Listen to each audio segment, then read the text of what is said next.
第1章莫男朋友，可惜了。各位观众，据气象卫星观测，天蓝星出现数个超巨型冷空气团，未来1个小时内，大夏全境将会有大雨或大暴雨，请南江市居民们做好防灾防涝措施。div data thank you type image source user div 凌晨3点，肯德基餐厅内灯火通明，电视上播放着紧急新闻。吧唧吧唧，江哲神情专注，正慢慢啃着一根奥尔良炸鸡腿，直到骨头比狗舔过悬干净时，脸上终于露出了这满足的神情。吧唧着嘴回味一番后，江哲抬起眼皮，目光放在了对面女人身上。美女，我在网上咨询过张三律师，他说像我这种情况应该是个无期，有什么办法能轻点？我是南江市警方谈判专家夏雨，如果你愿意配合并保证不伤害人质，警方可以提供对你有利的证据。夏雨扶了扶眼镜，有一缕好奇，他见过不少的罪犯，但眼前的江哲无论从气质、长相、感觉上都不怎么像。对方表现出超乎常人的平静和洒脱，作为警方的刑事专家，他能分辨出对方这不是伪装，是真能扛。还有，为什么对方看他的眼神中居然带着一丝惋惜？呵呵，江哲轻笑出声。透过玻璃，他看到餐厅广场上大大小小20多辆警车，还有上百个端着突击步枪的特警。和你这样的美女穿着衣服聊天，真不习惯。江哲说完，转身看向了餐厅中央，10几个人质瑟瑟发抖，挤成一团。江哲指了指人群中一个女孩，对，就是那个胖女孩，太稀罕你了，你可以走了。女孩愣了片刻后，惊喜着解开身上的背包，朝餐厅门口狂奔而出。广场外2名特警迅速迎上，将女孩带走。江哲朝夏雨耸耸肩，人质我放了一个，诚意有了，所以你们也别急。随后又慢悠悠喝起了冰镇可乐。江哲，我替女孩谢谢，可以看出来你是个善良的人，能说说你的故事么？我会是个很好的倾听者。夏雨一脸好奇问道。资料里显示对方是外卖员，有不输那些练习生的帅气脸庞，面对警方上百杆枪还能谈笑风生，却又说话粗鲁。难道是精神分裂？善良？听到对方的话，江哲一瞬间有些愣神，随后自嘲的摇摇头。夏小姐，你们对我了解有多少？江哲，从小父母离异，是你奶奶把你带大，高中毕业后就一直以送外卖为生。1年前你的奶奶病逝，孝顺、和善、乐于助人，这是所有认识你的人对你的评价。还有你从各种平台借贷了300多万，能告诉我发生了什么事么？夏雨说完，目光灼灼盯着江哲，年轻脸庞上一双眼眸里却带着饱经岁月的沧桑感，很矛盾的感觉。这是一个有故事的人，夏雨很肯定，也很感兴趣。江哲闻言挑了挑眉毛，你猜？绝症。夏雨铿锵有力的回应2个字。呵呵呵，哈哈。江哲从浅笑变成了大笑，右手轻轻拍着桌子。我偷的那些东西10辈子都用不完，你说如果是绝症，对我的意义在哪？吃饱撑的。好吧，我对刚才不太吉利的猜想抱歉，那换个话题，你是怎么做到的？这时夏雨拿出一个 iPad。 视频里，一个戴着鸭舌帽、口罩打扮严实的男子在凌晨无人的沃尔玛超市中缓缓走过，凡是他双手触碰的地方，超市中堆积如山的货物眨眼间消失不见，一个个视频划过，全都是摸一摸就偷走无数物资的监控画面。不，准确的说是搬运一空。基大连锁超市联手给大夏警方开出了3000万的悬赏奖金。沃尔玛、麦德龙、山姆、华联、百家、伊势丹、肉联厂、罐头厂、方便面厂、机械厂、药店、面粉厂、酒厂、蔬菜仓库、工程机械、精密仪器、服装厂、燃油仓库、种子公司，见什么抢什么，小到袜子，大到挖掘机。这让警方怀疑，这个神秘人是不是想要去国外买个岛，自己建立国家。直到今天，在警方无数人昼夜努力下，终于把神秘人堵在了南疆的沃尔玛超市里。夏雨对奖金不感兴趣，他迫切想知道江哲是如何做到逛一圈就搬空了一座超市。江哲看着视频懊恼的拍拍额头，这只是普通的障眼术，可以理解为魔术。对了，你们是怎么发现我的？警方在沃尔玛超市的货物里放入了定位器，就在昨天，定位器发出了短暂的信号，信号位置来自南疆龙庭国际酒店。我们在酒店标间中找到了一个用过的 T， 他的商品批号就是来自被抢的沃尔玛超市。魔术魔？夏雨很怀疑魔术什么时候这么高级了，而且一个人要是有这么厉害的魔术，还用送外卖魔？有些胡扯。唉，江哲叹息一声，大意了，昨天那个妹子不错，以后要想碰到这样的妹子可能就很难了。你们不要为难她，顺便帮我投诉一下，一个5星级酒店居然不提供免费的 TT 差评。说到这里，江哲灌下一大口可乐，继续道：嗨，算了，都他妈要扑街了，还投诉个屁！这自言自语的话，让夏雨眉毛不由跳动两下。对方每个字都听得懂，但就是不明白话里的意思。念头快速闪过，扑街。他只听过写小说的才谈扑街。轰隆隆！忽然，一道炸雷在空中响起。江哲起身来到玻璃窗前，怔怔地凝望着天空，对胸前晃动着的上百个红点视而不见。终于来了魔！一道低喃从口中响起。夏雨起身，目光隐晦扫过他手上的炸弹控制器，缓缓走了过去。什么来了？夏雨不着痕迹地挨上。江哲转头，目光中带着复杂神色，在夏雨敷着弹桩的脸庞上来回看着。你有没有男朋友？没。处。夏雨稍顿一下，大方的点点头，处女。唉。江哲叹息一声，可惜了。Chapter 2. Day of Reckoning. The thunder rolled ominously from the heavens, a relentless procession. Much of life's anguish stems from the realms of marriage and love. Thus, one might ponder whether virginity bears any relation to happiness. Xiaoyu and Jiangzhe stood side by side before the glass window, conversing as if they were longtime friends. A single packet of instant noodles was present, and Jiangzhe's voice, though swallowed by the thunder, emerged with a curious remark. What? Xiaoyu strained to comprehend. Jiangzhe glanced at his watch and mused, merely a fleeting sentiment. Do you truly believe a virgin is worth only a packet of instant noodles? Xiaoyu shook her head in disbelief, asserting that should such a day arrive, she would cherish it until her very last breath. Do you honestly believe the world could descend into such absurdity? She turned to face Jiangzhe directly. Upon gazing into Xiaoyu's enchanting eyes, Jiangzhe chuckled softly. Why not? I have done so, and in fact more than half a packet. He smirked. How generous of me, right? Xiaoyu fell silent, internally questioning his sanity. This fellow was undoubtedly exhibiting signs of severe mental disturbance. Suddenly, a raindrop the size of a bean struck the glass, interrupting their exchange. Zhang Yisuli lit a cigarette, his gaze drifting outside. Abruptly, he extended his left hand, yearning to touch the water stains on the glass, momentarily lost in thought. Xiaoyu's heart raced. This was a once-in-a-lifetime opportunity. Jiangzhe had inadvertently released the remote control. In the next instant, an electric shock device disguised as a lipstick appeared in Xiaoyu's hand. She thrust it fiercely toward Jiangzhe's side. This specially designed high-voltage stun baton could incapacitate a bull in an instant. Confident in her abilities, Xiaoyu had successfully captured at least 10 criminals with this technique, never having failed. A powerful hand shot out like lightning, seizing Xiaoyu's wrist. In an instant, a joint lock was applied, and with a low groan, Xiaoyu found her arm bent painfully against the glass window. The tables had turned. Outside the square, hundreds of SWAT officers had their sights trained on the window. Jiangzhe denied the snipers any chance to intervene, pressing Xiaoyu firmly against him, his right arm constricting around her neck. His cold gaze bore down upon her, transforming the once courteous young man into a figure exuding a chilling aura of lethal intent. Xiaoyu's complexion paled. The information she had gathered was flawed. Jiangzhe had indeed taken lives, and certainly not just one. This was the reason for his unnerving calmness. He was a madman, a murderer. Jiangzhe, do not act impulsively. We merely seek to uncover your secret for acquiring resources. As she spoke, her breath fogged the glass. Xiaoyu dared not contemplate further. Suddenly, with a gasp, Jiangzhe's teeth grazed her earlobe. Be good. I do not wish to take a life today. Let's simply enjoy the rain together. His voice was low and soothing. Xiaoyu's face drained of color as her mind went blank. The negotiation skills she had prepared evaporating. Rain intensified, blurring her vision. The raindrops transformed into hailstones the size of thumbs, hammering against the window with a cacophony. In a sudden turn of events, Jiangzhe snatched the stun baton from her grasp and released Xiaoyu, turning his attention toward the hostages in the restaurant. Everyone leave. The bomb is a bluff. The hostages exchanged glances and rushed into the hailstorm. Xiaoyu was stunned, unable to fathom Jiangzhe's sudden capitulation. The hail ceased. 2 teams of 6 SWAT officers entered slowly through the door, subtly encircling the pair. Let us depart. I wish no one to be harmed, Xiaoyu urged, unable to restrain herself.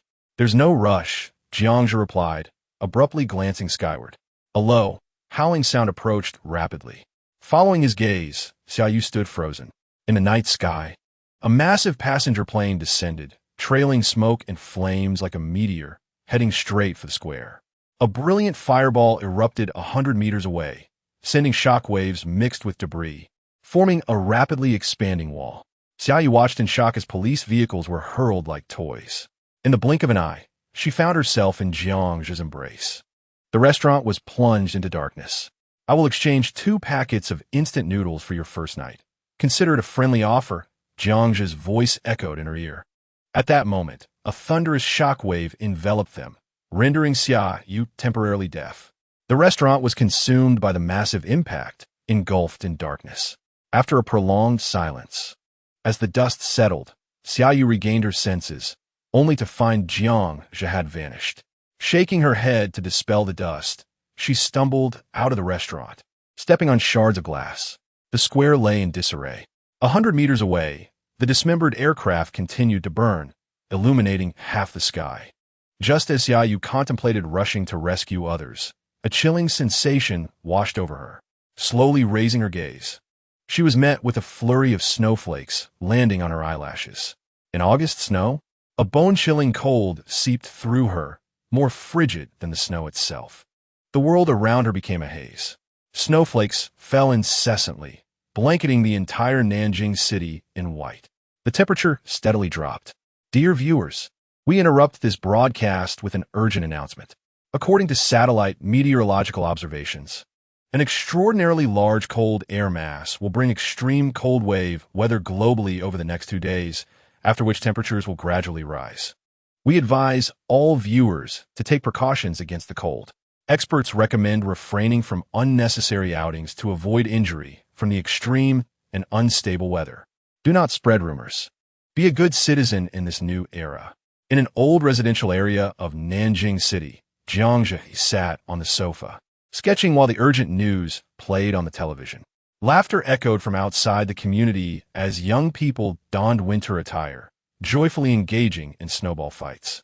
The entire city, the entire nation, was captivated by the wonder of snow in August. Listening to the laughter outside, a flicker of melancholy crossed Jiang's eyes. This mirth would soon be replaced by endless despair and suffering. In this world, he alone understood that this snowfall would persist for a full half-month, rather than the 2 days claimed by the so-called experts. Half a month later, the heavy snow blanketed Blue Star in an icy shroud. Sunlight refracted, and heat could not be retained at the surface. Global average temperatures plummeted to over -40 degrees. Nature fell silent. The ice age had arrived. Most flora and fauna succumbed to the sudden chill. The true end of days commenced. Traffic ground to a halt, power outages occurred, water sources froze, viruses spread. An energy crisis loomed, and food shortages began. Additionally, monsters from the unknown emerged, mutated wildlife, and transformed humans. All factors contributed to the disintegration of human society. Once, the exalted humans of Blue Star were relegated to the underground, struggling for survival alongside rats. It was not until the emergence of extraordinary beings that a glimmer of hope for humanity's future was born. At that moment, notifications flooded Xiaoyu's phone. Every WeChat group was fervently sharing a post. The apocalypse is upon us. Are you prepared? Those who had previously scoffed 10 days prior were now left to explain how the post had accurately predicted snow on August 20th. It was merely a coincidence. Apocalyptic posts were old tropes. How could they turn real? There would always be one that hit the mark. Drinking snow water will turn you into a monster? More terrifying than being single? Will there be reproductive isolation? I want to hit the streets to meet someone. Surely no bride price is needed, right? Either way, I now believe it. I'm stocking up on food. Remember, experts are among the people. This is terrifying. The post claims sea monsters will emerge to kill. But are there truly monsters that are bulletproof? Whatever monsters come, they will be dealt with. As long as they dare to enter Daxia, they be met with scallions. Ginger, garlic, cumin, and chili. I stand by my original viewpoint. This person is rambling. Are there really carbon-based life forms that are bulletproof? It's all just coincidence. Don't worry, with Lao Wang Noodle House around. Even in the apocalypse, you can still enjoy a steaming bowl of fried noodles. Follow me to avoid getting lost. The post was blocked by the authorities within half an hour of being shared. This message was anonymously posted by Jiang 10 days ago. As for how many lives can be saved, it all depends on fate. By the way, what does the post say about August 20th, 2032? It's known as Punishment Day. Chapter 3. I Can Read Fortunes. At 8 in the morning, the pitch-black sky gradually brightened, and the snow continued to fall heavily. A night of snow transformed the climate of August from the sweltering heat of midsummer directly into the bitter cold of winter. The sound of horns echoed throughout the streets leading to Xinghai Square in Nanjing City.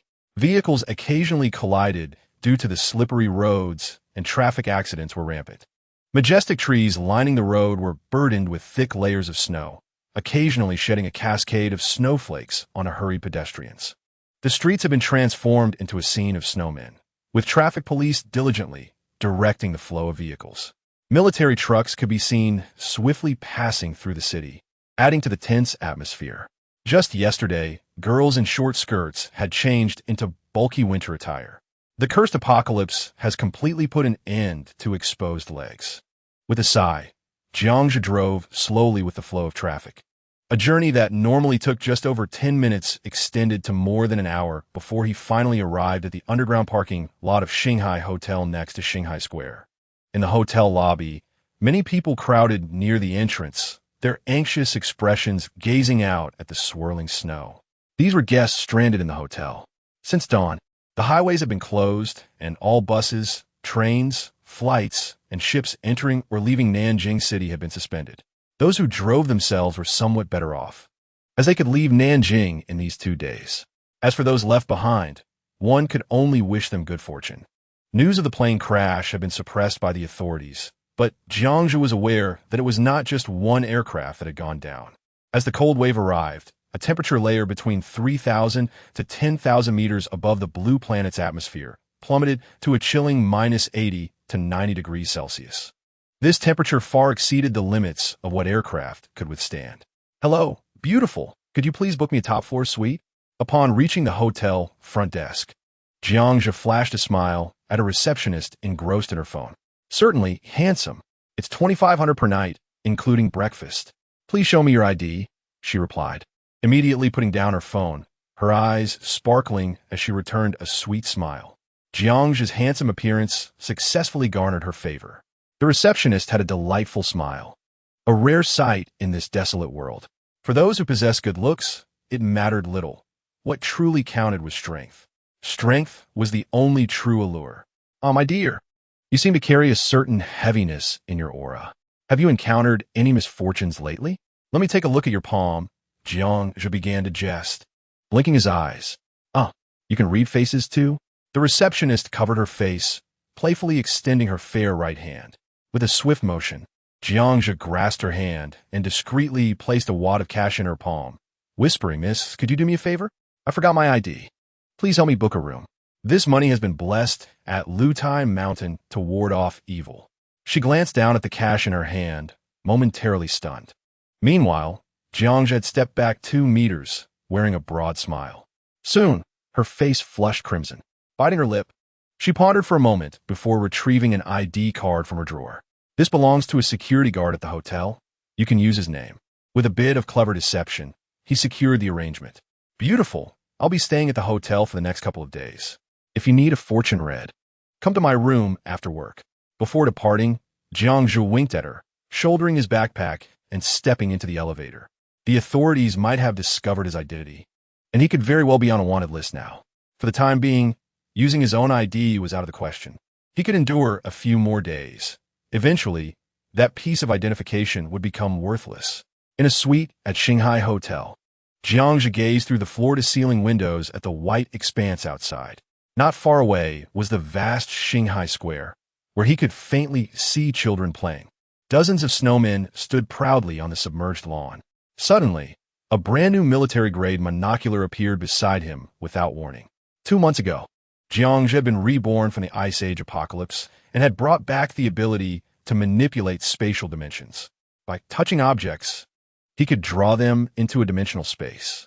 His dimensional space was as vast as Lake Baikal, filled with various supplies pilfered from supermarkets and other locations. From the smallest needle and nail to large machinery and generators, an abundance of food, rice, flour, oil, meat, eggs, fruits, and vegetables. His stockpile was immense. The only regret was that the dimensional space could not contain living beings. Jiang had never counted the exact number of supplies in his dimensional space, but he had heard from the authorities that their value exceeded billions. Before the apocalypse, he had been broke. After his rebirth, he remained without wealth. Unlike other protagonists in novels blessed with fortune, he did not have stocks to sell, nor was he a wealthy heir. Thus, he could only rely on his diligent hands to procure resources without cost.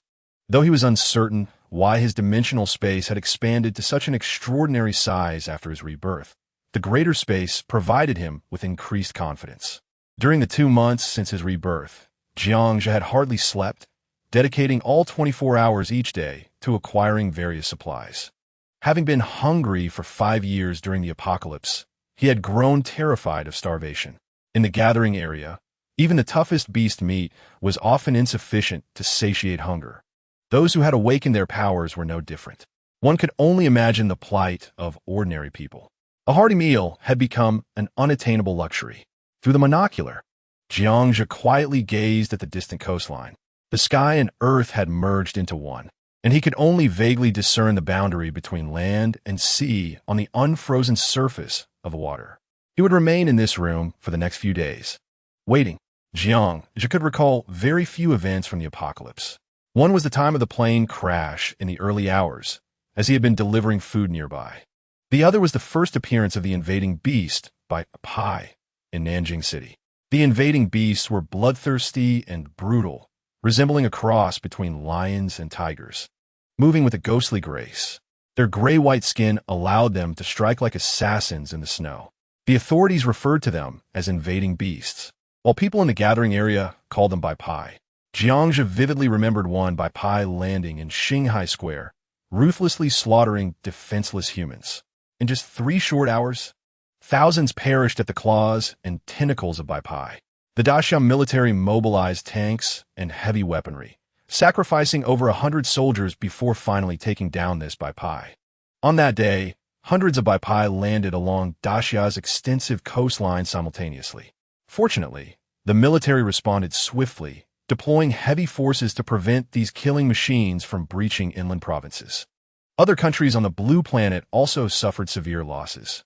Survivors were confronted with the horrifying realization that such terrifying beasts lurked within their world. Bai Pai had never been documented on the Blue Planet before. They were absent from any myth or historical record.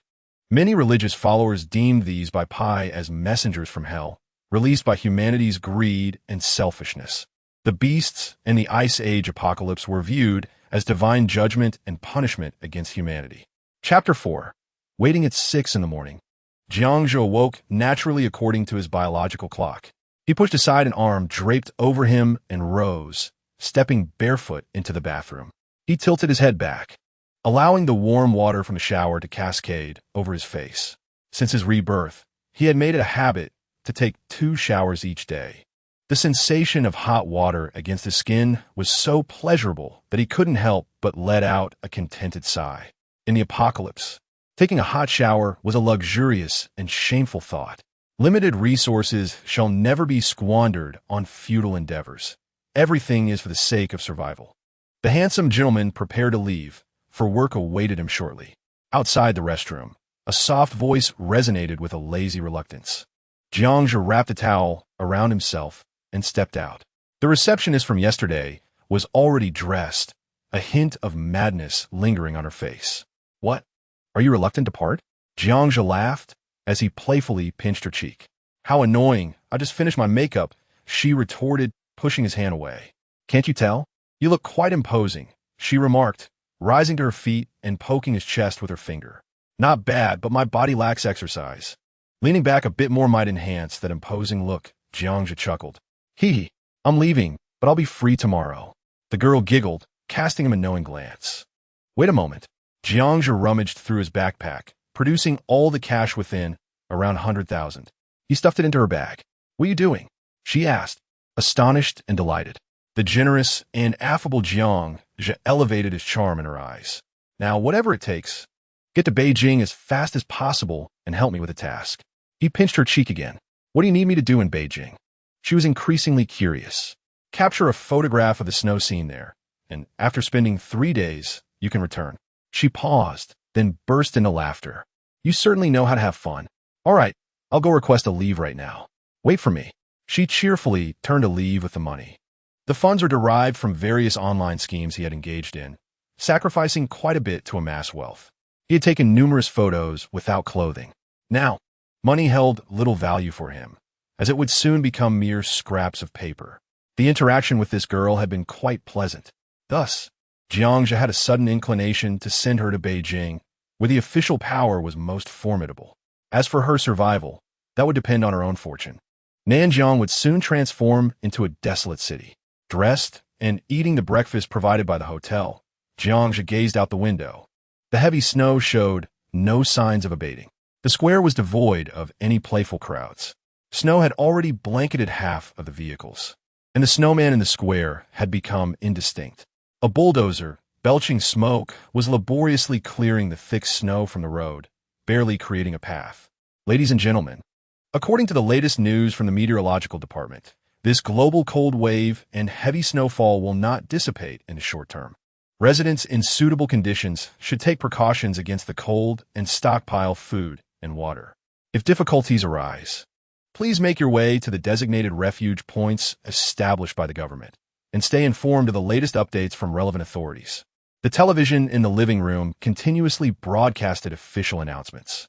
Yesterday, they claimed everything would return to normal in 2 or 3 days.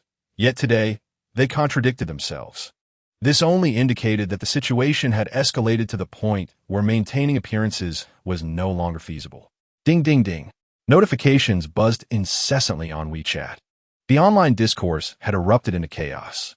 This record-breaking snowfall had persisted for nearly 2 days, and even the most oblivious individuals had begun to sense the gravity of the situation.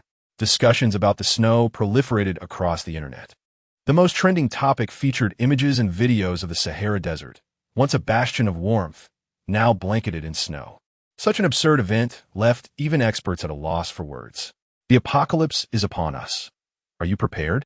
This anonymous post resurfaced, unusually left unblocked by the authorities, indicating that even they had recognized the anomaly. More individuals began to inquire about the identity of the poster and sought further information regarding the impending apocalypse. The suggestions in the post were straightforward. 1. Do not drink snowmelt. 2. Collect as much food, energy, and weapons as possible. 3. Women should refrain from pregnancy. If already pregnant, terminate as soon as possible. 4. Rush to the official refuge points with the utmost urgency. Jiangzhe perused the post briefly before shutting his phone. A free Upman cigar, procured for 0 cost, released a delicate plume of smoke. He relished the walnut flavor embedded within the smoke. Free offerings were indeed delightful. Subsequently, he reclined lazily on the sofa and closed his eyes. He had done all that could be done.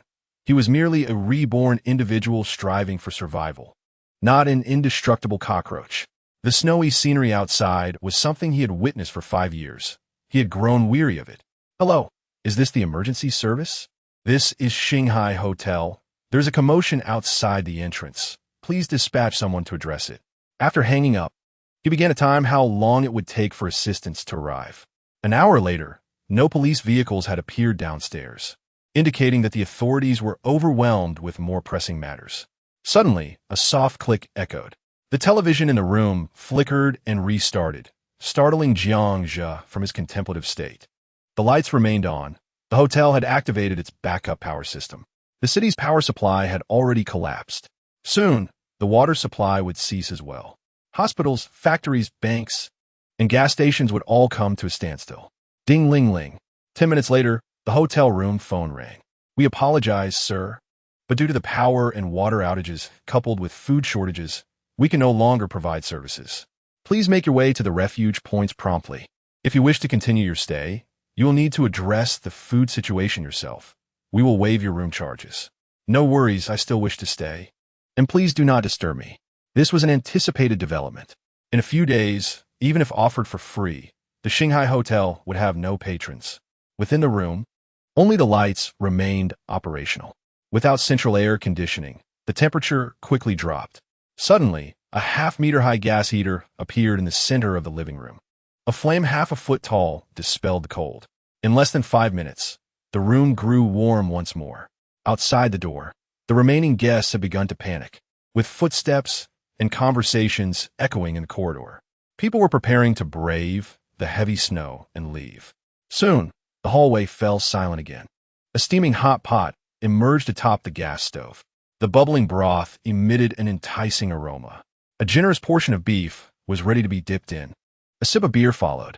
The malt and the flavor of the sauce-soaked beef melded in his mouth, creating a sensation of sheer bliss. Jiang's wish time could freeze at this moment. He had long hoped that the airplane would not crash, that the snow would cease, that the timeline would shift. Even a life sentence for theft would suffice. Yet all of this was mere fantasy. Everything had unfolded as expected. Boom! The roar of helicopters echoed outside. Jiang held his bowl and observed as 2 olive-green military transport helicopters landed in the cleared area. Several soldiers swiftly emerged, securing the perimeter around the helicopters.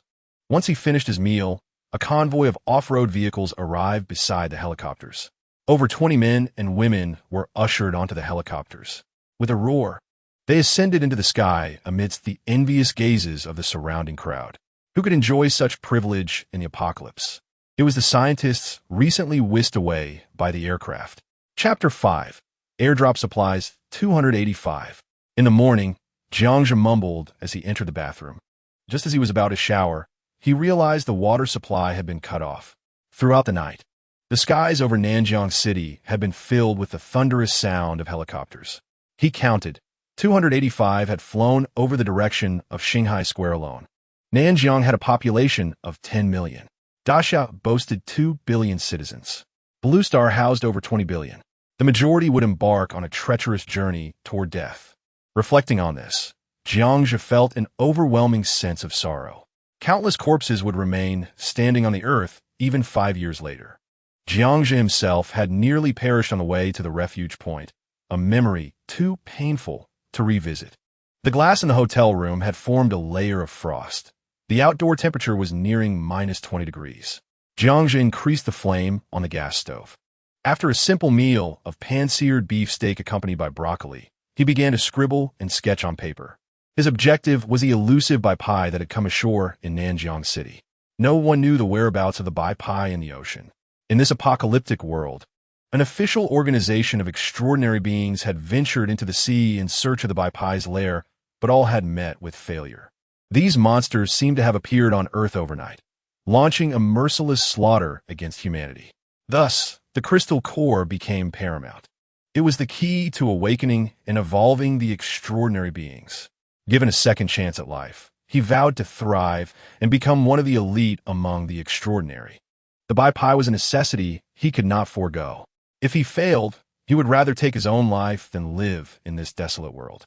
After a morning passed, Jiang rose and stretched lazily. Wiping the condensation from the window, he observed the surrounding buildings where people continued to wade through knee-deep snow towards the distance. Lunch consisted of a simple potato stew with beef brisket. In the warmth of the room, the aroma of food filled the air, starkly contrasting with the outside world. A knock on the door interrupted Jiang's meal. At the entrance stood 2 elderly ladies, both in their 60s. "What do you want?" Jiang asked, frowning. "Young man, we haven't had lunch yet. Please let us have the instant noodles in your room," one of the ladies, adorned with a large gold chain, bluntly stated. The other attempted to push her way into the room, but Jiang swiftly blocked her at the door. The 2 women, wrapped in hotel blankets, shivered in the cold. "Why don't you go to a shelter?" Jiang queried. "Oh dear, with our old bones, we cannot walk that far. We plan to stay in the hotel. If the police don't come to help us, I will expose them online. Give us the instant noodles. You are young and can go to the shelter." The elderly lady insisted, her voice rising with agitation. Jiang felt bewildered. The nearest shelter was visible from Shanghai and not far at all. Was it not more important than life itself? "If you're looking for food, go to the government shelter," Jiang responded coldly. Just as he prepared to close the door, 2 arms blocked the frame. "Young man, be honest and show respect to the elderly," The gold chain lady sniffled. I can already smell the meat. How about this? We each pay 30 yuan for a meal. Don't worry, I don't eat much. She proposed with a hint of desperation. Jiangzhe let out a derisive laugh, his expression turning icy. Get lost. Oh, you want to hit me? Come on. The gold chain lady shouted, Sister, take out your phone. Let us put him on the internet and show everyone.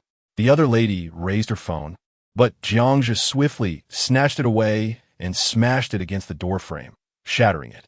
In the midst of the stunned gold chain lady, Jiangzhe delivered a swift blow to her face, causing her to tumble into the hallway. He closed the door. He has killed someone. Come quick. He has killed someone. The wailing of the gold chain lady echoed in the corridor like a pig being slaughtered. Jiangzhe donned a pair of headphones and resumed his meal. After a satisfying burp, he reclined on the sofa and began his afternoon nap, savoring the moment. Uncertain of how long he slept, Jiangzhe was jolted awake by the sound of an explosion. Across from Shanghai Hotel, flames engulfed a building's exterior, thick smoke billowing into the sky. Through binoculars, he spotted a crashed helicopter. A relatively intact tail section bore a conspicuous red insignia, accompanied by a series of numerical codes. It was a military helicopter. Soon, the flames were doused by the relentless snow. With such heavy snowfall, flying a helicopter between the buildings was perilous. A moment's inattention could lead to disaster. Jiangzhe lowered the binoculars, offering a moment of silence for the pilot and those aboard. The snow had continued for 3 days, pushing the city to the brink of collapse. The Nanjiang authorities announced that the military had commenced rescue operations, stating that, at 3 o'clock sharp, they would airdrop relief supplies. Every 5 hours, a batch would be released, containing compressed biscuits, bottled water, and canned goods. Residents stranded were urged to light bonfires in open areas to provide accurate coordinates for the drop. Anyone caught hoarding the supplies would face severe sanctions. Residents who received the supplies hurried to the shelters. In this time of crisis, unity was essential, and together they would triumph over the natural disaster. Jiangzhe glanced at the clock. It was now 1:30 in the afternoon. Surrounding buildings were filled with hundreds of people rushing towards Shanghai Plaza with various materials to ignite fires. Before long, bonfires sprang up, their flames visible against the heavy snowfall. The crowd thickened, gathering around the bonfires, all eager to secure the first batch of airdrop supplies. Observing the bonfires and the throng of people, Jiangzhe pondered deeply and suddenly realized why the Baipai had first appeared at Shanghai Plaza. It relied on sound and magnetic fields to locate its prey. With so many people gathered in the plaza, to the Baipai, it was a veritable feast laid out before it. The roar of a helicopter echoed, arriving 10 minutes later than expected. The crowd erupted in excitement, waving and shouting at the helicopter hovering above.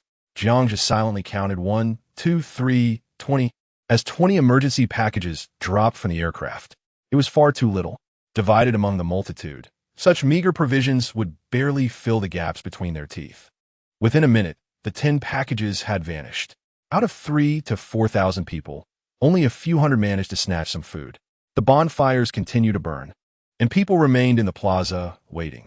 Supplies were released every 5 hours, and everyone believed they would eventually secure a morsel to eat. However, some would never wait that long. Occasionally, one could see a person who had stood just a moment before collapsing silently into the snow. In extreme cold, many with poor physical conditions could not withstand the sudden drop in temperature. The frigid air led to elevated blood pressure and cardiac arrest. Jiangzhe ceased to focus on the plaza. The top floor of the hotel seemed devoid of other guests besides him. The corridor was utterly silent. The elevator had ceased operations. Even if there were others in the hotel, no one would expend the energy to climb 20 flights of stairs. Throughout the afternoon, Jiangzhe knocked on every door on the top floor, familiarizing himself with the structure. To kill the Baipai, it would be futile in the open wilderness. Only by utilizing narrow spaces to restrict its speed could he find an opportunity for a decisive strike. In this apocalyptic world, 5 years had proven this truth through the sacrifices of countless lives. Chapter 6. Chaos in Nanjiang. The second airdrop was delayed by half an hour. In the scramble for food, several groups clashed in the plaza. A number of men armed with steel pipes and fire axes managed to seize 4 emergency packages and, under the leadership of one, returned to Shanghai Hotel. In this world of calamity, those who understood the importance of unity and possessed a ruthless spirit often survived longer. As the crowd dispersed from the plaza, Jiang Zhe, clad in a white extreme cold weather suit and goggles, appeared at the rear door of Shanghai Hotel. He exhaled a visible plume of warm breath that transformed into white mist. The outdoor temperature had plummeted below -20 degrees. Snowflakes landed on his face, turning into droplets that stung slightly. Stepping into the snow, Jiang Zhe's calves were soon submerged in the accumulation. Without special tools, escaping in such an environment would deplete one's stamina to the point of exhaustion. Suddenly, a bombardier snowmobile appeared beside him. With a low rumble, it kicked up a snow plume over 3 meters high as it surged forward, carrying Jiang Zhe toward the distant dark beach. In less than 10 minutes, Jiang Zhe reached the shoreline. 200 meters offshore, the seawater had frozen into a layer approximately 3 centimeters thick. Over the coming months, the waters of the entire blue planet would be completely encased in thick ice. Jiang Zhe produced a balloon, one end tethered to a weight. With a hiss, a small hydrogen canister inflated the balloon. Soon, a 2-meter diameter red balloon floated in the air, more than 3 meters high. Beneath the balloon dangled a palm-sized device, flickering with a red light, a life detector.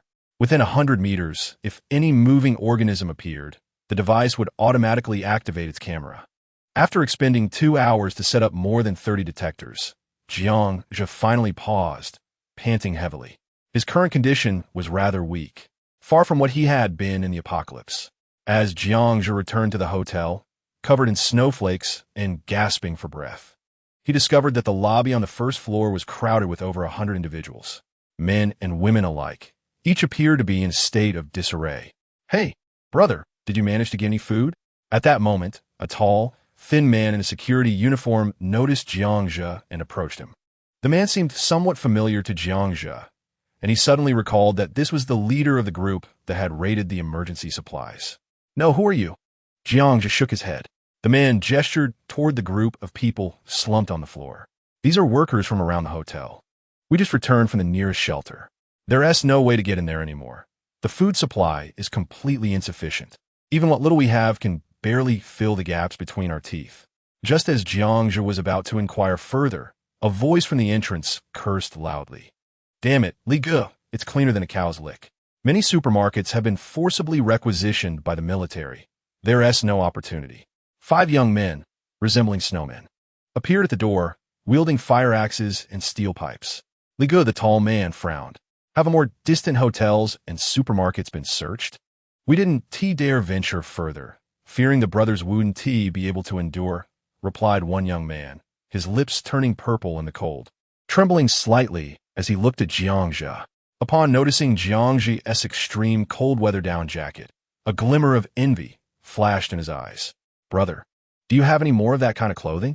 We should help each other out when we're out here. My name is Li Dan. And you?" Li Ge turned to Jiang Zhe, his eyes narrowing. Though the tone was conversational, there was an unmistakable air of insistence. "Jiang Zhe, I'm a guest here. I'm sorry, but I only have this one jacket." Having said that, Jiang Zhe turned to walk toward the staircase. Behind him, Li Dan's expression darkened, and he ceased speaking. "Damn!" As Jiang Zhe vanished up the staircase, a low spit echoed behind him. Back in his hotel room on the top floor, Jiang Zhe placed a palm-sized metallic device on the windowsill, a detector's alarm system. In the square below, thousands endured the cold, gathered around several bonfires, waiting for food. Within the crowd, someone stumbled and fell heavily into the snow, becoming motionless. The people around merely shifted aside indifferently, then continued stamping their feet, occasionally glancing at the pitch-black sky. Jiang Zhe took out his phone, only to discover that the signal had completely vanished.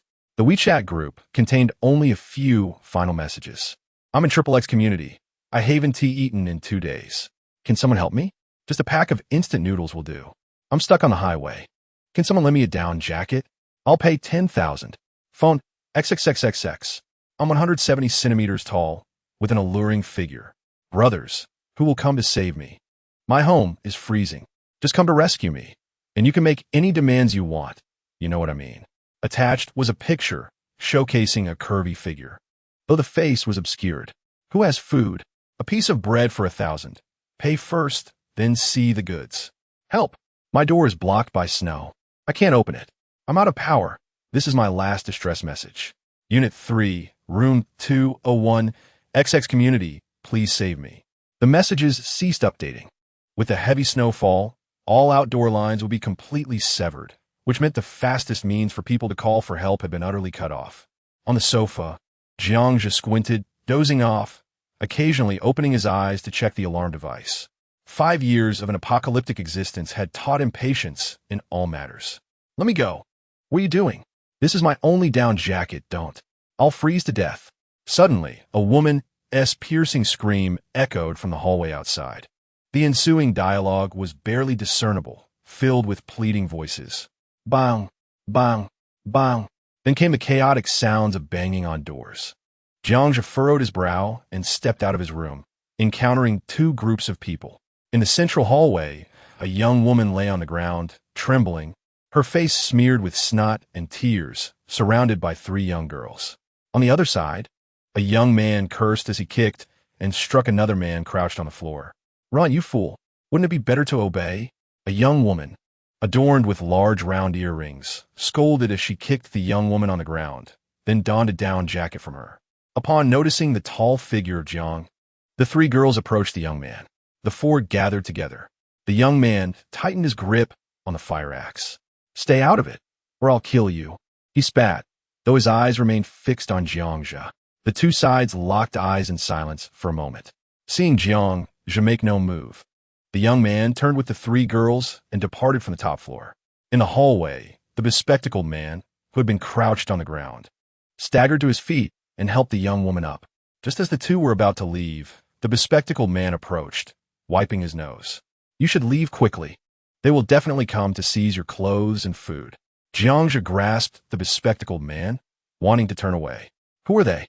The bespectacled man adjusted his slightly bent glasses. I don't know. There are probably dozens of them. South River has already descended into chaos. I went to the nearest shelter. The food there is also scarce. If you have anything to eat, you should escape quickly and check other military shelters. Hearing their conversation, the young woman approached. Brother, I have money. If you can help me, all my money is yours. The young woman, stripped of all but a pink thermal outfit, was well preserved, her skin delicate. Jiangja ignored the woman, glancing at the shivering, bespectacled man. Bang! He kicked open the door to the adjacent room and retrieved 2 blankets, tossing them to the man. Thank you. The bespectacled man and the young woman wrapped themselves in the blankets. After a brief conversation, Jiangja learned their identities. The young woman, Zhang Lan, was the head of an electronics company in Shangjing, while the bespectacled man, Zhou Qi, was a key technician at the company. They had come to South River on a business trip and were now stranded in the hotel due to the heavy snow. The others had fled, but only Zhou Qi had chosen to remain. However, the bespectacled man held a detail that piqued Jiang's interest. He was an undergraduate in electrical engineering at Hucking University, a true scholar, save for the fact he lacked a top student badge. Brother, as Zhang Lan's pleas echoed. Jiangja closed the door to his room. Through the falling snow, flickering flames were visible in many rooms of the tall buildings surrounding him. People had ignited anything they could find for warmth. Bang, bang, bang. Suddenly, a knock echoed once more.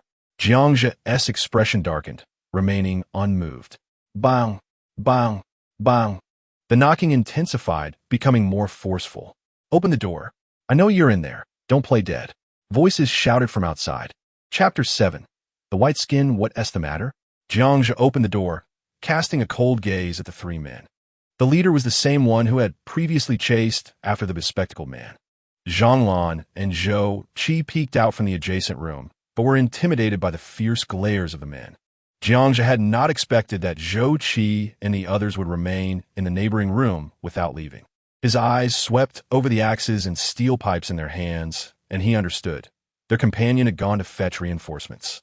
Standing at nearly 8 meters tall, Jiangja towered over them, which had deterred the man from acting alone earlier. Take off your down jacket and open your backpack, the man commanded, shaking the fire axe in his hand. All right, just a moment. Jiangzhe nodded obediently. The leading man displayed a smug smile on his face. Suddenly, Jiangzhe kicked out, causing the man to stumble backward and fall. A 1.5-foot-long, single-edged military knife appeared in Jiangzhe's hand. Before the man on the right could react, the sharp blade had already pierced him, creating 6 or 7 fatal wounds. Damn it! The man on the left only realized what was happening when his companion fell, spewing blood. Just as he raised his steel pipe, Jiangzhe swiftly ducked into his embrace and retaliated with 2 swift strikes. The sound of severed muscle echoed, and in an instant, the man's kidney and lung were pierced, causing the steel pipe to drop uselessly to the ground. Gasping and spitting blood, he leaned against the wall and slowly collapsed. Facing 3 adversaries, Jiangzhe knew he lacked physical strength. However, after 5 years in the apocalypse, he had battled countless individuals and beasts, mastering lethal techniques learned on the brink of death. This style of combat prioritized survival over victory, striking with deadly precision. Devoid of formal technique, yet incredibly sharp, dispatching 2 opponents swiftly instilled fear in the last man standing. He never expected this seemingly clean-cut individual to be a cold-blooded killer. The man's face turned pale as he screamed, discarding his axe and stumbling toward the stairwell. With a swift motion, the military knife flew through the air, embedding itself in his back and soaking the carpet with blood. "Please, spare me," he cried out in agony, crawling forward with his hands gripping the carpet. Jiangzhe, expressionless, stepped forward and placed a foot on his back. The knife was withdrawn and plunged into his throat, silencing his pleas for mercy. The faint scent of blood began to permeate the hallway. Just then, Zhanglan peeked in and witnessed Jiangzhe withdrawing the knife from the man's neck. Unable to suppress her gasp, she was met with Jiangzhe's fierce gaze, compelling her to stifle her voice. If she wished to live, she would pretend she had seen nothing. After issuing a stern warning to Zhanglan and Zhou Qi, Jiangzhe grasped the hair of the corpse and dragged it toward the end of the corridor where the fire escape shaft was located. With a loud crash, the 3 bodies were tossed into the shaft. "Rest assured, I will provide proof that they attempted to rob you first. You merely acted in self-defense," Zhou Qi stammered. His eyes averted from Jiangzhe's. Jiangzhe glanced at him dismissively. "I truly wish to testify on your behalf." Zhou Qi trembled, having been terrified by Jiangzhe's ruthless actions in eliminating 3 men without a moment's hesitation.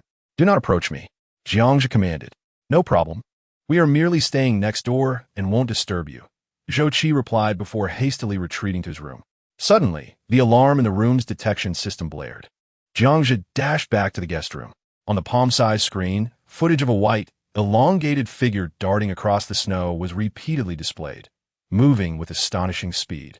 Enlarging the image revealed 2 tentacles swaying alongside the figure. Jiangzhe instantly recognized the identity of the monster. Just then, the sound of machinery echoed from above. The 3rd airdrop helicopter had arrived. Hovering 10 meters above the square, a soldier continuously dropped emergency packs, sending powerful gusts that whipped up snowflakes and caused chaos among the crowd below. Numerous hands reached skyward, eager to seize the falling supplies. "This is bad," Jiangzhe muttered, his gaze sharpening as he observed through the telescope. In the center of the square stood an arched cloud sculpture, the helicopter hovering just a few meters away. Everyone's attention was fixated on the helicopter, unaware that a white figure was swiftly scaling the sculpture. The massive creature leaped over the crowd, covering the distance of several meters in an instant, lunging toward the hovering helicopter. Before anyone could react, the white creature, standing over 5 meters tall, clung to the open cabin. Its sharp claws struck, slicing the dazed soldier into 3 pieces and sending him crashing down into the crowd below. Simultaneously, whip-like tentacles pierced the cockpit, showering blood upon the glass. The helicopter plummeted rapidly after the attack. Only then did the crowd finally react with horrified gasps. Jiangzhe, witnessing the helicopter's blade shatter and send debris flying, could see dozens of people being cut down in an instant, their screams shattering the night silence. The white figure was in a frenzy of slaughter, moving at a speed exceeding 30 meters per second, evoking terror among the fleeing crowd. In the snow, none could escape its swiftness. Those targeted met gruesome fates, with bodies left unrecognizable. Within a minute, over 100 shattered corpses lay scattered across the square, blood staining the ground. The windows of the guest room shattered, revealing a weapon resembling an ancient city crossbow. Its thick, steel arrows were aimed at the square below. Each arrow, approximately 1.5 meters long, was designed with a trefoil shape to effectively penetrate the white creature's defenses. Custom built from a small hardware store, Jiangxia had provided the design. Each unit was priced at 3 cases of Maodai. In this apocalyptic world, the city crossbow was the most effective cold weapon for ordinary people against the white creature, albeit heavy and slow to fire. Missing at close range left one contemplating their next life. A heavy machine gun would be more effective, but in Daxia, acquiring such a weapon was a challenge. And with future resources scarce, ammunition presented a significant issue. Taking a deep breath, Jiangxia steadied himself, aiming the crossbow at the white figure in the square. Given the distance, hitting the target would be challenging. He merely needed to divert its attention. The slaughter continued unabated. Come closer, Jiang Zi whispered. Suddenly, a woman stumbled toward the Shanghai hotel, pursued by the white creature. Help! Help me! She cried, her voice filled with desperation. No one responded. No one dared to. Closer! Closer! Jiangxia held his breath as he aligned the creature within a mechanical sight. The creature drew nearer to the woman. 10 meters, 5 meters, 3 meters. A series of 3 sharp sounds echoed as steel arrows shot forth, embedding themselves between the woman and the white creature. Damn it! Jiangxia cursed. He had nearly struck the woman as well. However, the arrows captured the creature's attention, halting its advance. Another volley of arrows sped toward the creature, which dodged with remarkable agility, its head adorned with frog-like ears vibrating in alarm. A piercing shriek erupted from the creature's maw as it charged toward the hotel. Chapter 8. Hell on Earth. The white creature's claws effortlessly pierced the exterior wall of the hotel, sending debris flying as it ascended toward the top floor with the intent to eliminate its human challenger. Jiangxia peered at the creature's rapid ascent, taking a deep breath. He retrieved a windproof lighter and ignited it. Flames engulfed the sofa and bed in the guest room, thick smoke billowing forth. Jiangxia gradually retreated to the corridor's entrance. Watching through the flames, a burning bottle of incendiary fluid clutched in his right hand. That monster is climbing up, Jiangxia realized suddenly. Zhou Qi and Zhang Lan from the adjacent room rushed out, their faces ashen, clearly having witnessed the carnage that had just unfolded in the square. If you wish to live, flee swiftly, Jiangxia barked. Zhou Qi hesitated momentarily, but was soon pulled away by Zhang Lan as they dashed towards the staircase. Vanishing from sight, amidst the crackling sounds of flames, a cacophony of clattering teeth echoed. It was imminent. 2 tentacles emerged from outside the window, their tips resembling flat pyramids. Subsequently, a grotesque head surfaced, its slightly agape maw adorned with jagged teeth clinging to morsels of flesh. Short, stout forearms gripped the window ledge, while blood-red, elongated eyes embedded on either side of the head gazed into the guest room. This creature had poor vision. Hey, you wretched thing, look over here, come on, Jiangxia yelled. With a thunderous crash, the 2-meter-tall, grayish-white body smashed through the window, nimbly landing on the floor, its head nearly brushing the ceiling. The creature's full form was revealed. Its robust hind legs were thicker than a human waist, while 2 tentacles swayed languidly behind it, its elongated body stained with blood. As the creature settled, Jiangxia hurled a Molotov cocktail, which struck the beast, engulfing it in roaring flames. Instantly, it emitted a piercing shriek, charging towards Jiangxia, who had already sprinted towards the end of the corridor. Behind him, a thunderous sound erupted as the colossal creature barreled through the doorframe, sending a shower of debris flying. Its massive weight, exceeding 2,000 kilograms, imparted a heart-stopping force. The corridor floor thudded ominously as the creature's heavy form raced forward, causing the very structure to tremble. Jiangxia pressed his lips together and dashed forward, unwilling to glance back, while the sound of the beast's pursuit grew closer, its foul stench permeating the air. He was dancing on the edge of a knife. At the corridors, in hung a life-sized oil painting. 10 meters, 5 meters, the wind howled ominously behind him.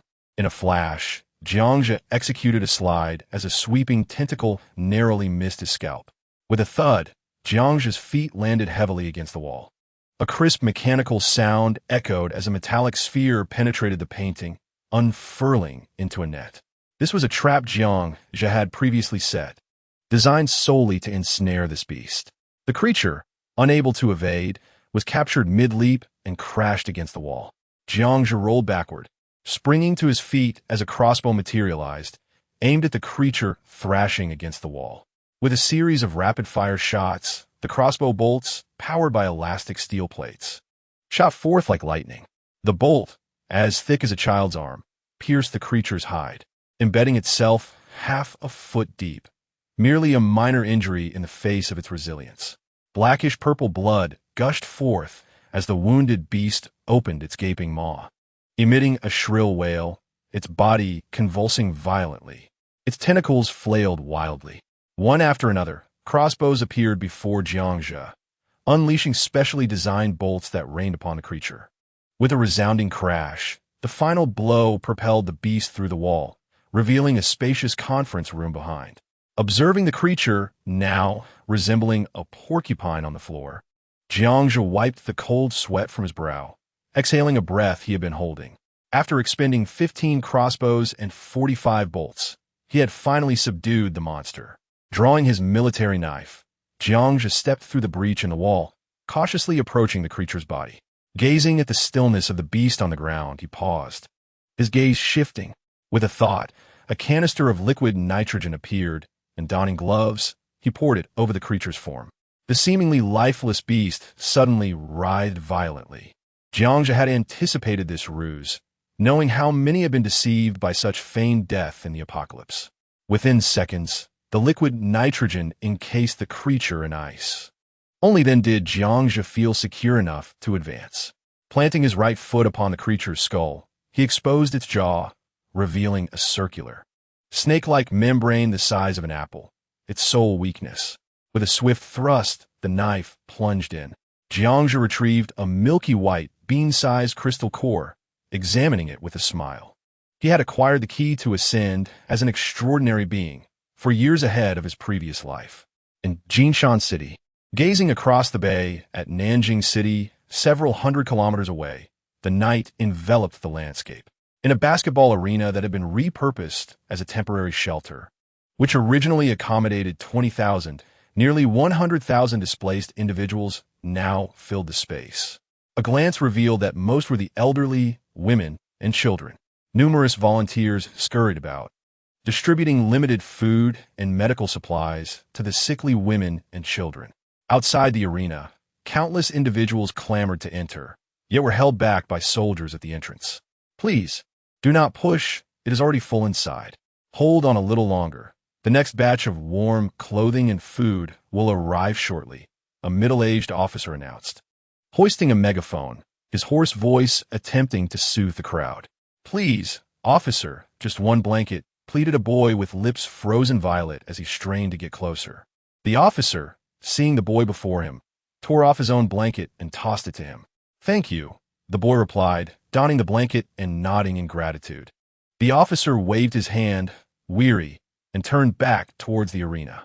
In the dimly lit corridor, illuminated solely by a single emergency light, chaos erupted within the arena, resembling a boiling pot of oil as screams reverberated. Frantic footsteps filled the air. The officer's expression shifted, and he hurried towards the entrance, his hands grasping the heavy curtain. With a thunderous crash, the double iron doors were flung open by an unseen force. The officer barely had time to react before being struck by the doorframe. Stumbling backward 2 meters, unable to rise. "Help, there's a monster!" cried the throng as they surged from the arena. A deluge of terrified faces pouring forth like water from a broken faucet. The fallen officer could only vaguely hear the din of gunfire, screams, and wails blending into a cacophony before a boot struck his head, plunging him into unconsciousness. Time passed. though he could not tell how long. Awakening with a groan, the officer staggered to his feet. The arena was eerily silent. Cautiously, he pushed open the iron door and stepped inside. As he crossed the threshold, he froze in shock, then collapsed to his knees, emitting a heart-wrenching scream that echoed throughout the empty arena. Inside lay countless corpses, dismembered limbs scattered about, and pools of blood staining the walls. Corridors and seats. This was a true hell on earth. Chapter 9. Misinformation at the pinnacle of the Shanghai Hotel. Jiang stifled the urge to consume the crystal core, carefully placing it into a box and storing it in his dimensional space. The crystal core required energy refinement to eliminate the genetic toxins within. Ingesting it directly would lead to monstrous mutations in one's organs. In this apocalypse, each extraordinary individual could awaken two supernatural abilities, one primary and one auxiliary. The awakened abilities were classified into three major systems. Physical system, which focuses on enhancing physical potential, significantly boosting strength, speed, and reflexes. Mental energy system, encompassing various applications of mental energy, such as fire manipulation, water control, plant growth, earth manipulation, metal control, and rare spatial abilities. Telekinesis system, which develops human mental strength, granting powerful cognitive and telepathic capabilities. In this apocalyptic world, extraordinary beings generally focused on their primary abilities awakened during their first awakening, subsequently refining a secondary ability. Before his rebirth, Jiang first awakened a rare spatial ability within the realm of Ling Ningxi. Although this ability was uncommon, it was not particularly formidable. The spatial power, akin to that of other novice extraordinary beings, was merely a slight enhancement over the capabilities of an ordinary person. In the apocalyptic world, Ling Ningxi represented a rather awkward classification. For instance, a first-tier extraordinary being of Ling Ningxi fire could only conjure a small flame sufficient to boil a bowl of noodles, while a first-tier water user could manifest pure water that quenches thirst. A first-tier metal user could harden their fists slightly more than stone and enhance the purity of metals. Jiang's spatial ability, however, allowed him to store supplies, earning him the affectionate nickname of Jiangma from his teammates. Such a skill was evidently ill-suited for combat. In truth, Ling Ningxi was not weak, but to truly harness its potential, one needed to reach at least the second tier. Thus, extraordinary beings who majored in Ling Ningxi became increasingly valuable as they advanced, much like seasoned traditional Chinese medicine practitioners. For example, a second-tier fire user's flames could be intensified, allowing the fire to cling to their body and weapons, while also increasing their spiritual energy for prolonged combat. Jiang had already awakened the spatial ability within Ling Ningxi. He intended to establish a gathering zone to explore the properties of the crystal core he possessed, subsequently choosing Tiki as his primary extraordinary ability. The rationale was simple. Tiki would grant newly awakened individuals a terrifying enhancement in physical strength, reflexes, and speed. A first-tier Tiki extraordinary being would experience a 3 to 4-fold increase in physical prowess, while a second tier would see an enhancement of 6 to 8 times. And a third tier could achieve a 14 to 16-fold boost, with variations depending on individual physical attributes. This transformation would prevent them from being easily slaughtered like chickens. Consequently, extraordinary beings specializing in Tiki became a core force in resisting the Bai Pai during the early apocalyptic period. Jiang had meticulously planned his evolutionary path as an extraordinary being, focusing on Tiki while supplementing it with spatial abilities. Suddenly, footsteps echoed from the staircase. Jiang swiftly concealed the Bai Pai's corpse. "Jiang, are you all right?" came the trembling voice of Zhou Qi from a short distance away, gripping the leg of a table and staring at him through a hole in the wall.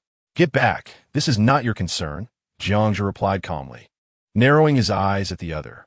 "I didn't hear any noise, and I thought you might have had an accident, so I wanted to help," Zhou Qi responded, slightly dazed. "Did you not see that monster? Do you think a table leg can scratch its itch? If you want to live, get out of here," Jiang reprimanded impatiently as he sheathed his knife. All right, be careful." Zhou Qi nodded hurriedly and retreated from the corridor. Jiang chose not to speak further. He did not wish for anyone to discover the secret of his spatial abilities, at least not for another month or two. The apocalyptic world would soon face its most arduous challenges, and should others learn of the supplies he possessed, it would lead to endless troubles.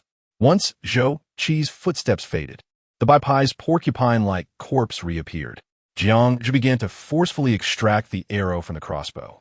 With a heavy exhalation, he realized after a dozen attempts that his arms were growing weary.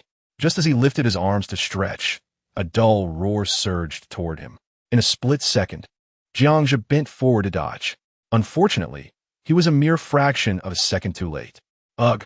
Jiang Zhi grunted as a white tentacle, resembling a steel whip, lashed against his arm, causing blood to spurt forth. How can there still be more? Jiang Zhi shouted angrily while airborne.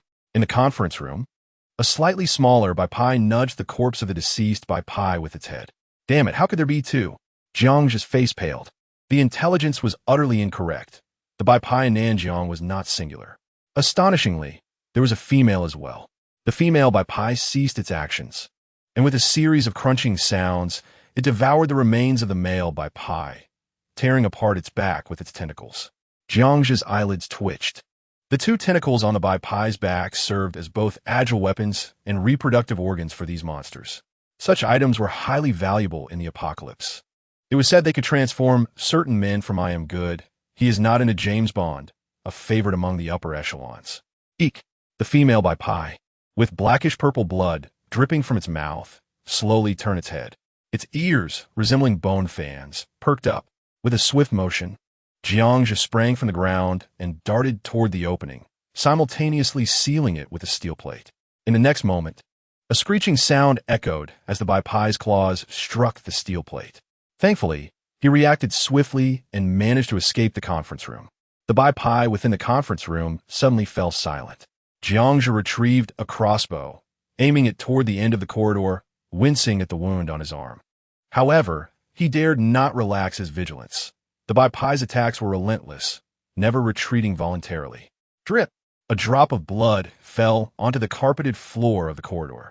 With a thunderous crash from the adjacent guest room, the Bai Pai's claws pierced through the door, aiming directly at Jiang Zhi.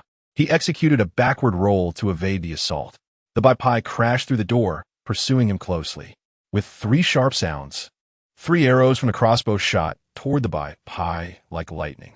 The arrows were swatted away by the Bai Pai, embedding themselves in the wall. The crossbow was too late to be retracted. With a clang, it was reduced to a heap of scrap metal by the Bai Pai's claws. Jiang Zhi felt a pang of regret. He had only prepared a little over 500 crossbows due to time constraints, until humanity's industrial capabilities were fully restored. Losing one would mean one less. He relentlessly attacked with steel plates and the crossbow, continuously retreating. The combat prowess of a first-tier, spatial extraordinary being was pushed to its limits. Yet he still failed to inflict significant damage on the enemy. Without the cooperation of other extraordinary beings, it was exceedingly challenging for a first-tier extraordinary being to take down a Bai Pai alone. Chapter 10. Bug Exploit. At the Shanghai Hotel, Jiang Zhi gripped the crossbow tightly, fixating on the doorway. The battle between man and beast had descended to the lower floor. A fresh gash on his thigh oozed blood profusely. During the fight, he had been cut by the Bai Pai's claws, exposing muscle and causing excruciating pain that made cold sweat bead on his forehead. Yet, he could not afford to let his guard down, fearing a surprise attack from the Bai Pai at any moment. The agony in his arms and thigh intensified, and his vision began to blur. He was losing too much blood. Was this the moment he could no longer endure? Jiang Zhi was unwilling to accept such a fate. Grabbing a hemostatic gel, he sprayed it onto his thigh and arm wounds. Gritting his teeth, he withdrew the crystal core from his spatial storage. After much hesitation, he tossed the core directly into his mouth, washing it down with generous gulps of strong liquor. The substance was quite pungent. Swallowing it directly was best done with liquor, which masked the taste without enhancing it. All of his hopes rested on this crystal core. Ingesting it would likely lead to unpredictable mutations, but at this moment, he had no other choice. If he could not slay the Bai Pai, everything would be in vain. At worst, he would merely become less appealing. At least he could survive. If he could awaken as a Tiki In his second awakening, his chances of survival would increase. This was a gamble. As the burning sensation of the liquor subsided, a more intense heat surged within his stomach, as if igniting a fire. Jiangzhu endured the discomfort, only to be met with a wave of tearing pain coursing through his body. Ugh! The pain felt as though someone was using iron pliers to forcibly tear a chunk of flesh from him. Jiangzhu could not help but let out a muffled groan. With a thunderous boom, the wall beside him bulged, bricks exploding outward like cannon fire. The immense pain delayed Jiangzhu's reaction. By the time he realized he needed to dodge, a massive maw was already looming before him. In a moment of crisis, a thick steel pipe crossed in front of him. The clash of the Bai Pai's savage teeth against the steel pipe sparked flames as the tremendous impact sent Jiangzhu flying. This blow nearly knocked the wind out of him. The Bai Pai, having bitten through the steel pipe, found itself ensnared in its own jaws, thrashing its head wildly. The searing pain swiftly dissipated. Jiangzhu struggled to rise, his thoughts racing. What the hell? Despite his countless ruminations, he had not anticipated that it would indeed be the power of spatial manipulation, the rarest form of psychic energy. To awaken it not once, but twice, was a probability that seemed more unlikely than winning a lottery. Jiangzhu summoned his thoughts, and an inexplicable energy gathered in his hands. Suddenly, a half-meter-long, translucent, slightly curved spatial blade materialized, its hilt forming in his palm. The most formidable aspect of spatial power lay in its unparalleled cutting ability. Utilizing the instability of the boundary between positive space and dimensional space to generate a destructive force far exceeding that of physical cutting. The situation left no room for hesitation. Jiangzhu's gaze hardened, cursing under his breath. Come on, let's see who is tougher. With a roar, he charged the Bai Pai. Just 2 steps in, a steel plate manifested before him. Boom! The steel plate collided violently with the Bai Pai. Jiangzhu shouted as he braced against the steel plate, which was being forced backward. Fortunately, the cramped space prevented the massive Bai Pai from circumventing the steel plate. Its claws could only scrape against it, producing a jarring sound. Jiangzhu broke out in a cold sweat, watching as the steel plate began to buckle under the weight of claw marks. If this continued, it would soon penetrate the inch-thick steel. At that moment, 2 of the Bai Pai's tentacles reached over the top of the steel plate. Jiangzhu grinned, waiting for this opportunity. With a swift motion, the spatial blade slashed through the tentacles, severing them and eliciting a shriek of pain from the creature. It was akin to a vicious strike to a man's most vulnerable point. Even the Bai Pai instinctively recoiled. Seizing the moment, Jiangzhu leaped onto the Bai Pai's head from the foot of the bed, just as the steel plate was tossed aside by the thrashing creature.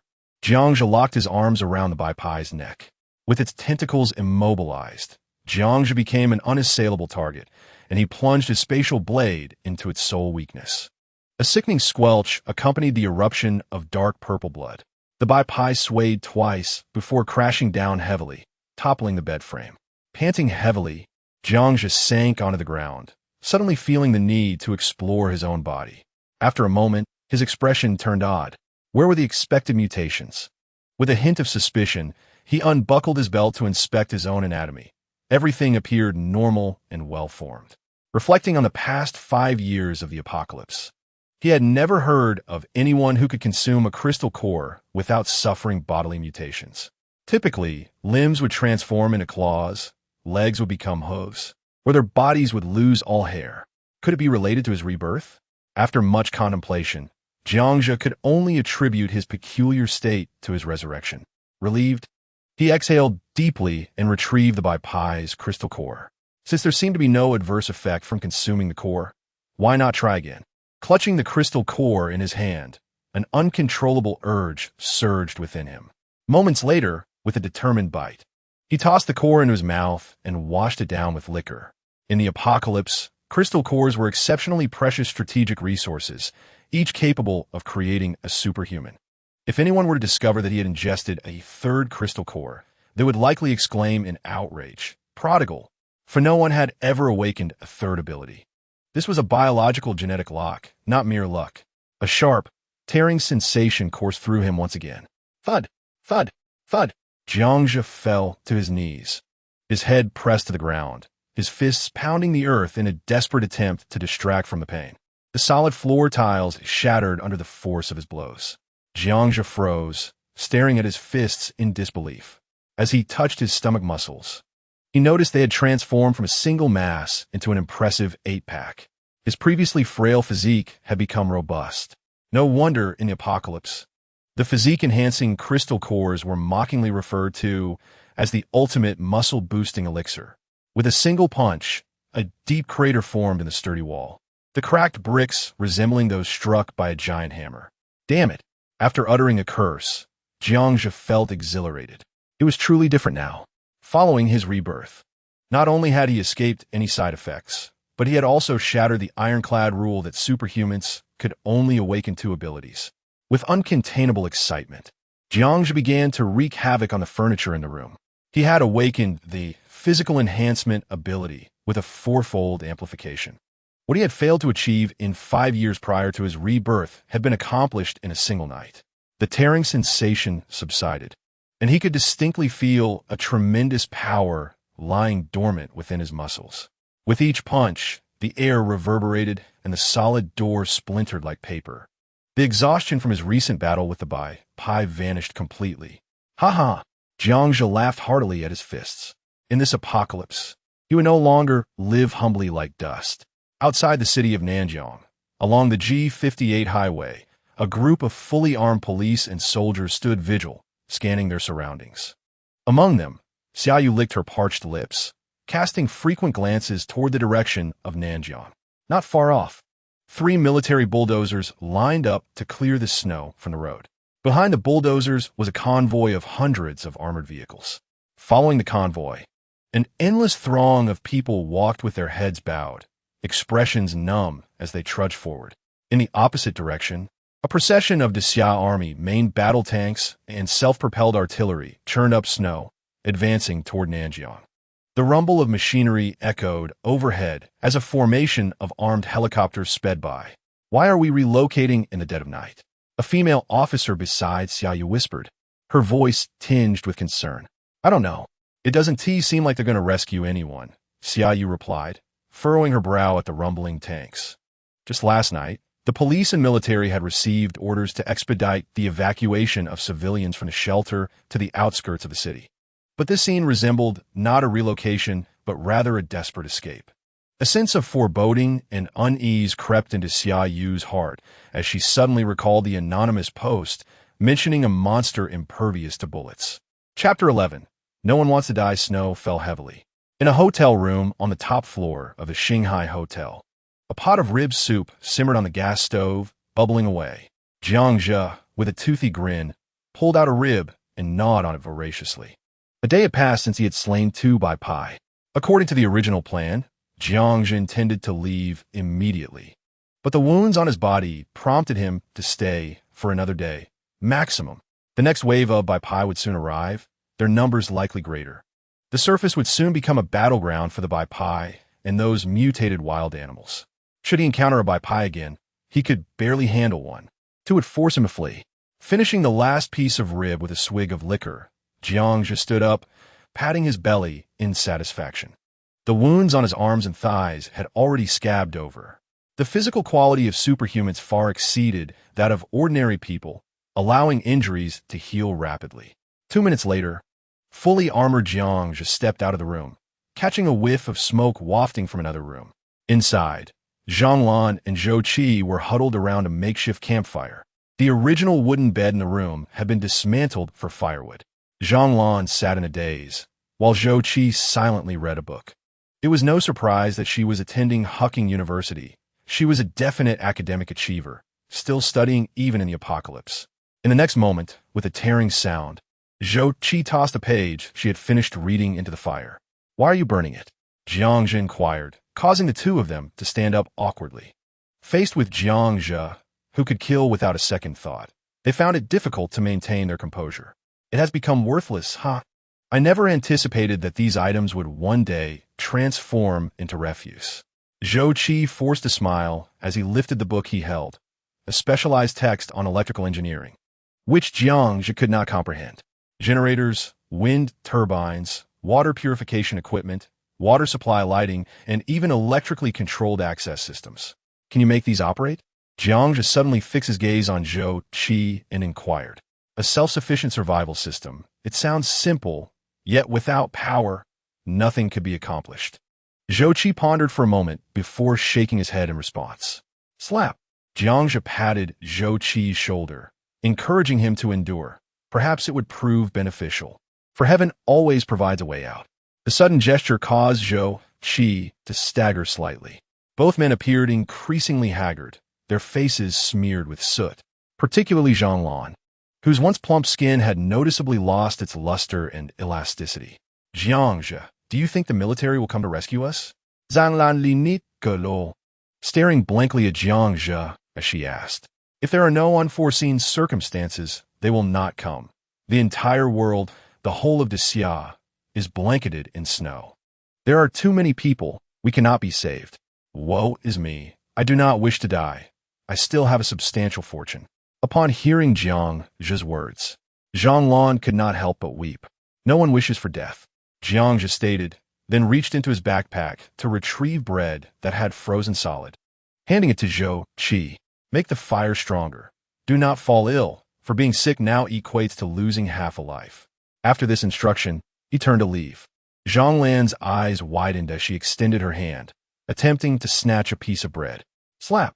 Jiangzhe yanked her hair and pushed her to the ground. Zhou Qi was taken aback by the sudden action. Did I say you could have it? Jiangzhe looked down at Zhang Lan and asked. Zhang Lan's lips trembled as she regarded Jiangzhe's cold gaze, not daring to utter a sound. Just as Jiangzhe was about to turn and depart, Zhang Lan spread her arms to block him, saying, Brother, I know you are capable. I still have my body, and you can have whatever you desire. Just save me. With that, she grasped Jiangzhe's hand, attempting to place it on her chest. No need for that. Jiangzhe forcefully pushed her away and strode out. Woe is me. I just want to live. Zhang Lan's cries echoed behind him, resonating in the quiet corridor. When Jiangzhe emerged onto the first floor of the building, for bonfires still flickered brightly. The once opulent hotel lobby had transformed into a pitch-black expanse. The air was thick with the acrid scent of smoke. Surrounding the bonfires were hundreds of people, some sitting, others lying. Upon seeing Jiangzhe, a woman clutching a child of about 2 years old stumbled toward him, pleading, Little brother, please, give us something to eat. The child has not eaten for 2 days. I beg you. The child in the woman's arms opened its mouth to cry, but only a hoarse sound emerged. Jiangzhe glanced at the child's lips, which had turned purplish. He reached out to check, feeling the child's body burning with fever, and shook his head, saying it would not survive. Have you been giving it melted snow water? The woman nodded, explaining, The child is extremely thirsty. I could only melt the snow in my mouth and feed it a little. Jiangzhe fixed his gaze on the woman, asking, Did you drink any? Yes. As her words fell, Jiangzhe forcefully pushed past her and headed for the door. He did not wish to save them, nor could he. The snow water contained a viral gene that could induce mutations in humans, making them bloodthirsty, frenzied, and highly aggressive. If the white crystal core allowed humanity to evolve to a higher form, then this viral gene would turn people into savage beasts. Children under 10, if they consumed the snow water, would have their bodily functions destroyed with little chance of survival. Halt! At that moment, 3 middle-aged men brandishing baseball bats blocked Jiangzhe's path. Sensing trouble, the crowd around the bonfire began to rise and retreat. We will make things difficult for you. You can leave, but leave the bag behind. A scruffy man pointed at the bag behind Jiangzhe with his bat.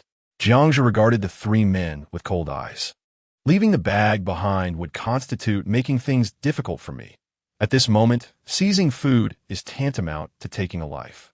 With a swift motion, Jiangzhe drew the military knife from his thigh. The 3 men, intimidated by his imposing aura, took a step back in fear, exchanging glances before reluctantly closing in once more. Half, just half for us to eat. The man hesitated before speaking. Jiangzhe ignored him and turned to leave. Get him. This guy doesn't look hungry. He must have supplies. If we are to die, we shall not die as starving ghosts. A man behind him shouted. Whoosh! The baseball bat whistled through the air, aiming for Jiangzhe's head. This strike was delivered with lethal intent. awakening his physical enhancement ability, Jiang's strength, speed, and reflexes quadrupled compared to an ordinary person. The seemingly powerful swing was riddled with openings in his eyes. In a flash, Jiangzhe bent low, not looking back, using his shoulder to block the descending arm. The bat missed entirely. A glint of cold light flashed in the eyes of the onlookers.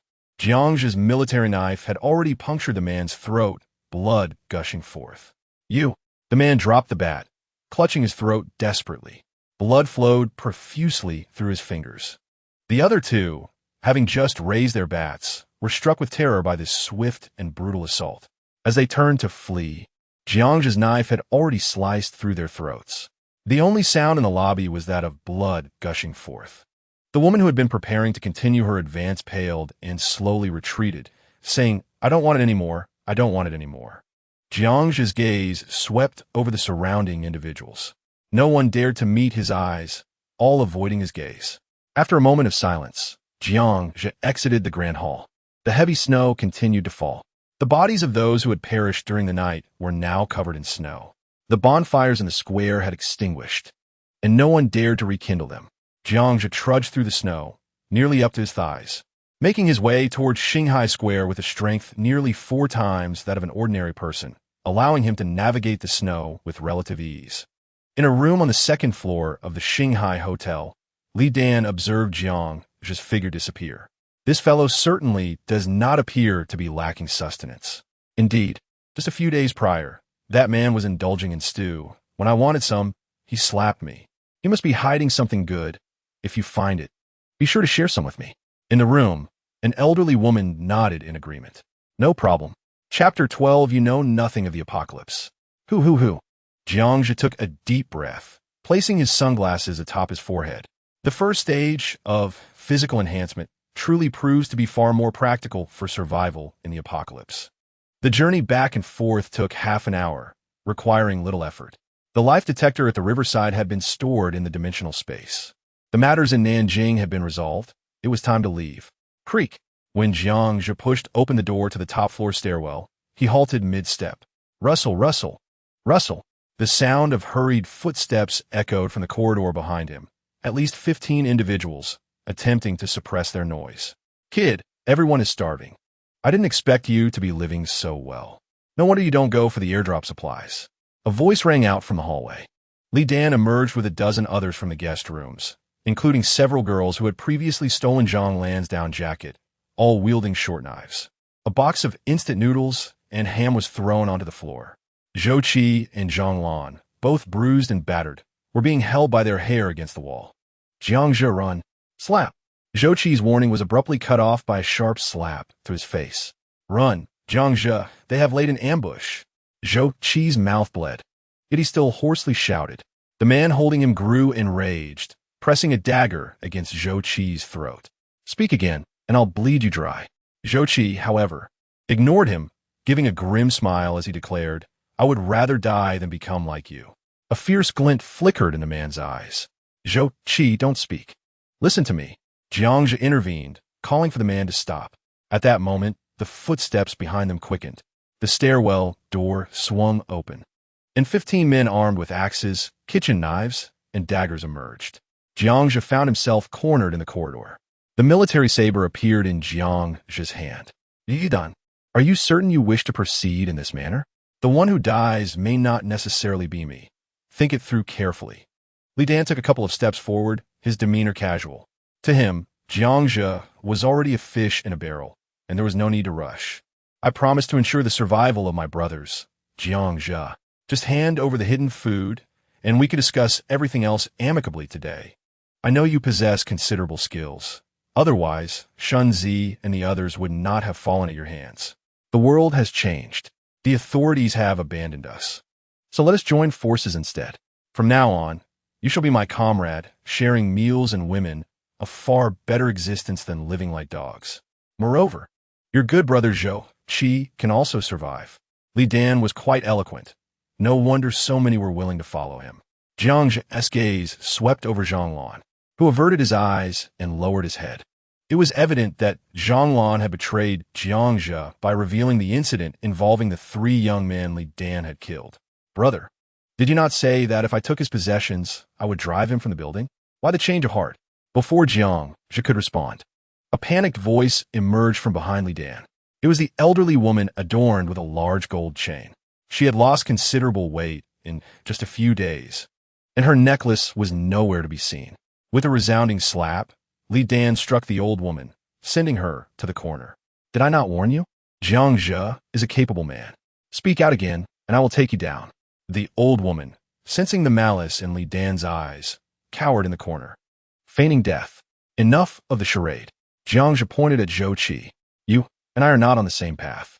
I will take him with me, and you can continue your reign here.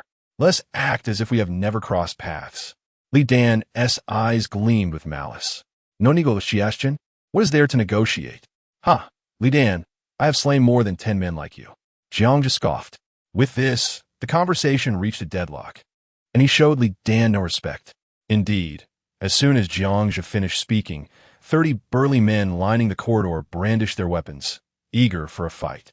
Li Dan, with a lowered gaze, fixed his eyes on Jiang Zhe. After a moment of silence, he suddenly waved his hand. Brothers, break his arms and legs. This fellow surely harbors secrets. Kill. The corridor erupted with deafening shouts of violence. The men on either side raised their axes and steel pipes, their eyes bloodshot with frenzy as they charged at Jiang Zhe. In this apocalyptic world, everyone harbored the potential to become a demon. With a swift motion, Jiang Zhe flicked his wrist, advancing rather than retreating, charging toward Li Dan. His physical prowess, exceeding that of 4 ordinary men, propelled him swiftly into the enemy ranks. The corridor could only accommodate 4 individuals side by side. The first man, caught off guard by Jiang Zhe's speed, had his axe raised above his head when Jiang Zhe's shoulder collided with his chest. The sound of cracking bones echoed as the man spewed blood, flying 2 meters through the air. In an instant, the saber pierced his throat, and with a swift motion, Jiang Zhe hooked his left arm to seize the descending steel pipe, thrusting the other 2 men against the wall. With 2 swift strikes, blood sprayed from the necks of the 2 men who were blocked. Jiang Zhe parried the descending steel pipe with his saber, delivering a devastating uppercut to the last man, who coughed up blood mixed with teeth. A horizontal slash of the saber followed. In less than 3 seconds, the 4 men lay lifeless on the floor. A collective gasp echoed from the men behind as they halted in their tracks, disbelief etched on their faces. Li Dan, with an incredulous expression, swallowed hard, retreating to the back of the group. He had tried to overestimate Jiang Zhe's capabilities, but now realized he had underestimated him. The display of skill had been absurd. As though witnessing a movie unfold, more than 20 subordinates turned their gazes toward Li Dan. Boss, several called out, hoping he would make a decision. The situation had become awkward. Jiang Zhe's combat prowess was too formidable. Even if these 20 men were to sacrifice themselves to take him down, how many would survive? The atmosphere in the corridor shifted subtly. The once boisterous group had fallen silent. Li Dan's expression shifted as he gritted his teeth and stepped forward. Jiang Zhe, for the sake of my brothers' lives, let bygones be bygones. Leave the food and walk away. Jiang Zhe flicked the blood from his saber. Observing the stains on his down jacket, he frowned. In the dimensional space, there were hundreds of thousands of cotton jackets, but he had grown accustomed to being frugal in this apocalyptic era. He was still unaccustomed to soiling such fine garments. I mean what I say. I will not leave anything behind. Li Dan's face turned angry. Are you truly willing to risk it all? No, it is a matter of life and death. Jiang Zhe shook his head. In his eyes, Li Dan and his group were already dead. With a swift motion, a 9mm standard police pistol appeared in Li Dan's hand, its dark muzzle aimed at Jiang Zhe. Come on, let us see whether your blade is quicker or my gun. Li Dan shouted fiercely. Jiang Zhe furrowed his brow. A first-level extraordinary individual could not withstand a bullet. Even the strongest first-level extraordinary individuals of the physique type would sustain light injuries if struck. Only those who reached the second level in physique could withstand gunfire. Jiang Zhe needed to leave immediately and did not wish for any unforeseen events at this critical juncture. Did you steal that from the police? Indeed, why? I dare to rob the police. Do you think I fear you? One last time, drop the saber. Jiang Zhe let the saber droop in his right hand. Realizing why Li Dan had initially refrained from drawing his gun, he did not want to waste bullets. The surrounding men relaxed their expressions. However, Jiang Zhe's left hand slowly rose. You know nothing of the apocalypse, and that is no fault of yours. Chapter 13. The unliving are unusual in the corridor. You know nothing of the apocalypse, and that is no fault of yours. Everyone around heard Jiang Zhe's seemingly nonsensical words, their faces filled with confusion. In the next moment, a massive steel plate appeared, severing the corridor in two. Before anyone could react, a half-human-high crossbow materialized before Jiang Zhe, crafted from fine steel. The bolt, as thick as a child's arm, emanated a chilling glow, aimed at the 15 men behind. No! The pleas for mercy barely escaped their lips. With a series of sharp sounds, the steel bolts flew through the air. A cascade of blood mist sprayed throughout the corridor. This weapon was specifically designed to take down pale-skinned foes, and when used on humans, it was akin to being struck by a 30mm cannon. There was no time for screams. In the blink of an eye, the 15 men were torn apart by 3 waves of bolts, their bodies shredded with immense energy. Some even split in half. The walls of the corridor turned a vivid red, resembling a passage to hell. With a series of loud thuds, sounds emerged from the other side of the steel plate. Suddenly, the steel plate vanished. The scene beyond was revealed to the remaining individuals. Zhang Lan and the elderly woman could not help but scream. They soon doubled over, retching. Li Dan's hand holding the gun trembled as he slowly backed away. In just 3 seconds, 15 men had turned into a heap of remains. The overwhelming scent of blood assaulted everyone's senses. With a clang, someone dropped their weapon, shouting, "Run!" A dozen people dashed madly toward the staircase. Jiang Zhe, in a flash, sped past them. The sounds of screams echoed in the stairwell before falling silent. Jiang Zhe emerged from the stairwell, walking leisurely. Who could believe he had just dispatched more than a dozen individuals? Li Dan did not flee. Upon witnessing Jiang Zhe's speed, he realized there was no chance of escape. The fate of his subordinates served as a testament. The opponent's methods had transcended the capabilities of ordinary humans. Running would only hasten their demise. Especially at this moment, while others could run, he could not. In recent days, Li Dan has been living quite lavishly, having gathered a band of dozens of followers by wielding a stolen firearm. He has finally experienced the exhilarating sensation of being above others. His female superior, once valued at millions before the snowstorm, has willingly crawled into his bed for the sake of a meal. Not only does he not despise the apocalypse, he subtly yearns for this world to remain in such a state indefinitely. Li Dan believes he could reign as the king of Nanjiang City. However, everything is unraveling now, as Jiang Zhe shatters all his illusions. Jiang Zhe, I admit defeat. I was blind just now. Please spare me. As he watches Jiang Zhe approach slowly, Li Dan's face pales, and he retreats, stammering for mercy while raising the pistol above his head. He doesn't even dare to pull the trigger. Hand it over. Jiang Zhe halts before him, and the pistol is promptly surrendered. Examining the weapon in hand, Jiang Zhe notes that the magazine still contains 5 bullets. In this apocalyptic world, such a gun can only be of use in gathering zones. In the wild, it wouldn't even be effective against a mutated snow hare. Those physically enhanced, extraordinary beings wield firearms with a caliber of over 13mm. Jiang Zhe has even witnessed extraordinary individuals using modified pistols with 30mm calibers. One shot from such a weapon is akin to firing a cannon. Jiang Zhe, spare me. I have supplies in the warehouse on the 2nd floor. I'll give you the key. Li Dan pleads once more. Want to live? Yes. He nods eagerly, forcing an ugly smile. If I can't live, I'm not a good person, and I detest bad people. Bang! Amidst the faint gunpowder smoke, a hole appears in Li Dan's forehead. His eyes wide open as he collapses straight to the ground. Jiang Zhe glances at the 3 individuals frozen in the hallway, then retreats to his room and retrieves a backpack. Zhou Qi. The nearby Zhou Qi approaches, eyes closed, unable to bear the sight of the corpses strewn across the corridor. With a swift motion, a pistol is thrust into Zhou Qi's hands. Can you use this? Zhou Qi inspects a gun, but I don't know how to shoot. Shooting is simple. Come, I'll teach you. Safety, sights, align them. and just fire away. There's no secret to it. The more you practice, the more accurate you'll become. Jiangja then squats before Zhanglan and the old lady, calmly surveying the two. Little brother, I was wrong. I shouldn't have spoken about your matters to Li Dan.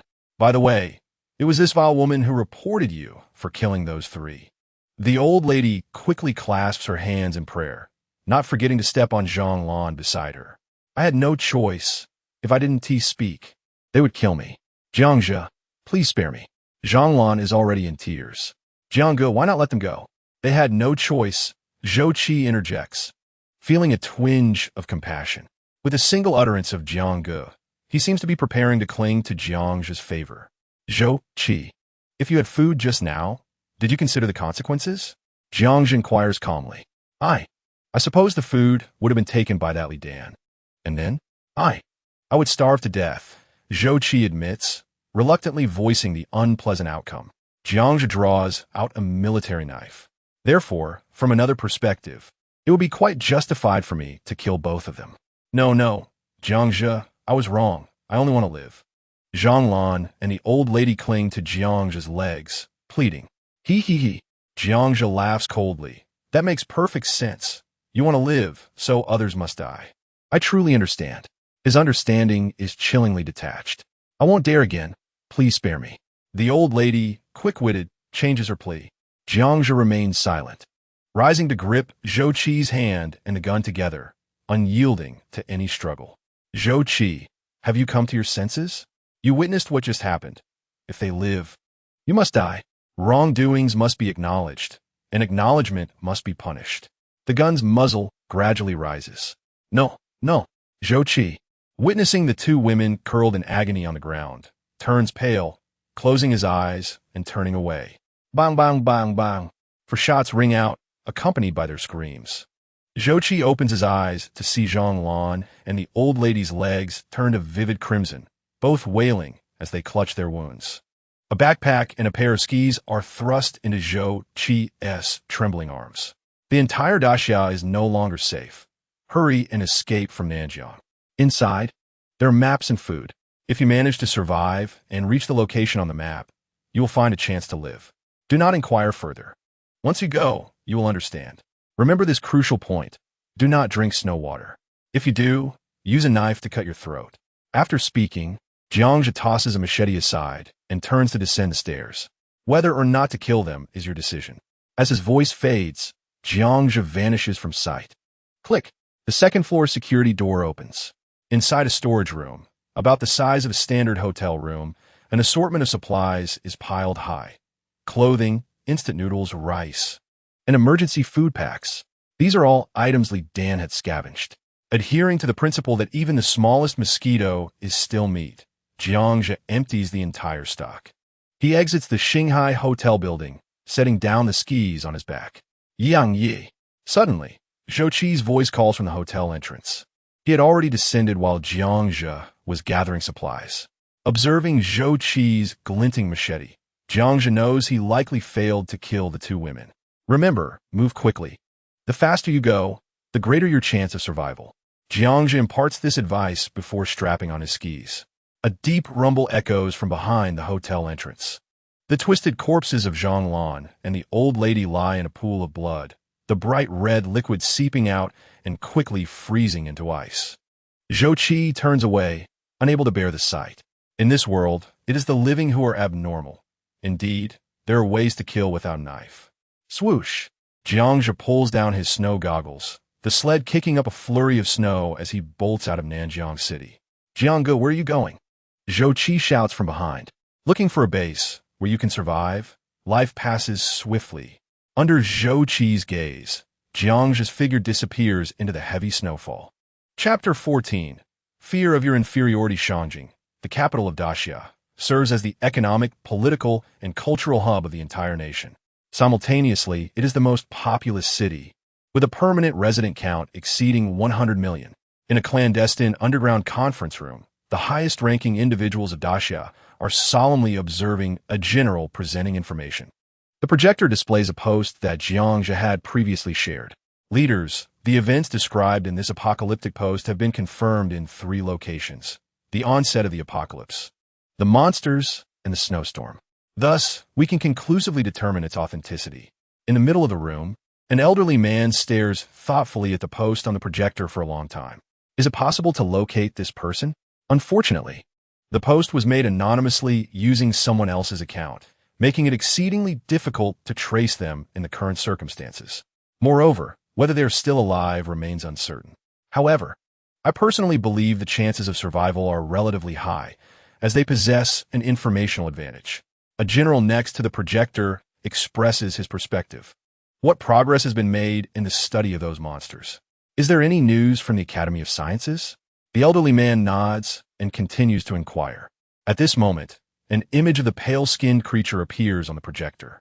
Leaders, the United Nations expert team has basically determined that the cold wave is caused by fluctuations in an unknown strong magnetic field. With humanity's current technology, it is unlikely we can alter the existing climatic conditions. According to statistics, at least 15,000 monsters appeared yesterday in major coastal cities worldwide. The Academy of Sciences is currently unable to ascertain the origin of these creatures, but they have made two astonishing discoveries. Firstly, these monsters exhibit characteristics of silicon-based life forms. The environmental requirements to evolve such life forms are exceedingly stringent. With the technology of Blue Star, it is impossible to speculate how such life forms could have formed. Therefore, their place of origin remains unknown. Through the dissection of female monsters, scientists discovered traces of multi-fetal reproduction within their uteruses. Consequently, based on the current estimated population of these creatures, there are likely between 100,000 to 150,000 monsters that did not participate in the initial attack. Furthermore, research indicates that the average weight of these beasts exceeds 2,500 kilograms, with an average length surpassing 5 meters. Their biting force can exceed 5 tons, and they can reach speeds of 100 meters in just over 3 seconds. The density of their muscle and skin tissues is astonishing.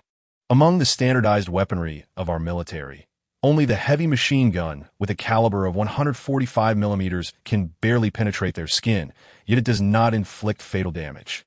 Moreover, experts from the Academy have identified a unique energy core within their white skulls, entirely distinct from any known forms of energy on launching.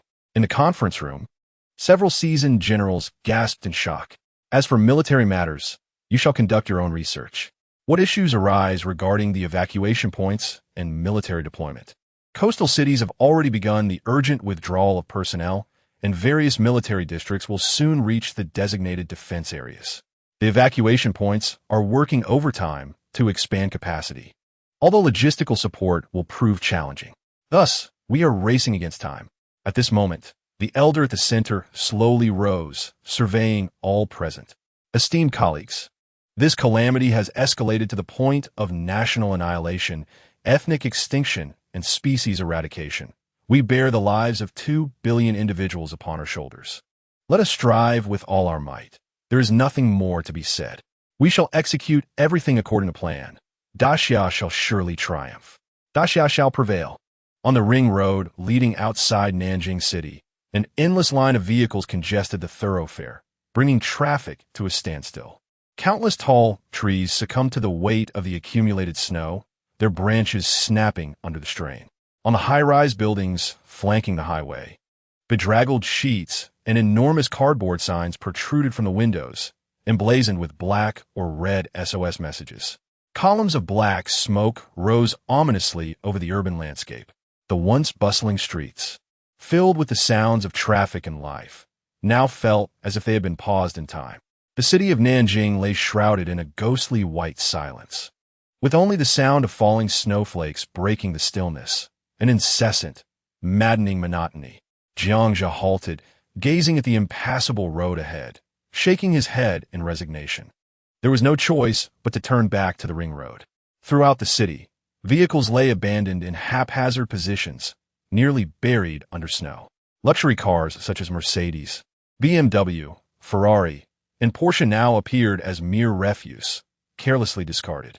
Many fuel caps had been pried open, evidently looted by those left behind. Jiangzhe cautiously maneuvered on his snowboard, wary of speeding. The snow concealed numerous cars, abandoned electric vehicles and motorcycles, leaving him at risk of a fall. Suddenly, with a thud, his snowboard collided with the roof of a car submerged in snow. The impact sent him crashing against the door, forcefully swinging it open. Cursing his luck, Jiangzhe reflected on the irony of his fate. He had always been unlucky, and now, it seemed, his fears had materialized. As he regained his footing, he noticed a red BMW Z8 half buried in the snow, the tip of his snowboard having pierced through the rear window. Resigned, he stowed his snowboard, realizing he had a distance to cover. The streets were nearly choked with discarded vehicles. Neither the snowboard nor the snow-laden motorcycle proved effective. Just as he turned around, he spotted the lifeless body of a girl with bruised skin, grotesquely contorted, slumped in the driver's seat of the BMW. Her legs bore the marks of a tragic accident, having sustained injuries, ultimately leading to her demise in the vehicle, awaiting rescue that never arrived. With a heavy heart, Jiangzhe closed the door firmly, uttering a silent farewell. He would let this car serve as her coffin, sparing her remains from being devoured by wild dogs. Afterward, he bounded forward, propelled by urgency. 2 hours later, on the now somewhat emptied streets, Jiangzhe came to an abrupt stop, displacing a flurry of snow. He scanned his surroundings, his gaze landing on a convenience store by the roadside. Stomping his feet to shake off the accumulated snow, he surveyed the interior of the convenience store. Finding the shelves nearly stripped bare, with only a few cups, mops, and plastic buckets left behind, items deemed useless by others. Yet, for Jiangzhe, they were treasures. He swiftly gathered the remnants, driven by his ingrained habit. Before long, a roaring campfire flickered to life within the store. He placed his insoles atop a shelf to dry, while simmering a pot of braised beef over the flames, steam rising invitingly. After traversing the snowy terrain for 2 hours, even with his extraordinary resilience, fatigue weighed heavily upon him. His undergarments and insoles were thoroughly soaked. He needed a respite to dry off and replenish his energy. Despite the hardships, Jiangzhe remained cheerful, surrounded by an abundance of supplies, far more comfortable than his previous life. Just as he prepared to rise and depart, a deep bark erupted from the convenience store's backyard. In an instant, a knife appeared in his hand. As he stepped into the backyard, he was met with the sound of barking, low and hoarse, lacking any semblance of intimidation. In the small courtyard, a large Saint Bernard was tethered, its chain straining against its weight. Jiangzhe recalled encountering this breed while delivering takeout before the apocalypse. He had heard it was among the largest dog breeds, weighing over 100 kilograms and standing nearly a meter tall. However, this particular Saint Bernard appeared to be in dire straits, with a gaping wound over its right eye, blood matting its fur. If the injury were any deeper, it would become a one-eyed dog. Upon noticing Jiangzhe's presence, the large dog staggered to its feet, lowering its head and baring its teeth, emitting a low growl from its throat. Nearby lay the frozen body of a man, his foot dangling limply from an overturned wheelchair, his head marred with blood. A bloodied steel pipe lay discarded beside the corpse. Assessing the scene, Jiangzhe surmised the events that had transpired. The man was the dog's owner, likely attacked by someone attempting to rob him, resulting in injuries to both the dog and its master. Yet, the thick fur of the Saint Bernard had spared its life. Enough with the growling. There's nothing left in the house to steal, Jiangzhe remarked to the large dog. It seemed to comprehend his words, for it ceased its growling, laying down beside the man's corpse, exhausted and starved. Suddenly, the Saint Bernard sprang to its feet, fixating on the shattered window. A series of faint sounds echoed from behind Jiangzhe. Instinctively, he summoned a circular shield to his left hand and brandished his military knife with his right. With a swift motion, he sent a tawny figure hurtling away with a blow from his shield, revealing it to be a wild dog. Jiangzhe's formidable strength had shattered its spine, leaving the creature incapacitated in the corner, yet it continued to snarl defiantly. Meanwhile, the Saint Bernard engaged in a fierce struggle with another wild dog, its black fur gleaming. The black dog, cunning and evasive, avoided direct confrontation with the larger canine. Seizing the opportunity when the Saint Bernard was momentarily distracted, it lunged to gnaw at a piece of flesh from the corpse of the man.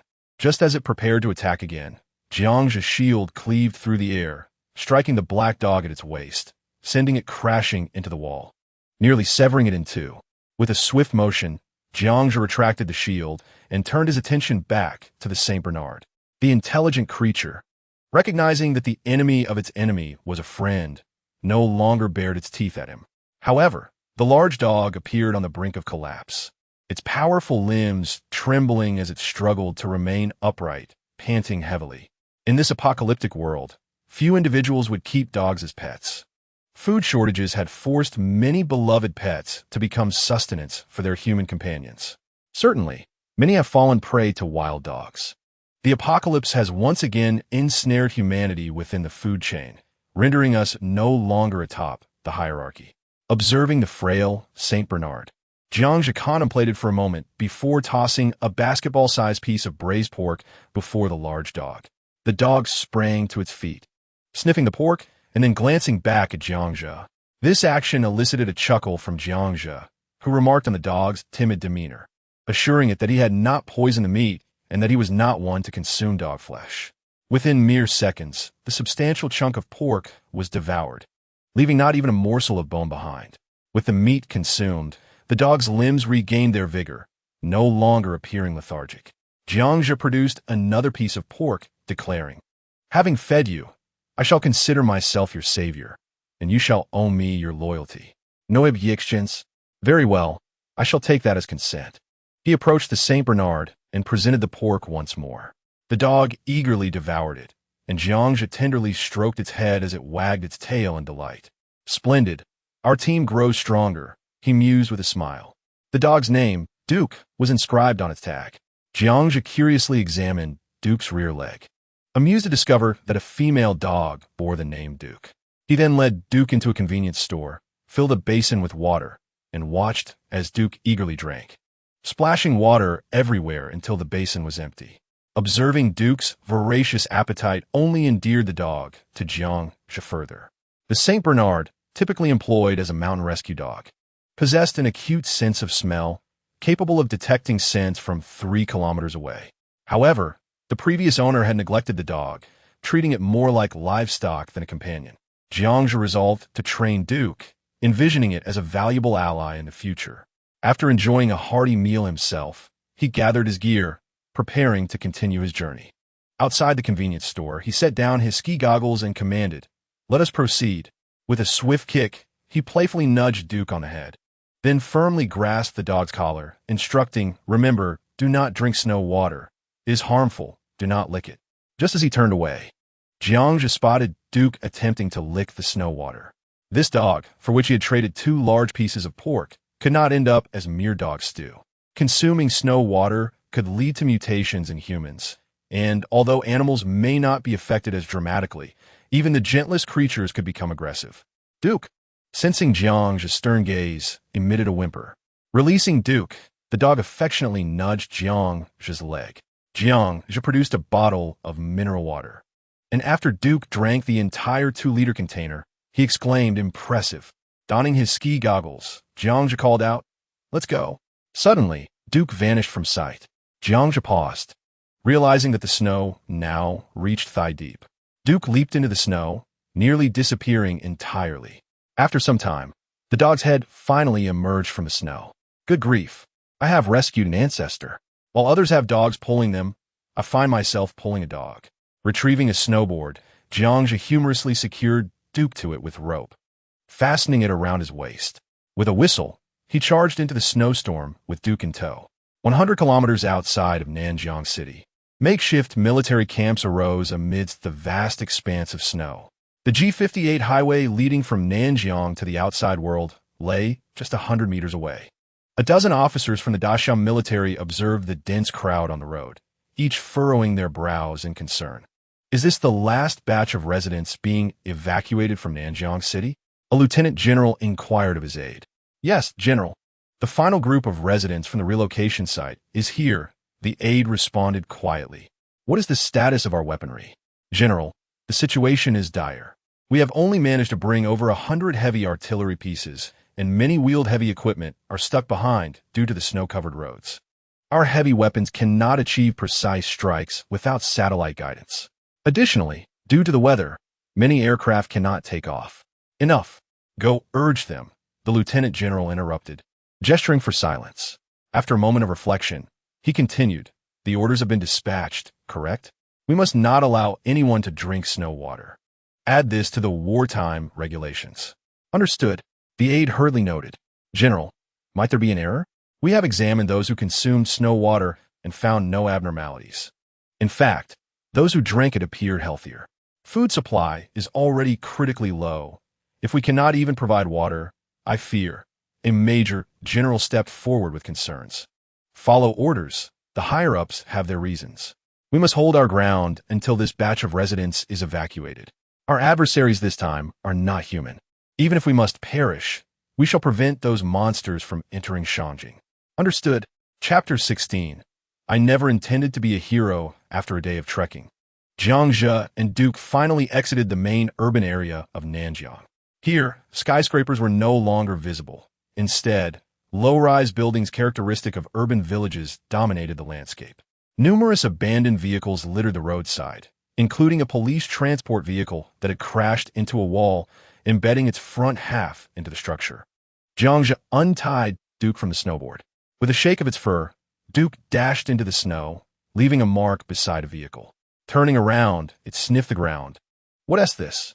Are you planning to claim this territory?" Jiangzhe chuckled, putting away his snowboard. From this point onward, the buildings became sparse, and open spaces alongside the road increased, providing ample room for snowmobiles to traverse. At last, they could travel without dragging the dog along. As darkness fell, they needed to find a place to rest for the night. "Let us go." Jiangzhe patted Duke's head and entered a nearby two-story building. Recently renovated, the small building was already deserted. Compared to the city center, the outskirts offered a greater chance of survival. The original heating methods and sufficient supplies could sustain the former occupants until they reached the official relocation center. The second-floor room facing the street was a spacious living area. The nearly 100-inch television, leather sofa, and carpet indicated that it belonged to a well-to-do family. Yet, the wealth amassed over countless years had vanished overnight. The television and sofa were still covered in plastic, hinting at the owner's lingering hope of returning home after the snowstorm.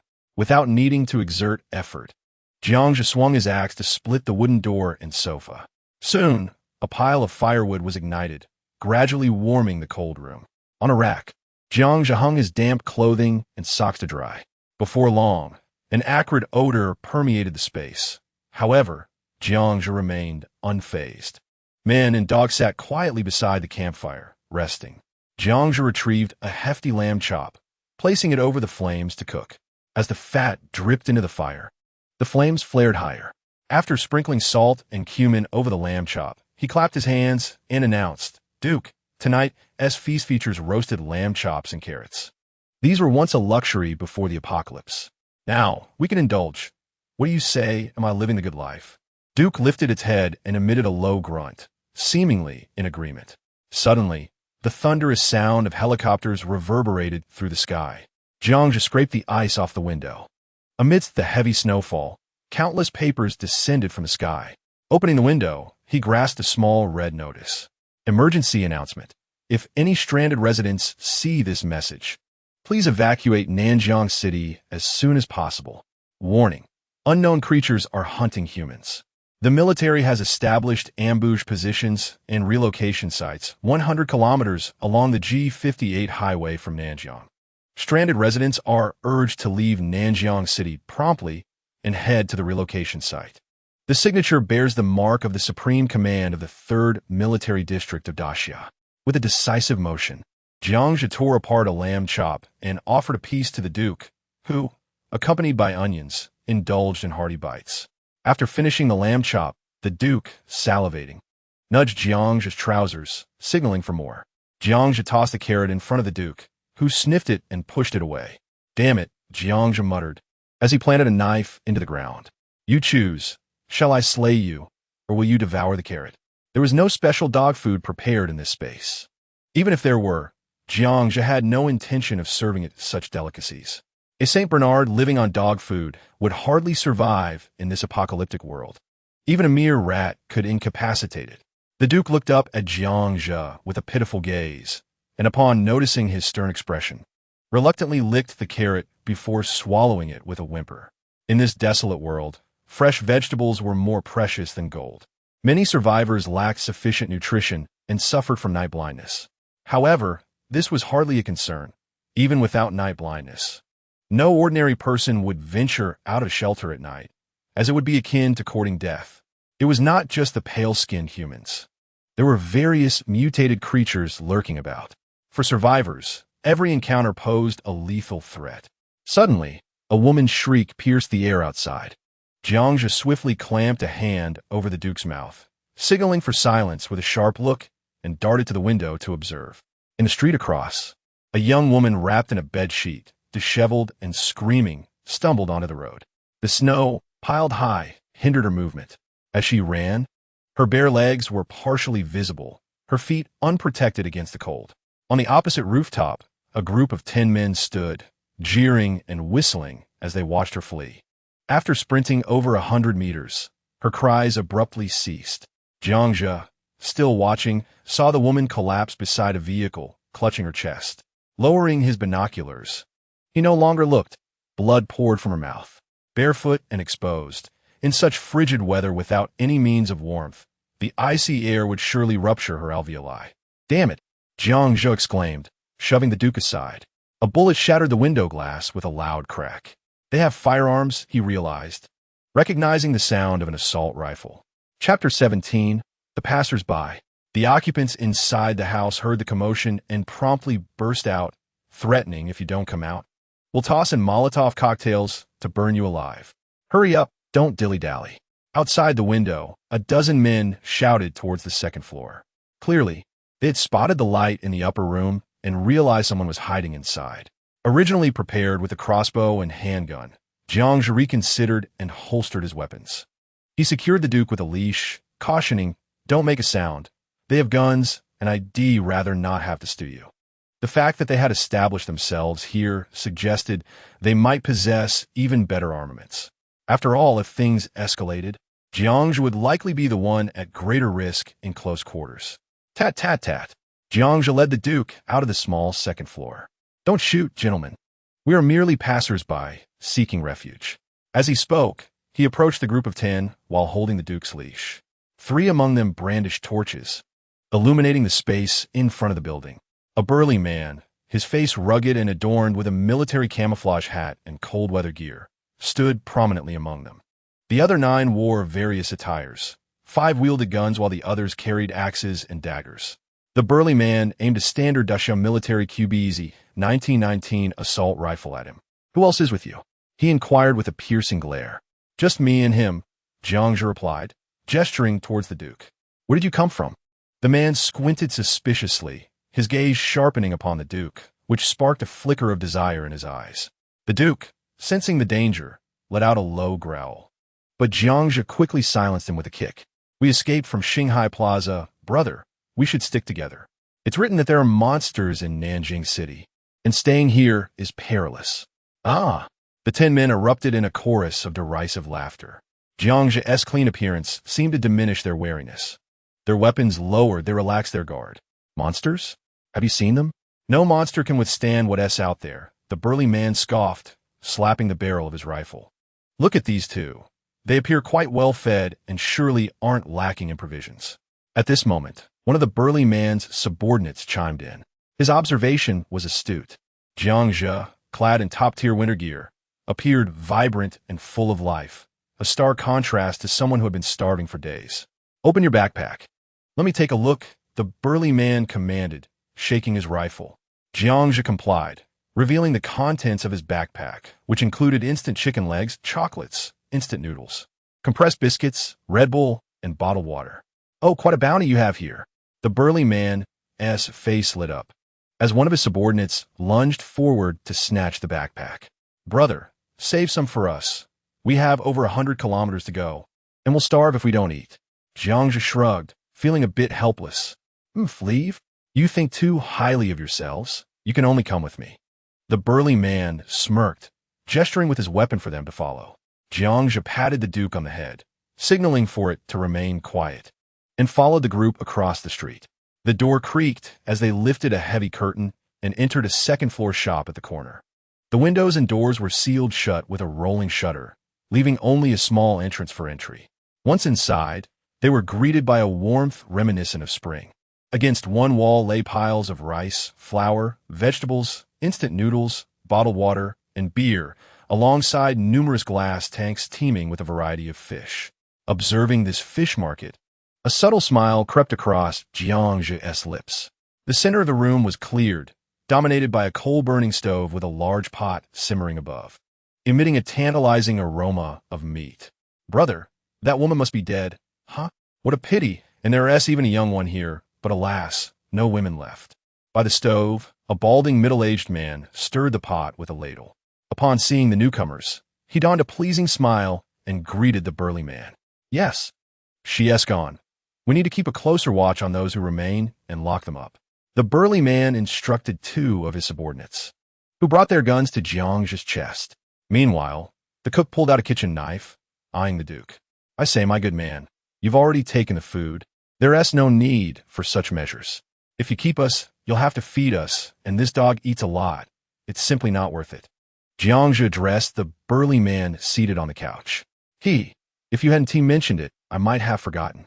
Kill the dog, and after seeing me kill, do you still think you can leave?" The burly man scoffed as he lit a cigarette. The balding cook bowed slightly and said, "This is Long Ge, who escaped from the third prison of Nanjing. He was quite a figure back in the Shura district. Kid, consider yourself unfortunate. Bear with it a bit longer. And once we leave here, you'll be free." The third prison? Jiang scrutinized the burly man and his companions. So they were a group of escaped convicts. It seemed their firearms had also been seized from the police. The third prison of Nanjing housed only the most dangerous criminals. This Long Ge was likely planning to hold them hostage. "You beasts! You will meet your end, Li Long. The state will not spare you." Suddenly, a hoarse roar echoed from the stairway nearby, accompanied by the rattling of iron bars. Jiang turned to see hands emerging from the ground beside the stairwell, grasping the bars and shaking them. It appeared to be a basement. "Ha ha ha! Zhao Guanjiao, the world has changed. Do you know what the situation is outside now? Nanjing has nearly been deserted. Is there still a nation? Who still cares for this place? Go, bring him to me." Shouting so loudly, it seems he has not been beaten enough. Under Long Ge's command, two robust men approached, opened the gate, and dragged a man dressed in police uniform by his hair, throwing him at Long Ge's feet. With a swift motion, Long Ge stepped on the man's head, declaring, "Zhao Guanjiao, this is the apocalypse. It is no longer prison. Here, I'm the one in charge." Zhao Guanjiao found himself in dire straits. His right calf was fractured, the stark white of his bone protruding. His right hand hung limply, also broken. His face was bruised, one eye was swollen shut. Even as Long Ge pressed him to the ground, he continued to curse, "You are full of nonsense. The great Xia will never perish. Li Long, you've killed so many. Someone will come for you." Long Ge pressed a cigarette, but against Zhao's face. The hissing sound filled the air as smoke curled upwards. Zhao winced in pain, but remained defiant, a truly resilient man. "Zhao Guanjiao, why persist? Join us. You could enjoy the comforts of life. Following Long Ge wouldn't be so bad, would it?" Zhang Tsu offered consolation. "Bah, Zhang Hongliang, you are embarrassing the police." Zhao spat back. Zhang Tsu's expression shifted, and he picked up a wooden stick, thrusting it into Zhao's fractured calf. "Embarrassing? Is it not better than living like a dog?" Zhang's face twisted with savagery as he slowly twisted the stick. Zhao's pained howl echoed softly. At this moment, a man beside Jiang reached out, attempting to choke him. But Jiang tilted his head aside, grinning. "Killing?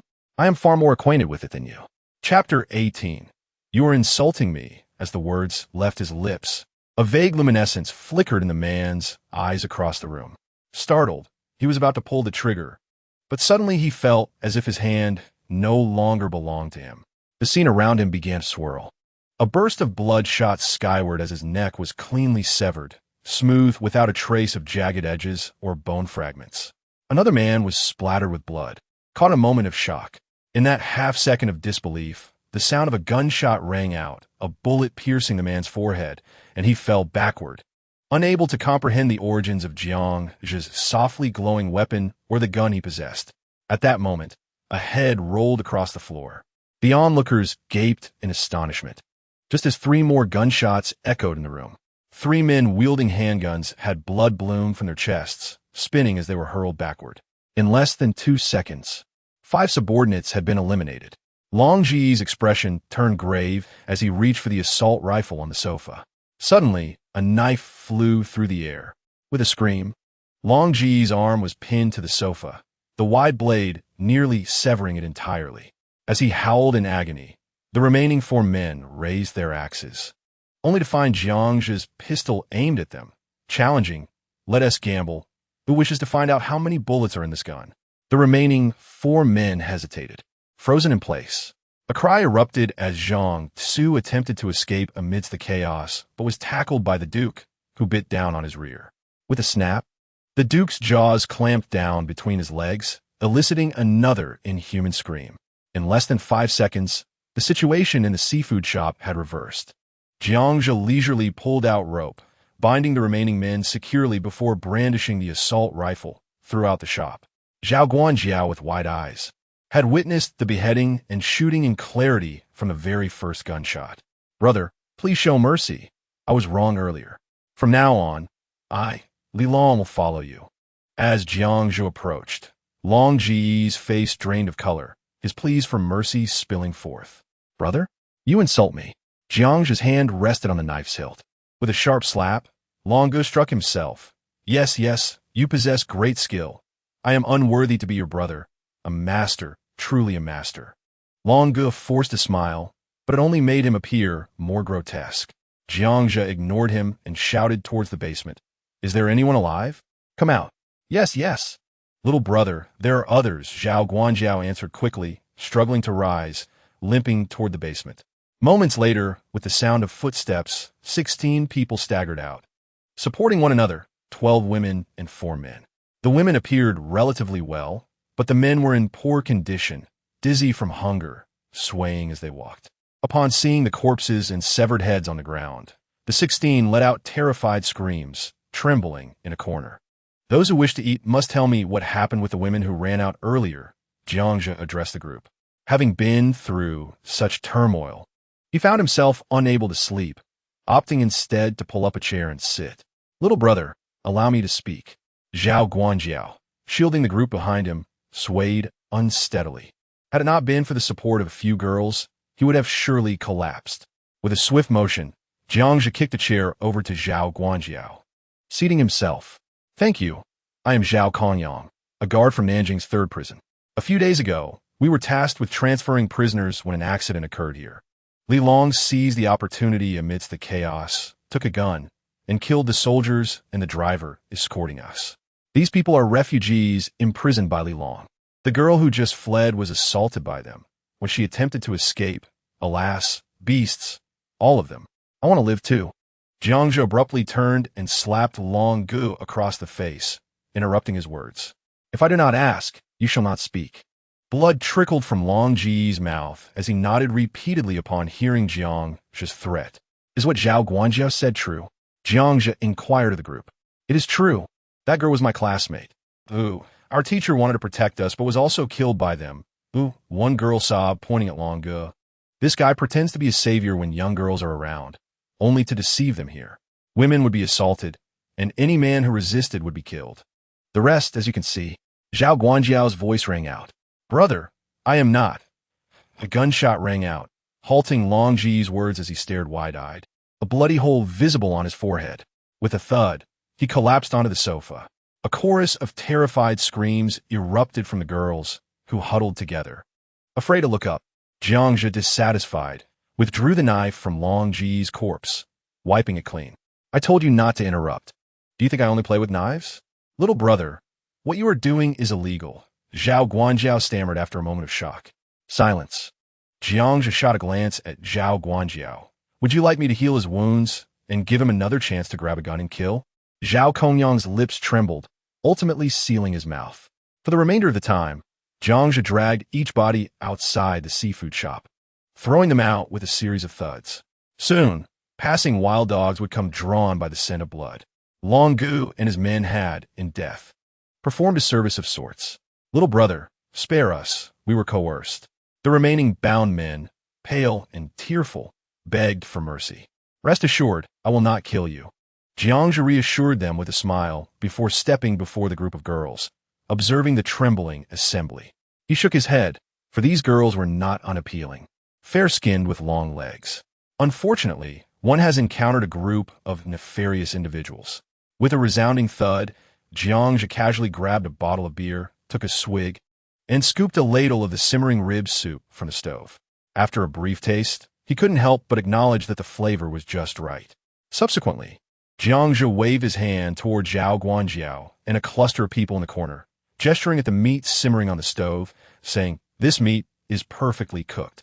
Consider it my treat." In Chapter 19, Departure, the room echoed with the sound of several people gnawing on ribs, a truly terrifying scene. Even a most delicate girl was noisily munching on her rib. In no time, the remaining bones on the ground piled up into a small mountain. Jiangzhe kicked the backside of a nearby man, exclaiming, "Are you seeking death? You've already devoured nearly 4 pounds of meat. Aren't you afraid of bursting?" The man gazed longingly at the large bone in his hand before reluctantly returning it to the pot. Jiangzhe was correct. After days of hunger, one could not indulge in such a manner without dire consequences. "Drink some water. Take it slow," Zhao Guanjiao advised, handing the man a bottle of water. Observing this, the others gradually slowed their gnawing pace. After several minutes, the group gathered around the stove. The Duke, merrily gnawing at a bone, occasionally glanced at Zhang Tubo on the ground nearby, who would merely flinch and emit a low growl at the slightest movement, leaving him to feign death on the cold ground. "Brother Jiang, are you also for Nanjiang? What is the situation outside? Why haven't we seen any official rescue efforts?" A delicate girl mustered the courage to inquire. With food and warmth, their spirits began to improve. "Yes, I am for Nanjiang. The situation outside is dire. It seems the military will not be able to rescue you," Jiangzhe replied, discarding the rib in his hand and extending a propaganda flyer from his pocket to the girl. "Monsters?" Zhao Guanjiao and the others' expressions darkened, their voices slipping out in alarm. Indeed, formidable creatures resembling aliens. Bullets bounce off them without leaving a mark. Many lives were lost at Xinghai Square in Nanjiang. A collective gasp emerged from the girls, their hands instinctively gripping each other. "Have you seen them?" Zhao Guanjiao questioned, skepticism lacing his tone. "I have," Jiangzhe nodded, lighting a cigarette. "If I hadn't fled quickly, I would have been in quite a predicament. Can you describe what they look like?" The delicate girl inquired, suppressing her fear. 3 meters tall, 5 meters long. "Let me put it this way. If you encounter one, it would be the end of you," Jiangzhe remarked in a peculiar tone, causing the group of girls to huddle together in fright. It turned out that the apocalyptic posts were indeed true. At that moment, a girl in the crowd murmured.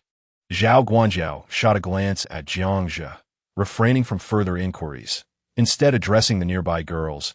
"You must leave at first light. Prepare now and gather as much food as you can." Realization dawned upon them, and they hastily rose to collect supplies. "Brother Jiang, could you lead us to a safe haven?" The delicate girl implored, her large eyes gazing at Jiangzhe. He smiled, recognizing the girl's intelligence and perceiving his unique qualities. Primarily, Jiangzhe's calm demeanor suggested that the apocalypse had not significantly impacted him. He had already bested Long Gu, displaying skill, composure, and charm, which naturally drew the girl's admiration. This was not mere flirtation. It was the instinctual reliance that the weak possess towards the strong in dire circumstances. "No," Jiangzhe firmly rejected her, causing the girl to turn in disappointment, grabbing a backpack from the nearby table and beginning to scavenge for food within the store. "You aren't leaving?" Jiangzhe observed Zhao Guanjiao, who seemed inclined to stay. "I cannot move. If I leave, it would only endanger more lives," Zhao Guanjiao calmly indicated his injured leg. Understanding, Jiangzhe lit a cigar and tossed one to Zhao Guanjiao. "No worries. There will be survivors passing through. In a couple of days, once my injury heals, I can set out with them." Zhao Guanjiao surprisingly maintained a positive outlook, even managing a smile. Jiangzhe nodded, indicating Zhao Guanjiao's leg. "Find a girl to help you. Otherwise, your leg will be permanently incapacitated." "All right, thank you. I owe you one for today." Zhao Guanjiao seemed to grasp Jiangzhe's temperament. He realized that as long as one did not provoke him, Jiangzhe was not entirely cold-hearted. "I'll assist you," the delicate girl approached, holding a bottle of liquor she had retrieved from the shelf. 62-degree liquor. "Hang in there. I learned basic bandaging and wound care during military summer camp. Without anesthetics. This will help ease the pain." As she spoke, she handed the alcohol to Zhao Guanjiao. "Unnecessary, what a waste." Jiangzhe snatched the bottle and swiftly pressed his right hand against Zhao Guanjiao's carotid artery. Zhao Guanjiao's mouth fell open, and within 5 seconds his head tilted, and he passed out. "Stop dawdling. He will awaken shortly." Jiangzhe glanced at the stunned girl, barked an order, and dashed towards the second floor of the store.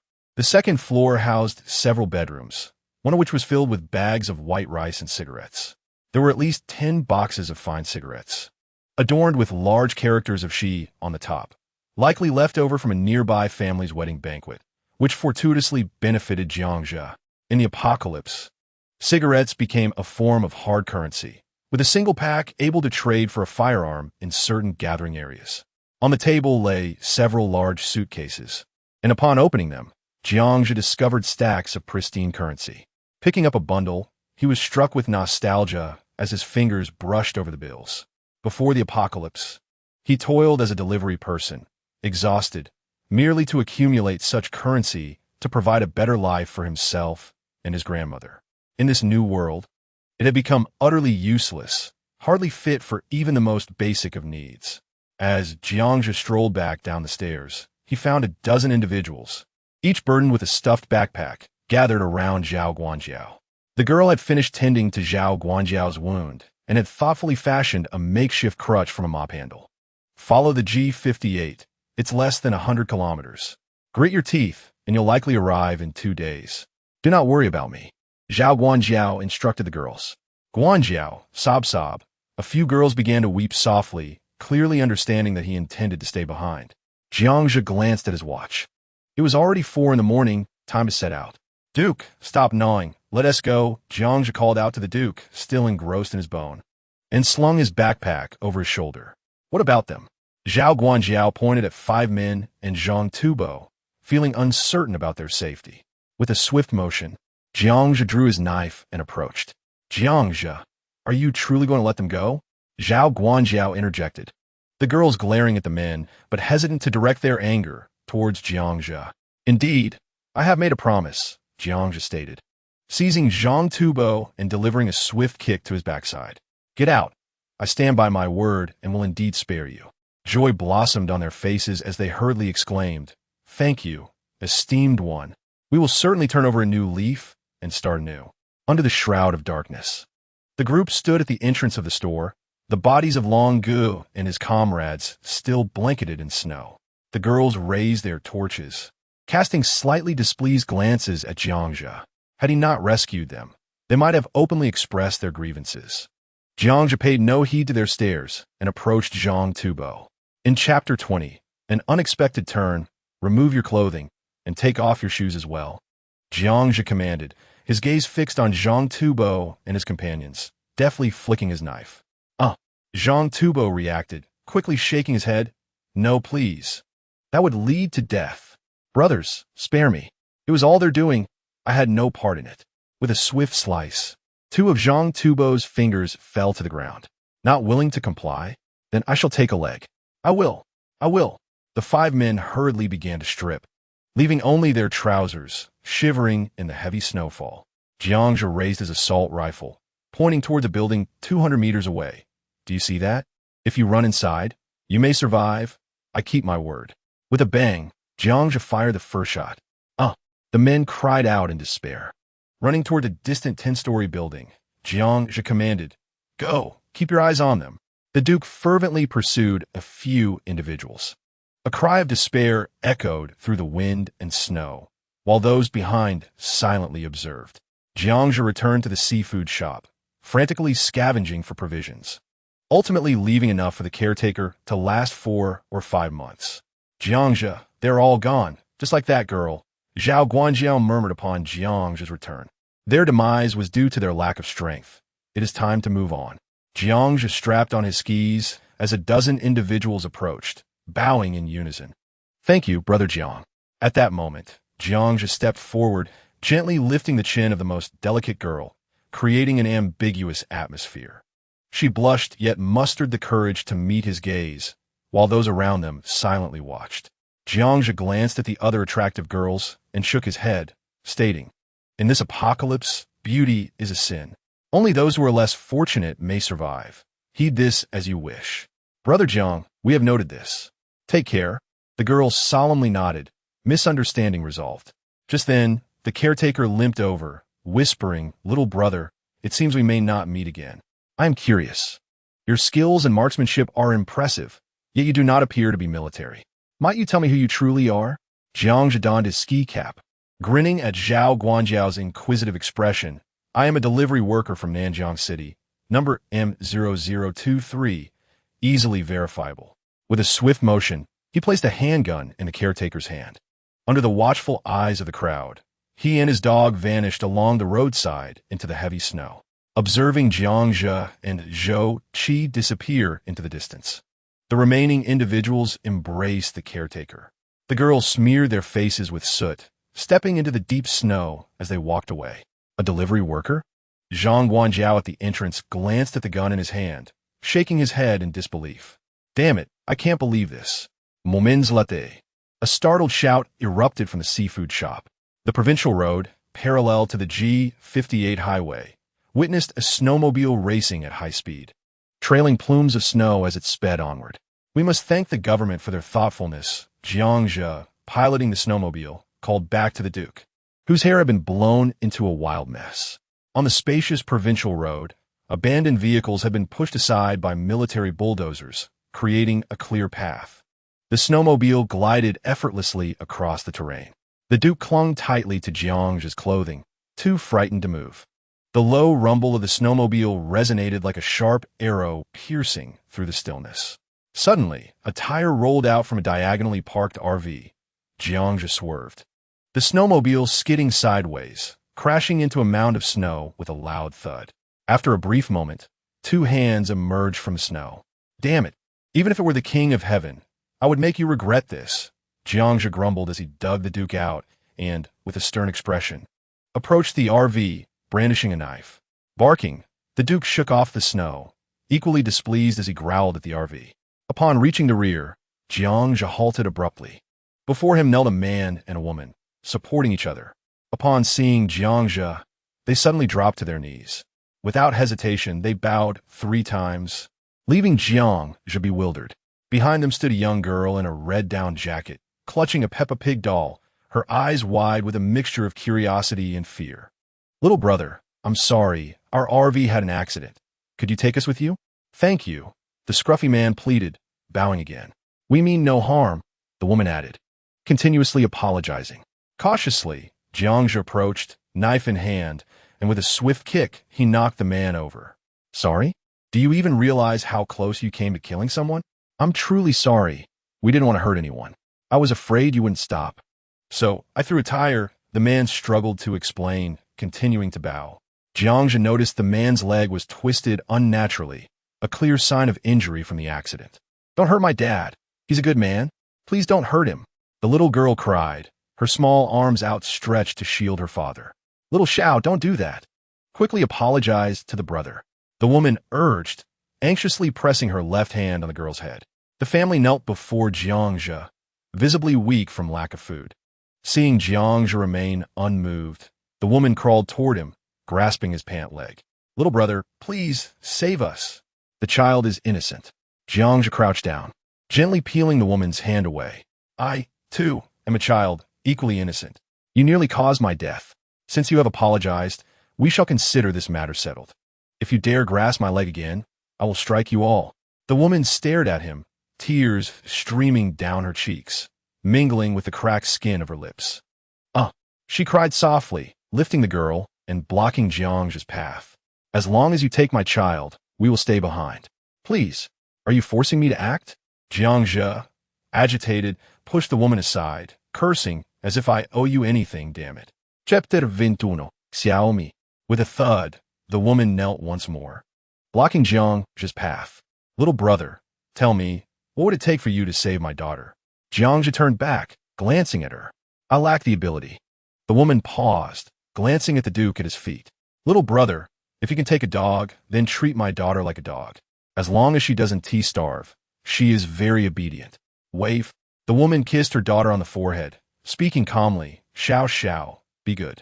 Mama cannot protect you. It is Mama's fault. Holding her daughter's face, she gazed deeply, as if wishing to imprint her into her memory. Mama, I don't blame you, the girl said, embracing her mother's neck. The woman kissed her daughter's neck again. Little brother, we were at fault. I know you harbor resentment. I will pay with this life. Damn it. Jiangja had just turned away when the woman, wielding a screwdriver over half a foot long, plunged it into her neck. The crosshead emerged from the other side, dripping with blood that melted the snow on her shoulder. Blood pooled in her mouth as she stared wide-eyed at Jiangja, a plea for help evident in her expression. Help save the child. With a thud, her body collapsed. Mama, Xiao doesn't blame you. Mama, the girl wailed, clutching her lifeless mother. My dear, what will I do without you? Why, oh why must it be this way? The man wept, holding both his wife and daughter skyward. The Duke, returning, sniffed at the huddle of three. With a soft sound, the man took the screwdriver and drove it into his own neck. Xiao, Daddy is going to be with Mama now. Be good, live well. He gently caressed his daughter's cheek. Then his gaze turned to Jiangja. Little brother, Xiao is very well behaved. If you truly are unwilling to take her in, please just take her to the refuge point ahead. My next life. I had not finished speaking when blood surged from the man's lips, and he bowed his head, succumbing to death. In the howling wind and snow, only the little girl remained, sobbing. Observing that solitary figure, Jiangji fell silent for a moment before turning to lift the snow-covered snowmobile. The engine roared to life, and despite the earlier peril, only the rearview mirror had suffered a blow. Everything else was fine. Duke, get in. Jiangji glanced back at the little girl kneeling in the snow, lowered his goggles, and the Duke instantly leaped into the back seat. The snowmobile surged forward. Everything returned to tranquility. Only the sound of snowflakes falling and the girl's weeping could be heard. 1 minute, 5 minutes, 10 minutes later, the snowmobile returned through the storm. Jiangja observed the small figure kneeling by the roadside, her shoulders laden with snow. Taking a deep breath, he stepped down from the vehicle. He approached and swiftly pulled the little girl into his arms. Let go of me, she cried, struggling, but Jiangja produced a rope and bound her to the Duke.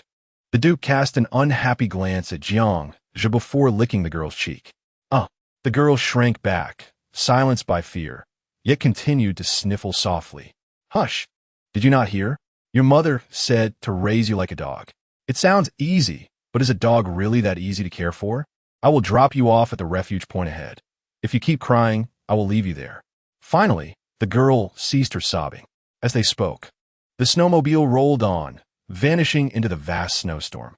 2 hours later, within an auto repair shop beside the provincial road, a bonfire blazed brightly. A pot hung from the overhead beam, simmering a fragrant fish soup. Beside the pot, white flour pancakes soaked in fish broth emanated a delightful aroma of fish and wheat. Xiao sat quietly by the fire, hugging her knees and burying her head between them, occasionally stealing glances at Jiangja and the Duke. Ultimately fixating her gaze on the simmering fish in the iron pot. A soft rumble emanated from her stomach, startling her like a frightened rabbit, and she buried her head deeper. Jiangja pressed a pancake, took a bowl, ladled some fish soup and fish meat, placed a pancake on top, and handed it to her. Here, we still have a long way to go. I don't want it. The girl stubbornly shook her head. Gulp. Jiangja set down the bowl and began to eat the fish soup with the pancake, savoring each bite. The pot contained nearly 3 large sea fish. Even the Duke received a piece, munching contentedly. Since the last time Jiangja had threatened him, the Duke dared not be picky. The pancakes tasted remarkably good. Ever since Jiangja awakened his physical abilities, his appetite had greatly increased, and in no time, 3 pancakes and 2 fish were devoured. Jiangja contentedly burped.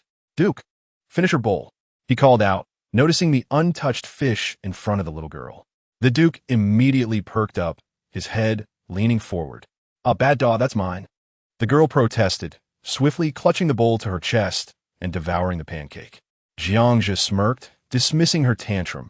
In the apocalypse, One could not afford to be picky when hunger struck. In the frigid wilderness, even excrement was claimed by wild dogs. Before long, the little girl gently released a satisfied burp. The three of them sat around the bonfire, lost in thought, the only sound being the crackling of the burning wood. "What's your name?" Jiangzhe broke the silence. "Su Xiaomi," the girl shyly replied, peeking out from her knees. Indeed, food is the best remedy for a troubled soul, whether in the world before or after the apocalypse. After eating, the little girl no longer resisted communication. "Xiaomi?" Jiangzhe mused, the name sounding rather unappealing and lacking substance. "No wonder you're hungry. You might as well be called the me or Zhouzi." "Oomph. It's the me from EU, not the me from rice," the girl retorted, her displeasure evident, her face illuminated by the firelight, revealing dry tear stains and her cherry-like eyes, evoking a sense of pity. "Haha," Jiangzhe chuckled, stirring the bonfire. "Oomph, bad person, I won't talk to you." The girl stood and walked toward the inner courtyard. "What are you doing?" "I need to urinate." Su Xiaomi turned, a hint of shyness in her voice. "You can't peek." This statement left Jiangzhe momentarily stunned. How hurtful. Upon regaining his senses, Xiaomi had already stepped outside. "Duke, go. Someone is encroaching on your territory. Do you have no objections?" Jiangzhe gestured towards the courtyard. The Duke, confused, tilted his head but obediently ran into the backyard. A sudden scream erupted from the courtyard. In an instant, Jiangzhe sprang into action, drawing his knife and rushing outside. In the back room of the repair shop, Su Xiaomi stood at the door, hands covering her face, trembling slightly. Jiangzhe slowly sheathed his knife, ignoring her. It was perhaps better for her to confront the harsh realities of this world sooner rather than later. Above her, two bodies of elderly individuals clad in tattered shrouds hung stiffly from the beams, their skin darkened by the cold, a tragic and eerie sight. On one wall hung a family portrait. The two gentle-faced elders depicted therein were the very souls now lost within that room. After a moment of contemplation, Jiangzhe turned and exited, with Xiaomi trailing closely behind, returning to the front room. The girl was clearly shaken, clutching her shoulders tightly against the Duke. With a crunch, Jiangzhe pulled out 3 vibrant green cucumbers and began to munch on one. Tossing the others to Xiaomi and the Duke, he checked the time. It was now the 7th day of the apocalypse, and survivors were relocating to underground bases. The surface was no longer habitable. Xiaomi gasped as the Duke finished his cucumber and leaned in to snatch the one from her hands. She quickly concealed her remaining cucumber, eyeing the Duke warily. "Eat the cucumber, don't waste it. It'll be freezing outside. Can you even bite into it?" Jiangzhe shot her a glance. "I'm afraid I won't have enough to eat," Xiaomi murmured, lowering her head. "Oh, you're quite the worrywart. Don't fret, you won't starve." Jiangzhe chuckled at her concern. "Food will become scarcer. Crops won't grow in winter," Xiaomi asserted stubbornly. Jiangzhe laughed heartily.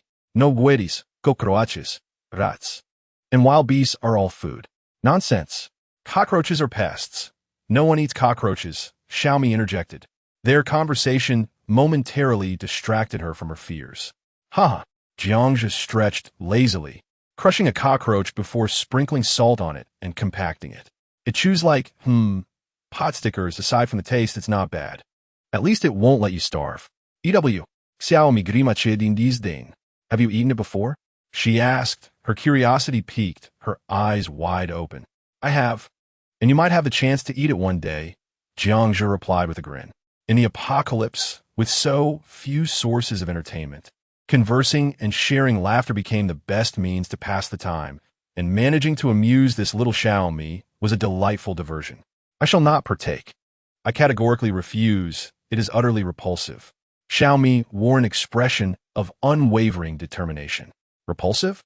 Jiangzhe chuckled, shaking his head. "You have yet to witness true repugnance." This remark piqued Xiaomi's curiosity. "What?" Jiangzhe gazed at Xiaomi with a haunting look. "Corpses." Xiaomi gasped, had completion pudding. Her small hand clutched tightly at the Duke's ear. "Have you ever tasted it?" Xiaomi's voice trembled slightly. "Guess?" Jiangzhe flashed a devilish grin, then abruptly rose. "Let us depart. It is time to set off." The trio of 2 individuals and 1 dog exited the repair shop. The snow continued to fall. The sky was a dull gray, and when one looked up, only snowflakes as large as goose feathers were visible. This time, Jiangzhe did not bind Xiaomi. She obediently climbed onto the snowmobile. This child has emotions, yet she is no fool. Approaching noon, how feeble! Jiangzhe halted the snowmobile, surveying the provincial road, which was once again obstructed by various abandoned vehicles, and could only sigh in resignation. 2 military green bulldozers lay forsaken by the roadside. It seemed the military was presently overwhelmed. Jiangzhe altered his direction, descending the embankment, traversing a patch of farmland, and hurtling toward the G58 expressway, several kilometers away. The snow-covered corn and wheat were stirred up by the snowmobile, creating a green corridor behind them, yet it was quickly concealed by fresh snowfall. Someone, suddenly, Xiaomi shouted from behind. Following the direction of her small hand, a dozen figures were continuously digging through the snow in the fields, pulling at the ears of corn. The noise of the snowmobile caught the attention of a few, who stumbled through the thigh-deep snow toward them. I will not stop, Jiangzhe barked coldly. The snowmobile suddenly accelerated. The group of a dozen, initially intending to intercept the snowmobile, quickly stepped aside upon witnessing its rapid approach. Stop and take me with you. I will offer 500,000. One man clad in a fur coat shouted at Jiangzhe. Stop! Stop! Those left behind hurled ears of corn at the snowmobile, but could only watch helplessly as it sped away into the blizzard. 500,000. That is a fortune. My parents could never earn that much. Xiao, mi murmured softly. It is of no use how much one earns now. It is merely waste paper. From this point onward, one could frequently encounter groups of refugees along the G58 expressway, the starving scouring the earth for unripe crops. In a short span of just over 10 kilometers, at least 10 groups attempted to flag down Jiangzhe's snowmobile, all of whom he outpaced with his speed. In the heavy snow, the embankment of the G58 expressway became distinctly visible as the snowmobile drew nearer, revealing a sparse crowd upon the road. Brace yourself!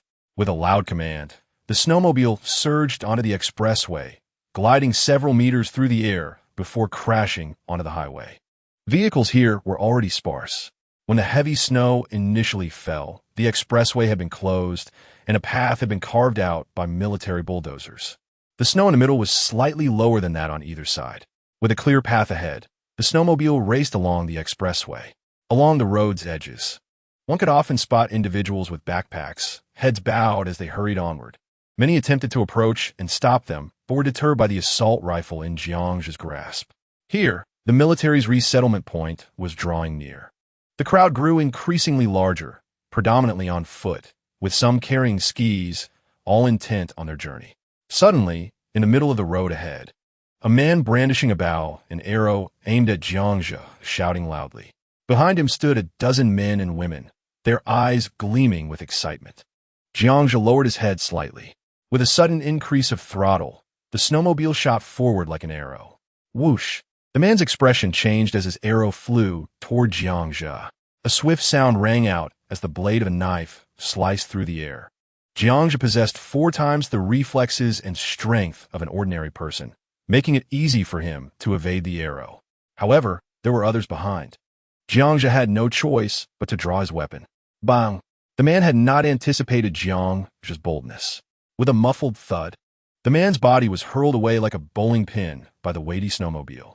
Chapter 23. Forward Operating Base Bang. The man's body skidded several meters away, crashing into the highway guardrail, blood splattering across his face, lying in the snow like a broken sack. He appeared unlikely to survive. Ah, he is killed. The people beside the man snapped out of their stupor, shouting in unison. 3 rushed over to assess the man's injuries, while the remaining few encircled Jiangzhe's snowmobile. Nearby, other refugees, witnessing the death, hastily quickened their pace to leave. The sudden collision had caused the Duke in the back seat to lose his grip and tumble into a nearby snow pile. Bang! Bang! Bang!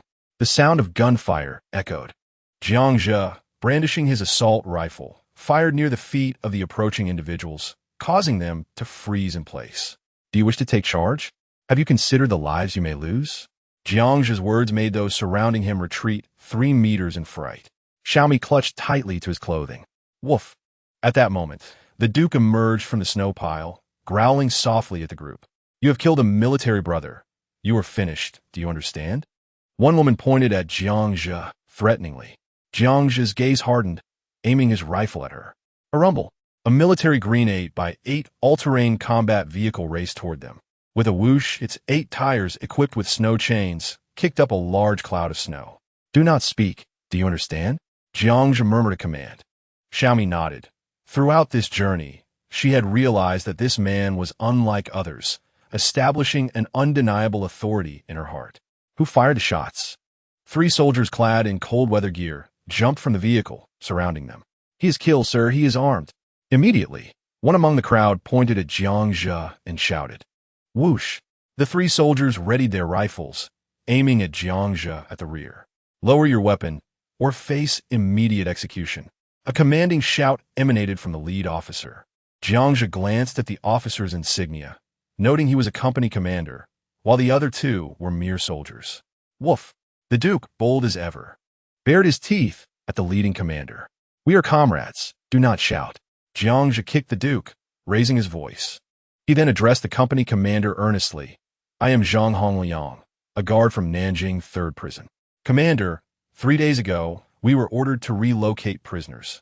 We encountered a vehicle accident en route, and guard Zhao Kongyang was injured, currently overseeing the prisoners at a seafood shop in Nanjing. I am searching for assistance. Please do not be alarmed. With that, Jiangzhe executed a crisp military salute. Xiaomi watched in astonishment. The serious Jiangzhe exuded an imposing aura, more soldierly than the soldiers themselves. The company commander scrutinized Jiangzhe, inquiring why he possessed a standard military rifle. Commander, this weapon belonged to a soldier from the prisoner transport vehicle.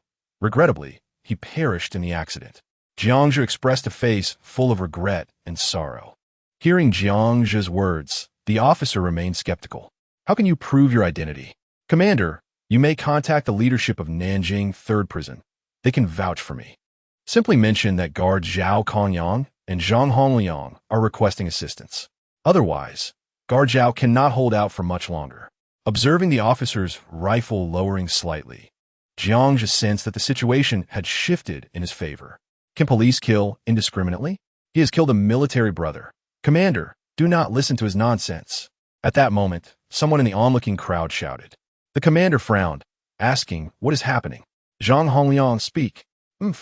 Jiangzhe, unperturbed, stepped forward, meeting the gaze of the dozen or so individuals head-on.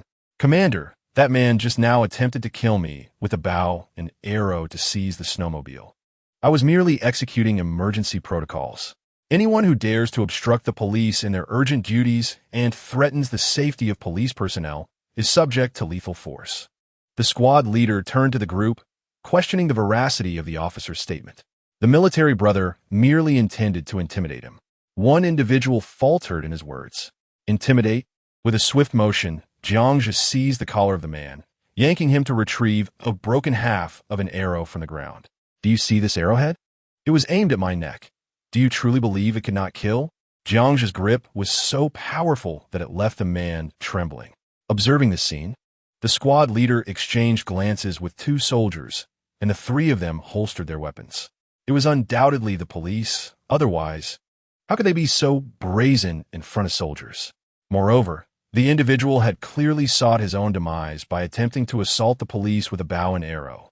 At this moment, the squad leader was disinclined to intervene in this troublesome matter.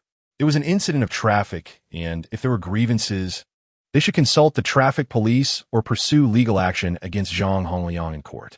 With that, the squad leader dismissed the situation. The terrain vehicle surged forward, leaving behind a crowd that exchanged knowing glances, fully aware that the military brother was most likely doomed. Pursue legal action? They could locate the courthouse. But the culprit had fled, rendering their efforts futile. Jiangzhe mounted the snowmobile alongside Xiaomi, casting a cold smile at the onlookers before following the military all-terrain vehicle into the snowy expanse. With the squad leader's all-terrain vehicle leading the way, the bystanders dared not obstruct their path any longer. The 2 vehicles advanced swiftly. Several kilometers ahead by the highway, a square watchtower constructed from sandbags over 3 meters high came into view. At its center stood a vast military tent, surrounded by a 20-meter expanse, enclosed by barbed wire for protection. 2 all-terrain cargo trucks were stationed within the open area. A large wooden sign by the roadside bore the bold red words, "Continue forward. Relocation point ahead." The squad leader guided Jiang Zhe into the forward base. "Let us discuss matters inside," the squad leader cordially invited. "Excellent." As they walked, Jiang Zhe assessed the entire base with keen eyes. On the fortified defense wall, under several white tents, a dozen soldiers were stationed, vigilantly observing their surroundings. 4 QJZ-170 127mm heavy machine guns were positioned towards the direction of Nanjiang. Jiang Zhe also noticed 4 QJG-02 type 145mm dual-purpose anti-aircraft guns, and beside 2 soldiers, a QBU-201 heavy sniper grenade launcher. For such a modest forward base, this level of firepower was indeed astonishing. Chapter 24. The Squad Leader. As he lifted the heavy tent flap and stepped into the military tent, a commanding voice rang out. 10 soldiers rose to their feet. In the center, a portable gas stove crackled with flames, while the soldiers gathered around, sharing warm conversation. "Sit down, make some room." Under the squad leader's direction, a circle formed around the stove. The soldiers regarded Jiang Zhe with curious eyes. The cold within the tent was biting. Lacking substantial heating, their breath crystallized in the frigid air. The squad leader produced a bottle of liquor from his pocket, pouring it into a tempered glass and offering it to Jiang Zhe. "Here, have a drink to warm yourself. The conditions are rather harsh. As for the little girl, she can have some biscuits instead." The squad leader did not inquire about Xiaomi's identity. The harmonious relationship between the military and civilians in Daxia prompted him to smile apologetically at the young girl, offering her a packet of compressed biscuits. "Thank you, uncle. Drinking will harm your brain. You should limit your intake as well." Xiaomi accepted the biscuits, stowing them away. Her words elicited laughter from the surrounding soldiers. Has the military truly fallen on such hard times? Jiang Zhe took a sip of the liquor, surveying the tent's interior as he initiated conversation. "Indeed, the primary issue is a shortage of supplies. Much of the equipment has been repurposed for disaster relief. Alas, this wretched weather. Fortunately, most of the residents of Nanjiang have evacuated." The squad leader sighed, striking his palm. "Were the military's deployments in Nanjiang?" Jiang Zhe inquired. Lowering his head, Xiaomi assumed the role of a quiet listener. The squad leader glanced at Jiang Zhe, remaining silent for a moment before whispering. "A group from the 3rd Military District is stationed in this direction, comprising 2 combined brigades, an air assault brigade, and a special operations brigade. We belong to the combined 121 Support Battalion, 113th Company. I am squad leader Li Haochan. Beyond this, I cannot disclose any further details." "I understand." Jiang Zhe nodded in acknowledgement. The defensive line likely comprises around 50,000 personnel, while other segments of the 3rd Corps are likely deployed in coastal cities elsewhere in Daxia. "You must have faced considerable hardship along the way," the squad leader remarked, clinking his glass with Jiang Zhe's. "Indeed, we endured exposure to the elements, faced hunger, and came perilously close to collapse," Jiang Zhe reflected. Xiaomi cast her gaze downward, hesitant to speak. "That was excessive. Enduring hunger?" She internally scoffed, considering that continuing on this path would likely add a few pounds to her frame. The squad leader scrutinized Jiang Zhe's face, skeptical. He did not appear as if he had suffered from hunger. His lips were rosy, his skin radiant, and his eyes glimmered with vitality. He looked more like a tourist. "Zhang Guanxiao, since you came from Nanjiang, could you share details about that monster? The higher-ups have only instructed us to hold our ground and to report any sightings of the creature immediately. Have you heard anything about it in Nanjiang?" Squad leader Li voiced the unspoken concerns of the group. Jiang Zhe was well aware that the higher-ups had essentially grasped the combat capabilities of the Bai by this time. They merely refrained from releasing the footage, fearing it would incite widespread panic. Behind this, there lingered a sliver of hope that the appearances of these Bai were limited to the initial few. Unfortunately, the scale of this disaster had surpassed all expectations. "Squad leader Li, I not only heard of it, but I have also witnessed it myself," Jiang Zhe asserted, taking another sip of liquor. "What?" the squad leader exclaimed, seizing Jiang Zhe's arm. Quickly, Tell us what the creature looked like. Was it formidable? The surrounding soldiers widened their eyes in anticipation. Jiang stroked his chin, contemplating. As for its appearance, its head resembled that of an alien, its body akin to a hairless lion, with 2 tentacles sprouting from its back. It measured over 5 meters in length. When we were at Shanghai Square, that beast took down a helicopter in an instant and slaughtered over 100 people in less than a minute. Hiss! The squad leader and the nearby soldiers collectively gasped. Please elaborate further, the squad leader urged, eager to hear more. It is exceedingly rare to encounter someone who has witnessed a bai pai firsthand. Can we continue discussing this while eating? It is quite chilly in here, Jiang suggested, retrieving a half-person-high backpack from behind him. He extracted several kilograms of braised beef, ham, and a sizable portion of cut noodles, laying them before squad leader Li. He also produced a few bottles of liquor, causing the eyes of several soldiers to widen with envy. All right, hurry and bring over the pot. Li Lianzhong was momentarily taken aback, but quickly instructed someone to fetch a large pot. Little brother, you've endured hunger throughout the journey. It must have been quite difficult for you. No wonder you look so well. My brothers have been subsisting on compressed biscuits for the past few days. Our mouths are parched. He couldn't resist throwing in a light-hearted jab. Have you forgotten that I just came from a seafood shop? No need to be polite. We are all part of the Dasham military police. Besides, I have something to ask of you. Jiang casually tossed the ingredients into the pot. Li Lianzhong exchanged a meaningful glance with Jiang and quietly said, All right, let's eat first. We'll discuss matters after we've filled our bellies. Before long, a pot of sour soup beef emanated an enticing aroma. Over a dozen soldiers stared at the pot, their mouths watering incessantly. After days of subsisting on canned food and compressed biscuits, this pot of meat felt like a feast. Come, let us eat and chat. The atmosphere buzzed with excitement. In the military, efficiency was paramount. In the blink of an eye, half the pot of beef had vanished. The tent echoed only with the sounds of slurping. Watching as only a small portion of meat remained in the pot, Jiang tossed in over 10 kilograms of noodles. Stop eating the meat. The brothers outside haven't had their fill yet, Li Lianzhong shouted. The soldiers enthusiastically slurped up the noodles. Each consumed over a kilogram, finally satiating their hunger. When Jiang clinked glasses with Li Lianzhong, he remarked, Little brother, that beast you mentioned, swift and with tough hide. I wish to hear your thoughts. Jiang lit a cigarette that was handed to him. Let us step outside to discuss. All right. The two stood atop the base's defensive wall, observing the sparse crowd moving along the adjacent road. The sentry soldiers had already changed shifts. Those 2 beasts fled after killing people. I don't know where they went, Jiang said, feeling the weight of the 145 heavy machine gun beside him, suppressing the urge to withdraw it. Do you think we can hold them off with this? Li Lianzhong inquired, patting the heavy machine gun beside him.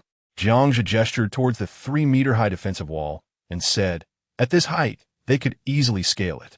They weigh over 2,500 kilograms and can bite through steel plates. Any weapon with a caliber below 145 millimeters is utterly ineffective. The most alarming part is their speed. They can cover 100 meters in just 3 seconds. Watching Jiang extend 3 fingers, Li Lianzhong's face turned pale. The sense of security that the heavy machine guns provided him dissipated. 3 seconds for 100 meters? As a veteran, I know precisely what that signifies. Even if you see them, you might not be able to hit them.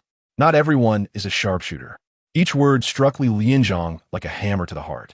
Jiang pointed to the open area around them. You know, if one of them were to enter the base, what the consequences would be, you're more aware than I am. After a moment of silence, Li Lianzhong crushed out his cigarette with force. Is there a way? Tell me, my brothers would consider it a life debt. Yes. What is it? Speak quickly. Run. Chapter 25. Something for survival this time. Li Lianzhong took Jiang's cigarette without hesitation and stuffed the remaining ones into his pocket. Anyone can run, but we cannot. Did you see those people? Li Lianzhong exhaled a ring of smoke, pointing at the figures on the highway. Yes, Jiang nodded. There are still at least several 100,000 people fleeing on the G58 highway. If we run, who will hold the line? Jiang fell silent. What if more of those white-skinned beasts arrive? After a long pause, he continued, Li Lianzhong, siga legally. If death is inevitable, so be it. Look at those people. Even if they survive, how much better off will they be? Will they be reduced to digging through corn stubble for food every day? Jiangzhe glanced at him in surprise. This fellow was surprisingly perceptive. He was right. In the apocalypse, living often became more arduous. Little brother, may I ask a favor? Suddenly, Li Lianzhong rubbed his hands together, a bit embarrassed. The snowmobiles can be yours, but you must provide me with a 147mm machine gun. Jiangzhe had anticipated this fellow's intentions. He had been eyeing his snowmobiles along the journey, his eyes gleaming. Moreover, Jiangzhe had already contributed a pot of sour soup beef to win a favor. He was merely hoping to see if he could acquire a heavy machine gun. That's not possible. Li Lianzhong shook his head firmly. My brothers rely on it. There are 2 spare 127mm guns on the vehicle. You can take one along with 5,000 rounds of ammunition. If it weren't for the current situation, my actions would warrant a military tribunal. Perhaps realizing the slim hope of survival, Li Lianzhong grew bolder. Add 50 kilograms of beef, and I will give you the 147mm gun. Jiangzhe flicked the ash from his cigarette. Li Lianzhong hesitated for a moment, then gritted his teeth and nodded. Plus a pack of cigarettes. Deal. The snowmobile keys were tossed to Li Lianzhong. This thing is quite fast. I can send people further afield to gather supplies. Even if we die, we cannot let the brothers fight on empty stomachs. Half an hour later, the sky began to darken. Another day was drawing to a close. The sound of engines roared as Li Lianzhong drove the all-terrain vehicle to the highway, a few hundred meters from the base. With a swift motion, he tore open the military canvas in the back seat. A 145mm heavy machine gun lay quietly inside, accompanied by a dozen boxes of ammunition. Without a word, Li Lianzhong set the gun and ammunition on the ground, planning to take them away himself. If anyone asked, he would simply say he found them. If you dare to expose me, even you, a fake cop, will meet your end. Jiangzhe chuckled as he placed the gun on a single ski sled, covering it with military canvas. How did you figure it out? Li Lianzhong lit a cigarette. A real cop wouldn't let me get away. Your intentions are too obvious. Fine. I meant well. Jiangzhe extended his hand to bid farewell. Take care. The gun is yours, but no backing out. After Li Lianzhong finished speaking, he climbed into the all-terrain vehicle. Just as he turned around, he suddenly halted. Hey, what is your name? Jiangzhe. What do you do? Deliver food. Li Lianzhong stood and saluted Jiangzhe, pressing the accelerator. The all-terrain vehicle veered off the road, heading towards the forward base. Jiangzhe and Xiaomi approached. The two of them and the dog gazing at the shadowy outline of the forward base amidst the snowstorm. A red military flag stood tall against the snow. Half an hour later, the sky had completely darkened. The sound of breathing and the crunch of snow filled the air as Duke panted, straining to pull the sled behind him with Xiaomi on it. It was a pity for such an imposing figure. Look at how weak you become.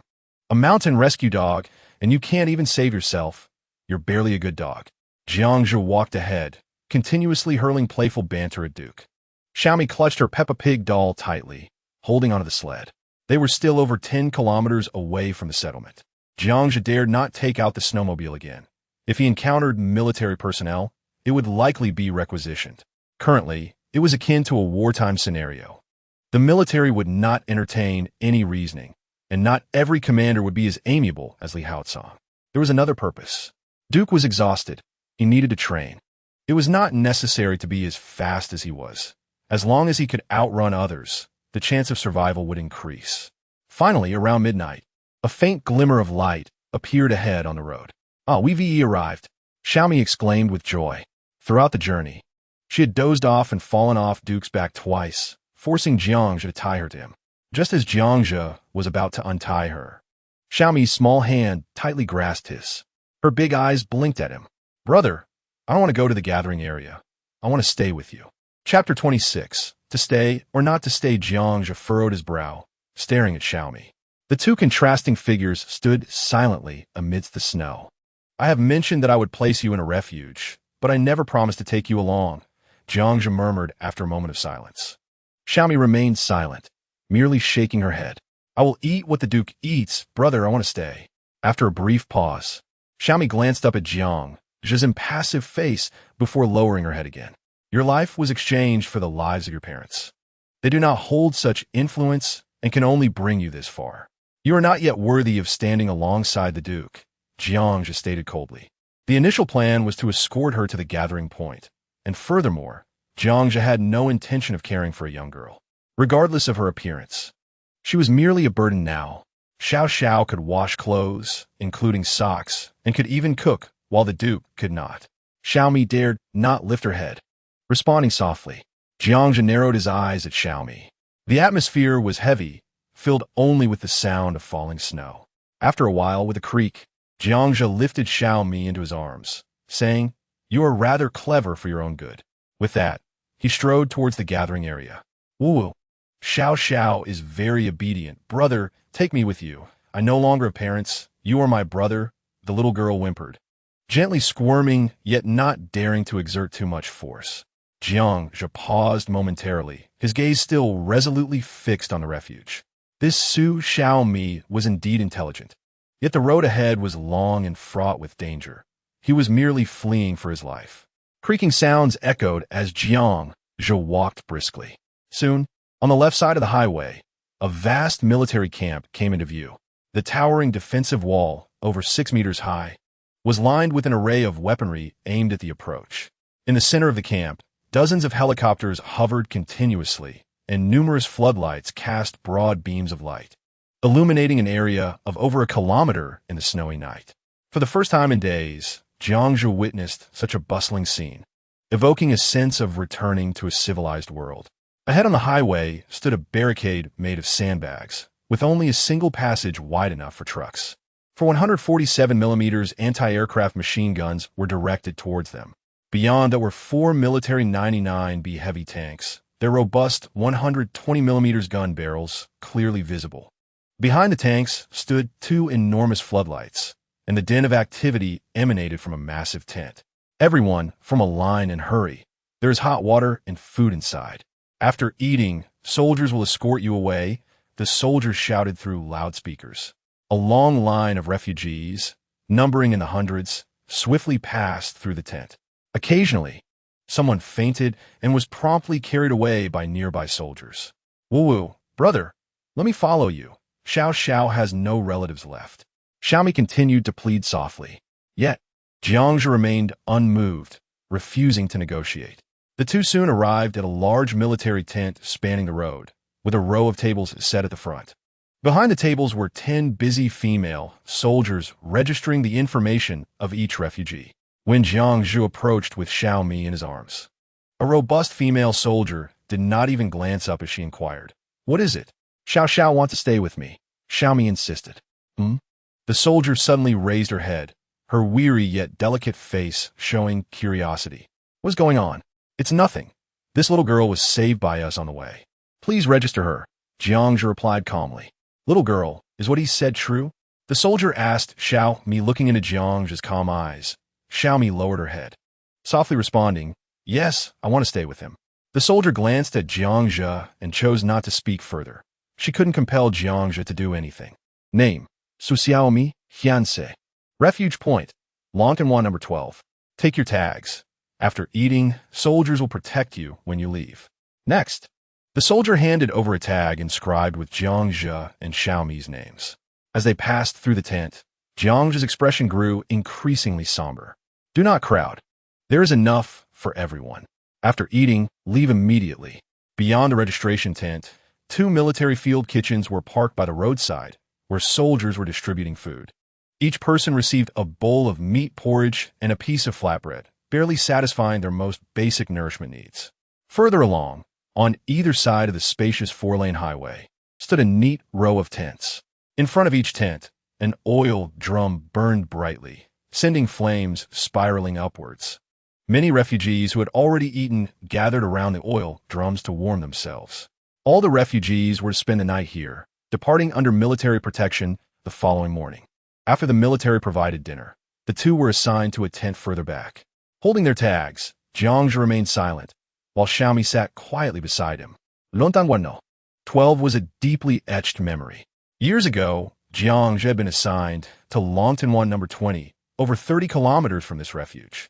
Most of these shelters were military supply bases or repurposed air raid shelters, constructed primarily in mountainous areas, varying in size.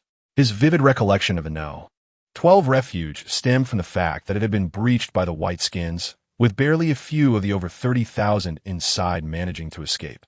Upon hearing this, the hunting team from the number 20 refuge had gone to the number 12 shelter to transport supplies. The horrific scenes of bodies strewn everywhere became one of the most unforgettable images in his memory. Inside the tent, Jiangzhe discreetly glanced at the quietly contemplative Xiaomi beside him, a flicker of helplessness passing through his eyes. To place her on that vehicle would surely lead to her demise. To keep her or not, this dilemma troubled Jiangzhe. Irritated, he stepped out of the tent, deciding to take things one step at a time. You stay here. The Duke will keep you company. Noticing Xiaomi attempting to follow, Jiangzhe firmly instructed her to remain in the tent. Outside, in the open space, large wooden boards stood at intervals, plastered with palm-sized pieces of paper left by refugees. Mother, I have been assigned to Yinshan number 28. Do not worry. Son, Li Feng of Dingxing Trading Company. I am Zhang Wuli, a neurologist at the 4th Hospital in Nanjing. If anyone sees my wife, please inform her that I have been assigned to Yinshan number 32. My wife's name is Zheng Wan. Attached to this note was a photograph of a serene and beautiful woman in a long dress, smiling. Communication had been severed, and people could only use these primitive methods to convey messages. Jiangzhe observed for a while before wandering around the placement area.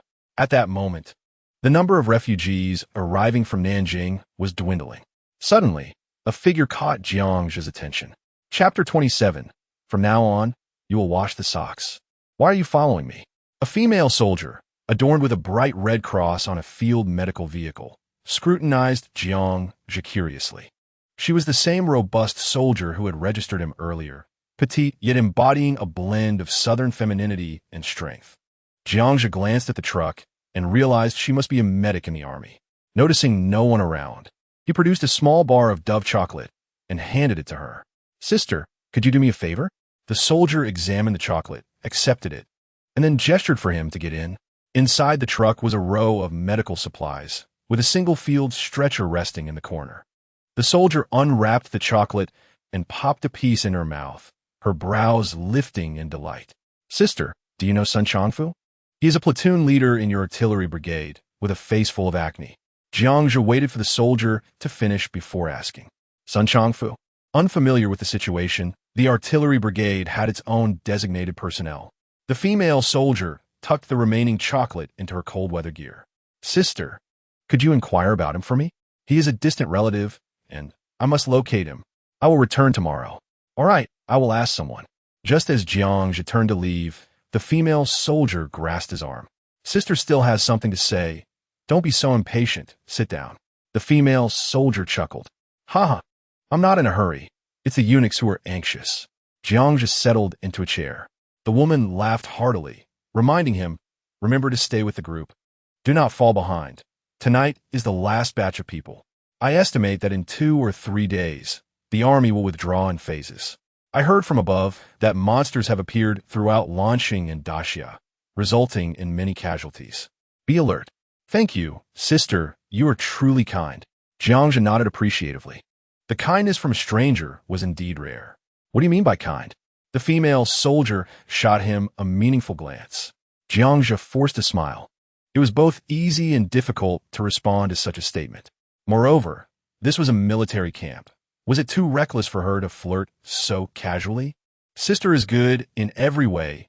Jiangzhe provided a flawless answer. He. The female soldier giggled. This little mouth must have deceived many girls. All right, I was just teasing you. Everyone has been too tense these past few days. We need some levity. Remember my words, tomorrow. Suddenly, a sharp alarm echoed within the military camp. The female soldier's expression changed, and she snatched the medical kit from the table. Hurry! Jiangzhe leapt out of the vehicle. Boom! 3 armed helicopters ascended from the nearby military camp, racing toward the forward base through the heavy snowfall. The tanks behind the tents roared to life, exhaling thick plumes of smoke. A cacophony of soldiers surged forward from the rear. Their assault rifles pointed towards the snow-white ground illuminated by searchlights, preparing the medical team. A commanding shout rang out. The female soldier nodded to Jiang before climbing onto an armored vehicle parked nearby. On the highway sides, dozens of tanks crushed the snow beneath them. The atmosphere grew tense, everyone holding their breath, awaiting an unknown enemy. Jiang hid behind the medical vehicle, occasionally glancing at the 147mm machine gun in the forward defenses. There was no doubt the white-skinned ones had arrived, and he needed to be prepared. Boom! Distant, concentrated explosions echoed ahead.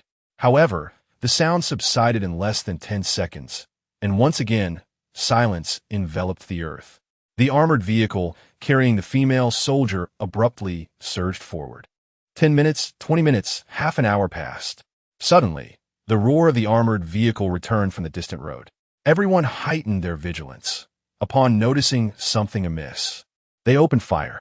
A commanding officer shouted from the front. The armored vehicle halted.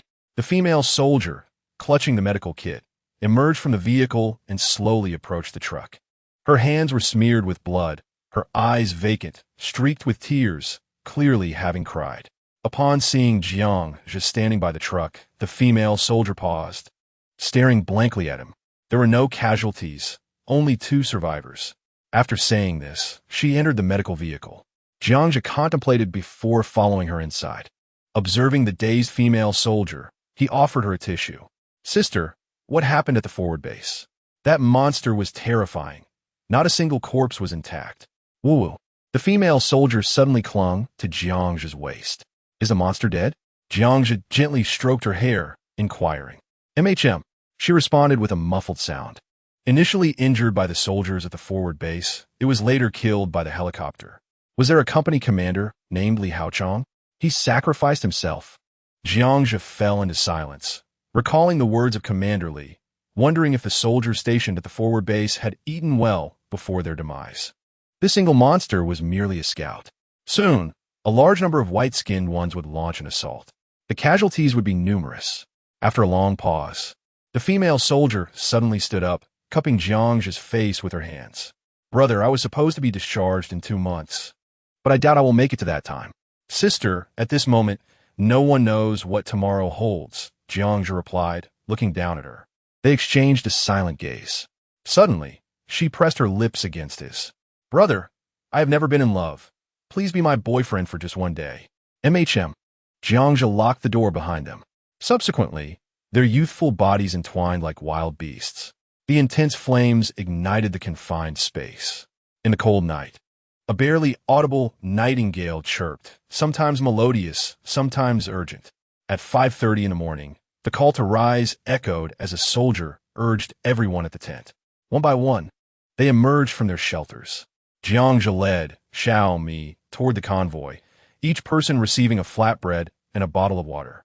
Xiao Mi clung tightly to his clothing, unwilling to let go. The retreating party would soon set off. Come, little girl, you can ride. A soldier extended his hand from the back of the military truck. The truck, covered with green military canvas, already held a dozen children. Brother, are all the children on this truck being sent to the Longtan Bay No. 12 refuge? Jiang inquired. Yes, they are from the same batch. You are quite fortunate. The distance isn't far, the soldier reassured him. Jiang nodded, remaining silent. The distance wasn't far, but it was directly to hell. Yet he could not voice this. Brother, I will be very good. Let me stay with you. I won't compete with the Duke for food anymore. Woo-woo, brother. Xiaomi's voice grew hoarse as she realized parting was imminent. Her helpless arms slightly outstretched in the snow. Hurry up, get on. The soldier urged impatiently. Brother. Xiaomi looked at Jiang, shaking her small head. Tears streamed down her cheeks. Damn. Seeing the lonely figure in the snow, he let out a sharp exclamation, raising his gaze to the dozen children in the truck. After a moment of silence, he softly said, Xiaomi, today no, from now on, you will wash my socks. Xiaomi lifted her snow-covered head, momentarily stunned. After a moment, she reacted, squealing as she rushed to embrace Jiang. The Duke, nearby, also leaned in curiously. Get lost. What are you crowding around for? Jiang's mood soured. The Duke bore the brunt of it. Chapter 28, The Sawtooth Mouse. Departure. At this moment, a loud shout echoed. Boom! As the first few armored vehicles roared to life. The entire convoy slowly moved forward. Tens of thousands of people followed, treading through the snow. This would be the last batch of retreating refugees. After this, the military would no longer provide protection. They would have to rely on themselves to escape Nanjiang. At 5 in the morning, the sky remained pitch black, and the people had grown numb to the heavy snowfall. No one spoke. The night was filled only with the crunching sounds of footsteps in the snow. Xiaomi joyfully walked alongside the Duke. Ahead in the line, Jiangzhe unexpectedly spotted the group of girls from the seafood shop who had not noticed him. They were fortunate to have evaded the white-skinned ones and caught the last evacuation convoy. The military camp on the left side of the highway loomed like a beast, sprawled across the earth. The convoy quickly distanced itself from the camp. Jiangzhe walked slower, gradually falling to the rear. Go! A low shout urged him, lifting Xiaomi and darting off the road, disappearing into the snowy night. On the west side of G58 highway, there lay a series of low, rolling hills. At this moment, Jiangzhe was peering through binoculars. On the hilltop, faint lights could be seen scattered below, winding their way toward the rear, where the artillery brigade's position presumably lay. After a while, Jiangzhe, accompanied by Xiaomi, searched along the hill, following the abandoned vehicles on the road until they reached a small town with only one street. The buildings on either side were no taller than 3 stories, and the street was enveloped in an eerie darkness, as if it had been silent for centuries. "Brother, what are we looking for?" Xiaomi asked sweetly, standing by and scanning the surroundings with binoculars. "A distillery, though I don't know the exact name. It's too late today. Let's find a place to rest." The duo slowly searched along one side of the street.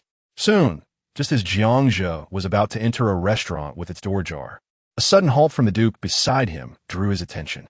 "Careful, watch behind us," Jiangzhe warned, as a cacophony of sounds erupted from an empty house a few meters ahead, startlingly clear in the night. Woof! Eek! The sounds of barking dogs mingled with the cries of other animals. Jiangzhe listened intently, realizing that 2 groups of animals were engaged in a fierce struggle. "Let's go take a look." The sounds grew louder. Inside a butcher's shop, various animals were frantically tearing at each other, their high-pitched screams piercing through the shattered windows. As Jiangzhe rounded the corner, a dark figure tumbled out of the meat shop, followed closely by another shadow, both wildly biting at each other in the snow. Amidst the flying blood and fur, Jiangzhe, illuminated by the faint snowlight, discerned a wild dog and a rat. Xiaomi gasped. The 2 animals, now separated in their struggle, turned to face them. "Brother, is that a rat?" she asked, swallowing nervously. "Yes, it is a rat." In the snow, the rat, baring its teeth, resembled a blue short-haired cat from before the apocalypse. Its 2 front incisors were serrated, stained with blood, and its blood-red eyes fixed on Jiangzhe and Xiaomi with a defiant desire to attack. The wild dog, too, had undergone a transformation. It appeared to be a Pomeranian, no longer slender, but with patches of balding fur revealing bulging muscles, resembling a bully breed. Suddenly, a blinding flash of light caught the attention of both the wild dog and the rat. 2 gunshots rang out, bullets piercing their skulls, causing them to collapse into the snow. The gunfire silenced the cacophony of the meat shop. "Step back," Jiangzhe urged, lightly stomping his foot at the butcher's door as sounds of commotion erupted from within, something rushing toward him. In the next moment, the glint of his knife flashed silver in the snowy night as several dark figures charged out, only to be severed by his blade, their dismembered bodies piling at his feet. The night grew quiet once more. Jiangzhe knelt down, his knife pinning half of the rat to the ground. After glancing around, he entered a small supermarket nearby. A campfire was soon lit, its roaring flames dispelling the cold. The trio of man and dog gathered around, while Jiangzhe wiped his knife clean with a piece of cloth he found on the ground. "Brother, is this what you call a mutated animal?" Xiaomi inquired curiously, poking at the rat's corpse with a stick. "Yes, whether it be a human or an animal, those who survive after drinking melted snow water will mutate. This rat is known as a serrated rat, a mutation of the common rat." Jiangzhe sheathed his knife. Xiaomi focused on the rat's prominent teeth. thick as a thumb and long as a finger, resembling serrated edges. She tapped them, producing a metallic clink. How did this rat survive? Xiaomi asked, perplexed. Stop overthinking it. I have no idea. Even experts can't provide clarity on these monsters. Jiangzhe replied, while tending to the campfire. Xiaomi stared at the rat's corpse, her face paling, and she buried her head between her legs. Brother, what if a human drank it? What would happen? Xiaomi couldn't help but ask. Throughout their journey, Jiangzhe had advised her against drinking snow water, but hadn't explained why until now. Increased joint sizes, tighter muscles, immense strength, extreme cold resistance, teeth as sharp as spikes, and a frenzy for flesh, particularly human flesh. Their intelligence regresses to that of beasts. As Jiangzhe spoke, he placed a skewer of meat over the fire and started brewing coffee. Xiaomi hesitated, then asked, is there a chance they could revert back? Jiangzhe shook his head while turning the meat. Not a chance for at least 5 years. Brother, how do you know this? Xiaomi asked timidly without looking up. Someone told me, he replied. Well, that doesn't mean it's true, Xiaomi mused, appearing intrigued. Eat up. You'll encounter more mutated creatures in the future. This is just the beginning. Jiangzhe took a skewer and began to eat heartily. I'm not hungry, you go ahead. Xiaomi tossed out, falling silent. After satisfying his hunger, Jiangzhe leaned back in his chair, sipping coffee with his eyes half closed. Suddenly, Xiaomi stood up and returned from the supermarket with a metal basin and half a block of fat, squatting before Jiangzhe. Her little hands began to untie his shoelaces. What are you doing? Jiangzhe opened his eyes. Washing socks. I will wash your socks, Xiaomi replied quietly, head bowed. Observing her small form, Jiangzhe quickly finished his coffee, deftly removed his socks, and tossed them into the basin. Xiaomi struggled to lift an axe, shattering an ice block in the kitchen before placing it over the campfire to melt. Half an hour later, the sound of her hands rubbing the socks echoed. Then, another basin of clean water was placed at Jiangzhe's feet, as her small hands meticulously cleaned his large feet. Jiangzhe closed his eyes, relishing the warmth from her touch, and softly cursed, damn apocalypse. Chapter 29.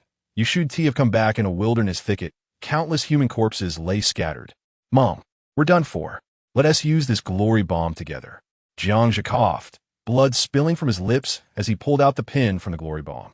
There's no point in regretting. 5 extra years of life is something to be grateful for. Rustling sounds emerged from the surrounding forest as innumerable pale creatures encircled Jiangzhe and the artilleryman. 2 of the pale beasts lunged forward, eager to be the first to feast. Let them all die. Jiangzhe roared in a savage frenzy as he released the glory bomb. Boom! A blinding light engulfed him and the pale creatures.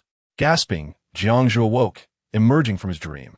He had dreamt of the artilleryman and the moment before his death. This artilleryman was the one he sought, Sun Changfu, a former company commander in the 3rd Military District's Artillery Brigade. During the ambush battle in Nanjing City, Sun Changfu's unit was scattered, and he had taken refuge in a distillery to survive. Later, Jiangzhe and Sun Changfu became teammates in the refuge's hunting team. As an artilleryman, Sun Changfu was known for his swift and precise shots, earning him the nickname Artilleryman. He had become an extraordinary being before Jiangzhe did, saving his life several times during their hunting days.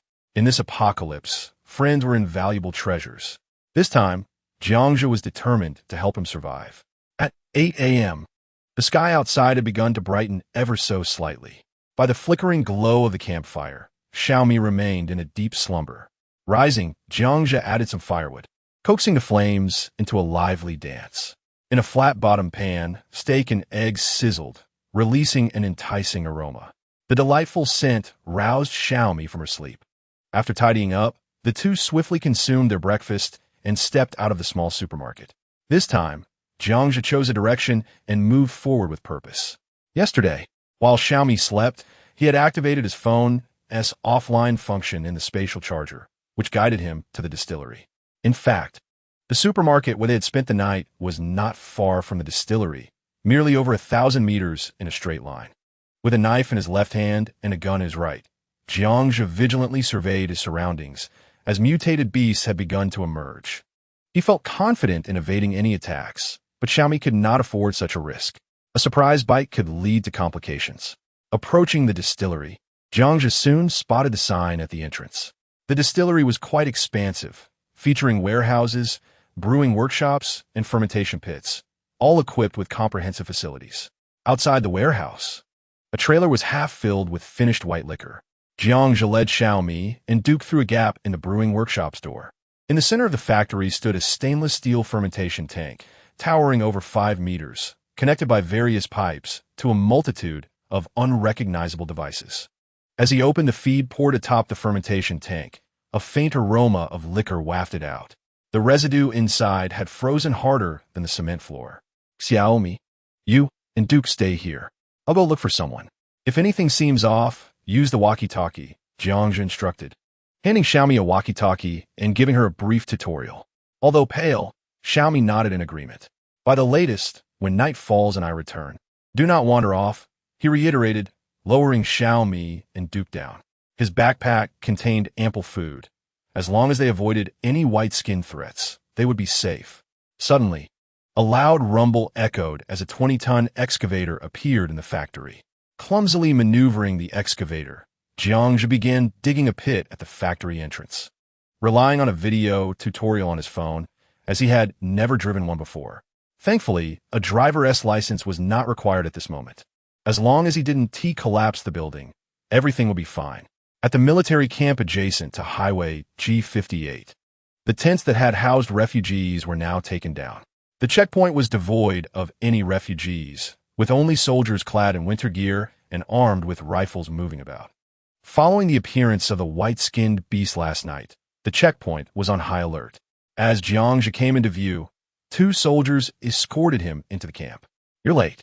The last group of evacuees has already departed with food. It's not safe here, one soldier informed him, handing Jiang a package of flatbreads and water. Brother, I'm here to find someone, Jiang replied, glancing into the distance where yesterday's medical vehicle had vanished. Find someone? Who is it? The soldier asked, bewildered. Chen Yun. From the medical team, Jiang responded. During their intimate conversation the previous night, he had learned her name. What is your relationship with her? Boyfriend. Wow, man, you're brave to come back at a time like this. Impressive. The soldier gave him a thumbs up, and together they made their way towards the military camp. Jiang waited quietly at the entrance, while soldiers on the defensive wall curiously regarded him.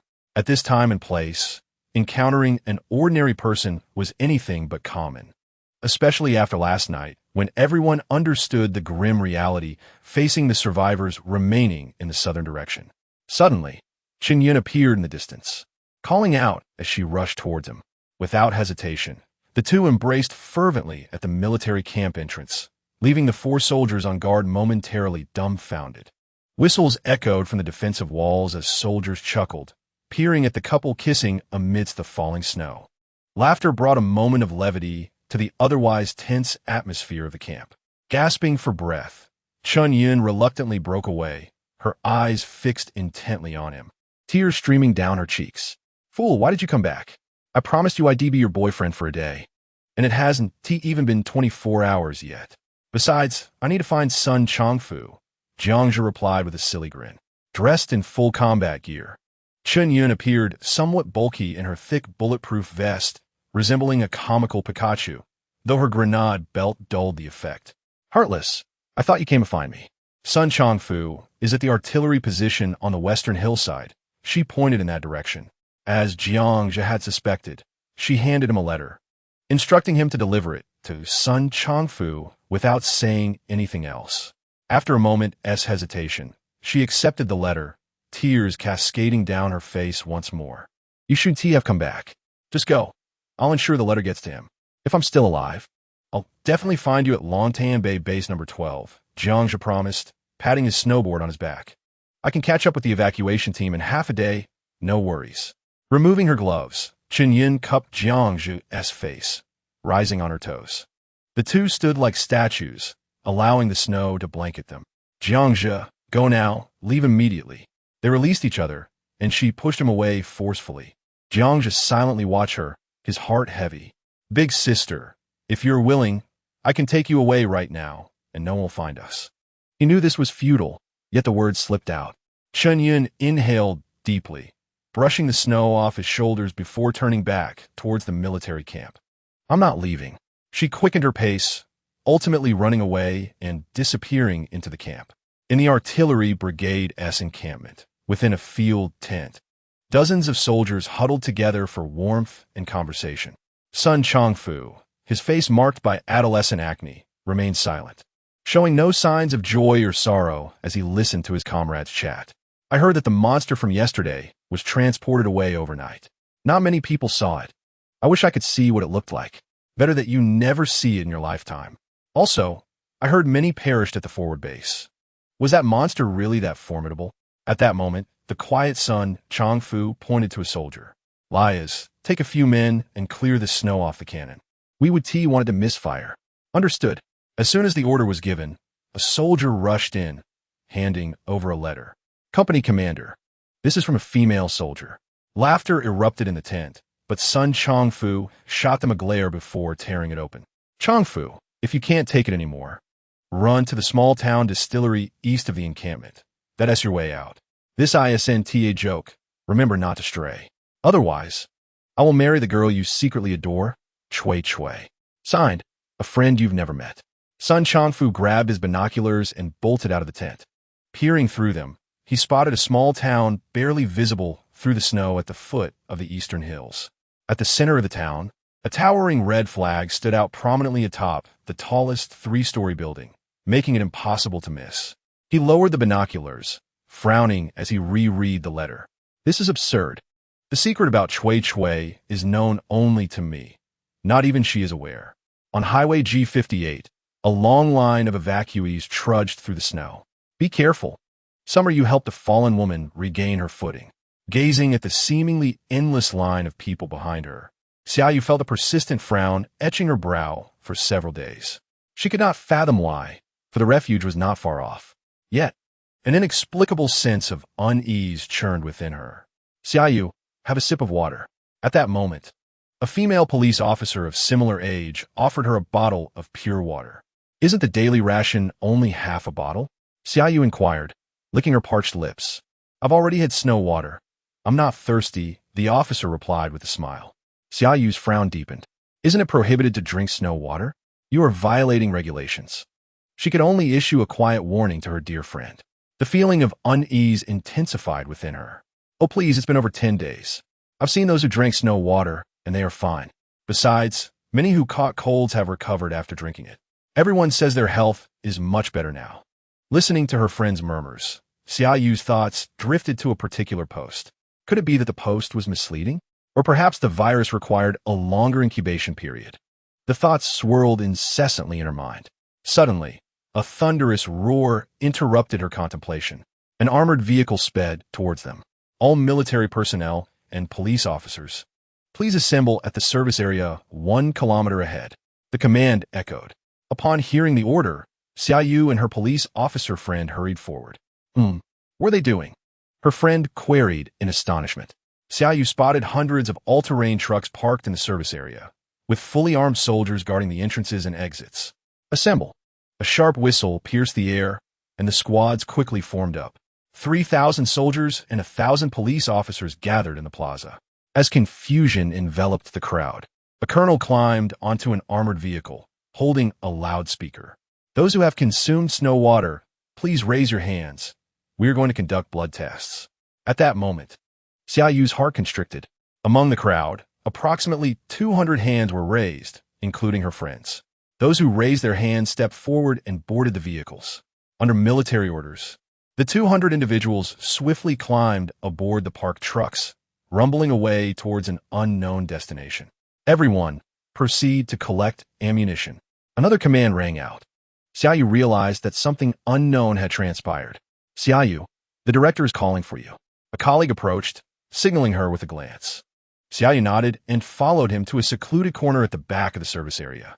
The director, her superior and a comrade of her father, addressed her with unusual gravity. Xiaoyu, remember, if any unexpected situation arises, you must protect yourself. Xiaoyu was momentarily taken aback. Such words should not come from the director. Director, what on earth is happening? She asked, gripping his arm. After a brief hesitation, he retrieved a document from his pocket and handed it to her. Remember, the contents of this must not be disclosed to anyone. Xiaoyu quickly scanned the top-secret document, her face turning pale. Director, do we really have to proceed with this? Yes, it involves a genetic virus that disrupts the human gene chain. Experts at the Academy warn it could transform people into another species. Currently, there is no treatment available. We can only control the armed personnel. The next step is to monitor these refugees. There is an order from above. If any aggressive behavior is detected, shoot to kill. Xiaoyu stared blankly at the document, her gaze fixating on the virus's name, Life's Black Light. With a firm pat on her shoulder, the director said, Xiaoyu, in this calamity, no one is absolutely safe. You have seen that apocalyptic post. Regardless of the circumstances, you must protect yourself. Surviving is the only hope. Seeing the director's expression, which she had never witnessed before, Xiaoyu nodded numbly. Suddenly, a chilling scream echoed from the highway. Xiaoyu turned in alarm. The soldiers and police rushed towards the source of the sound. Grab your weapons. The director drew his sidearm without hesitation and dashed out. Monsters! They're killing people. Get out of the way. The crowd on the highway erupted in chaos. Fleeing in all directions, many trampled in the frenzy.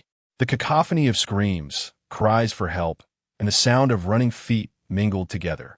Had it not been for the gun in Xiaoyu's hand, she would have been trampled beneath the surging crowd. Stop! Raise your hands! The command rang out. Finally, Xiaoyu pushed her way to the front, where hundreds of soldiers and police officers aimed their assault rifles at a dozen figures squatting in a circle in the middle of the road. Xiaoyu raised her weapon as well. A series of horrifying crunching sounds filled the air. Stop! This is your final warning. A company commander fired into the air. Suddenly, one figure slowly turned.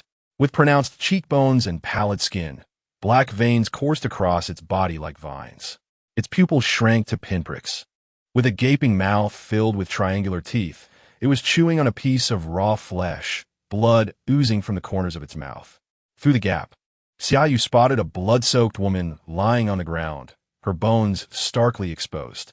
A wave of nausea surged within her as she realized the source of the chewing sound. The creature was devouring a human. Chapter 31. Xiaoyu's despair with a low, guttural roar.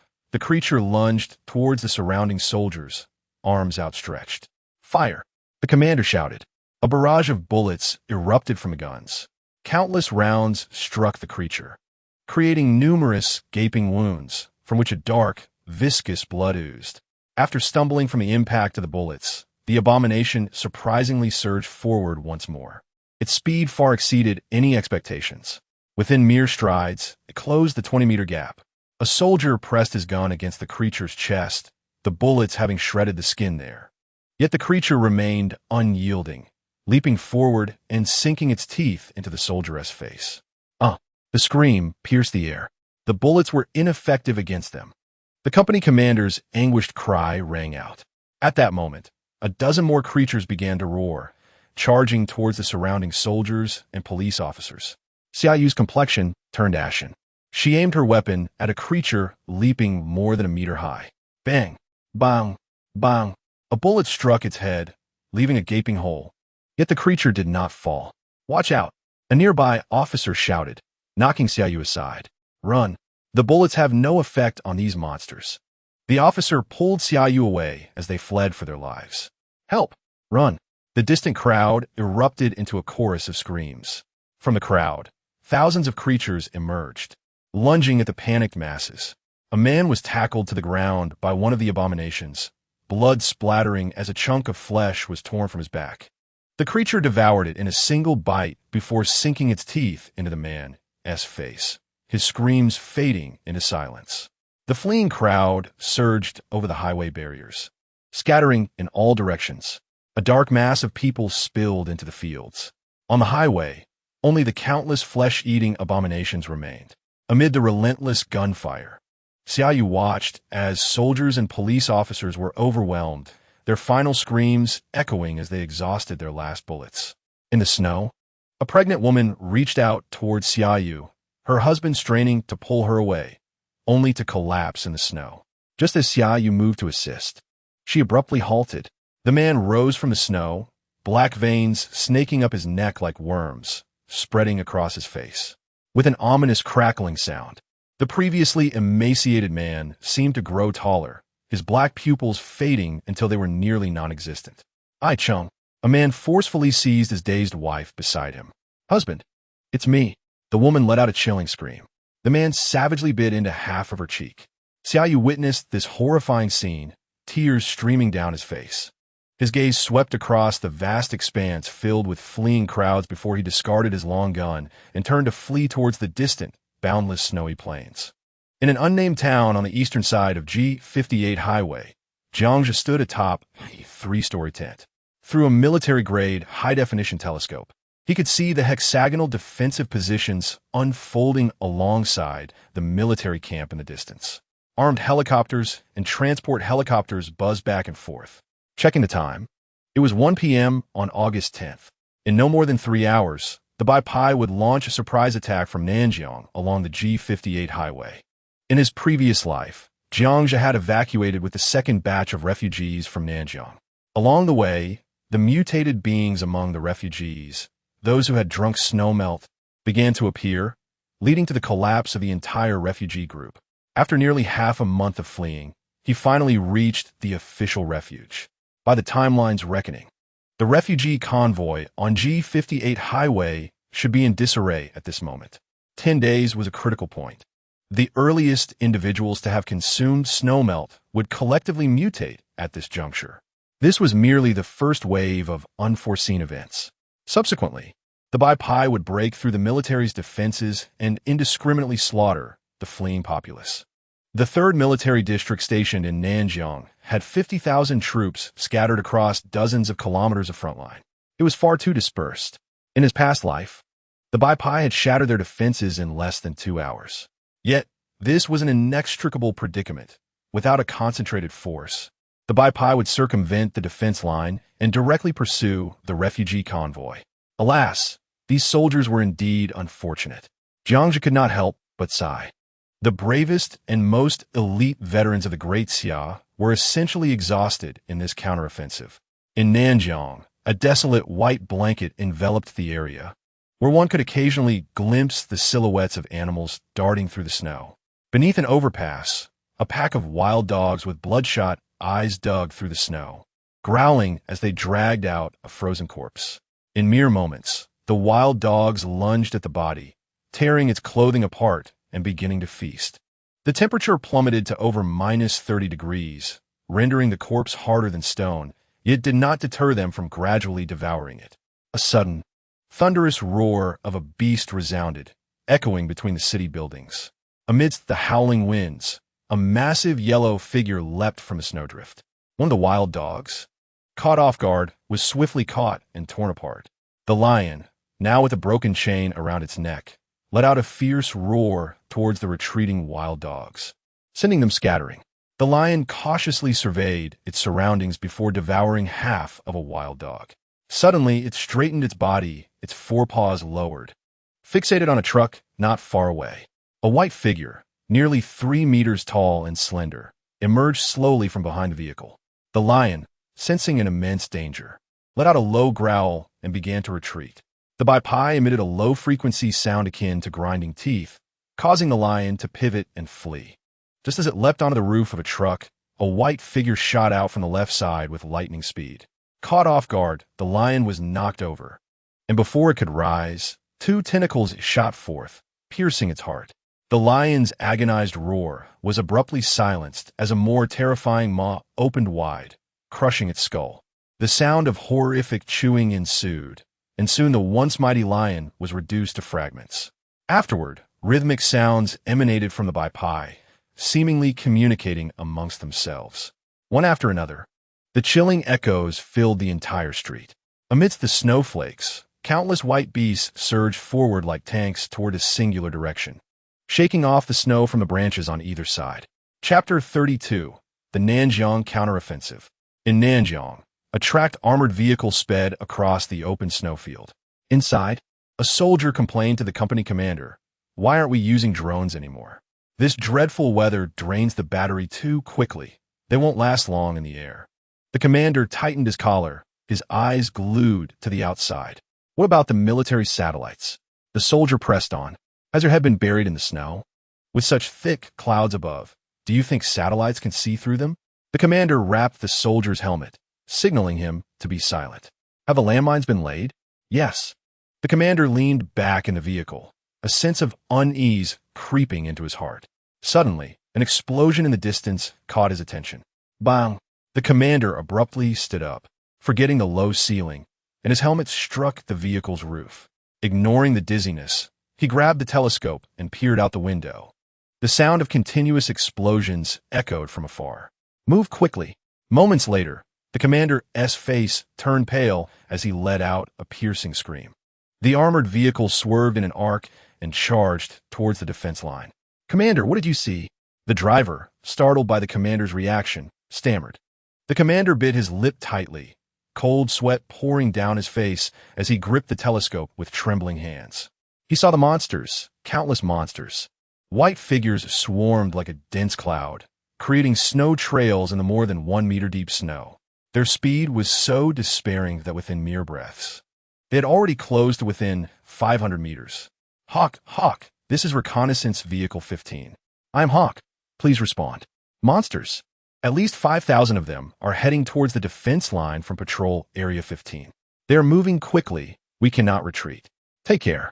The commander set down the radio, adjusting his helmet, his gaze sweeping over the 5 equally pale-faced soldiers inside the vehicle. Prepare for battle. The armored vehicle's side firing ports opened, revealing the gun barrels. The commander took control of the 127mm machine gun mounted on the roof. The vehicle sped forward at 60 kilometers per hour, its maximum speed. In less than 15 seconds, the Bai approached to within 100 meters.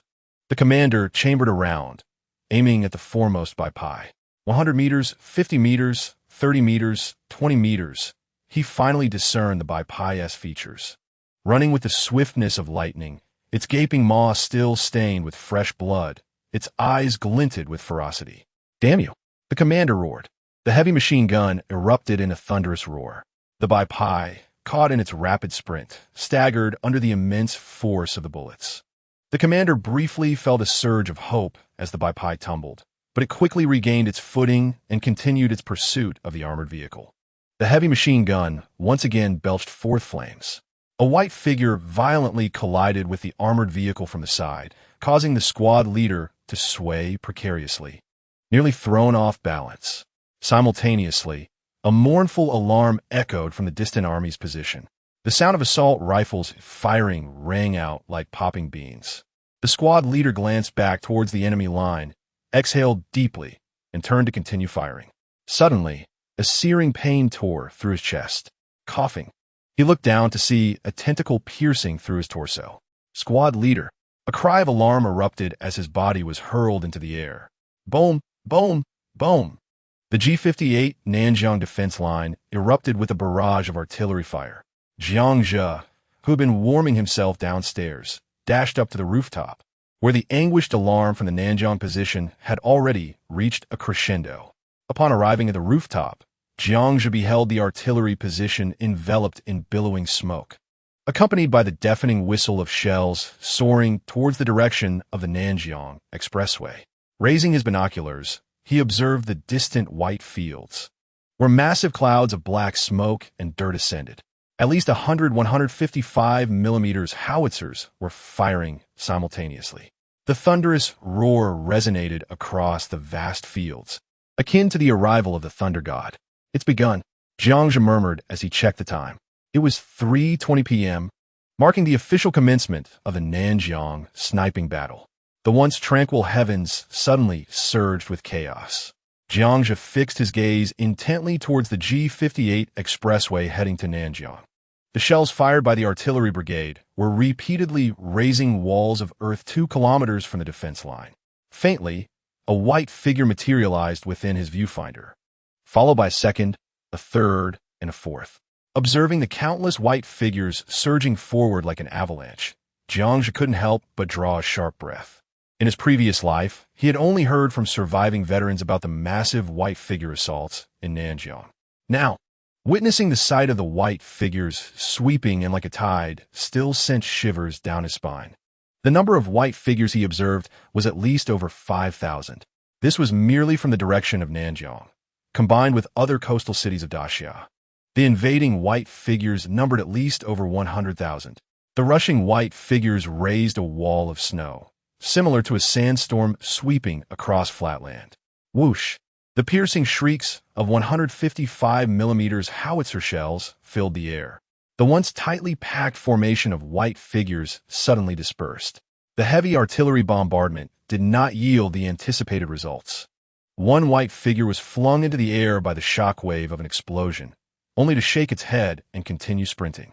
Unless the artillery could detonate directly beside them, the shockwaves from human artillery were merely a stumble for the robust white figures. Another white figure, riddled with shrapnel, continued charging forward.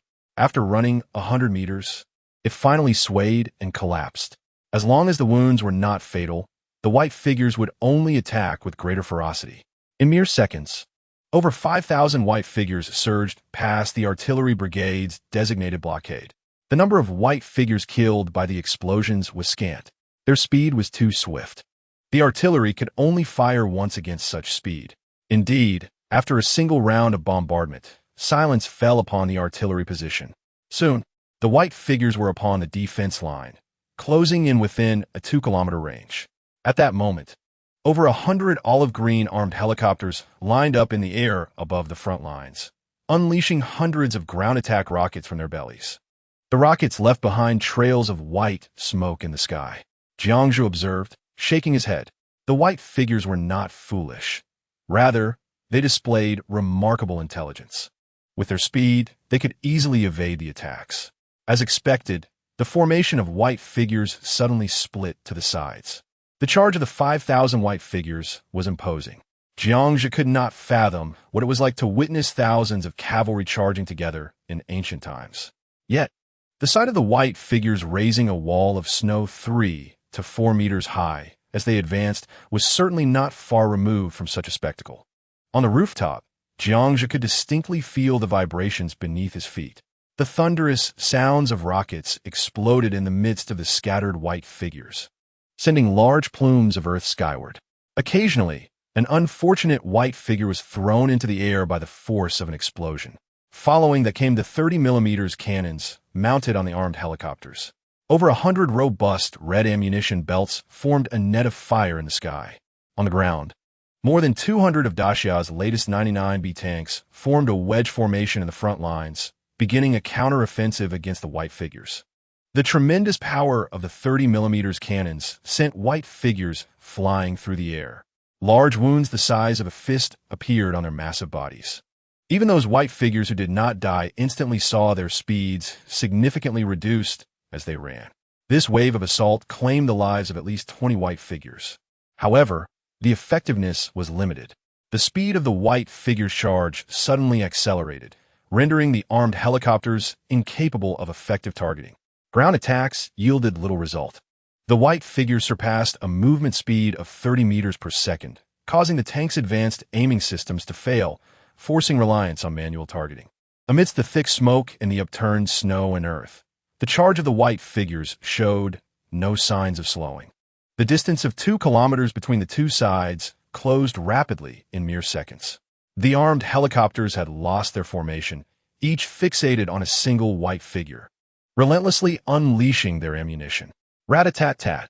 Over 200 heavy machine guns atop the tanks opened fire simultaneously. The dense barrage of bullets caused the frontmost white figures to stumble and roll in the snow. The ones behind them leapt up repeatedly.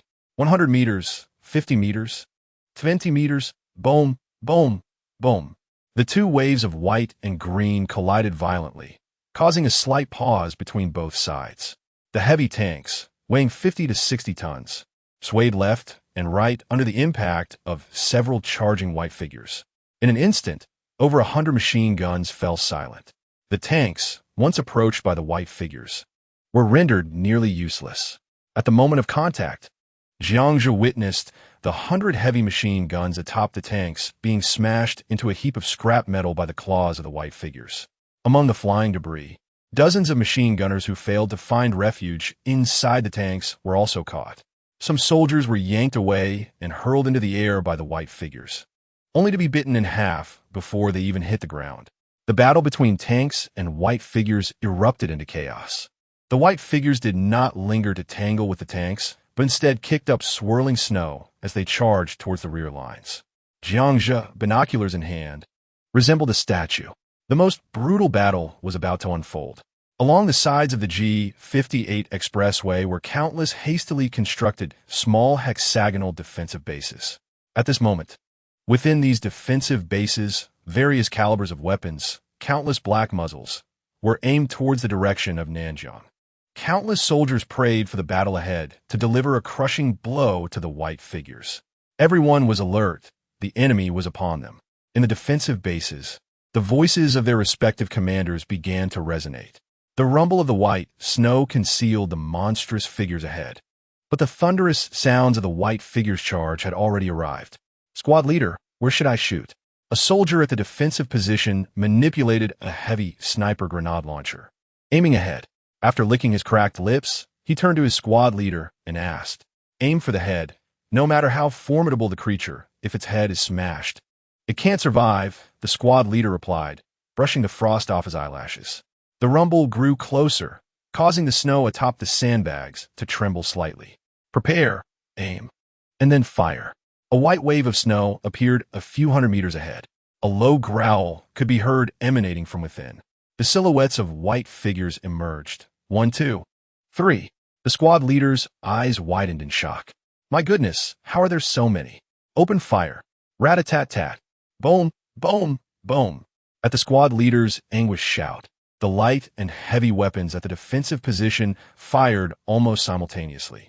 Countless tongues of fire surged from the defensive fortifications. At the forefront, a white-skinned creature was struck in the head by a grenade launcher, its massive form rolling upon the ground. Squad leader, I took one down. A soldier exclaimed excitedly. Be careful. Before the soldier could retarget the white-skinned creature, the squad leader yanked him away from the spot. A powerful claw pierced through the squad leader's chest. Belonging to a white-skinned beast, nearly 3 meters tall, its jaws clicking menacingly. With a sudden thrust of its fearsome head, the squad leader's upper body vanished. Squad leader, the soldier shouted in realization. Just as he raised his sniper grenade launcher, a shadow descended upon him, and with a sickening sound, he was cleaved in two by a claw. At that moment, throngs of white-skinned creatures leaped into the defensive fortifications like malevolent spirits in the snow, unleashing a torrent of bloodshed.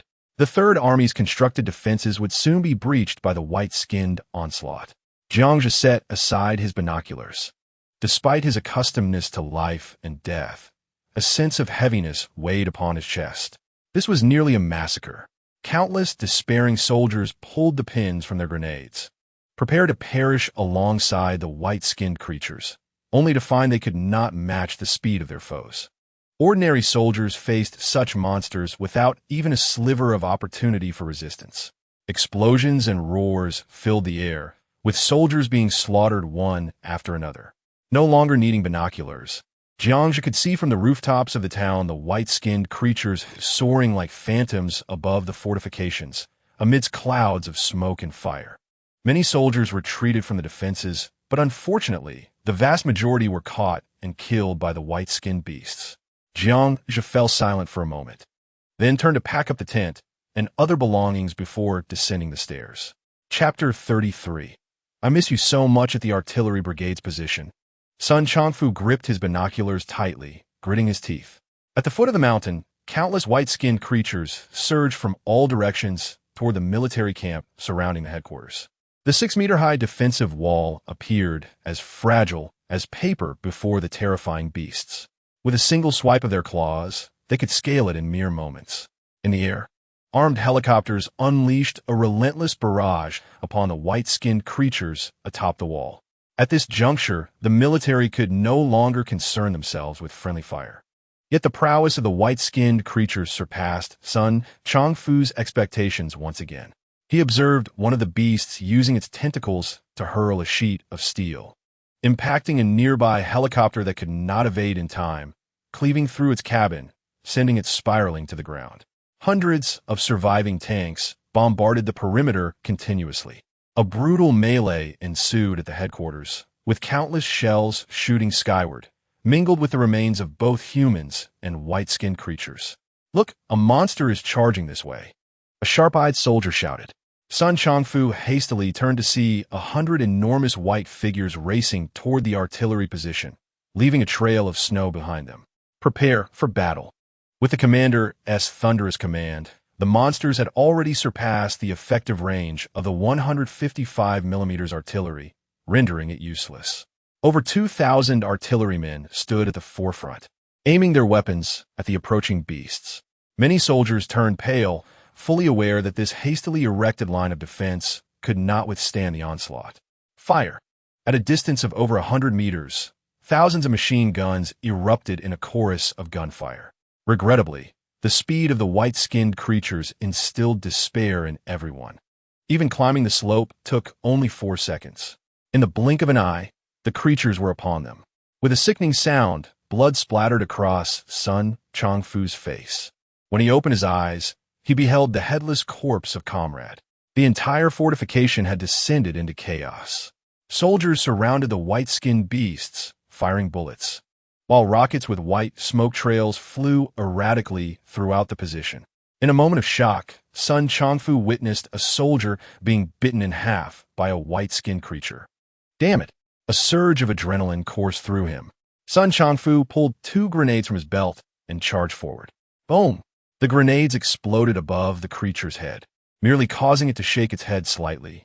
Just as Sun Chongfu prepared to press on, a soldier's corpse hurtled through the air, knocking him off balance. He tumbled down the slope for more than 20 meters.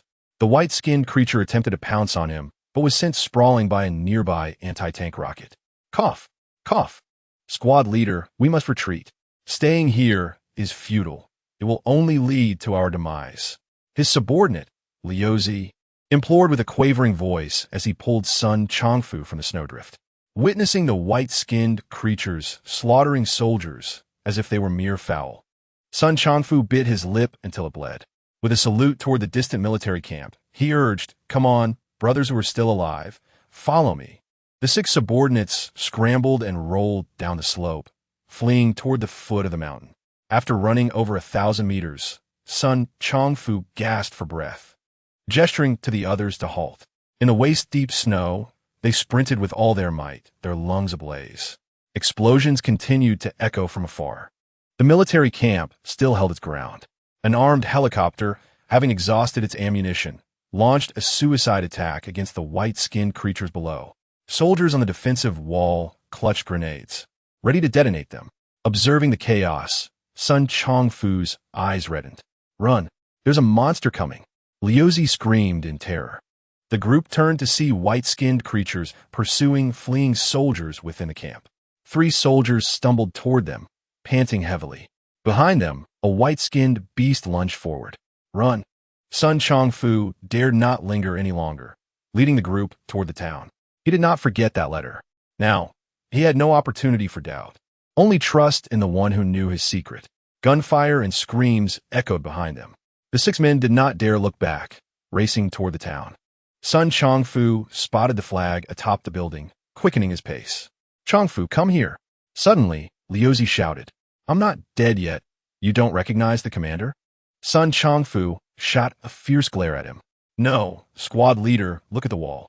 Following Liuzi's direction, Sun Chongfu saw 4 bright red characters on a wall outside the town. "Chongfu, come here," accompanied by a large arrow pointing in a direction.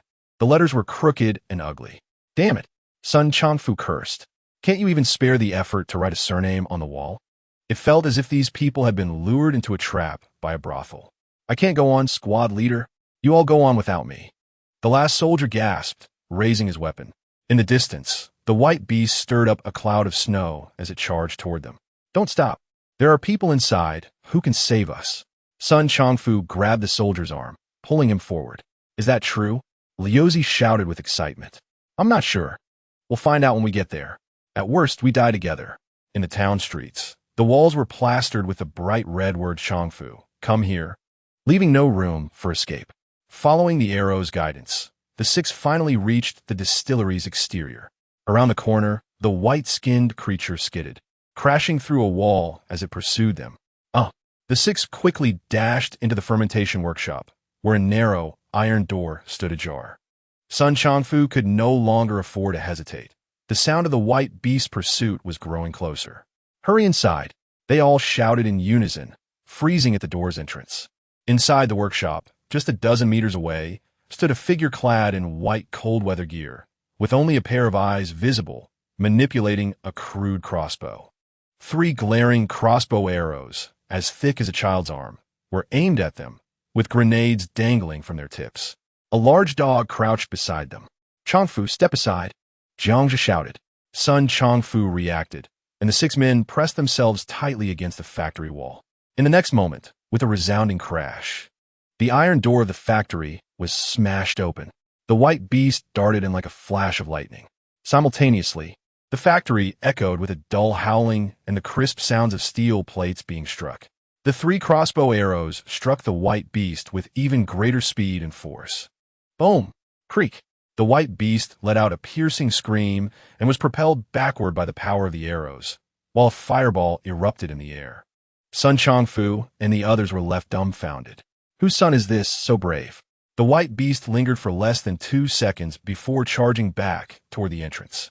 However, the recent explosion had wounded it.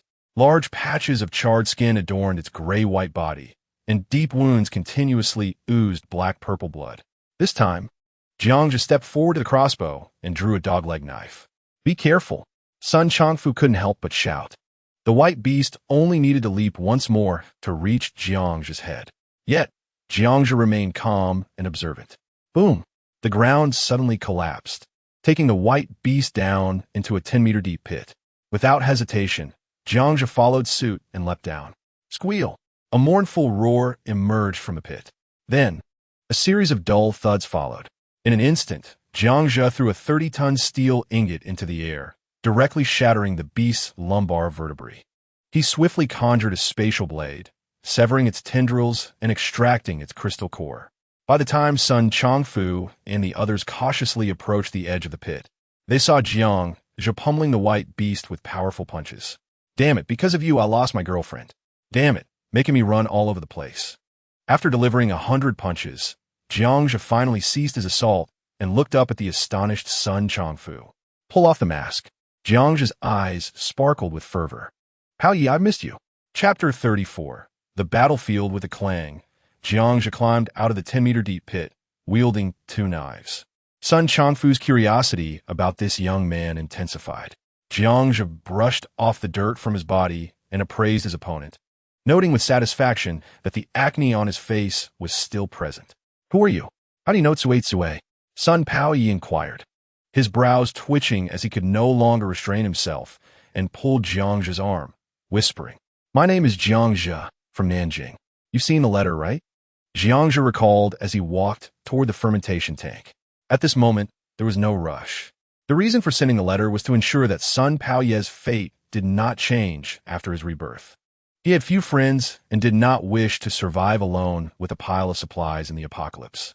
Sun Paoye hurriedly followed, observing, "Thank you for saving these brothers. Why do you call me Paoye? I don't recognize you. Are you a cannon soldier?" "Yes." "Is your aim good? Then it's settled. I'll call you Paoye." Sun Paoye tugged at Jiangzhe's arm. "How did you know me?" "In my past life, I was the older brother, and you were my younger sibling. You were so ugly that our parents were going to abandon you. I was the one who saved you. Including today, I've saved you twice now."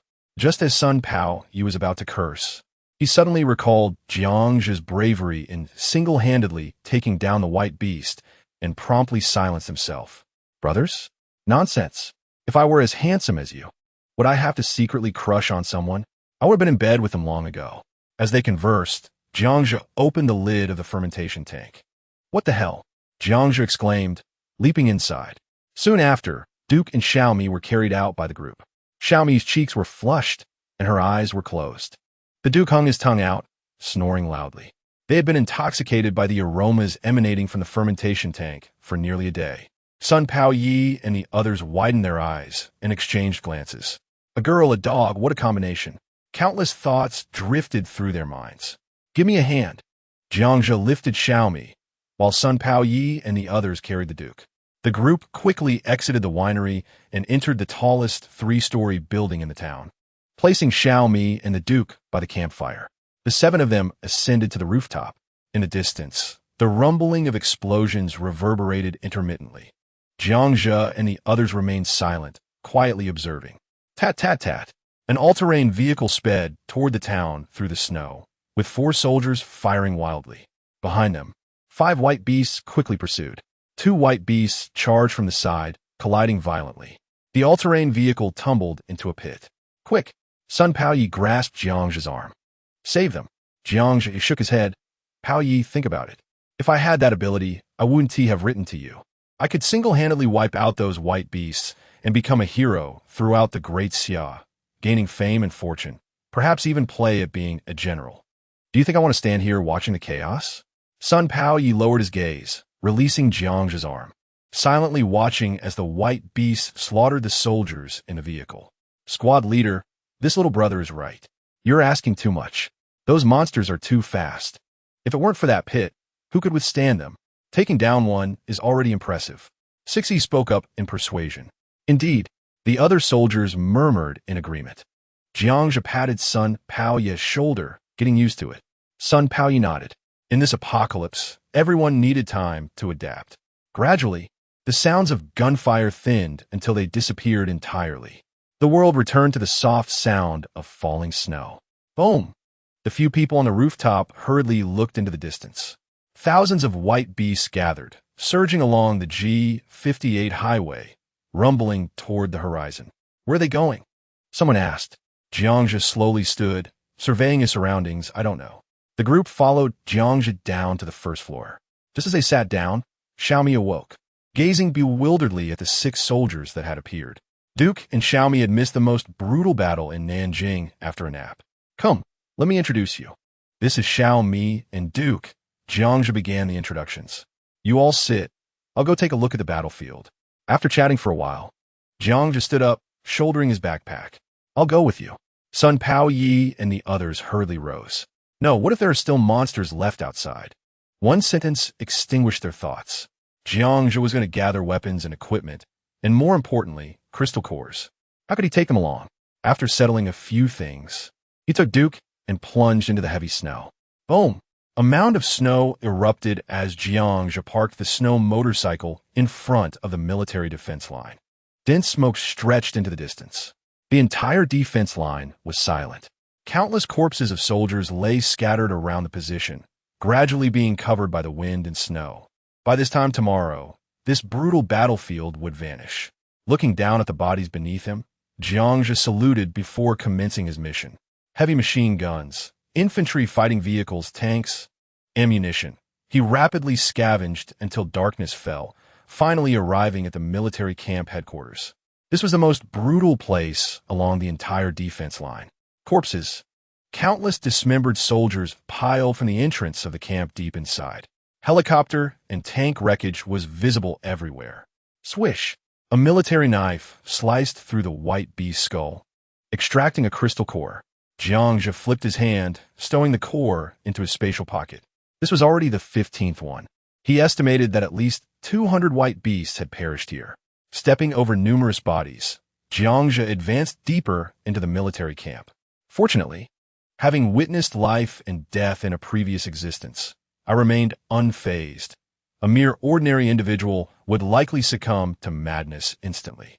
Suddenly, amidst the vast military camp square, several ambulances emblazoned with the Red Cross caught my attention.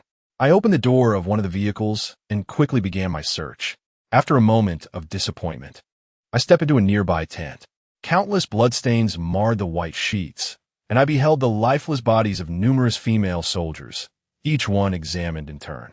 Suddenly, in a corner of the tent, I halted, slowly extending my hand to turn over one body. It was Chun Yun, her eyes wide with terror and helplessness. A gaping wound, the size of a fist, pierced her chest. I crouched down, gazing silently at her. After a prolonged moment, I retrieved a half-eaten chocolate bar from her pocket, breaking off 2 pieces. One piece I placed in my mouth, while the other found its way to Chun Yun's slightly parted lips. Taking a deep breath, I closed her eyes gently. Sister, this time, I will take you away. With that, her body vanished. Gasping for breath, I could scarcely recall how many pieces of equipment I had collected. Anything intact and usable was stowed away in my space. Even if I had no immediate need for these items, they could be exchanged for supplies or people at other safe havens. In the early days of the apocalypse, the worth of a single firearm or a bowl of noodles was immeasurable. Throughout the night, I roamed the battlefield like a specter in the darkness. Even the artillery from the brigade, where Pao Yi had once resided, was now secured within my space. With a swift stroke, I dispatched a wild dog attempting to ambush me, flicking the blood and fur from my blade before kicking the carcass aside. After some time, the surrounding animals had caught the scent of food. This place would soon become a paradise for them. At that moment, the dawn began to break. The supplies I could gather were nearly exhausted, particularly the white crystals, of which I had amassed 211. This quantity would drive all factions in the apocalypse to madness, representing the potential to create 211 first-tier transcendent beings. With a stroke of luck, it might even yield third or fourth-tier transcendent entities. Surveying my surroundings, I mounted my snowmobile. As the engine roared to life, I sped towards the town. Chapter 35, Paozi Mountain, August 30th. On the 10th day of the apocalypse, over 200,000 white-skinned creatures launched an assault on the coastal defenses of Daxia. The main defense lines of Nanjing, Jinshan, Qingdong, Modu, Fuzhou, Hangjing, and Xiangao were breached, leading to the near annihilation of the Daxia's main military forces. The white-skinned marauders surged inland, wreaking havoc across the entirety of Daxia, while the small coastal nations of Nanyue, Miantian, and Taigua faced near obliteration. Across the vast expanse of Blue Star, only the most powerful nations, such as Daxia, the Lighthouse, and Bear Country, continued to struggle for survival. Outside the town, 8 figures stood atop the highest point. Salute, Paoya Barkit. 6 soldiers raised their right hands towards the distant military camp. A heavy snowfall had blanketed the battlefield, extinguishing the acrid smoke of war.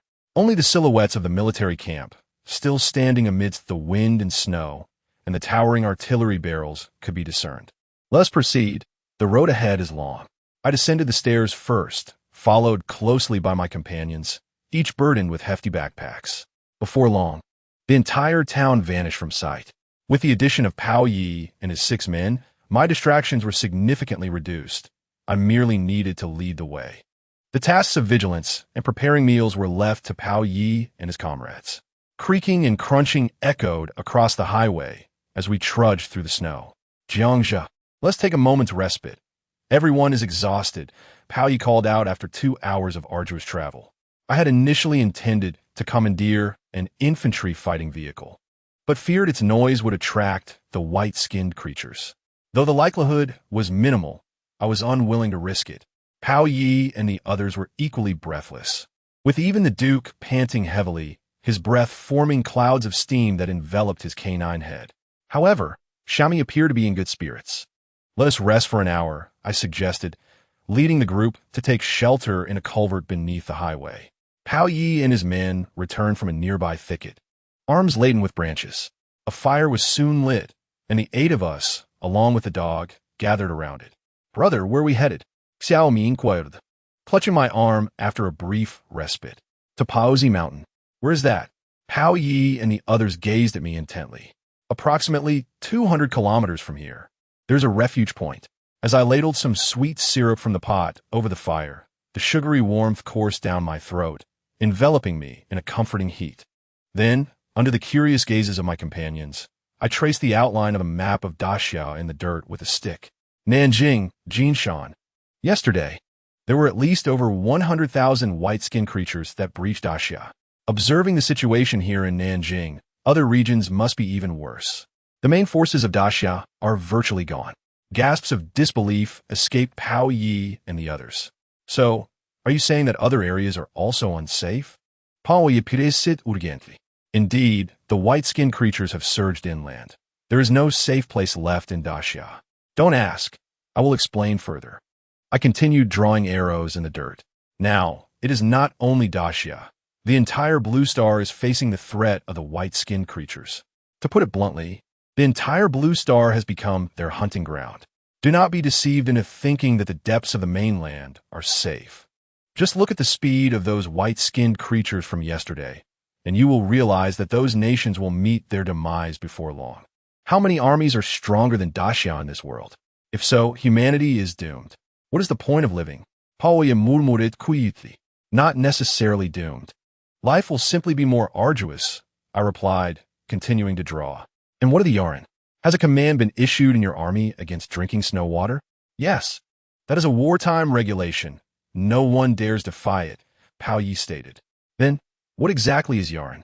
Upon hearing Pao Yi's inquiry, I nodded. The conditions within the army are somewhat better than those for civilians. I suspect that at this very moment, all cities are descending into chaos due to Yaran attacks. Externally, the white-skinned creatures threaten us, while internally, we face Yaran. Humanity is at its most challenging juncture. Those who drink snow water will mutate, developing a taste for human flesh. You have seen zombie films, right? It is quite similar. Now, I surmise that all of Dacia is in turmoil.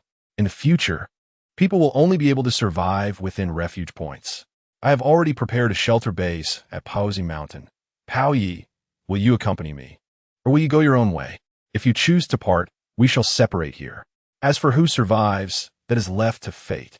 Having delivered my message, I cast aside the stick. This statement was primarily directed at Pao Yi's 5 subordinates. I welcomed those willing to follow me, but those who hesitated should depart promptly. My parents and younger sister. One soldier's eyes reddened as he spoke, lost in thought. My words had surpassed the comprehension of all present. Do not dwell on it. They have either reached a refuge point or perished. The heavy snowfall, white-skinned creatures, Yaran, and mutated beasts all demand lives. If you believe your family can survive, you may go in search of them. I shall not impede you.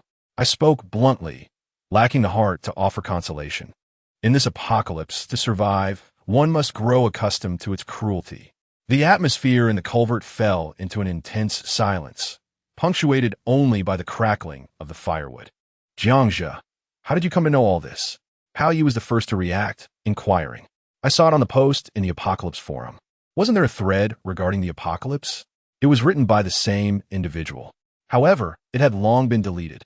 I am an enthusiast of survival in the apocalypse, so I believed it. To my surprise, it truly saved my life. Now, there is no longer any internet. No one will verify what Jiangzhe says. As long as we can muddle through, that's sufficient. I remember there was a post titled The Apocalypse is Here. Are you prepared? Reflecting on it now, everything mentioned aligns perfectly. This person is undoubtedly a prophet. A soldier interjected. Alas, if this person had stepped forward earlier, perhaps more lives could have been saved. Panwayisikit. Nonsense. How many would actually believe it? He might have been deemed insane and locked away. Jiangzhe coldly laughed. Team leader. I wish to follow Jiangzhe, suddenly spoke Lu Zi. Lu Zi, whose real name is Zhao Lu, was often called Lu Zi by southern comrades who mispronounced the character Lu as Lu. Have you thought this through? You won't return home? Pao Yi asked with a frown. No, it's several thousand kilometers back home. Team leader, do you think I could survive that journey on foot? Liu Zi replied affirmatively, voicing the dilemma shared by all present soldiers. Afterward, once the heavy snow ceases, perhaps communication will be restored, and there may be hope to find other refuge for our families, Jiangzhe casually remarked. This statement left everyone with a glimmer of hope. Really? Pao Yi's voice trembled slightly. Don't ask me. I gleaned it from the post as well. Jiangzhe clapped his hands and stood up. If Pao Yi impulsively rushed to find Cui Cui, it would all be for naught. Chapter 36 Survivors in the Village. Are you all certain you want to follow me? Absolutely. 6 voices chimed in unison. Pao Yi understood in his heart that to survive, they must rely on this young man. Inside the cavern, the 8 had already risen, each preparing their gear. All right, you may follow me. From now on, we will band together to survive in this apocalypse. However, let me make this clear. This team will follow my lead. If you cannot accept that, we shall part ways immediately. If anyone agrees now and later gives me trouble, I can kill the white-skinned and I can kill you too. Jiangzhe looked calmly at the 6 individuals. Ignoring Duke Xiaomei, they were bound to follow him for life. Pao Yi's character was also commendable. He had risked his life in the previous life working alongside him. Jiangzhe's words were meant for these 5 individuals. Rest assured, Jiangzhe, you have saved us. You are the most capable here, and if we don't listen to you, who else could we possibly heed? Pengye, the team leader, firmly supported Jiangzhe. In truth, Jiangzhe's statement was unnecessary. The 6 had witnessed him single-handedly defeat the white-skinned. Even if he did not speak, the current team instinctively regarded him as their leader. They were not fools. With such a strong man leading, the hope of survival would be immense. Swish! Jiangzhe severed the head of a mutated wild dog with a single stroke. A sharp scream erupted from Xiaomei nearby. The dog-leg knife in her hand flew out, pinning a black wild dog mid-leap against the wall. Subsequently, the entire room fell silent. Surrounding them lay the corpses of several wild dogs, riddled with wounds. Duke, go watch at the door, Jiangzhe ordered, sending the Duke to keep watch. 2 hours after emerging from the cavern, the 8 arrived at a highway service area. Just as they prepared to rest, they were encircled by a pack of predatory wild dogs. Thankfully, the Duke's keen hearing prevented any injuries. Head, have these dogs mutated from drinking snowmelt? Pao Yi approached with a grim expression.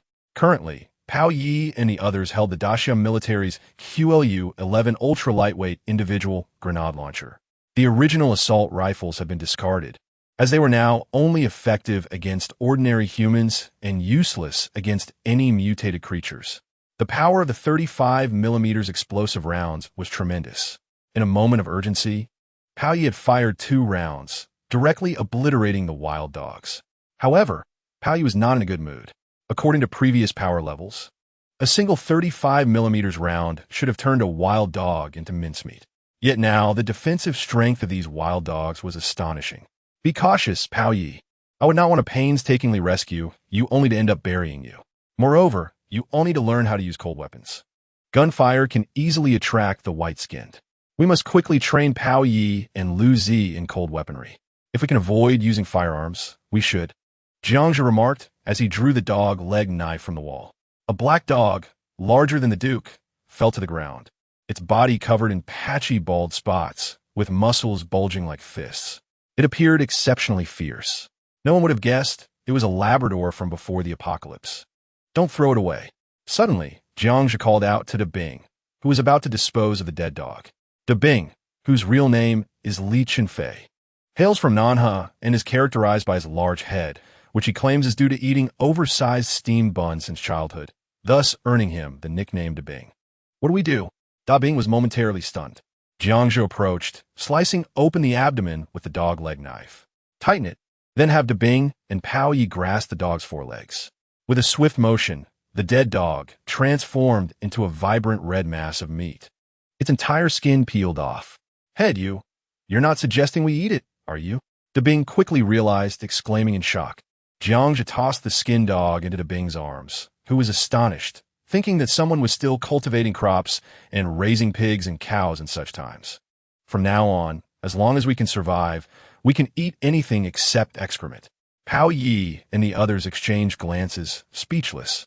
Xiaomei, observing their expressions, chuckled lightly, saying, "My brother says some even eat cockroaches. I would never eat that." Lu Zi vowed from the side. "All right, we've dealt with it. Tonight, we shall have dog meat hot pot." Jiangzhe clapped his hands to assign tasks. The Duke at the door immediately shivered, standing upright, eyes wide open, watching the distance. Now, he was the most loyal sentinel. Woof woof. Just as they finished processing 20 or so wild dogs, the Duke barked at the entrance. Everyone swiftly rose, aiming at the doors and windows. "Duke!" A quiet command, and the Duke entered, wagging his tail, with his mouth grasping at Pao Yi's pant leg. Jiangzhe gestured for everyone to calm down. It cannot be the white-skinned outside. Otherwise, the Duke would have run back by now. Approaching the door, Jiangzhe saw a plume of smoke rising from a village 500 meters away beneath the highway. Through the binoculars, he observed someone vigorously waving a red bedsheet. It appeared that survivors had heard the gunfire. "Team leader, should we go?" Pao Yi beside him also spotted the movement. Jiangzhe pondered for a moment and decided to go. It would be worth checking, as there might be something we need. He had to feign searching for supplies. Otherwise, One backpack would not explain the need for food and drink. The Duke led the way as the 8 cautiously approached a courtyard to the west after crossing the intersection. The village was not large, consisting of about 100 households, with a country road nearby. "Stop!" Jiang called out sharply, and the others halted in front of a common farmhouse courtyard. On the wall of the courtyard, there was a stone tablet painted with dark red bloodstains. Jiang stepped forward to examine it closely, frowning. This was the blood unique to the mutated humans. He rubbed his foot in the snow at the entrance for a moment, revealing a severed arm covered in black veins. This was the arm of a mutated human. No sooner had he spoken than a crack appeared in the door. A beautiful woman's head emerged, resembling the exquisite charm of a blade-cut beauty from the cold lands. "I just heard the gunfire. Indeed, you are soldiers, how splendid." The woman, upon seeing the military uniforms on Sun Pao Yi and his companions, immediately expressed her joy. "Where have you come from?" Jiang inquired as the woman fully emerged, standing at the entrance and glancing around. She hurriedly opened the iron gate, urging them to enter, exclaiming how frightening it was outside. Jiang exchanged a cautious glance with Pao Yi and the others as they stepped into the spacious courtyard, which was notably clean, with houses adorned in white tiles on all sides. In the center stood an apple tree, its emerald leaves long gone, leaving a bare site. The remaining green fruits had frozen into icy lumps. "Rest assured, these are military personnel," the woman called out to the surroundings. From the houses, a dozen men and women wielding tools such as rakes, shovels, and kitchen knives emerged, a lineup of strikingly handsome faces. As the main door curtain was lifted, a middle-aged man stepped out, flanked by 2 robust men holding standard-issue assault rifles. Upon spotting Sun Pao Yi and his group, his face lit up with delight. Who would have thought we would encounter brothers from the army? "Come in, it's warm inside." He warmly ushered Jiang and the others into the room. Inside the spacious living area stood a cast-iron coal stove, dispelling the cold and providing a comforting warmth. Several rolled-up blankets lay on the floor, and a large pot of boiling water was on the stove, surrounded by small stools. The living room was ample enough to accommodate more than 20 individuals, as sofas and other furniture had been moved outside. "Brother, could you share the current situation of the military with me?" the man urged as he attempted to invite Pao Yi to sit on a stool. "You have mistaken. He is our leader." Pao Yi stepped back, yielding to Jiang. "Oh, this young brother is." The man regarded Jiang with curiosity.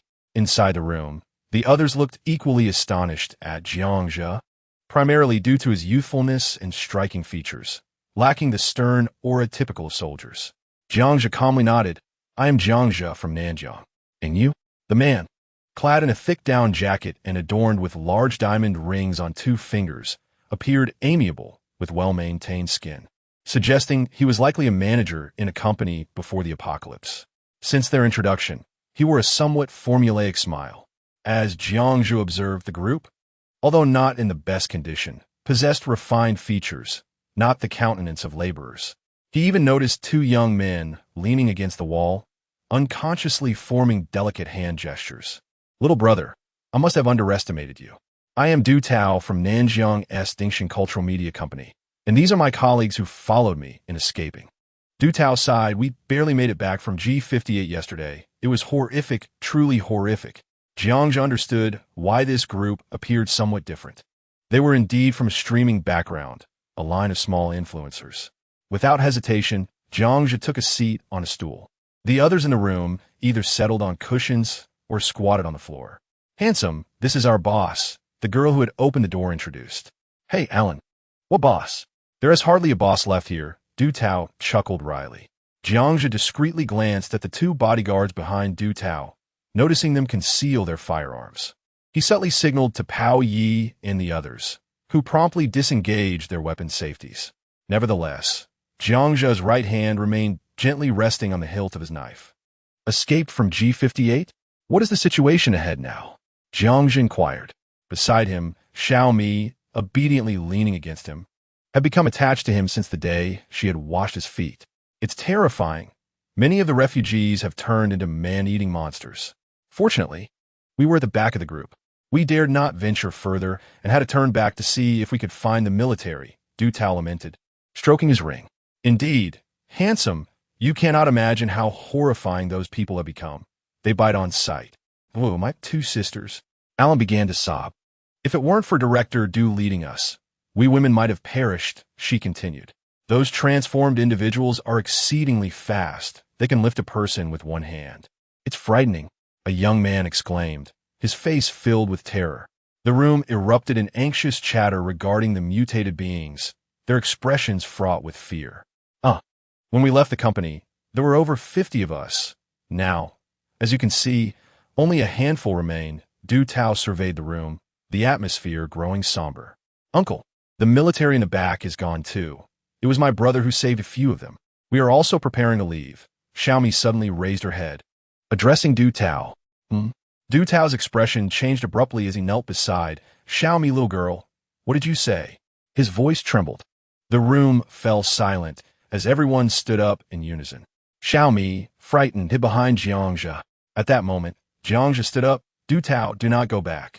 There are no military personnel left. You should find another place to settle. He prepared to leave. Bang. Du Tao gasped Zhang Zies am Taitri. Is it truly gone? His eyes widened with a glimmer of hope, hoping his fears were unfounded. Most have perished, Jiangzhe replied.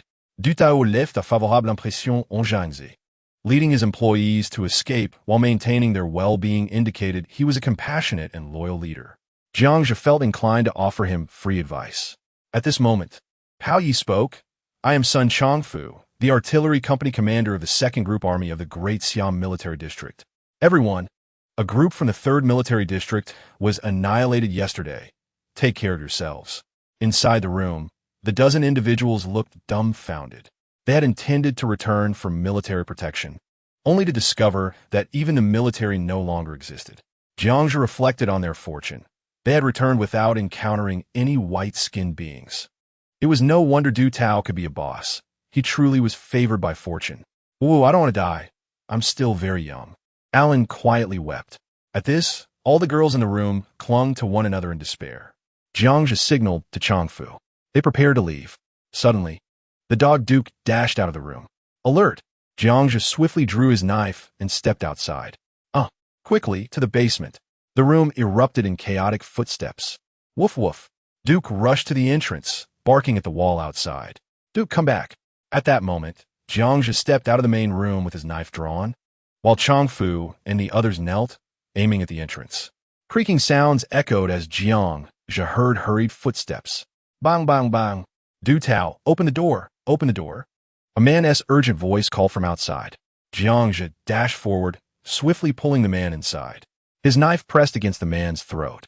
The man, bearded and in his 30s, looked at Jiangzhe in terror, frost clinging to his beard and eyelashes, his entire body trembling uncontrollably. What are you doing? Jiangzhe coldly demanded. I saw those mutated beings, the man finally managed to utter. At that moment, Du Tao rushed out of the main room. Little brother, you've got it wrong. He is Chao Wang. This courtyard belongs to him. Jiangzhe lowered his knife. How many did you see? At least 10, if not 15. I was digging vegetables in the field when I saw them rushing over from that direction. Chao Wang pointed towards the highway service area. At that moment, Jiangzhe also noticed the bag of urea he was holding, his gaze shifting as realization dawned upon him. It was the carcass of a wild dog that had attracted the Iran. The stench of blood. Fortunately, when they arrived, they had concealed the skinned dog meat in a tree hollow at the village entrance. As long as no sound was made, the dozen or so Yurin would not find this place. Do not speak. Jiangzhe gestured to Pao Yi and the others. Rest assured, I've had the bodyguards take those people down to the basement, Du Zong said, cold sweat already dripping from his forehead, quickly turning to ice. Jiangzhe waved his hand, and a few of them slowly retreated under the eaves. Suddenly, chaotic footsteps echoed from outside the door, accompanied by heavy breathing, as if several bulls were standing outside. A roar erupted at the entrance, followed by a thunderous crash as the iron door violently shook. Damn it, who is bleeding? Jiangzhe bellowed. Chapter 38. Fierce with a violent tremor, the heavy iron door shuddered, and the thick expansion screws at each corner flew off like bullets. The door slammed heavily onto the ground. At the entrance, a dozen Yuran with faces covered in black veins, sporting triangular fangs and grayish skin, charged in with wild eyes. Many of the Yurun had exposed arms and thighs, their lean muscles coiling together like roots. Brandishing various weapons, they rushed in with ferocity. Holy crap! Du Zong and Chao Wang cried out in despair, scrambling back into the living room. Little brother, run. You want to be able to stop them. There's a cellar inside, Du Zong kindly reminded. Stop. Pao Yi, don't fire. Hold the door. Duke, get back. Jiangzhe kicked the Duke back as he attempted to charge forward. Armed with a straight-blade military knife in his left hand and a dogleg knife in his right, Jiangzhe stood at the forefront, his calm gaze fixed on the approaching Yurun. Pao Yi and the others hesitated for a moment before retreating into the room, bringing a table to barricade the door. The stainless steel security bars on the windows allowed a few of them to peer out at Jiangzhe in the courtyard. You guys, brother, he. Du Song stuttered, pointing at Jiangxi. He is quite formidable. He should be fine. Lu Zi drew his military knife from his leg, though it was evident he wasn't as confident as he claimed. Jiangzhe stood at the eaves, wielding his dual knives with precision. The Yurun possessed great strength and speed, but this was merely in comparison to ordinary humans. They were not on the same level as the Bai Pai. These beings could survive in the wilderness, even in temperatures plummeting below 40 degrees Celsius, exhibiting some diminished traits of the Bai Pai. During the apocalypse, Jiangzhe had heard that the number of humans transformed into Yurun across the entire blue planet likely exceeded over 10 billion. In the future, humanity would struggle for survival alongside Yurun, Bai Pai, and wild animals on the surface. A male Yurun, with bulging knuckles, let out a low growl as he raised a wheel axle above his head, aiming to smash it down on Jiangzhe. The 30 to 40-pound axle whistled through the air. With a swift kick, Jiangzhe sent the current Yurun flying backward, crashing into the central fruit tree of the yard. Taking a step forward, Jiangzhe used his left military knife to block a wooden stick entwined with barbed wire, while his right dogleg knife flashed with cold light. In an instant, two heads flew into the air, splattering dark red blood onto the glass behind him. I can't believe it. He is so powerful. Du Zong's eyes widened, his voice cracking. Of course, if the head isn't formidable, how can it be called a head? The tension on Pao Yi and the others' faces eased slightly. Jiangzhe stood like a god of war on the ancient battlefield, wielding dual knives at the front door. Each strike inevitably found its mark on the Yurun's neck. A cold gleam flashed with every swipe, each strike swift, fierce, and precise. Every blow resulted in a spray of dark red blood. With a final roar, a female Yurun charged forward, her almost entirely white eyes glaring. With a swift motion, Jiangzhe decapitated her. A spinning kick sent her head flying, covering a distance of 5 meters before crashing into the first Yurun he had kicked. The Yurun fell to the ground, and as it stood up, Jiangzhe's dogleg knife pierced its neck, sending it crashing back into the snow. The courtyard fell silent. Although it seemed slow, the entire encounter lasted less than 30 seconds. 15 headless corpses of Yurun lay in the yard. Jiangzhe approached, slicing through the neck of one of the fallen with his dogleg knife, causing the head to drop. Frowning at the bloodstains on his down jacket, he realized he would need to change into another one. Just as Jiangzhe turned around, he heard retching sounds from beneath the eaves. The women were shivering, huddled together, covering their faces, too frightened to look or make a sound. How you guys come here? Jiangzhe ignored everyone else and waved to Lu Zi and the others. Once they gathered, he used the dogleg knife to cut open the Yurun's clothing, revealing a flat chest. With a swift motion, he sliced through the skin, exposing a pristine, white skeleton beneath. Do you see? Yurun are not afraid of small-caliber firearms. After mutation, their bones rapidly regenerate. The original ribs have transformed into a plate-like structure. Jiangzhe tapped the bone with the knife handle, producing a dull sound. It's as though they've got a layer of skeletal armor beneath their skin. Their weakness lies in the neck. Jiangzhe pointed to the neck of the Yurun corpse, indicating that there was no bone growth there. If you encounter them in the future, aim for the neck. Striking elsewhere might not guarantee a one-hit kill. Pao Yi squatted down, observing carefully before nodding. Du Zong, please help deal with these corpses. We need to leave. It's been a pleasure meeting everyone. After wiping the blood off his knife onto the snow, Jiangzhe instructed the pale-faced Du Zong and turned to leave. Little brother, wait. Du Zong Riadizing hurried over but slipped on the frozen blood beneath him, landing heavily on the ground. He quickly grabbed Jiang's pant leg, scrambling back up. Little brother, I have a way to leave Nanjiang, but we need to cooperate. Oh, Jiang turned around, intrigued. What method? A helicopter. Their SA General Airport, 30 kilometers away. A month ago, the company purchased a helicopter. Since we haven't applied for a flight route yet, it's been sitting at that airport. I saw it a few days before the snow began, still parked in a hangar. If we go to the airport and get the helicopter out, we can definitely escape. Du Zong spoke rapidly, excitement in his voice. Jiang's terrifying prowess had given him hope for survival. Wait, Jiang furrowed his brows. What about the pilot? Pengye, can you fly? Who knows how to fly that thing? I only touched an armed helicopter from the army before. Pao Yi and the others shook their heads. I have a sister who studied it. She hasn't obtained her pilot's license yet, but she can handle it. Du Zong's words sparked a glimmer of hope in Jiang's eyes. With a helicopter, he could avoid countless troubles on the road. A 200-kilometer journey would no longer rely solely on his legs. Such fortune was rare. Back at the Nanjiang defense line, Jiang had planned to acquire an armed helicopter. But unfortunately, all over 100 helicopters were destroyed, none left intact. He never expected to find such an opportunity with Du Zong here. All right, let us discuss it inside. No, absolutely not. Just as Jiang turned to head back, a female voice rang out from inside. The voice carried an undeniable authority. A voluptuous woman emerged from the throng behind, her features striking yet composed, appearing to be in her 40s. Her phoenix-like eyes glared fiercely at General Du, exuding an aura of intimidation. Upon witnessing the gruesome scene of corpses scattered throughout the courtyard, she doubled over and retched. After a brief moment, she regained her composure and straightened up, asserting, Du Tao, I disagree. The helicopter is our last means of escape. How can we trust these people? Moreover, that helicopter can only accommodate around 20 individuals. If we take them, what about our own people? Jiang remained silent, calmly directing his gaze toward Du Tao, who was likely her husband. Du Tao furrowed his brows. Ayu, without this young man, do you think we could reach safety with just us? Brother, my sister-in-law makes a valid point. If needed, I can fetch the helicopter. You all can wait here. At that moment, another female voice chimed in. A younger woman emerged from behind Ayu, not traditionally beautiful, but possessing a charm that was hard to dismiss. Her puffy down jacket did little to conceal her curvaceous figure. Jiang couldn't help but chuckle at General Du's predicament as both his wife and sister-in-law confronted him. In the courtyard, a crowd observed the exchange in silence.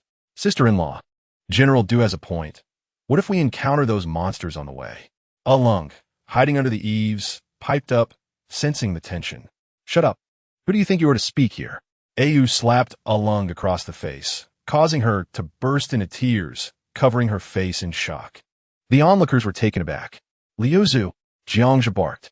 Liu Zhu, youthful and impulsive, was about to defend the beautiful woman when Jiang's gaze halted him. After all, this was a family matter for General Du, and involving oneself in a dispute among women was troublesome. Alung, you know nothing. Indeed, Alung, apologize to your sister-in-law quickly. The surrounding company members chimed in, swiftly isolating Alung. Jiang glanced at General Du, who wore a pained expression yet remained silent, indicating he was often overruled by his wife. Du Shui, I've heard you can pilot a plane? Jiang called out. I'm Du Shui, and without me, none of you will escape. She responded defiantly, her chin raised. The airport is easy to find. I will wait for you there. Jiang retorted with a cold smirk, gesturing for Pao Yi and the others to prepare to leave. Tommy stopped them. You pretty boy, what do you mean by this? Ayu shouted sharply. Two bodyguards behind her immediately raised their assault rifles. Pao Yi and his group reacted swiftly, drawing their weapons as well, creating a tense standoff in the courtyard. Stop. Everyone, let us not act rashly. We can negotiate, Du Tao urged, beads of sweat forming on his brow. Tommy, lower your weapon. The bodyguards ignored him, instead looking to Ayu for direction. Don't lower it. You were in the military. What are you afraid of? Ayu retorted, her eyes narrowing. Jiang scrutinized the robust bodyguards behind the women, realizing General Du had not fully briefed him, concealing his wife and sister-in-law. He unsheathed a blade and approached Au slowly. "No, young man, don't act rashly," Du Tao exclaimed, panic overtaking him as he stepped in front of Jiang Zhe, attempting to placate him. The blade rested against Du Tao's neck, halting his voice, his eyes pleading for mercy as he subtly shook his head. "Get away. I'm no longer interested in cooperation. This is a robbery now." Jiang Zhe's demeanor turned icy as he fixed his gaze on Du Tao. The latter's lips quivered, and upon sensing Jiang Zhe's murderous intent, he stumbled back. "Useless, Du Tao. You are utterly useless," Au shrieked from the steps, ignoring the bodyguard's rifles. Jiang Zhe advanced step by step. "What do you want?" Au stammered, finally showing signs of fear, retreating a step as her bodyguards positioned themselves in front of her. "What are you doing?" "I'm a black belt in karate. Duxu chuted de fioni, adopting a combatance." "Karate?" Jiang Zhe cast her a sidelong glance. Indeed, with a swift motion, Du Shui was sent sprawling by a powerful blow, knocking down the 5 women behind her. She landed in a heap on the bloodied snow, almost colliding with the head of a creature. Screaming, she scurried into a corner in fright. Meanwhile, the bodyguards found themselves disarmed as an irresistible force swept over them. When they looked down, their rifles had vanished. Jiang Zhe's grip tightened around one guard's neck. "I dislike being threatened with a gun. Why did you think I would be reasonable?" With 2 swift snaps, the bodyguards fell limp. The crowd gasped and recoiled in shock as bodies tumbled down the steps. "Isn't this excessive?" Pao Yi furrowed his brow from a distance. "Commander, I believe the head has a point. If he possessed such skills, would he allow himself to be threatened? I see no fault in his actions. However, that woman is exceedingly insufferable, still putting on airs at a time like this." Liu Zhu commented, stepping forward to help Alung up from the ground. Jiang Zhe, overhearing their conversation, chose to remain indifferent at this early stage of the apocalypse. He was willing to grant Pao Yi some patience to adapt to this new world. "Please, young man, spare my wife," Du Tao pleaded, rushing towards Jiang Zhe and nearly kneeling. Jiang Zhe pressed the blade against his shoulder, commanding, "Get away. You want a helicopter, but if you harm my sister-in-law, I will never assist you, nor will I abandon the others here." Au lunged at him again, blood at the corners of her mouth, shouting vehemently at Jiang Zhe. The blade hovered over Du Shui's pale neck as Jiang Zhe's cold gaze fixed on her defiance. After a moment, he warned, "Remember your words. If you dare to betray me, your family will face dire consequences. Rest assured, we will heed your words," Du Tao quickly reassured, embracing Du Shui with a nervous grin. Jiang Zhe gradually retracted his blade, allowing those around him to exhale in relief. The women opposite him gazed at Jiang Zhe, fear evident on their faces. They had not expected this seemingly pristine young man to be so ruthless in his actions. "Tommy, wake up. Tommy, oh no." To Jiang Zhe's surprise, Au, after a moment of shock, collapsed in tears over one of the bodyguards. Jiang Zhe smirked, glancing at the downcast Du Tao. The world of the affluent was indeed chaotic, with bodyguards, mistresses, and convoluted tales. It seemed this woman had not spared any effort in manipulating Du Tao. With a sudden thought, he directed you, "Go and dispose of the bodies outside. Throw them far away, quickly." Jiang Zhe pointed at a few frightened young men within the crowd. They paled, hastily complying, while retching as they dealt with the creature's remains. Daving, "Take 2 brothers to keep watch, then fix the gate." After issuing his commands, Jiang Zhe gestured to Du Tao, "General, let us head inside." Half an hour later, a group sat quietly outside, Duxu et Aigrecu, both leaning against the wall in silent tears. Jiang Zhe sat beside the stove, tossing a few cigarettes to Pao Yi. "Care for one?" Du Tao quickly took it, expressing his gratitude, having not drawn this item for many days. "Brother, could you possibly spare me one?" Suddenly, Chao Wang timidly inquired from the crowd.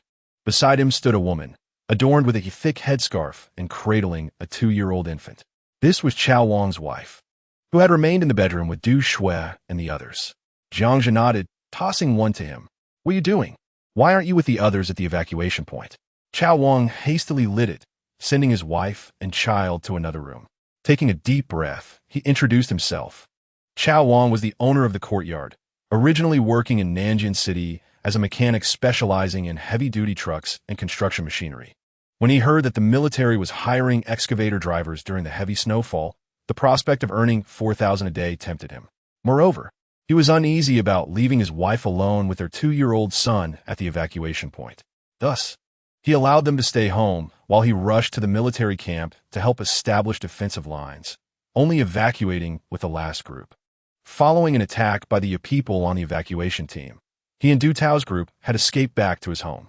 It was Du Tao who agreed to let Xiao Wang take his wife and child to the airport, prompting him to work diligently to provide food and drink for the group. Jiangzhe glanced out the window. The sky had darkened, and they would have to wait until morning to operate the helicopter. He also needed to keep a close watch on Du Shui. As for whether the helicopter could accommodate everyone, Jiangzhe felt no concern. The outside world was perilous, and losing 2 people was hardly surprising. Chapter 40. Good People and Bad People dinner was served. The 2 girls struggled to chop the frozen cabbage and potatoes as hard as stones, throwing them into the pot. A handful of salt and soy sauce were added to simmer into a pot of vegetable soup. "Little brother, we only have this much food.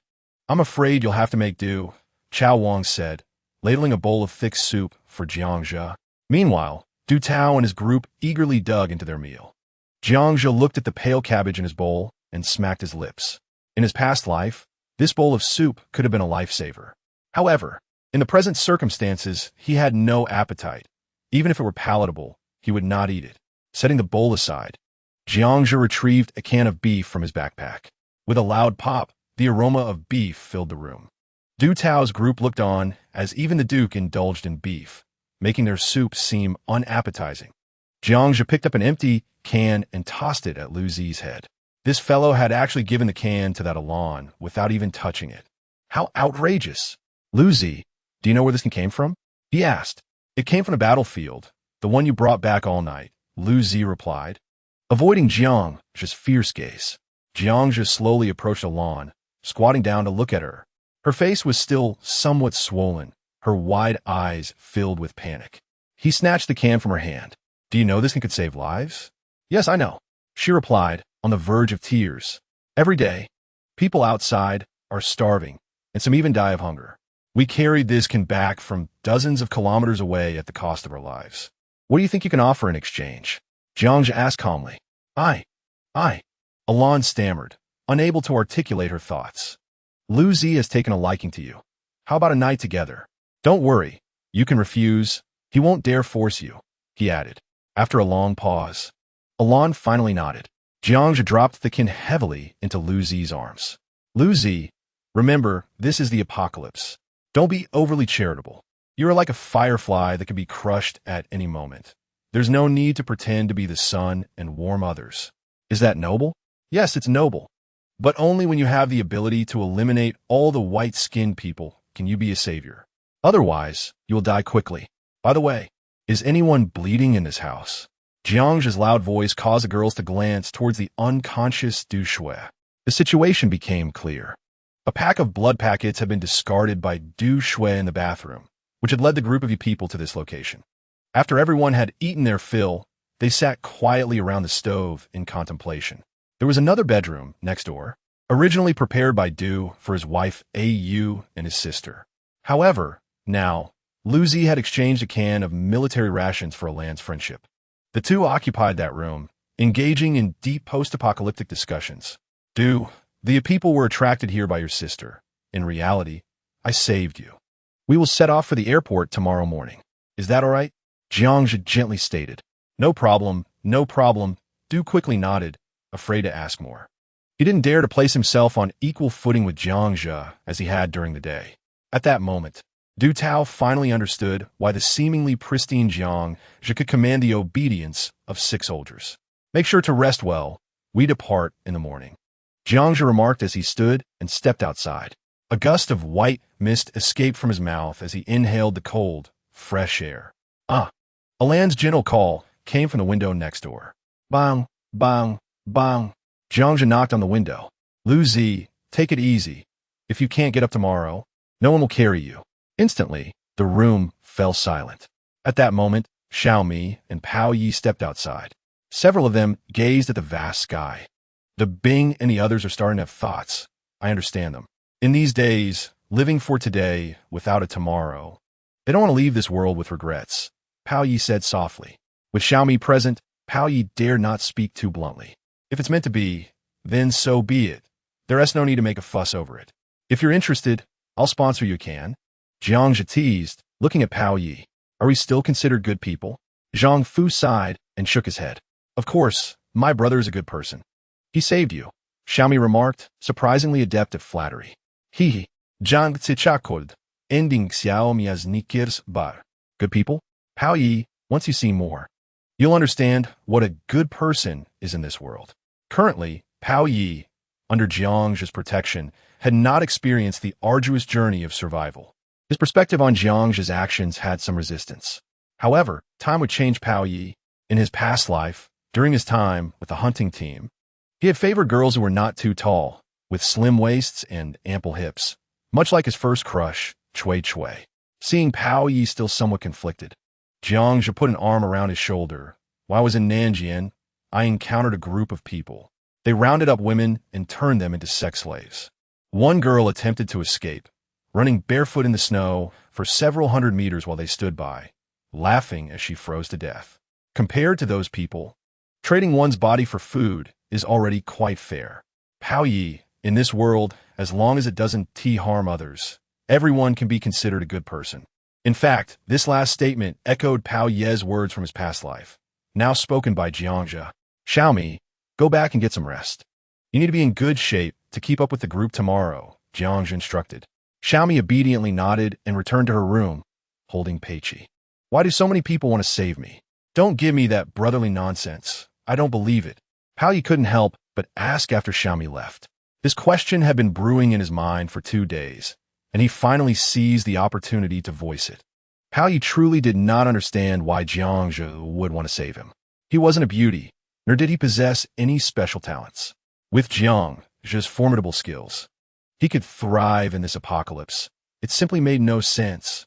Jiang Zhe patted Pao Yi on the shoulder. As for brotherly bonds, those don't matter. I just want to help you live well. Remember this, we are brothers, good brothers from our past lives. Looking at Jiang Zhe's sincere expression, Pao Yi was taken aback for a long while.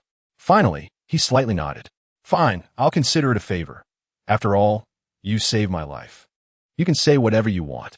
Good. Remember to keep watch tonight. After settling everyone, the courtyard fell into a tranquil silence. Jiang Zhe glanced around, lightly leaped, and placed his hand on the courtyard wall, effortlessly vaulting into the neighboring yard. It was shrouded in darkness. The accumulated snow nearly obscured the doors and windows, indicating that it had been uninhabited for quite some time. With a creak, Jiang Zhe broke the lock and entered a main room. Illuminated by the snow's glow outside, 5 crystal nuclei appeared in his hand. On the battlefield of Nanjiang, Jiang Zhe had acquired a total of 212 crystal nuclei. That very night, he consumed 5 of them, akin to the thrill of unboxing a surprise. 2 were related to physical enhancement, while 3 pertained to spiritual energy. At that moment, Jiang Zhe was initially at the first tier of physical enhancement. Last night, he utilized 2 nuclei to ascend directly to the second tier of physical enhancement. He also reached the first tier of fire, plant, and water in spiritual energy. It was not that he wished to consume all the nuclei in one go. Rather, each nucleus required time to absorb, and the excruciating pain that accompanied the process was almost unbearable. 5 was the maximum he could consume in a single night. Any more would leave him incapacitated due to overwhelming agony and mental exhaustion. With everything in place, a flicker of flame manifested at his fingertips, igniting a massive candle on the tea table. As his thoughts shifted, the flame morphed into a 10-centimeter water sphere, a testament to the limitations of the first tier of fire and water spiritual energy. Chapter 41. A blade to the disciple. Jiang Zhe gripped a solid steel rod. The thickness of his wrist, his body drenched in cold sweat. The rod emitted a low hum. Now, at the second tier of physical enhancement, Jiang Zhe possessed 6 times the physical prowess of an ordinary person, which allowed him to dispatch over a dozen subhumans with ease during the day. The tearing pain gradually subsided, and Jiang Zhe collapsed onto the icy floor, gazing at the ceiling as he gasped for breath. After a considerable time, he rose and slowly extended his right hand. A surge of intense flames enveloped his hands. His mastery of fire and spiritual energy had reached a preliminary level suitable for combat. Today, S5 crystal nuclei enabled him to unlock 2 fire-related nuclei in spiritual energy, elevating him to the second tier of fire-wielding extraordinary beings. Additionally, he obtained a relatively rare metal nucleus in spiritual energy. As the flames extinguished, his right hand transformed quickly into a dark silver hue. Jiangzhe lightly tapped the tea table with his palm, producing a crisp metallic sound. The metal spiritual energy would allow extraordinary beings to manipulate metal. Upon reaching higher tiers, a protective metallic layer could envelop the entire body, although at the first tier, the metal spiritual energy could only cover the area of a single palm. Now, Jiangzhe stood at the second tier of physical enhancement, second tier of fire spiritual energy, and second tier of spatial force, along with first tiers in plant, metal, and water spiritual energies.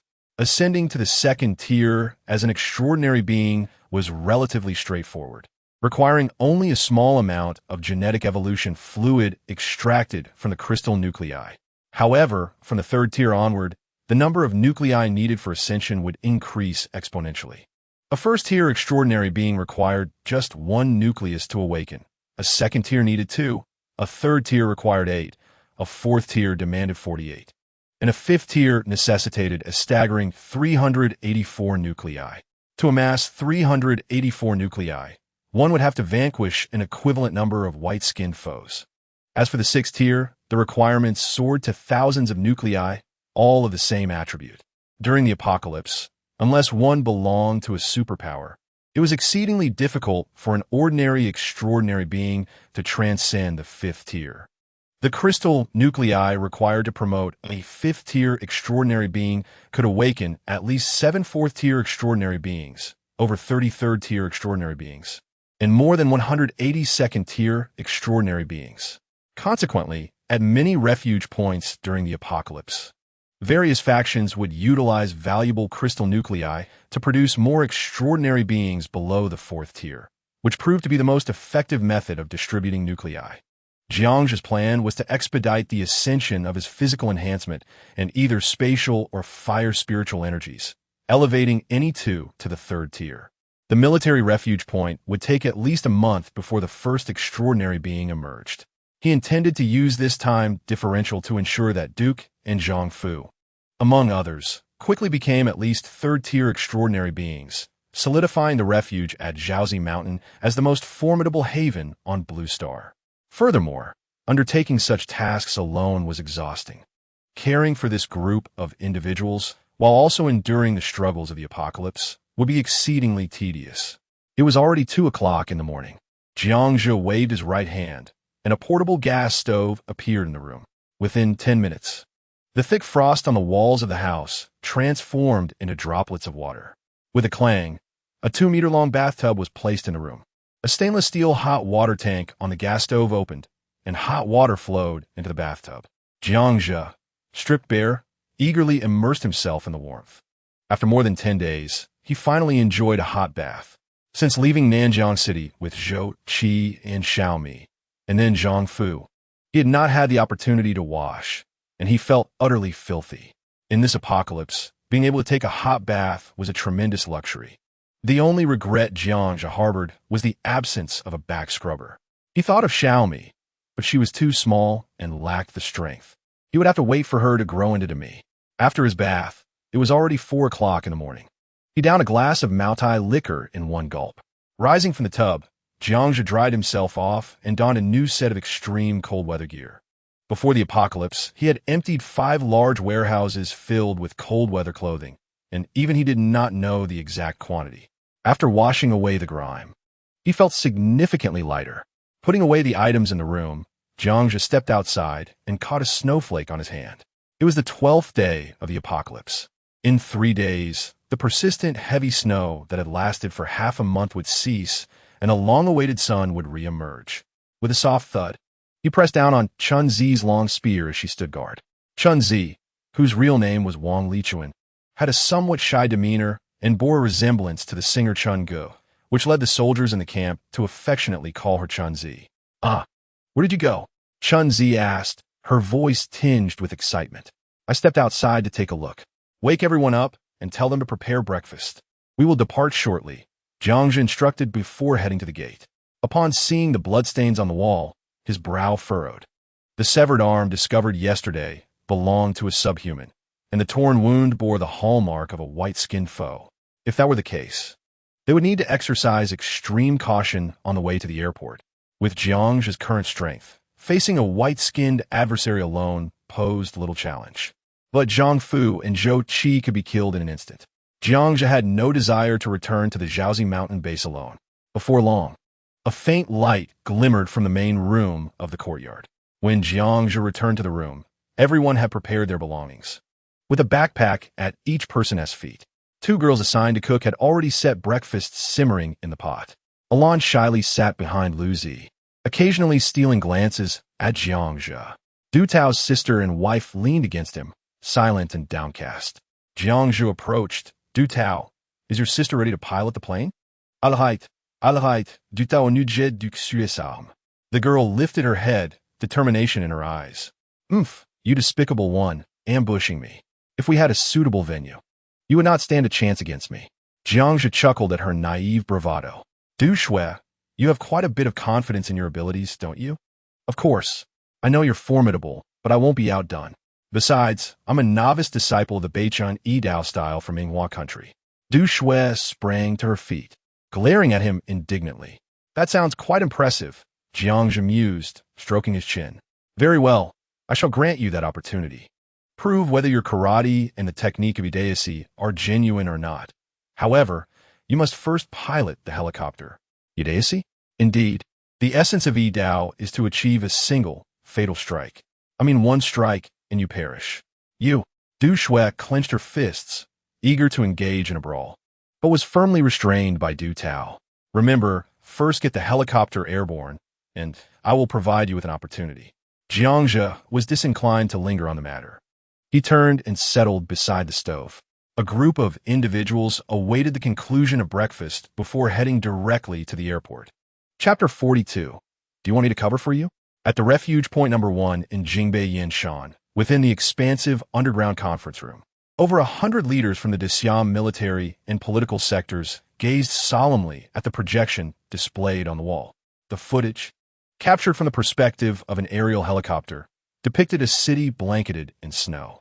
Thousands of white-skinned beings surged into the streets, darting and climbing amidst the buildings.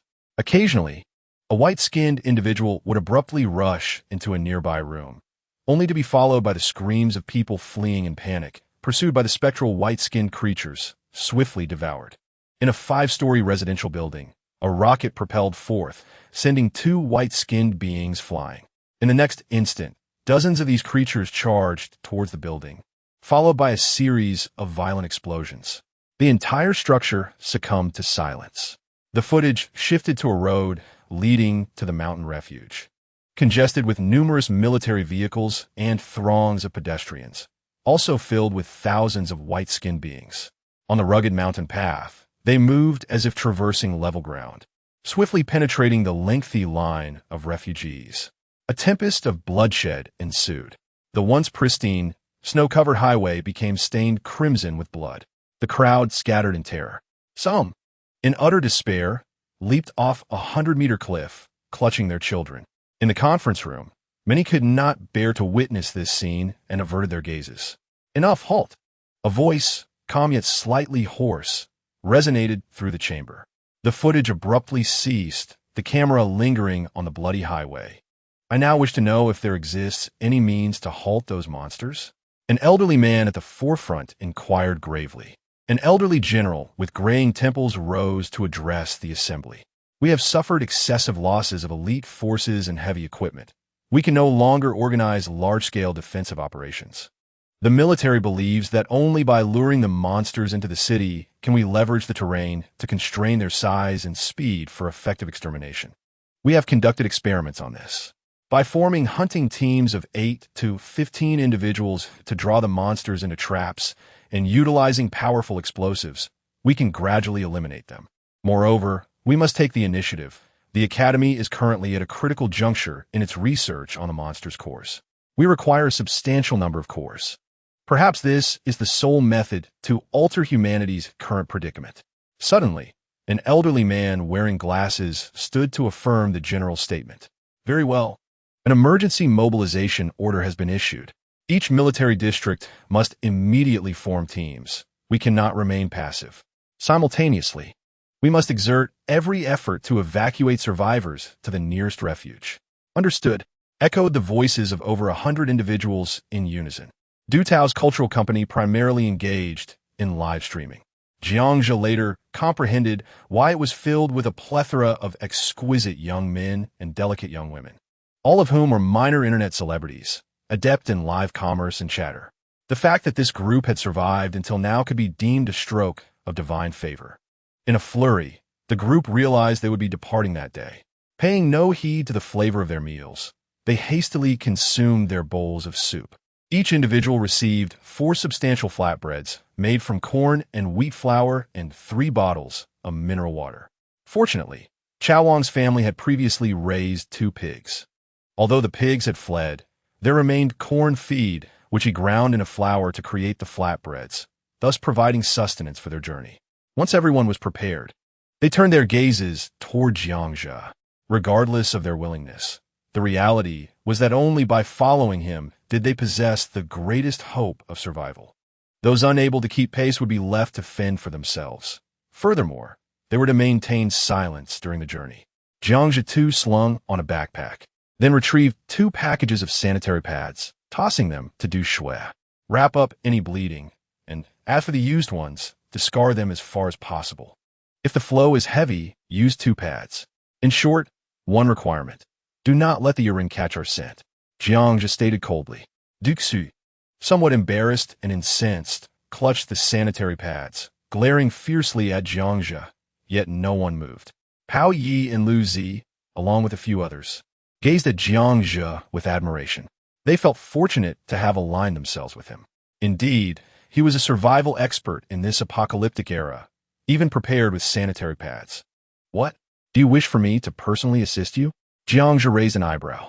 Startled, the 2 young women pulled Du Shui back into the bedroom. Chao Wang wrapped his child tightly in a blanket, securing them to his back with a rope. His wife clutched his arm anxiously. The others wore solemn expressions, acutely aware that venturing outside could be a matter of life and death, while remaining behind guaranteed certain doom. At that moment, Du Shui and the other 2 young women emerged. Gangzi Baopai, you 2 take the rear. Lu Zi and Chun Zi monitor the middle of the group. Xiao Mi and Pao Yi lead the way. Move out. With a low command from Jiangzhe, the group of over 20 swiftly exited the room. Gong Si, a robust man with a strong physique, was actually named Li Gang and was an adept wrestler.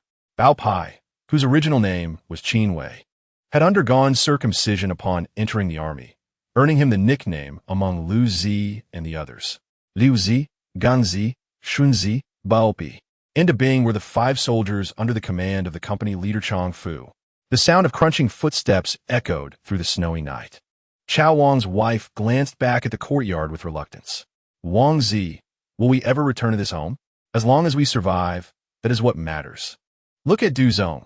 He has abandoned his city house and car to escape. Surviving is paramount, Chao Wang reassured her. The 2 hurried to join the group as they advanced.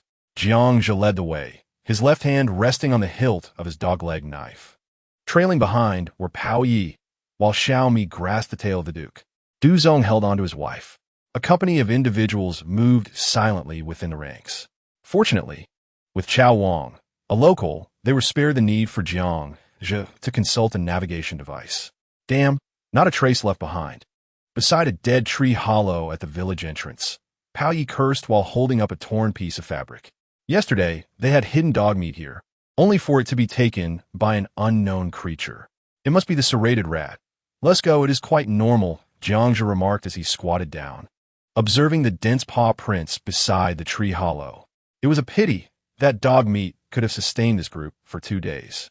The group swiftly exited the village limits, proceeding along the country road heading east. Occasionally, someone would slip and fall, silently rising to rejoin the ranks. Jiang had clearly stated before their departure that those who fell behind would have to seek their own survival. The group formed a line, fixated on Jiang's back as they pressed onward. Over 20 individuals had become snowmen, frost forming delicate ice flowers on their exposed eyebrows. Each person's mask and scarf were laden with frozen condensation from their breath.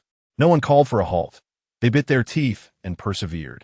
An hour later, the sky began to brighten slightly. "Heads up, we should take a break. Those in the back are struggling to keep up," Pao Yu whispered as he approached. Jiang turned to assess the situation. Wisps of white vapor rose from each person's head, their labored breaths creating a symphony of heavy inhalations. Even Pao Yu could not help but pull down his mask for a deep breath. After the harrowing encounter with the run yesterday, all were on high alert, and with the thick snow, their physical stamina was draining rapidly. The individuals at the rear were faring even worse. The young women supported each other, persevering together. Among the group of over a dozen, only Du Shui and Chao Wang appeared to be in somewhat better condition. One was a mechanic, accustomed to physical labor, while the other regularly engaged in exercise, possessing greater stamina than the average woman. After a 20-minute rest, Jiang issued a command, prompting the individuals behind him to plop down onto the snow-covered ground. Don't remove your hat while sweating.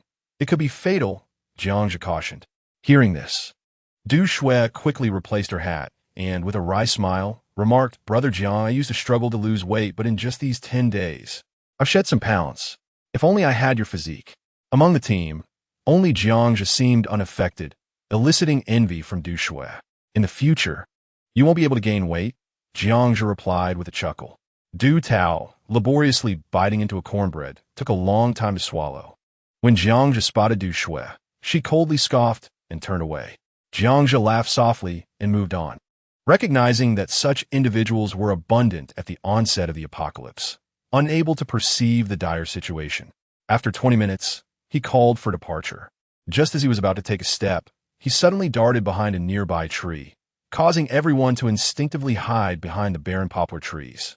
Through binoculars, they observed 3 figures, half the height of a person, leaping swiftly across the snow. They would occasionally stop, raising their backs to pull buried cornstalks from the ground and devouring them voraciously. "What on earth are those rabbits? Why are they so large?" Long Fu exclaimed wide-eyed. Jiang adjusted his binoculars, confirming they are snow rabbits, a comparatively docile mutated species. As long as they don't attack, they typically won't harm humans. Let's move on. In the aftermath of the apocalypse, any flora and fauna that did not succumb to freezing would undergo mutation. "Brother, can I take a look?" The little girl, Xiaomi, inquired upon hearing they were rabbits. "Wow, such adorable big rabbits," she exclaimed. The half-meter-tall rabbits were far from cute. "Let us go. We must not delay," Jiang instructed, and the group resumed their journey. "Brother, if the corn in the fields runs out, will those rabbits die?" Xiaomi asked anxiously. "No, many plants will survive, such as spruce, oil pine, agave, and long-stem grass. The rabbits won't starve. In fact, they thrive better than humans," Jiang assured, leading the way and clearing a path through the snow, with the others closely following. After more than an hour, the sky began to brighten. The team halted at a fork in the road. In the distance, resilient oil pines stood like sentinels atop a low hill, providing the only touch of green in the vast expanse of white snow. Not far from the hill, steel-framed factory buildings were visible, with 2 towering cranes still standing. At that moment, Chao Wang approached, pointing to a nearby hill. "Little brother, if we cross the development zone and climb the small hill, we will reach the airport." "Wonderful!" the young women behind them joyfully exclaimed. "The mountains are close," Jiang replied, pressing forward. Just as he took a step, he halted abruptly, kicking aside the snow to reveal a layer of ice beneath. "Is this a river?" "Yes, it used to be a small river, nameless and only waist-deep," Chao Wang explained. Jiang waved his hand, signaling the group to continue moving. The nameless river was flanked by sparse woods, with a faint mist of humidity wafting through the trees. Walking on the river's surface, the surroundings were entirely white, reminiscent of a snowy fairy tale. Were it not for the apocalypse, This place would undoubtedly become a sought-after tourist destination. Suddenly, Duke, the dog, stopped and began barking at a nearby thicket. "Stop!" Jiangja signaled, and the group froze. Almost immediately, a deep, resonant mooing echoed from the trees across the river. Moo moo moo, followed by a chorus of barking. The group crouched down at the sound. With a thunderous crash, 2 cows, one large and one small, burst from the thicket, accompanied by dozens of wild dogs. In an instant, the dogs were racing alongside the cows. For large dogs, resembling golden retrievers, leaped onto the smaller cow, causing it to cry out in distress as it fell. The larger cow nearly toppled over, its hooves kicking wildly as it turned in a frenzy. Its horns caught a wild dog that hadn't been quick enough to evade. The large black cow, having mutated, was indiscriminate in its appetite. Over 20 wild dogs, under the command of a robust border collie, surrounded the 2 cows. Those cows belonged to the cattle farm in the development zone. Chao Wang's voice rang out in realization.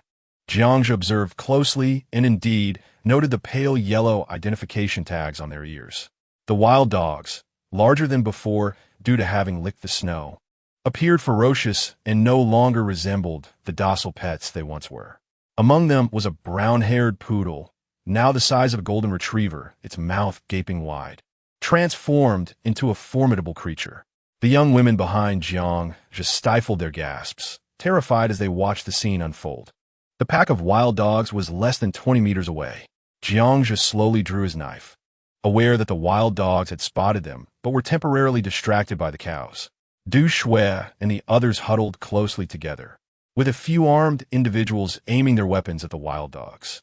"Hey, give me a knife." Du Shui's voice suddenly reached Jiangja as she tugged at his arm. Seeing her determined expression, he hesitated for a moment before pretending to rummage through his backpack and handed her a straight knife. "If it gets too dire, call for help." The most unfavorable situation had arisen. In this open space, even with Jiangja's second-tier physique, he couldn't protect everyone against the pack of over 20 wild dogs. Although Du Shui was not particularly skilled, she displayed considerable courage, at least willing to confront the beasts with a knife. Far braver than the trembling women who clung to each other. Jiangja didn't expect her to kill any wild animals. He merely hoped she could defend herself. Taking the knife, Du Shui flicked the blade and confidently stated, "Don't worry, I might just save you. This knife is quite decent." With a flourish of the blade, she remained alert, her skill with the knife commendable. Jiangja's knife was undoubtedly superior, crafted before the apocalypse with a price equivalent to a bottle of Mao Tai. Made of high-speed steel with a hardness of HRC 60, capable of slicing without dulling. "Let us slowly retreat and move around," Jiangja instructed as the cows and wild dogs faced off. He quietly commanded the group to back away, preparing to take an alternate route. Suddenly, the wild dog pack erupted in a furious growl. With a rush, over 20 wild dogs surged towards the 2 black cows. A dull thud echoed as the large black cow kicked a wild dog away, but was soon overwhelmed by the others biting at its sides. The wild cow, disoriented, tried to retaliate but could only spin in circles, while the smaller cow was besieged, rolling in pain as wild dogs swarmed over it. The black cow, desperate to fend off its attackers, let out deep, mournful bellows that reverberated through the surrounding woods. As the team gradually retreated a few meters, a thunderous roar erupted from the forest behind them, causing even the surrounding snow to tremble. The crackling sound of snapping branches echoed through the woods. In a moment of panic, I shouted, "Run to the sides. Quickly, Pao Yi, follow me." Jiangja's eyes widened in alarm as he shouted, grabbing Xiao Mi and darting to the right. A herd of black cattle surged forth from the trees like a battalion of tanks, their nostrils exhaling thick clouds of vapor. The sheer force of over 300 cattle was terrifying, resembling a colossal black wave that crushed everything in its path as it charged toward a pack of wild dogs.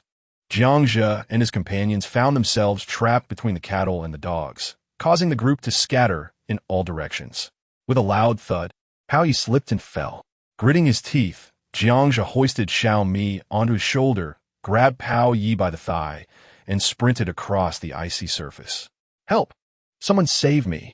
Cries for help echoed from behind, but Jiangja could not afford to spare a thought for anyone else. The herd was moving at an astonishing speed, already reaching the center of the river.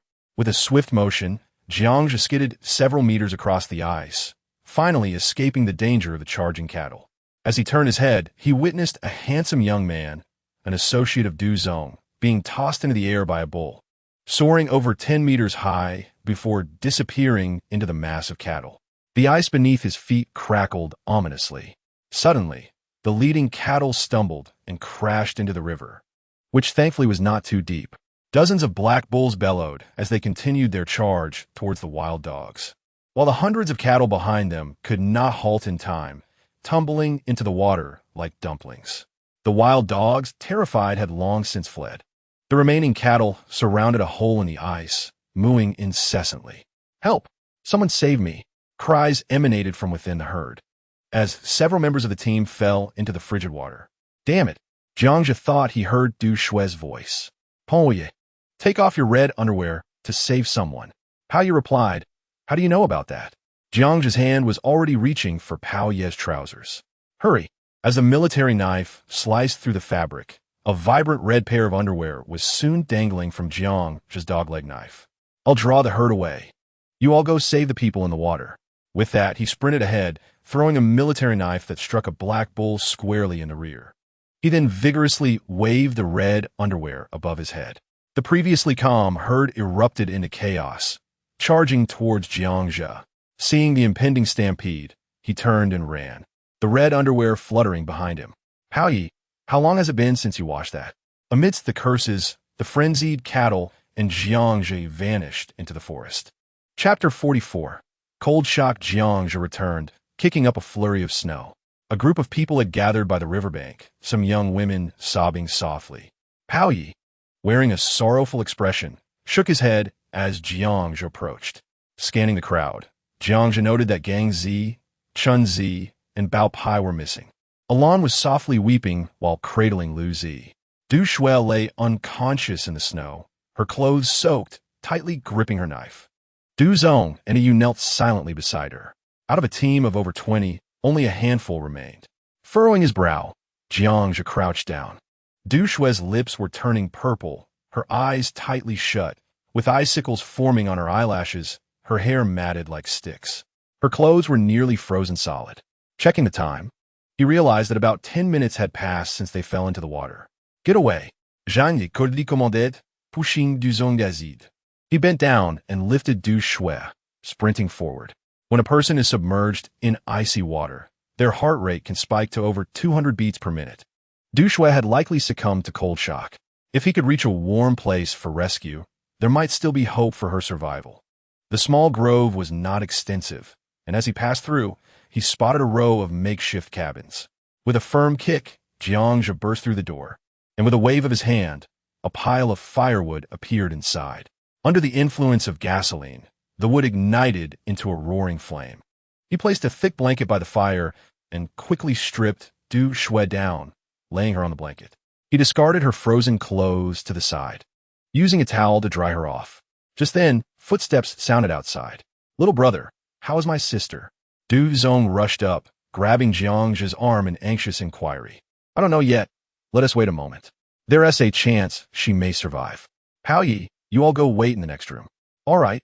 Hearing that there was a glimmer of hope for his sister's survival, Du Zong let out a sigh of relief. The remaining members of the group poured into the adjacent room. As the flames crackled, wisps of steam began to rise from Du Shui's head, and her purple lips started to regain color. Jiangzhe sat beside her, his gaze sweeping over her glistening form. "Not bad, quite fit," he mused, noting that she had no excess flesh. Her skin was as smooth and pale as a peeled egg, taut and firm. Her long legs were particularly eye-catching. Yet beyond that, he dared not gaze further. After a moment, Jiangzhe used a stick to roast Du Shui's black silk underwear and bra, primarily to prevent her from catching a cold. If she were to become distracted while flying later, it could lead to dire consequences. "Ooh, gross," he muttered to himself. After some time, he had forcibly roasted 2 pieces of clothing, feeling rather unfortunate. Despite the drying clothes, Du Shui showed no sign of waking. Jiangzhe frowned. "Hey, don't you dare die. Otherwise, no one will be able to fly the plane," he said, giving her face a couple of slaps. but there was no response. Suddenly, Jiangzhe began performing artificial respiration. 10, 20, 30. Perhaps feeling the warmth of Jiangzhe's body, Du Shui finally reacted on the 35th attempt, instinctively wrapping her arms around him. With a gasp, she awoke, her eyes fluttering open. Du Shui jolted awake, immediately covering her most private areas and squatting down. Her face flushed with indignation as she exclaimed, "Shameless, despicable, scum, filthy pervert." Jiangzhe licked his lips and sat down, tossing the roasted black silk outfit to her. "If you had your wits about you, you would know what happened." After a moment, Du Shui noticed the damp clothes scattered about the room and finally pieced together the situation. "Get out. I need to change," she shouted after a brief silence. Jiangzhe shot her a glance. "If you don't change, I'll call everyone from the next room over." Du Shui clenched her fists, attempting to rise but quickly squatting back down. Seeing that Jiangzhe was not watching her, she hesitated for a moment before hurriedly putting on the black silk outfit. Jiangzhe stole a glance, unable to suppress a grin. Indeed, she looked even more alluring in the outfit than in her previous state. "Hurry up and dry your clothes. We don't have time to waste." Du Shui, aware of the urgency, quickly lifted her damp clothes to roast them. At this moment, Jiangzhe also took off his shoes to warm them by the fire, casually retrieving a pack of sanitary napkins from his backpack and tossing them in front of her. "Thank you," Du Shui murmured, lowering her head in gratitude. "If you die, no one will fly the plane," Jiangzhe replied flatly. "You," Du Shui was taken aback. Suddenly, Jiangzhe reached out and placed his palm on Du Shui's forehead, prompting her to jump back like a startled rabbit, adopting a defensive stance and glaring at him. "What are you doing?" Although her expression was one of anger, her black silk outfit softened the tense atmosphere, making it appear more like a playful exchange between lovers. "Do you feel unwell? You better not catch a cold." Upon hearing Jiangzhe's words, Du Shui realized her misunderstanding and sat back down. "I'm fine. Although I'm a woman, I'm not as fragile as you think." Half an hour later, Du Shui finally dried her clothes. Meanwhile, a group of people squeezed into the makeshift room. Jiangzhe counted. Only 14 people and one dog remained. The group, which included Jiangzhe, Xiaomi, and Pao Yi, was left with only Lu Zi and Debing. Du Tao, Yu, Du Shui, along with the Chao Wang couple, Alan, and two other girls joined them. The atmosphere in the room felt somewhat oppressive. How did Gang Zi and the others die? Jiangzhe was the first to break the silence. They were caught by the bull and were killed instantly. Some were bitten to death by the bulls. Pao Yi, lighting a cigarette and leaning against the wall, spoke with a lingering sense of dread. The others fell silent. The cruelty of the apocalypse began to reveal its harsh reality. Who could have imagined that living beings would be chewed to death by bulls? Jiangzhe said nothing, breaking a piece of firewood and tossing it into the flames. "There's no choice. This is the apocalypse. Let's go. It's best to get used to it." The group gathered their gear and stepped out of the makeshift room to continue their journey. This time, everyone was more cautious every few steps. Jiangzhe would use binoculars to scan the surroundings. Fortunately, they encountered no danger. A herd of black cows was seen in a distant grove, occasionally making noises. The pack of wild dogs had also vanished. Creek. They aimed to cross the hill and traverse the development area, which was the shortest route. The group cautiously advanced along the wall on one side of the street in the development area. "Let's go." The broad street was littered with abandoned vehicles. In the entire development area, only the sound of snow falling could be heard. Suddenly, just as the group was about to exit the development area, a chilling roar, reminiscent of some otherworldly creature, echoed from deep within. "Duck!" Jiangzhe immediately commanded, and the group crouched down. This time, everyone clearly heard the sound coming from the depths of the development area. "Everyone, be quiet," Jiangzhe whispered. He noticed a tower crane not far away. Under the gaze of the others, he quietly climbed over the wall and swiftly approached the crane. Whoosh, whoosh, he quickly ascended, climbing to a height of over 10 meters. Wow, Jiangzhe couldn't help but frown. Through the binoculars, he spotted a gathering of humanoid creatures in an open area in front of a 2-story construction shed at least a kilometer away. There were at least 200 of them. Many of the creatures wore hard hats, likely construction workers from the site. Among them, 2 tall figures were engaged in a fierce fight, emitting low growls. Chapter 45. The airport Jiang Zhe emerged over the wall. What's going on? Pao Yi asked as he approached. There's a group of humanoid creatures inside. Don't worry, they haven't noticed us. We need to move quickly. Urged by Jiang Zhe. The group silently sprinted out of the development area. Breathing heavily, they gasped for air, their breaths visible in the cold. Jiang Zhe scanned the development area at the foot of the mountain with his binoculars. They were now 2 kilometers away from the development area, and there were no signs of danger. At that moment, Pao Yi stealthily approached. Did you peek in my underwear? How else would you know it's red? Damn. Jiang Zhe chuckled. I just guessed. ISNT, this your zodiac year? After saying this, Jiang Zhe hurriedly walked away. Pao Yi grumbled. In this freezing weather, where can I find another red one? I don't even know how to bring it back. Ayu, are you done? Du Zong's voice called from a distance. Shortly after, Ayu emerged from a grove of pine trees. After glancing at Jiang Zhe, she quickly lowered her head and sat under a tree with Du Zong. Jiang Zhe ignored her, feeling regret for the deceased Gang Zi, Bao Pai, and the others. The ones who deserved to die lived on, while the innocent perished. After resting for half an hour, the group continued their journey. Look, there's the airport, Chao Wang exclaimed, pointing excitedly at an open area at the foot of the hill. It was a small general airport serving for rescue, medical, and supply transport, as well as private small aircraft. The airport covered a large area, but had few buildings. Only a row of 2-story rooms on the east side. Next to it stood a row of large aircraft hangars, with about 10 vehicles of unknown purpose parked in front. Adjacent to the runway was a solitary control tower.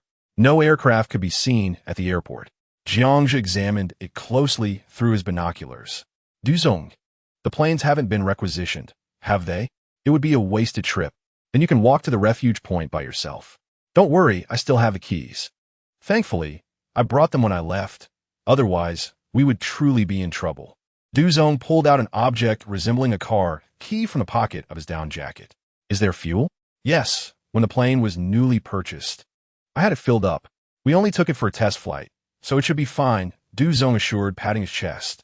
Upon hearing their conversation, the surrounding individuals displayed expressions of joy. As long as they boarded the plane, they could escape the terrifying humanoids and the pale-skinned creatures.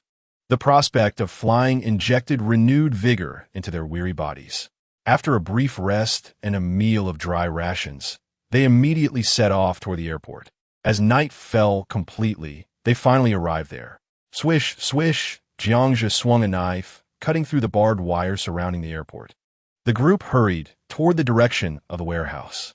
Warehouse number 2, that's right. I remember the plane is here. The group arrived at the front of the warehouse. Du Zong pointed to one of them, aided by the faint light of the snow. Fortunately, the sliding iron door of the warehouse was not locked, saving Jiang Zhe the trouble of breaking the lock. Inside the dark warehouse, which was nearly 30 to 40 meters long and over 20 meters wide, the darkness was overwhelming. Pao Yi, Lu Zi, find something to prop the door. I'll go light the fire. Under Jiang Zhe's instructions, the warehouse door was closed again, and Pao Yi found a large wrench to secure the door from the inside. Boom! A flame ignited from the torch, illuminating the front half of the warehouse. At the forefront, 2 single-seat training aircraft were undergoing maintenance, their wings removed. The group followed Jiang Zhe deeper into the warehouse. There, over there, Du Zong excitedly called out. Rushing ahead, in the farthest corner of the warehouse, next to a fuel tank, the silhouette of a helicopter covered in a silver-gray tarp became visible. Tada! Du Zong eagerly yanked off the cover, revealing a brand-new helicopter, over 3 meters tall with alternating white stripes. Jiang Zhe let out a sigh of relief. Finding this metal beast had not been easy. This was the A312B, the latest model of the Dacia's turboshaft helicopter, capable of carrying over a dozen people. The company had purchased it for rental services, never expecting it would save his life today. Du Zong remarked, patting the helicopter with a sense of nostalgia. Du Zong, you truly have the fortune of a nobleman. Chao Wang chimed in, eager to flatter. Jiang Zhe smiled, but chose not to respond, dismissing the insincere praise. Chao Wang's wife nudged her husband, subtly indicating that he had flattered the wrong person. Du Zong, please hand the keys to Du Shui, so she can check if the aircraft can ignite. Upon hearing Jiang Zhe's words, Du Zong promptly passed the keys to Du Shui. A group of people stepped back several meters, all anxiously watching Du Shui as she entered the cockpit, except for Jiang Zhe. The girls even clasped their hands together in silent prayer, hoping not to meet their demise at the finish line. Suddenly, the cockpit illuminated brilliantly, confirming the electrical system was intact. Following a series of operations by Du Shui, she gave Jiang Zhe a thumbs up. With a rumbling roar, the engine came to life, and the rotor blades above began to turn slowly. A gust of wind stirred up dust, causing the onlookers to inhale a mouthful of it. Yet, joy was unmistakably etched on their faces. The helicopter was operational. Soon after, the rotor blades gradually ceased movement. Du Shui jumped out of the cockpit, announcing that the helicopter was in perfect condition and that there was sufficient fuel for a journey of 500 to 600 kilometers. This was the best news they had heard in days. Jiang Zhe couldn't help but smile, suggesting they rest early today and set off at dawn. Cheers erupted from the nearby girls, including Pao Yi and Xiaomi, who expressed their delight.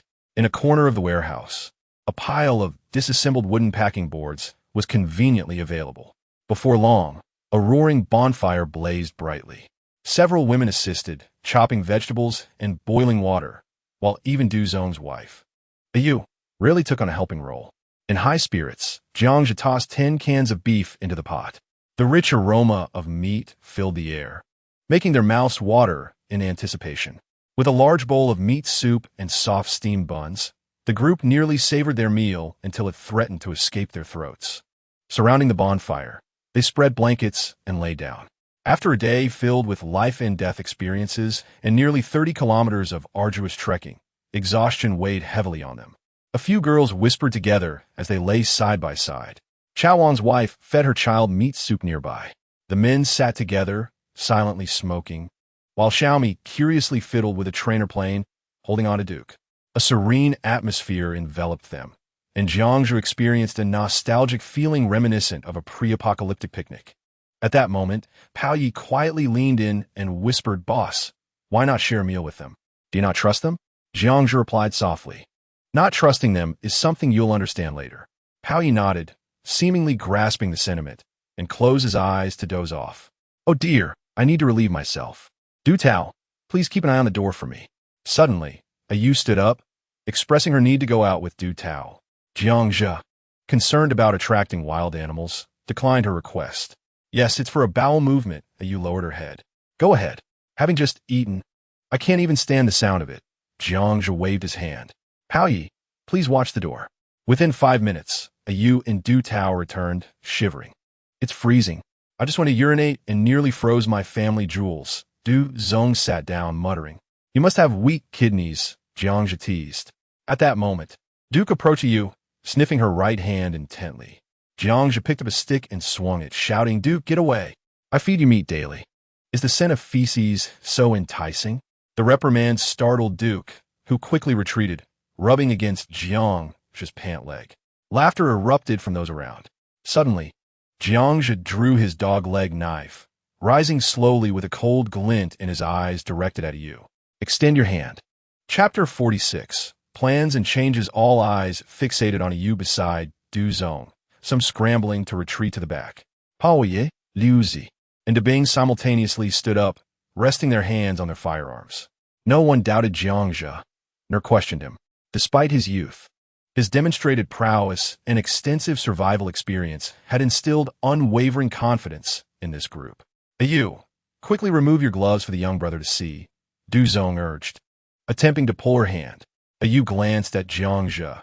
Her previously pale and fearful expression transformed into one of relief. "All right," Yu pushed Du Zong aside, smiling as she slowly removed her gloves under the watchful gaze of everyone. Gasps of shock arose from several girls as they noticed a significant gash on her fair wrist, still oozing blood. Jiang Zhe's gaze grew colder. "Are you seeking death?" Du Zongen du Xu Grabe à Yu es triste. "Sister-in-law, how did this happen? When were you injured?" Du Shui consoled her, trying to find something to bandage the wound. "Everyone don't move." Jiang Zhe's stern command halted Du Shui in her tracks. "Tell me, how much blood did you shed outside? When did it start?" The knife pointed at Yu. To everyone's surprise, Yu began to laugh. "I left a trail of blood from the development zone." "Huh? Did you think you could fly away? Ha ha. Tommy is dead. What gives you the right to escape? Pao Yi, Lu Zi, De Bing, get on high alert. Everyone else, pack your things quickly if you wish to survive. Jiang's sharp command jolted the group into action, and they hurriedly began gathering their belongings. Ayu laughed derisively, pointing at the flurry of activity. Her laughter echoed with satisfaction and scorn. Suddenly, Ayu was flung aside like a rag doll, her chest erupting with a burst of blood and flesh. The surrounding crowd was momentarily frozen in shock. Ayu! Du Tao rushed forward, pressing his hands against her mangled chest. Ayu! Ayu, however, bore no trace of fear of death in her eyes. Instead, a sinister smile emerged. She then grabbed Du Tao's neck, blood gushing from her mouth as she struggled with her last strength. You all must accompany me. Before she could finish her sentence, she breathed her last. Jiangzhe frowned at the lifeless Ayu, sensing something was amiss. Moments later, realization struck him as he approached the bonfire and inspected the pot where they had just eaten. At that moment, Pao Yi approached, inquiring about the situation. Jiangzhe's eyes darted around. Then he looked at Alan, asking, who added water while cooking. Alan, puzzled, thought for a moment before pointing at Ayu. She took it out from her backpack. In an instant, Du Shui snatched it away, pulling out a large bottle of mineral water from Ayu's backpack. Du Shui froze in place, a grim smile spreading across her face as she turned to the group. It's over. She raised the bottle, revealing it contained only a murky half. At that moment, even the dullest among them grasped what had transpired. Du Tao, Du Shui, and Chao Wang's couple turned pale. Snow water? Pao Ye's eyes widened in shock as he glanced at the pot in Jiangzhe's hands. Thankfully, Jiangzhe had quietly instructed them to eat only their own provisions from the start. Otherwise, they would have truly fallen into this woman's trap. Du Zong stared blankly at the woman he once considered a confidant, unwilling to accept the reality. Ayu, why did you do this? Was Tommy worth your sacrifice? Du Zong knelt by her corpse, murmuring, Sister-in-law, I always regarded you as my own sister. Even after the conflict with my brother, I stood by your side. Why did you do this? Why did you do this? They spoke to themselves. Among the crowd, the most innocent were undoubtedly Chao Wang and a few others from the company, completely caught in an unwarranted disaster. I have saved a treacherous wolf, Du Tao. You have doomed us all. Chao Wang's fury and despair found no outlet. He could only rush forward, seizing Du Tao by the collar, spitting words of anger that splattered across Du Tao's face. In the face of life and death, Du Tao was no longer the esteemed General Du. Jiangzhe frowned as he observed Du Shui, who sat dazed by the fire, lost in thought. This woman had consumed melted snow, rendering death a mere specter devoid of threat. With purpose, Jiangzhe approached Du Shui and whispered, Help me pilot the helicopter back. I assure you, you'll be safe. Will you partake in this venture? At that moment, a spark ignited in Du Shui's previously vacant eyes as she grasped Jiangzhe's arm tightly. Are you truly serious? She inquired. Aside from trusting you, do I have any other options? Jiangzhe fixed his gaze upon her and replied slowly, You must trust me. After a brief silence, Du Shui nodded. Very well, I believe you. Master Pao, Lu Zi, De Bing, opened the door and pushed the helicopter out. We leave at once. Jiangzhe bellowed, rousing the stunned group into action. 1-2-1-2. The helicopter was freed from its cover, and with the combined efforts of 4 individuals, it began to inch toward the hangar door. Little brother, can you save us? Chao Wang and the remaining companions clustered around Jiangzhe. He surveyed them with a determined gaze. First, we must escape the airport. This statement, infused with a glimmer of hope, opened a path through their despair. Chao Wang and the others hastily gathered their belongings and assisted Master Pao in pushing the aircraft. Jiangzhe watched the bustling scene with shifting emotions, contemplating the path ahead. Ayu's unexpected move had thrown his plans into disarray. Jiangzhe himself was not afraid of the life blacklight, gene virus in the snowmelt. For after becoming an extraordinary being, his body would naturally develop immunity to such pathogens. However, he wished to retain Du Shui, and this helicopter was invaluable. In a world unraveled, possessing a helicopter meant the swiftest means of escape and resource transport. The crux of the matter lay in finding a pilot. Otherwise, The 10-day window before the virus transition would pass, and once mutated into subhumans, the opportunity would be lost, leading to the creation of even more formidable and terrifying beings. Now, the singular challenge was to locate someone capable of purifying the crystal core's energy. Ordinary individuals who ingested the core would suffer mutations, transforming into chaotic, extraordinary beings. These beings bore no distinction from others, save for their grotesque, mutated organs, tentacles sprouting from their abdomens, compound eyes replacing normal vision, and arms rendered skeletal, while their legs became unnaturally robust. In dire circumstances, no one wished to become such a monster. As Jiangzhe pondered, a sudden thud echoed from above, reverberating through the warehouse. Chapter 47. The Subhuman Leader. A subhuman shattered the skylight of the warehouse. In midair, Jiangzhe delivered a powerful kick, sending the creature crashing against the wall. The force, akin to nearly 1,000 kilograms, caused blackish-red blood to erupt from the subhuman's mouth. Boom! Boom! Boom! A cacophony of relentless impacts resonated at the entrance as countless subhumans assaulted the warehouse door. Master Pao pushed the helicopter aside. Jiangzhe commanded sharply, fearing that the door's collapse might damage the aircraft. The sound of shattering glass rained down, coupled with startled screams as a group hastily sought refuge. Jiangzhe wielded his knife with precision, dispatching subhumans with each calculated strike. Many bore yellow safety helmets, evidently drawn by the blood that Yu had surreptitiously spilled along the way. More subhumans cascaded from the warehouse ceiling. Despite Jiangzhe's relentless assault, he cannot offset their numerical superiority. Beside the helicopter, Alan and 2 other women nearly succumbed to a subhuman's attack, their frightened cries piercing the air. Du Shuel leaped down from the helicopter, brandishing a straight blade, her lips pressed tightly as she assumed a stance reminiscent of the Bei Chen one-blade style. With remarkable speed, Du Shue's blade sliced through the air as a female subhuman, veins of black coursing across her face, lunged at her with a steel pipe. In a fluid motion, Du Shue sidestepped and swung her knife, severing the subhuman's neck with a spray of blood. The creature howled in rage, lunging at her again. Get back! Master Pao kicked the subhuman's shoulder, sending it reeling. Du Shui gazed at her blade in astonishment, unable to comprehend why Jiangzhe's strikes seemed effortless while her own lethal blow barely grazed the skin. I must shoot. Changfu shouted urgently. Damn it. Jiangzhe realized that the situation was growing dire. Everyone come here. Fight without restraint. He bellowed, crossing his 2 knives in a scissor-like grip, decapitating an oncoming subhuman. Boom! Boom! Boom! Master Pao and the others could no longer hold back and began firing.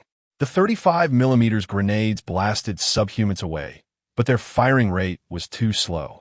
As the onslaught continued, Master Pao and his companions felt the strain of their defense waning. With a deafening crash, the warehouse door finally succumbed to the assault of over 200 subhumans, collapsing inward. Quickly, let's go. Seizing the moment, Jiangzhe carved a path through the advancing subhumans, leading the group deeper into the warehouse. Clang!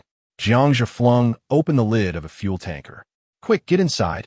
Alan, Chao Wang, and his wife Xiaomi, and Duke hurriedly jumped into the tank. Jiangzhe positioned himself at the front, while Master Pao and his companions guarded the rear with their firearms. The sound of gunfire echoed like popping beans throughout the warehouse as beneath the tanker, the grotesque faces of subhumans, veins pulsating with darkness, surged forward, brandishing their weapons against the tanker. Jiangzhe and the others valiantly repelled those attempting to scale the tanker. Fortunately, the tanker's top was easier to defend, allowing the 4 to withstand the onslaught. What are you doing standing there? Jiangzhe exclaimed as he dispatched a subhuman attempting to leap onto the tanker, only to find Du Shui emerging behind him. I want to help you, she declared, her earlier bravado crumbling in the face of the reality before her. Watching Jiangzhe dispatch subhumans with the grace of slicing fruit made her previous arguments seem juvenile. The Beichen one-blade style truly was a lethal technique. Had it not been for Master Pao, she would have perished. Get back in there and don't cause trouble, Jiangzhe retorted, flinging his military knife into the forehead of a subhuman aiming to ambush Master Pao. He pushed Du Shui back, only to feel his hand sink into something soft and yielding. Du Shui stumbled back, shooting him a glare, her cheeks flushed. She then shouted, "I refuse to become like Elan, relying on a man for survival. My Elan earns her keep through her own abilities. Why should I look down upon her?" On the tanker, Lu Zi expressed his displeasure, launching into a tirade. "I will not use my body to barter," Du Shui declared.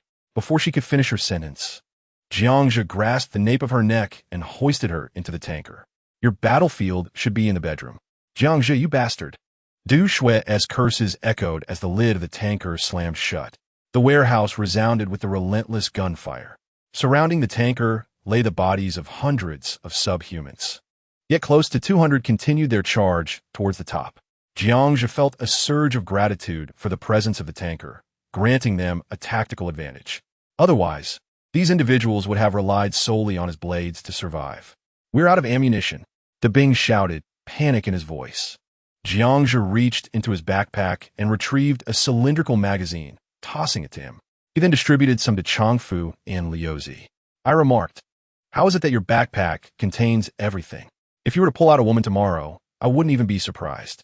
Pao Yi replaced the magazine and, with a precise shot, sent an orange body flying, then quipped, "That's it, just a few magazines left." Jiangzhe calmly replied, "Indeed." A deep, resounding roar echoed from the entrance. Illuminated by the flickering campfire, a towering Orin, nearly 2 meters tall and remarkably muscular, slowly entered, wearing a safety helmet.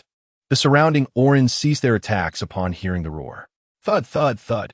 The imposing Orin brandished a solid steel rod over 1 meter long in his right hand and a triangular shield fashioned from cut steel in his left, steadily advancing towards the oil tanker. The panicking Orin formed a circle, clearing a path for him. Observing the formidable Orin, Jiangzhe wiped the blood from his blade. It was evident that this Orin group had established its own leader. Orin were not devoid of intelligence. On the contrary, their cognitive abilities were quite commendable, capable of uttering simple words. They utilized rudimentary tools and favored communal living. Each Orin group gradually developed a leader. In a past life, Jiangzhe had heard tales of a leader commanding hundreds of thousands of Orin, possessing immense strength. The structure of the Orin community resembled that of humanity's early tribal era. Oh, D. The Orin leader halted, gazing up at Jiangzhe atop the oil tanker. He suddenly opened his mouth wide, straining to shout a single word, "Die." Between his jagged, triangular teeth, glistening red flesh was visible, along with the incessant drool and mucus spewing forth. This was a display of defiance, and Jiangzhe was unaccustomed to such foul behavior. Get lost," Jiangzhe bellowed back at the Orin leader. This roar startled the Orin leader, who paused momentarily before swinging down his iron rod. Roar! The surrounding Orin leapt onto the tanker, emboldened and recklessly fearless. Pao Yi suddenly aimed for the Orin leader's head. Boom! Unexpectedly, the Orin had already raised his thick, palm-sized shield, and a flash of fire erupted. The steel plate warped under the immense force, and the Orin's feet left marks on the ground. Watch out! A steel rod, over 1 meter long, shot towards Pao Yi's chest like a bolt of lightning. Clang! In the dimly lit warehouse, a basketball-sized spark erupted. Fortunately, Jiangzhe reacted swiftly, using a dagger to deflect the steel rod.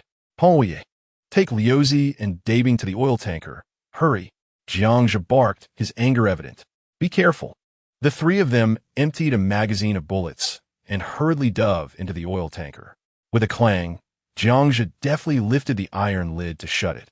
The Orin leader swung his thigh and charged forward, taking 2 steps before bringing his shield crashing down towards Jiangzhe's head. What the hell? Do you know what an aimbot is? With that, Jiangzhe extended his palm, seemingly attempting to block the impending shield. 2 meters, 1 meter, 1 foot. The distance between Jiangzhe's palm and the shield diminished. Suddenly, the entire space before Jiangzhe darkened. A steel ingot, over 4 meters in diameter, materialized in the air and then plummeted rapidly, engulfing the Orin leader's form. Boom! The earth-shattering sound rendered the warehouse silent. The surrounding Orin were equally startled. The colossal steel ingot vanished, leaving a nearly 1-meter-deep crater in the hardened concrete floor. Jiangzhe leaped from the tanker, retracting the steel ingot into his dimensional space. At the bottom of the crater, the Orin leader and over 20 Orin were crushed into a vague mass of flesh and blood.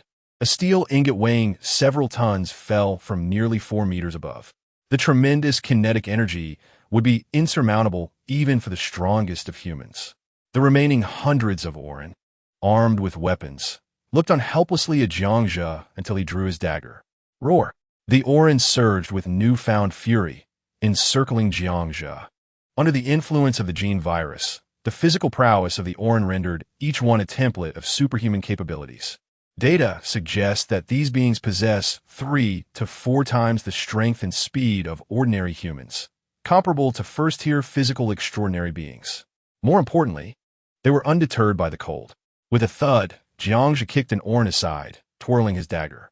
Today he had been outmaneuvered by that Yu, and pent-up frustration compelled him to vent on these Orin. Come on, today I shall send you to the afterlife, Jiangzhe shouted as he charged forward against the Orin. Swish! An Orin wielding a wooden stick wrapped in barbed wire had his arms severed by Jiangzhe's dagger.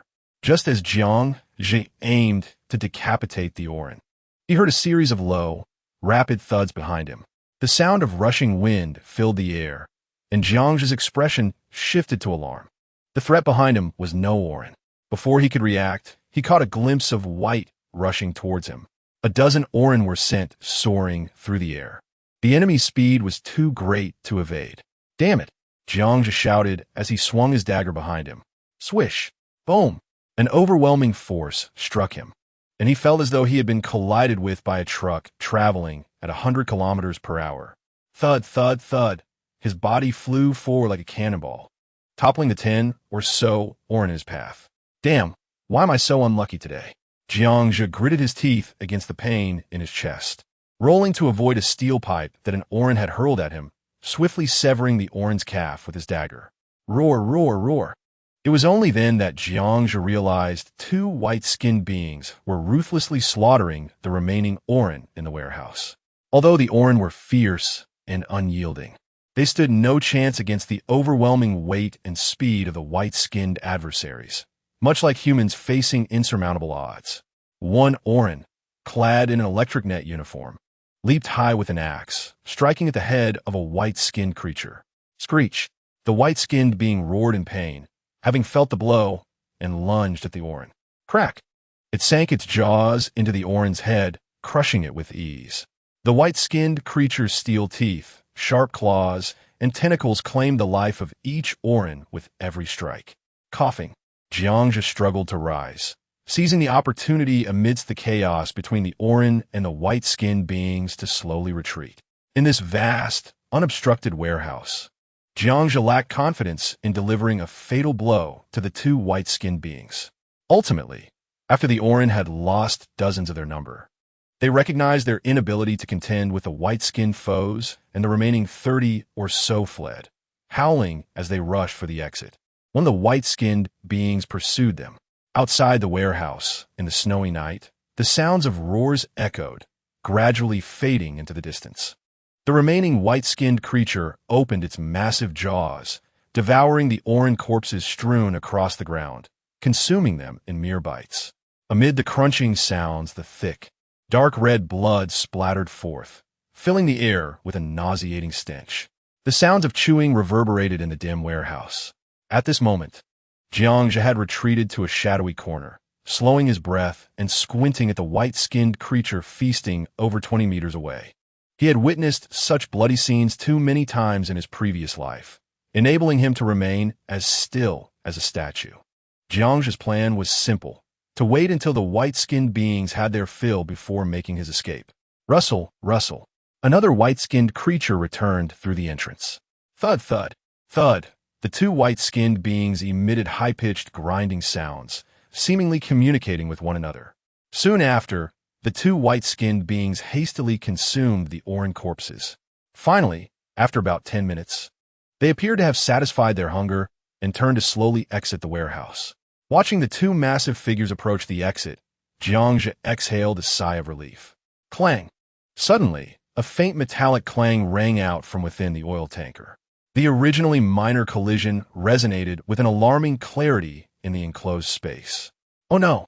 Jiang's expression shifted dramatically. It seemed that a projectile embedded in the oil tank's wall had just fallen. Although the sound was not loud, merely echoing once, to the hypersensitive ears of the Bai Pai, it was akin to a deafening shout. In a mere second, the Bai Pai, despite being over 30 meters away, lunged towards the oil tanker. With a resounding crash, the two massive figures collided violently with the tanker, causing one side's tires to slightly lift off the ground. A woman's startled cry erupted from within. This was a dire situation. One Bai Pai sprang onto the top of the tanker, its sharp claws piercing through the metal shell with a grating screech. Suddenly, two tentacles from the Bai Pai surged through the gash made by its claws. Gunfire erupted inside the tanker, the situation becoming increasingly perilous. Jiang had no choice but to intervene. The sound of steel being launched rang out as three hefty crossbow bolts shot forth from the shadows, striking like lightning towards the Bai Pai atop the tanker. The creature's reflexes were astonishing. At the critical moment, it leaped to evade, with only one bolt grazing its hind leg. Jiang propelled himself off the wall behind him, springing sideways. He had but one chance to fire. The other Bai Pai was already charging towards him as the crossbow was released. With a thud, the weighty weapon was reduced to a heap of parts under the Bai Pai's claw, causing Jiang a pang of regret. Just as he landed, both Bai Pai lunged at him from opposite sides. With a swift motion of his right hand, a 2.5-meter-high steel shield, adorned with numerous metallic spikes, materialized before him. In combat against the Bai Pai, even the slightest lapse in vigilance could lead to death. Suddenly, a noise erupted from above Jiang's head. Without a moment's thought, the shield vanished, and he leaped forward. Large chunks of debris rained down. The two Bai Pai had scaled the wall like gigantic geckos, their limbs gripping the surface with tenacity. As Jiang sprang up, another crossbow appeared before him. The Bai Pai on the wall began to shift their bodies slowly, emitting low growls towards him. Steadying himself with the crossbow, he positioned his legs slightly apart, aiming at one of the creatures. A sharp sound echoed from within the tanker. Damn! The two Bai Pai lunged towards Jiang and the tanker. The sharp noise compelled him to release the crossbow bolt, which soared through the air with a heavy whistling sound, striking one of the creatures. The impact sent shards of concrete flying. The three bolts embedded themselves a third of the way into the wall, trembling violently at their tips. Unsurprisingly, once the Bai Pai had enough space to maneuver, hitting them with a bolt became exceedingly difficult, unless in a vacuum, where the bolt could travel without sound, or if it could match the speed of a bullet. The chances of success were slim. Jiang summoned a half-man-high steel shield with his right hand. When the Bai Pai's claws collided with the shield, a thunderous noise erupted, causing him to lean forward. Despite possessing 6 times the strength of an ordinary person, he was still pushed back over 2 meters by the sheer force transmitted through the shield. The other Bai Pai had once again lunged to the tanker, its tentacles striking down fiercely towards the tank. Jiang hurled his knife, transforming it into a crescent moon aimed at the Bai Pai. The sound of his shoes scraping against the ground was piercing. He charged towards the Bai Pai, while the sound of the other Bai Pai's pursuit echoed behind him. Suddenly, the spiked shield appeared again, and without hesitation, the pursuing Bai Pai leapt over the more than 2-meter-high shield. In that instant, a space blade, gleaming like moonlight, shot up from behind the shield at lightning speed. It was a trap. The blade sliced through the Bai Pai's abdomen, a half-meter-long gash erupting with dark purple blood. The creature staggered upon landing, letting out a pained roar. Its tentacles wrapped around its midsection, yanking out a mass of exposed entrails and devouring it voraciously. Jiang could not help but flinch, marveling at the creature's tenacity despite having witnessed such scenes before. The two Bai Pai flanked Jiang, aware that this man was not to be trifled with, and refrained from attacking immediately. Their grotesque heads gaped wide, emitting a grinding sound. Jiang gently swung the space blade in his right hand, noting that the injured Bai Pai appeared fierce, though its wound hindered its movement. A change of battlefield was imperative. Otherwise, should the two Bai Pai attack the tanker, no one inside would survive. With this thought racing through his mind, Jiangzhe began to retreat slowly towards the hangar door. The 2x, sensing his movement, let out low growls and followed suit. In a flash, Jiangzhe turned, sprinting like a cheetah into the vast snowy expanse outside. The 2x growled as they pursued him. 250 meters away stood a 20-meter-high, slender airport control tower. Jiangzhe surged towards the tower, summoning every ounce of strength since his rebirth. The deep snow could not impede his speed. In the blink of an eye, he had covered nearly half the distance. Behind him, the Bai's massive form kicked up a snowstorm, intent on engulfing his fleeting shadow. Continuing this way, he would inevitably be caught.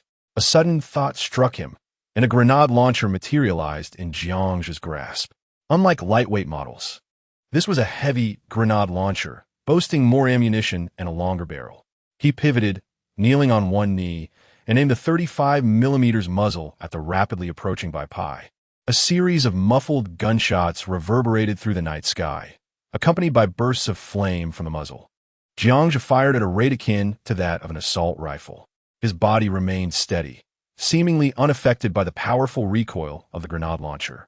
It was a feat that ordinary soldiers could scarcely achieve, as the force alone would dislocate their shoulders. In the air, an explosion erupted. The Bai's massive form was sent flying by the explosive round. Without a glance back, Jiangzhe turned and sprinted towards the tower once more. Meanwhile, the injured Bai lagged behind, its speed significantly reduced. Jiangzhe ducked into the first floor of the tower, arriving at the elevator. With a creaking sound, he pried open the halted elevator doors and peered inside. The shaft led straight to the top floor, but the elevator had descended to the basement due to a power outage. With a swift motion, he wielded the space blade, severing the thick steel cable. At that moment, Jiangzhe inhaled deeply, turning his gaze towards the approaching Bai. The creature that had been blasted by the grenade launcher was charred, with gaping wounds oozing nearly black blood. "Come here." Jiangzhe extended his middle finger at the foremost Bai before diving into the elevator shaft. The space blade effortlessly embedded itself into the shaft's wall as Jiangzhe climbed rapidly to the top floor, akin to a gecko. The Bai's massive form barreled through the wall and into the elevator shaft, pursuing him without hesitation. Watching the Bai scrunch up below and scramble upward, Jiangzhe couldn't help but smile. This was the most fortuitous encounter. With a sudden extension of his right hand, a solid steel rod, 2 meters in diameter and 3 meters long, materialized in the air, nearly filling the entire elevator shaft. It hurtled downward toward the Bai. The creature, sensing the imminent danger, emitted an urgent growl. From a height of over 20 meters, the hefty alloy steel rod descended with tremendous force upon Bai's head, causing the entire tower to tremble slightly. In an instant, Bai vanished from sight. Jiangzhe exhaled a breath of pent-up tension. Outside, only the last injured Bai remained, now a mere shadow of its former self.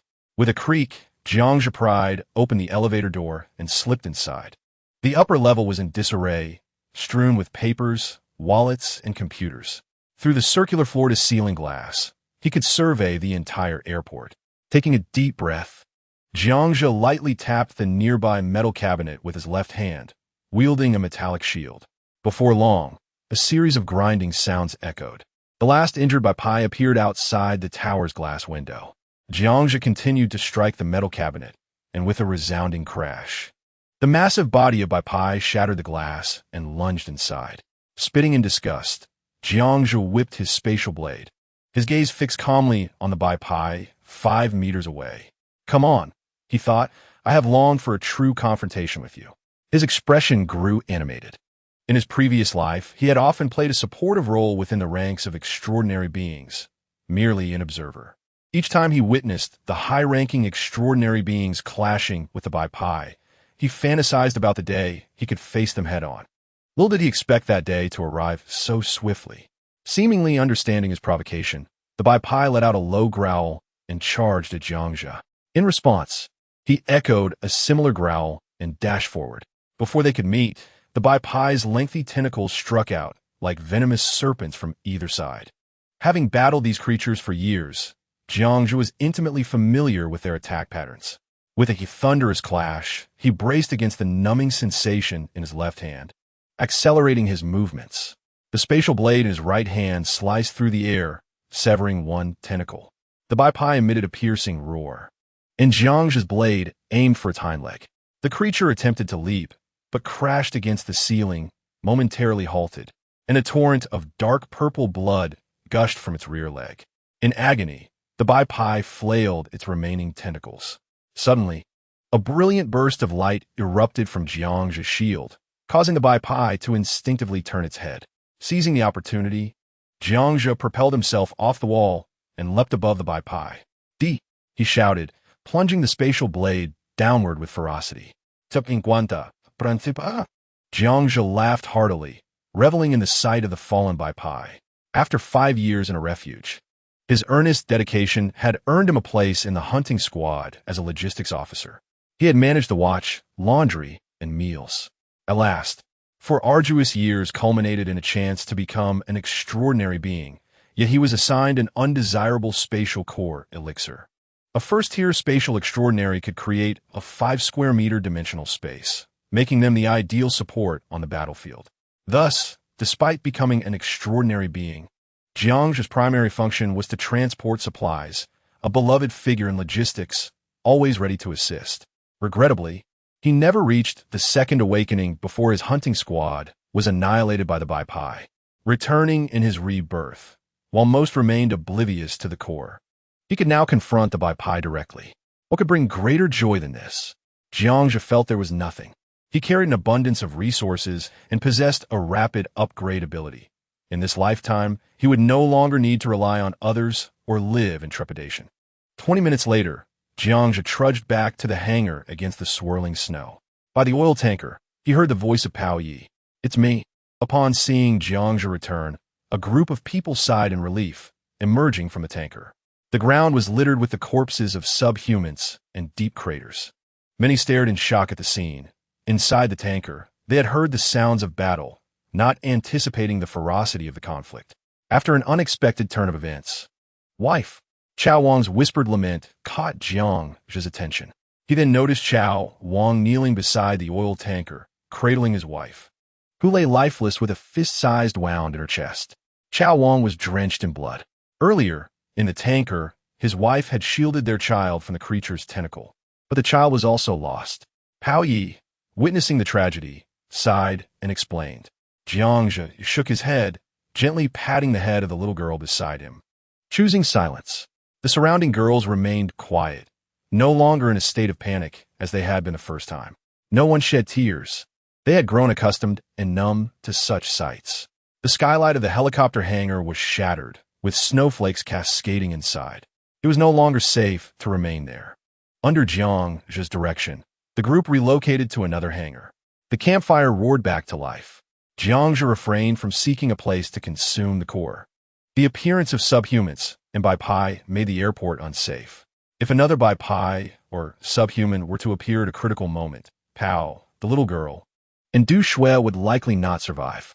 In the midst of the bustling activity, Alan and a few girls prepared a pot of sweet soup. The group gathered around the fire, some lost in thought, others chatting. Chao Wang laid his wife and child in the crater created by the earlier chaos, sparing the need to dig a grave. Tonight, what exactly was that creature? Du Shui inquired after a moment of silence. Jiang exhaled a puff of smoke. The Bai, a beast that surged from the sea, kills with ease. Meanwhile, Pao Yi and Lu Zi open up about the battle in Nanjiang, recounting the harrowing events to Du Shui and the others. Upon hearing the tales of Bai's slaughter at Nanjiang, expressions of shock spread across Du Shui and her companions' faces. The subhumans were already terrifying, but to think there were even more formidable Bai. Is there still a way for us to survive? A girl sighed in despair. As one of the foremost military powers on Blue Star, Daxia had been unable to withstand the onslaught of the Bai. One could only imagine the terror they instilled. Finally, Du Shui could no longer resist glancing at Jiang, who was lost in contemplation. How did you manage to kill those Bai? From the descriptions of Changfu and the others, she was both terrified of the Bai's might and astonished by Jiang's strength. Jiang nodded at his dagger. It can be done with a blade. The Bai are powerful, but they are not invincible. How can one kill them with a knife? Du sur eagerly pressed foransis. There is a weak point beneath their neck. You can stab through there, but first you must make the Bai Pai pause. Listening to Jiangzhe's words, Du Shui straightened her posture, her expression filled with indignation. That's like saying nothing. Will the Bai Pai just stop on its own? No. Unless it is about to consume you, Jiangzhe replied coolly. Little girl chuckled softly at Du Shui's plight. Suddenly, Du Shui stood up and bowed deeply to Jiangzhe. Jiangzhe, I wish to be your apprentice and learn how to kill those monsters. Very well. What will you offer in exchange? Jiangzhe flicked the ash from his cigarette. I can fly planes for free, Du Shui suggested after a moment's thought. Not sufficient, Jiangzhe shook his head. I have yet to repay the life I saved. Flying planes does not count. I can help with laundry, socks, anything you need, she insisted. Not acceptable. Xiaomi suddenly stood up, exclaiming, Sister, you cannot take away my opportunity. Everyone looked at Jiangzhe with peculiar expressions. In an exchange of glances, an insidious halo was subtly placed atop his head. Cultivation? Du Shui gazed at Xiaomi with a sinister glare, and the word flashed through her mind. Subsequently, her gaze flicked towards Alan, who was leaning against Lu Zi. Her complexion fluctuated between red and pale. What did she have left? Clearly, apart from her body, there was nothing else to offer. Selfish and ruthless. With a heavy heart, Du Shui dropped those 4 words and sat down. Brother is not that kind of person. He even saved the Duke.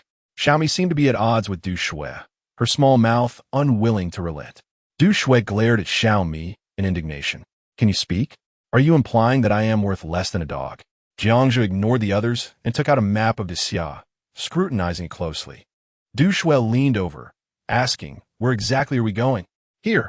Jiangzhe pointed to a spot on the map, which was circled but unnamed. This place was so obscure it did not even have a name. Where is this? It seems not far from Shenyang City, Du Shui remarked, gesturing at the map. Jiangzhe folded the map and turned to look at Chao Wang and the others beside him.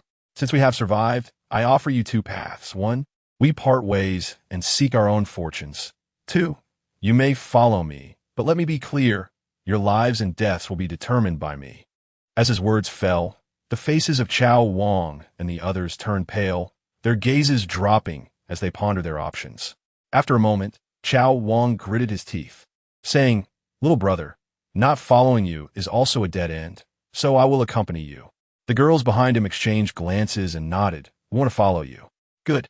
Remember my words today. Your lives are now in my hands. Jiangzhe ceased further conversation, allowing everyone to stew in their thoughts. Without Du Shui, without the helicopter, he would never have chosen to lead this group. Moreover, there were too few people on the Paozi Mountain. Even if all these individuals joined, there would only be 20. A base, a refuge, without people, it was merely a pile of steel and concrete. At this moment, the Bai Pai had likely begun rampaging across the lands of Lanxing. Some small nations would completely vanish.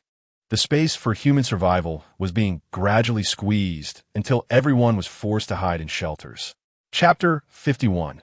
Hell Road in the early morning. The sky was beginning to brighten. It has shrunk. It has shrunk. Outside the warehouse, Lu Zi's joyous exclamations rang out. The surrounding people turned to look at the doorway, and after a brief moment of astonishment, they rushed towards it with a cheer. It really has shrunk. The snow is finally stopping. The girls jumped up in delight. The once enormous snowflakes in the sky had indeed thinned considerably, and the day was much brighter than before.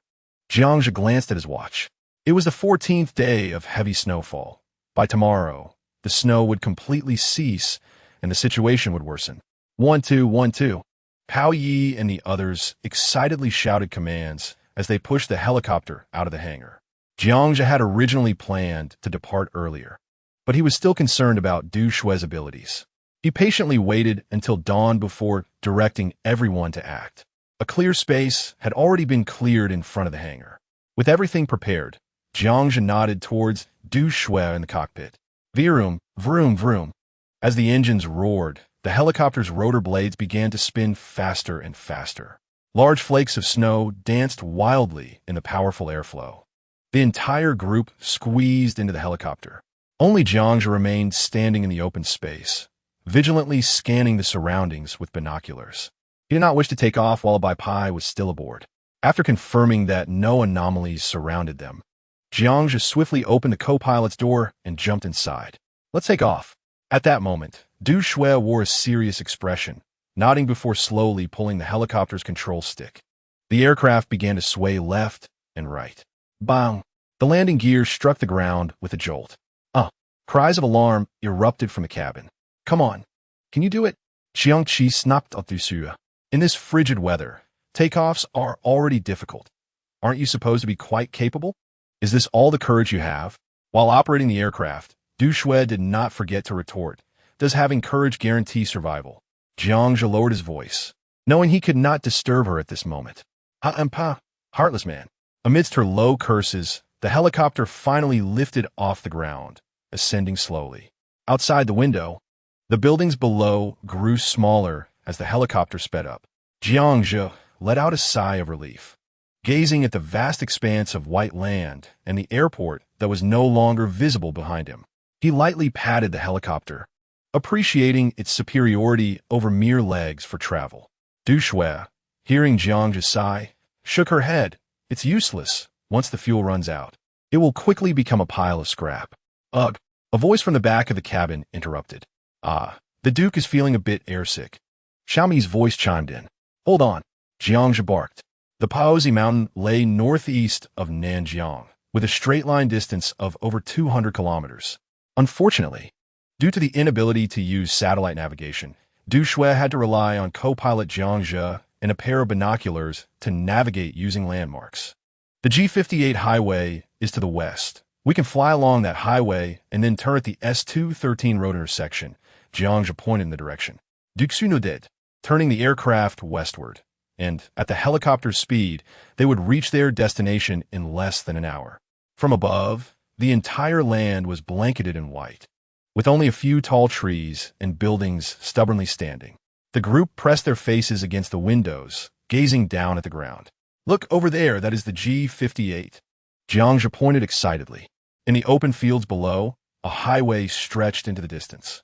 From the sky, one could see hundreds of abandoned military trucks and armored vehicles scattered along the road. This was the last convoy escaping from Nanjiang.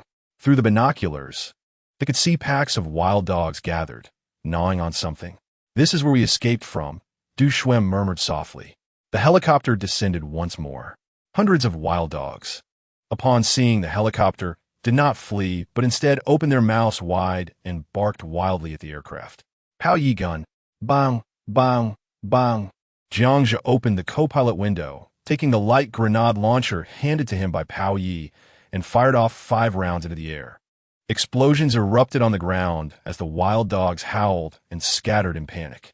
The helicopter circled around the highway, the powerful airflow blowing away the snow. Xiao, me, Alan, and the other girls covered their eyes, trembling all over.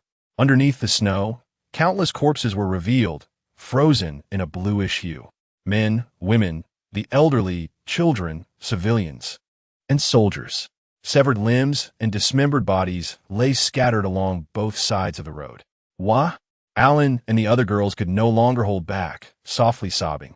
One could only imagine how many lonely souls and withered bones lay buried beneath the thick snow in the fields alongside the road. Let us go, don't look, Jiangzhe urged. With tears streaming down her face, Du Shui wiped her eyes and guided the helicopter along the highway. Every few dozen kilometers, they could see disordered convoys. But the helicopter did not descend again, nor did it clear the snow. The atmosphere in the helicopter grew heavy, with no one willing to speak. Jiangzhe looked at the map in his hands and instinctively circled the G58 highway with his pen. The Road of Death. The Hell Road. This was the name given to the G58 highway after the apocalypse, where millions perished on their way to the refuge. Hybrids by Pi beasts, cold, hunger, disease. Even 5 years later, countless corpses could still be seen along the sides of this road.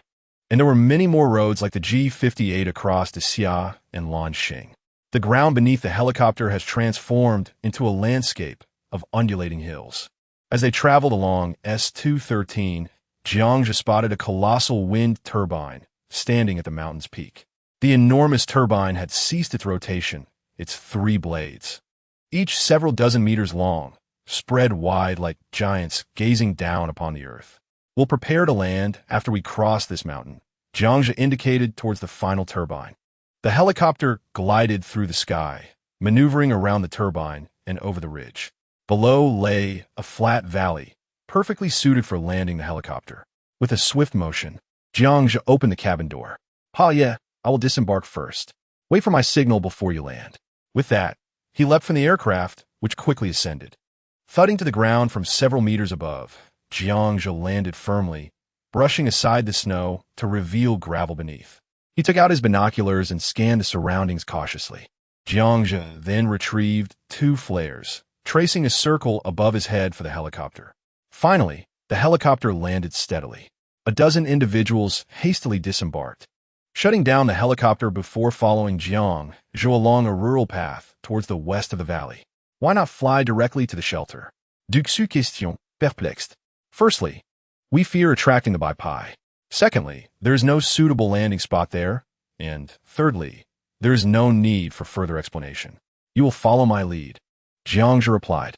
Du Shui kicked a stone beneath her feet, sending it skimming across the snow. Within 5 minutes, they reached the end of the valley, where an abandoned 2-story building appeared. In front of it lay a dilapidated concrete road leading up the mountainside. Jiangzhe's face broke into a slight smile. The wall on one side of the building was emblazoned with the words Hao in vibrant red paint, the fresh lettering strikingly conspicuous. Chapter 52. The transformation of Paodusan, the 2-story building bore the architectural style of the last century. Its outer walls and windows were already in disrepair, the roof and wall crevices overrun with withered grass, having been abandoned for a considerable period. Jiangzhe waved his hand, signaling everyone to proceed along the concrete path.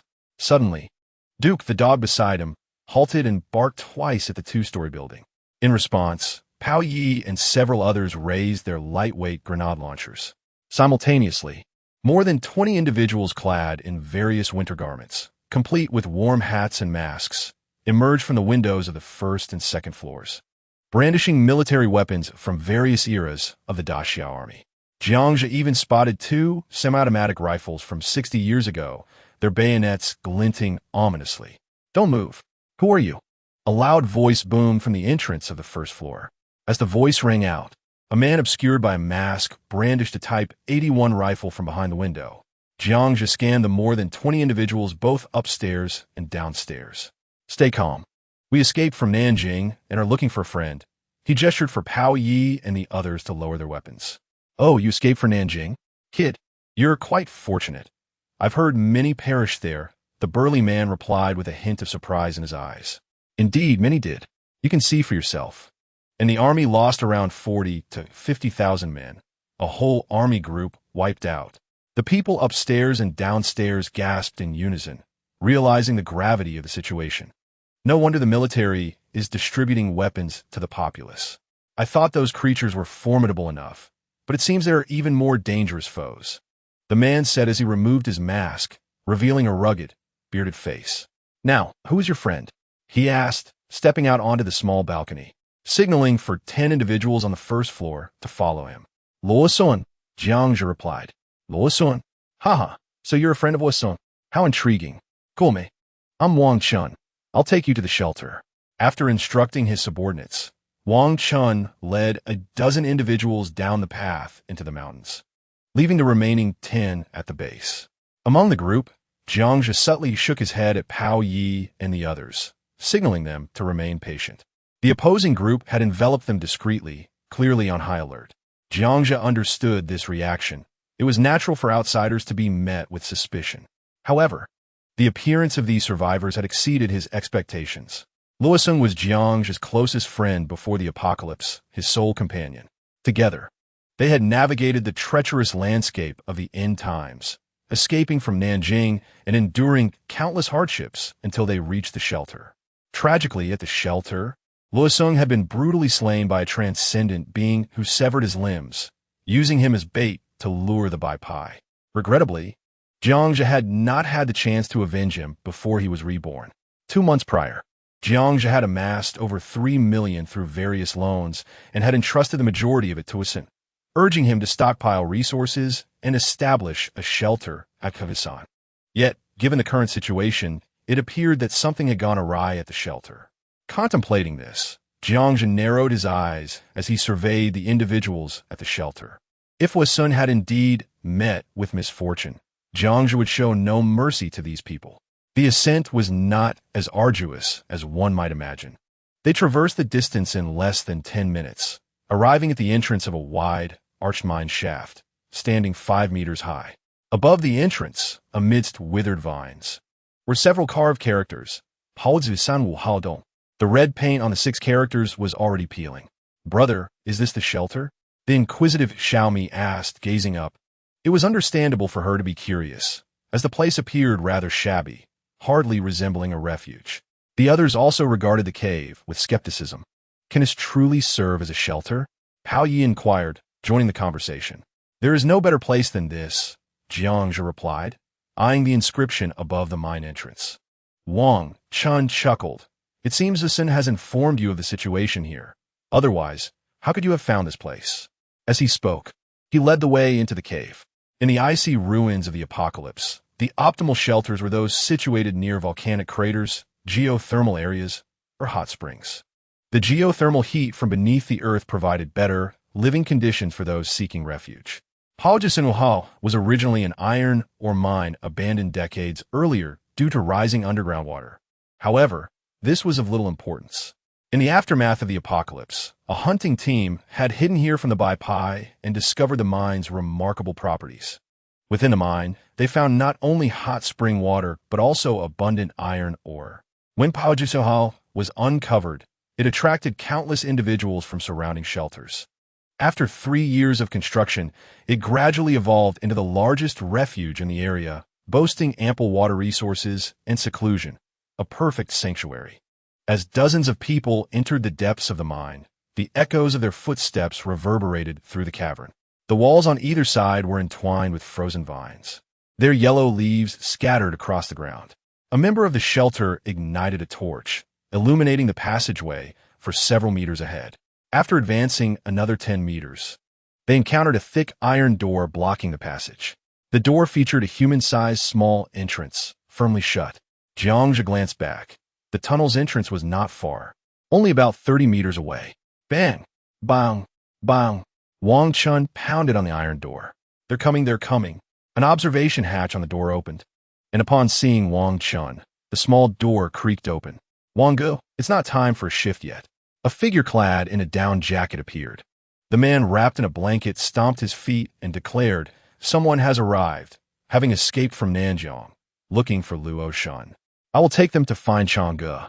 The man who opened the door glanced curiously at Jiangzhe and his group. After lingering for a moment on Alan and her companions, he slammed the iron gate shut. Behind the gate, 2 half-moon-shaped sandbag fortifications housed 2 antiquated Type 56 light machine guns for men huddled around a campfire, seeking warmth. With a wave of his hand, Wang Chun ordered the people around the refuge to raise their weapons and aim at Jiangzhe's team. "I apologize, but those entering must first disarm before seeing Changge," Wang Chun stated, directing his gaze at Jiangzhe, recognizing him as the leader of the group. "Where is Luo Shun?" Jiangzhe inquired, his brow furrowed. "Luo Shun is of little consequence. He is a fool. If it weren't for him, the brothers would not have found this excellent hideout," jeered a man from the refuge. "Enough, show some decorum," Wang Chun admonished, frowning to halt the laughter from his subordinates. Jiangzhe fell silent for a moment, then suddenly smirked. "You're right. He is indeed a fool. I must have a serious talk with him." With that, Jiangzhe produced a dagger and handed it to Wang Chun. Chapter 53. This account must be settled reluctantly. The few men under Pao Ye's command surrendered their grenade launcher to the opposing faction. Within a mere 20 meters, they encountered a barrier constructed from fixed steel rods, welded together. Behind it, heavy cotton curtains completely obscured the alleyway. Faint sounds of conversation emerged from within, seemingly from a considerable number of people. Wang Chun tugged at a rope attached to the wall, causing a clear, ringing sound to resonate. The heavy cotton curtains lifted, revealing a man in a cotton hat who looked on with interest. "Oh, new arrivals. And a woman too. Splendid." Upon seeing Du Shui and Alan, the The man displayed a gleeful expression and promptly opened the small door in the barrier. Jiangzhe followed Wang Chun inside, and the scene before him opened up, with a sudden warmth enveloping the space. A rectangular area, 10 meters high, 20 meters long, and 10 meters wide, emerged akin to a small plaza. Opposite the plaza was a dark alleyway. On either side of the small square were a series of compartments carved from the stone walls. On the walls, faded white slogans, painted many years ago, proclaimed, "Safety first, strive for progress." This place had likely originally served as a repair station for the mining crew and a resting area for personnel. Thick cotton curtains hung over each compartment. At the center of the small plaza blazed a towering campfire. A dozen young men and women gathered around 3 log tables next to the fire, engrossed in a game of mahjong. The ground beside the tables was littered with beer, liquor, soft drink bottles, and various refuse. "Damn, today's luck is terrible. I'll watch a film later," a brash voice echoed from the crowd. As Wang Chun led Jiangzhe and his companions closer, the players paused, rising to observe the newcomers. In a flash, a dozen men and women seized the rifles leaning against the tables. Only one man remained seated at the table, one foot perched on a stool, lighting a cigarette and tilting his chin. "Wang Chun, what are they here for?" The man, in his 30s with a buzz cut, narrow eyes, and a ruddy complexion, did not appear to belong to a post-apocalyptic world. "Changgu, they have come looking for Luo Shun, having escaped from Nanjiang," Wang Chun replied, his hands at his sides. "Oh." Changgu seemed intrigued and approached. Noticing Du Shui behind Jiangzhe, his eyebrows lifted in a smile. "Nanjiang is quite far. I heard many perished on the journey. No one knows you have come here, right?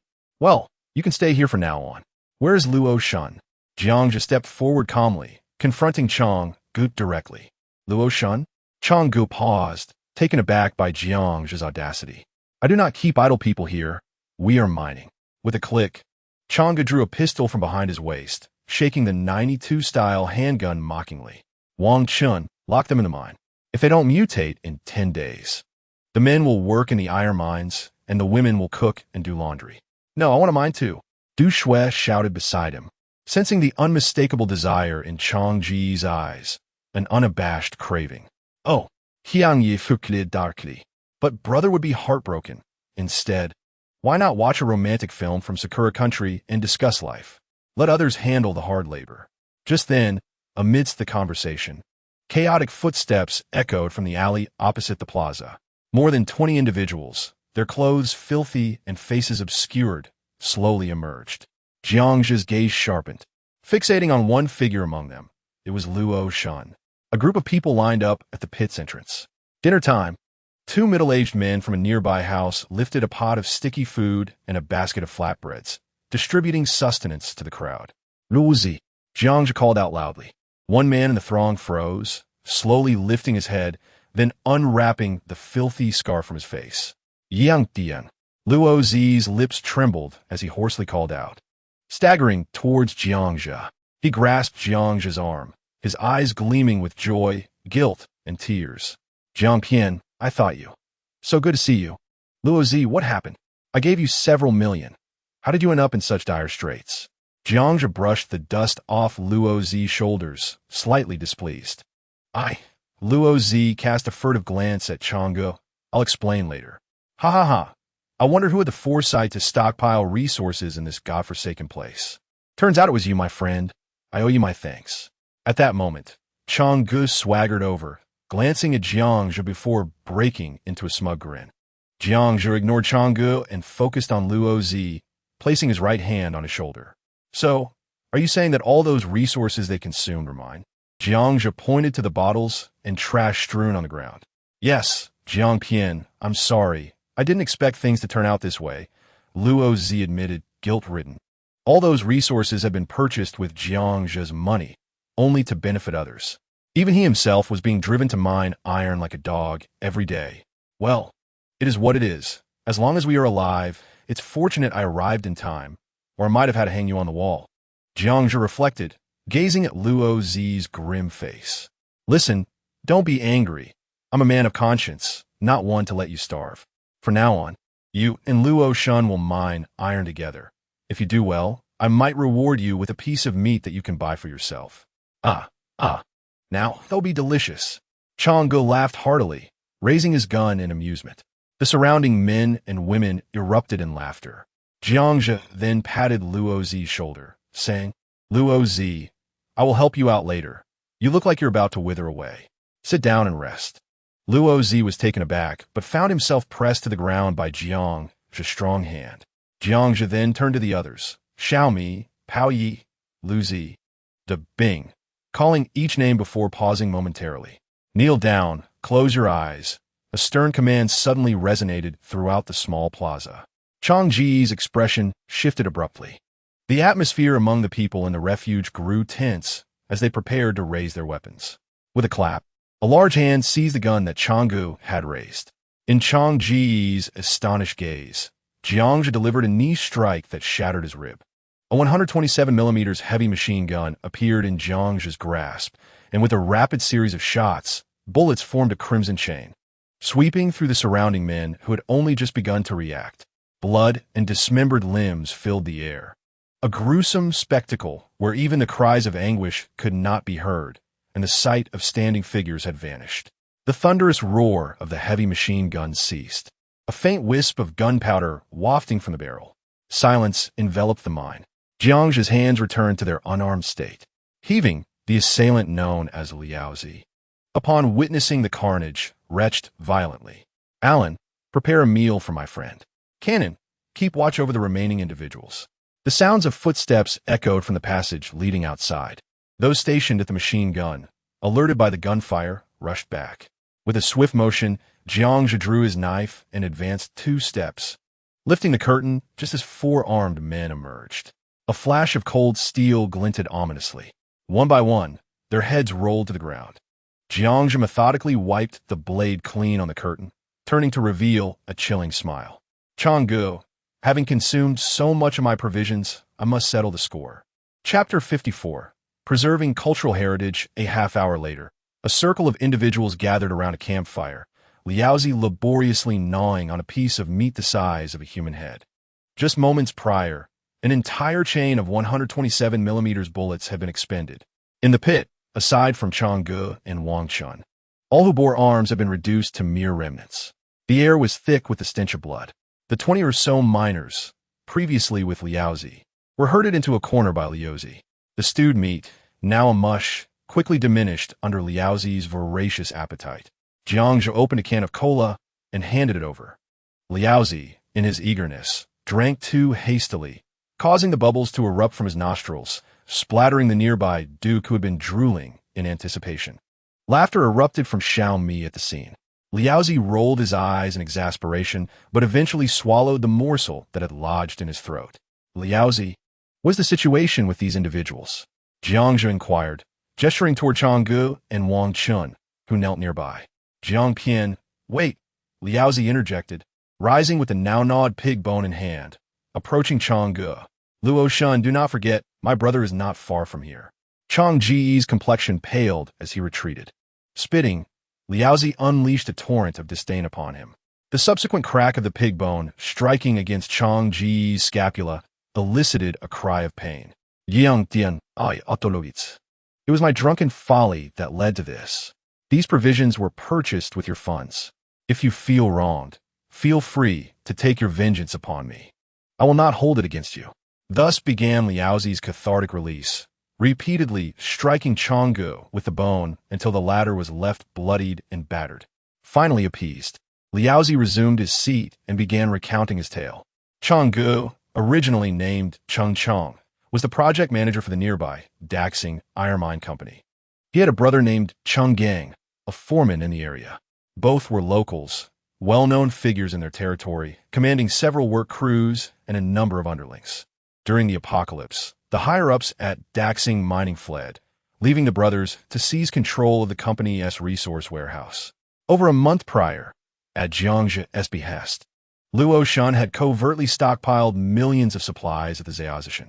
However, after a drunken night, he inadvertently spilled the beans to a distant relative, who also worked at Daxing Mining. In a bid to curry favor with Cheng Chong, this relative disclosed Liao Zi's stockpiling, prompting Cheng Chong to take action. Meanwhile, his brother Cheng Gang established himself as a local warlord at the Daxing mining site, 10 kilometers away. Jiang Pian, let us depart immediately. The nearest military refuge lies just over 50 kilometers away. Once we arrive, Cheng Gang will have little recourse. Liaozi expressed concern over Cheng Gang, who commanded a formidable force of over 100 well-armed men. Fear not, Luo Shun. With our leader present, even 200 more would pose no threat, Liaozi scoffed. Indeed, brother Luo Shun, Jianggu is formidable. He single-handedly dispatched dozens of adversaries, Xiaomi affirmed earnestly. You just killed 4 with a single strike. When did you acquire such skills? Liaozi pondered aloud. The surrounding faces remained placid, and Liaozi began to trust their words. Yet, he was perplexed as to how Jiangzhe had suddenly become so formidable. Cough, cough. I have a penchant for fitness and watching combat techniques, Jiangzhe replied, clearing his throat. Liaozi, that cannot be right. Weren't you always preoccupied with those films? When did you take up knife training? Liaozi's remark elicited a flurry of glances from Du Shui and Alan, who exchanged subtle expressions. No, Liaozi, do not speak such nonsense. Besides, the Sakura nation has nearly met its demise. In the future, those films will be considered cultural heritage. Understand? I'm safeguarding cultural heritage. Feeling revitalized after his meal, Liaozi said, well, you have indeed struck gold this time. Whatever you say goes. If you choose not to leave, I shall accompany you. If we perish, we shall do so together. Subsequently, Liaozi handed over a stack of pamphlets. These were dropped by military aircraft from Shenyang City a few days ago.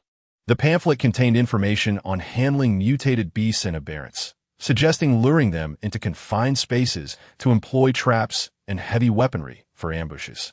It also identified the weak point of the aberrants as their necks, where light weaponry could effectively dispatch them. Additionally, there were survival guides for the apocalypse and notes on mutated creatures. Jiangzhe was not surprised. He recalled similar military strategies from his previous life. Equipping ordinary people with weapons might not be effective against the aberrants, but at least it provided a glimmer of hope and courage for survival during the apocalypse. Jiangzhe flipped through the pamphlet and passed it to Cannon and others for review. Regardless of circumstances, the military remained the most formidable force in the realm of Dixia. With firearms, chaos is inevitable. Du Shui observed the pamphlet with concern. Jiangzhe reassured her. Rest assured, most of these are retired equipment. Do not overthink it. We must focus on surviving. The others busied themselves with cleanup while Cannon organized a watch. Liaozi, come here. Jiangzhe beckoned to the group huddled in the corner. These individuals were workers brought by Cheng Chong from Daxing Mining. In the apocalypse, iron ore was a crucial strategic resource. The Cheng brothers exhibited foresight, already hoarding minerals for future use, whether to sell to the military or for their own needs. Jiangzhe produced a handgun and handed it to Liaozi. The distant relative, a cook, cowered in the corner, horrified at the unfolding events. Shunzi, I am your second cousin. You cannot kill me. The middle-aged man pleaded desperately. Jiangzhe lit a cigarette and offered one to Liaozi. Has he cared for you? Liaozi shook his head in silence. Back in Nanjing, 30 of them cornered me at a hotel, intent on my demise. Had I not trained, we would have been doomed, Jiangzhe recounted, embracing Liaozi's neck. I will not pressure you. The decision to spare or end his life lies with you. Jiangzhe then stepped back, hoping Liaozi would be resolute. Yet he would not force him. Even if he were a mere burden, the resources in the dimensional space would suffice to sustain him. Liaozi, like Jiangzhe, had experienced parental divorce during his youth, a shared background that forged their friendship. 10 minutes later, Liaozi approached in silence, handing over the gun. Jiangzhe patted his shoulder. It is all right. If you do not wish to kill, then do not. Save the bullet. He cannot remain at the base. Provide him with a package of food, and he shall depart immediately. There are numerous refuge points nearby. Survival is not difficult. The donkey nodded. Jiang Pian, thank you. It is nothing. We are friends. No need for formality. Jiangzhe consoled with a smile. Thank you, little brother. Thank you, Shunzi. I promise I will not act foolishly again. Before long, the donkey's second cousin, overwhelmed with gratitude, was escorted out of the base with a food package in hand. Jiangzhe personally saw him to the alleyway. Little brother. Thank you. I shall take my leave now. The second cousin bowed slightly to Jiangzhe. No need. He is kind-hearted, Jiangzhe replied with a smile. Suddenly, a dagger pierced the second cousin's heart, leaving a gaping wound. The donkey is kind-hearted, but I am not. With a swift kick, the body was sent flying into the deep ditch beside the alleyway. Chapter 55. A blood oath. Jiangzhe returned to the base. A group of people was already bustling about, utilizing various tools to clean up. Even Xiaomi was seen wielding a small broom to tidy up trash bags on the ground. Jiangzhe clicked his tongue, gazing at the spacious square before him. To remain here, there are countless areas that require renovation. Suddenly, a small hand grasped his. Xiaomi had approached he knew not when. Brother, will this be our home from now on? Her big eyes blinked at him. Yes, from now on, this will be our home. What do you think? Jiangzhe smiled, pinching her little face.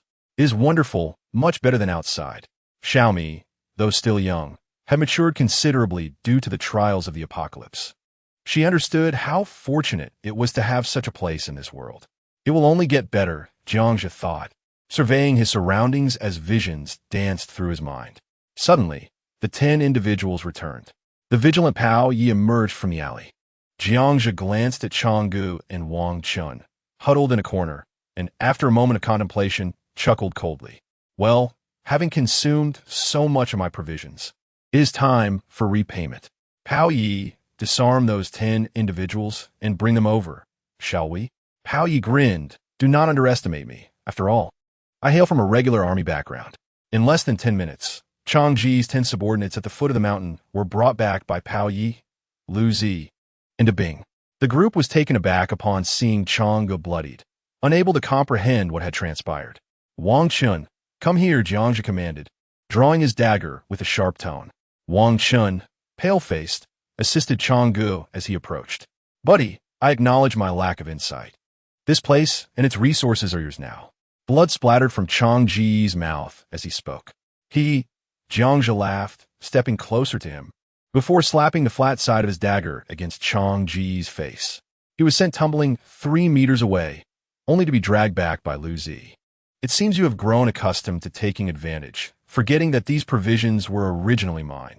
I was wrong. My brother possesses many resources, guns, food, just name it. And I will repay you, Changgu pleaded, clasping his hands in desperation. In the distance, Du Shui, Alan, and Du Zong observed, hesitant to approach. They were acutely aware that Jiangzhe was likely to take a life. Jiangzhe then turned his gaze to the standing Wang Chun. Wang Chun, tell me, if I let him go, will his brother seek revenge upon me? Upon hearing Jiangzhe's words, beads of cold sweat began to cascade down Wang Chun's forehead. He had heard from the donkey that Wang Chun was the former captain of the security team at Daxing Mining, known for his integrity. Later, he had served under Chung Gang as a squad leader, dispatched to help Guochang guard the Baozi mountain base. No, absolutely not, I swear. Changji's teeth had just been knocked out, causing him to speak with a lisp. The flat side of the dagger struck Changgu once more, silencing him. Gazing into Jiangzhe's seemingly amused yet cold eyes, Wang Chun felt a sense of unease. Given his understanding of Chung Gang and Chung Chong, it was impossible for them not to seek revenge afterward. However, those words should not come from him. I don't know. Wang Chun gritted his teeth and shook his head. This statement had already offended Changgu. Very well, since you do not know, it is indeed a possibility. Jiangzhe sneered, squatting before Changgu. Having consumed so much of my provisions, repayment is due. Repay? Fibefold? No, tenfold. Just send me back, and I will repay you. Changgu sensed a glimmer of hope for survival. I lack for nothing. You must use your life. With that, Jiangzhe thrust a military knife into Wang Chun's hands. You 11, each take a stab, kill him, and you shall survive. This is your blood oath. The group stood dumbfounded. No, I could be obedient. One man began to plead, but before he could finish, a chilling light flashed in the eyes of the crowd. He clutched his throat as blood pooled between his fingers, collapsing to the ground. The donkey gasped from a distance, quickly covering his mouth. Once again, he witnessed the merciless nature of his so-called friend. Wang Chun, It is your turn, Jiangzhe remarked, seemingly having lost his patience, his gaze icy. Wang Chun gripped the half-foot-long military knife, his face contorted momentarily, before thrusting it like lightning into Chang Ji's side. Ah, Wang Chun, you are finished. My brother will not let you go. Chang Gu, realizing his fate, began to scream and curse. The remaining 9 swiftly took the knives, stabbing repeatedly. By the time the last person withdrew their knife, Chang Gu had been reduced to a lifeless corpse, his blood staining his entire attire. Excellent. You may remain in this base. Wang Chun, clean up the bodies and remnants on the ground. All right, I will handle it right away. Wang Chun and the others understood that there was no retreat now. They hurriedly procured a small cart, loading the remains onto it and hauling it outside the base. The entire base resumed its bustling activity. Those individuals cannot be trusted completely, Lu Zi and Pao Yi whispered as they approached. Yes, lock up the firearms. They will mine from now on, and no one is needed for external vigilance. The matter of Chang Gu and Wang Chun had been resolved. Jiangzhe had initially contemplated eliminating Wang Chun and the rest, but he recognized the need for manpower in the future expansion of Baozi Mountain. For the time being, he chose to endure. Jiang Pian, the donkey, waved from afar. The two approached a room, pulling aside a curtain to reveal a storeroom filled with food. This was the largest storeroom within the entire cave. All provisions were categorized and neatly arranged on wooden shelves, allowing only a person to pass sideways. The storeroom was 6 meters wide, 4 meters high, and over 30 meters deep, completely filled. The inventory included water, instant noodles, flour, toilet paper, rice, salt, soy sauce, noodles, canned meat, and canned fruit, items with long shelf lives. You have listed far too many items. These were procured at factory prices by me personally from Shenyang City. Many factories have yet to settle their accounts. If the apocalypse had not arrived, we would have spent a lifetime delivering takeout without clearing the debts. The donkey excitedly pointed at the abundance of food, exclaiming, "With such a food storeroom, the base is 2 more like it. Very well, with these provisions, it is sufficient for a while. You have worked hard." Jiangzhe nodded with a smile. However, in comparison to the resources within Jiangzhe's dimensional space, these items were but a drop in the ocean. The donkey's procurement of these supplies served merely as a facade. Hard work? It's just daily buying. You have quite the audacity. There are posts online claiming the apocalypse is approaching, yet you dare to purchase so much. Now it truly smells delightful, the donkey remarked, leaning his face against a bag of flour as if caressing a beloved. All right, from now on, you are responsible for guarding this food. Jiangzhe chuckled as he exited with the donkey. Have you not noticed? At this moment, Chao Wang approached and gestured around. What? The temperature here seems abnormally high. Chapter 56, Planning the Base. Jiangzhe, Chao Wang, and Luo Zi stood at the entrance of the tunnel leading deep into the mine. Standing at the cave's mouth, one could distinctly feel that the temperature inside was noticeably higher. As he extended his hand, a wave of warmth surged forth. Hiss! Gaowan, Gao Jet Dao! Touching the coarse, stone ground. Suddenly, his expression shifted. Could it be that this is a volcanic vent? Jiangzhe ventured deeper into the cave. Do not worry. It is not a volcanic vent. We will find out what is happening soon. Under the flashlight's glow, the trio continued to delve into the tunnel. From this point, the entire passage began to incline, not steeply, but it was evident that it sloped towards the mountain's base.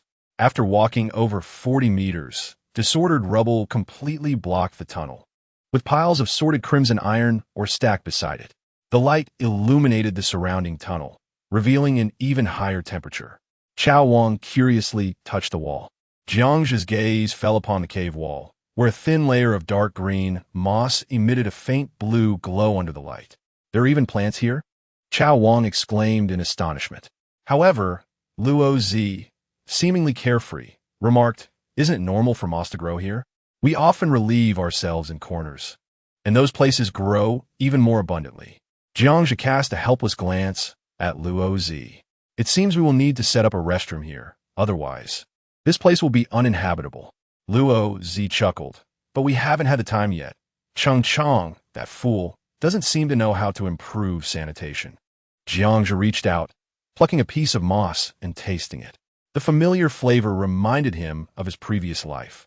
where this type of dark green moss served as an essential source of vitamins for many refugee shelters. Below this collapsed mine pit, there should be a hot spring water vein. Once excavated, it would provide a continuous source of water and heat. Let us head back now, Chao Wang. Inform everyone to convene a meeting. Returning to the small square in the pit, the original debris had already been cleared by Du Shui and a group of others. A circle of people gathered around a campfire while Jiang Zhe took notes on a piece of paper. Wang Chun, accompanied by about 30 miners, had been ordered by Pao Yi to stay in a communal room. After a solid half hour, Jiang Zhe finally set down his pen. Come take a look. A crowd gathered, curiously examining the sketches on the paper. This was Jiang Zhe's blueprint for the refuge. The plan had long been etched in his mind. Inspired by a refuge he had seen in his past life that was excellently designed, he sought to replicate it. First, the small square needed to be expanded by digging into the mountain. From the tunnel entrance to the square, a 15-meter-wide pit must be excavated. For the time being, this pit should be dug to a depth of 10 to 20 meters, with 3-meter-high iron spikes erected at the bottom. Hiss, Luzi gasped. Jiang Zhe, do we really need a 20-meter pit to deal with those subhumans? The others, including Pao Yi, began to comprehend that Jiang Zhe's intention was not solely to combat the subhumans. Luo Zi, you haven't encountered the pale-skinned ones. Even this might not be enough to stop them. Subsequently, Jiang Zhe's gaze turned to Chao Wang. Chao Wang, it's your turn. You will direct Wang Chun and the others to clear the collapsed section of the mine. Continue digging down. Stop when you hit water. He circled a section on the drawing. Chao Wang appeared puzzled. How do you know there's water down there? The water in iron ore mines is undrinkable. It can be deadly. Just dig. You'll understand once the water appears, Jiang Zhe replied, setting down his pen. His gaze shifted to Du Shui. You, along with Alan and the others, will be responsible for meals at the base for now. If you need anything, consult Luo Zi, as he will oversee the warehouse. Pao Yi, Lu Zi, and Bing, you are in charge of security at the base. Bang, bang, bang. Jiang Zhe stomped on the ground. From now on, this will be our sanctuary in the apocalypse. So, let us work swiftly and diligently. The more we accomplish, the greater our chances of survival. Everyone nodded solemnly. This matter pertained to the lives of each individual, and no one dared take it lightly. But I have worked on construction teams before. A project of this magnitude would take at least a year to complete by hand. Chao Wang expressed, conflicted. We will start. After I return, I will arrange for a batch of excavators and mining trucks for you. Hearing Jiang Zhe's words, Luo Zi rushed over, asking, Jiang Zhe, are you leaving? Yes. Jiang Zhe nodded. There is something more pressing. They have consumed snowmelt water, and I need to find someone. Can I come along? Luo Zi inquired. Are you going to deliver supplies to the subhumans? Jiang Zhe retorted, displeased. Luo Zi, glancing at the expressions of those around him, chuckled sheepishly. Jiang Zhe, those subhumans are terrifying. I once saw them back in town. They are far more formidable than the zombies in movies. Wait, how do you plan to handle them? Isn't the military unable to deal with them? Luo Zi finally grasped the critical issue. Their essay post about the apocalypse, but I need to find someone. Where to? Not far, Jiang Zhe calmly replied. Zhangzi, Duxu Shili approached. What is it? Could you allow my brother to do something else? He has done much heavy work. Could he help me with cooking? Perhaps realizing her request was somewhat excessive, Du Shui lowered her head. What are you thinking? Not sending you to mine is already taking care of you, Jiang Zhe coldly responded. Sister, even I have to wash socks, Xiaomi muttered before quickly running away. Unbeknownst to her, Xiaomi felt a sense of joy at seeing Du Shui's frustration and hid away, giggling. Jiang Zhe surveyed the modest square, shaking his head in resignation. Every beginning is challenging. Within the dimensional space, there was an abundance of equipment, yet there were too few people available to utilize it. Moreover, the base required the installation of numerous facilities. As his thoughts wandered, he recalled Nanzhang's Zhou Qi. He wondered if that fellow was still alive. It was unfortunate that they had crossed paths too early. Chapter 57. The Feast of the New Home. Chao Wang was a versatile individual. Under his guidance, a pig was swiftly skinned and cleaned. Soon, the square was filled with the pungent odor of singed pig hair. Following Pao Ye's suggestion, it was indeed a fitting occasion to celebrate their new residence with a hearty meal. Jiangzhu was quite fond of this festive notion. Without further ado, he ventured outside the base to procure a pig, and dinner would consist of a pig slaughter dish in this post-apocalyptic world. Observing the bustling activity around him, Jiangzhu quietly slipped out of the Luo Zi mountain tunnel. Unbeknownst to him, after a day of toil, night had fully descended. The snowfall outside had lessened significantly. Tomorrow, the living would once again behold the long-awaited sunlight. Creak, creak.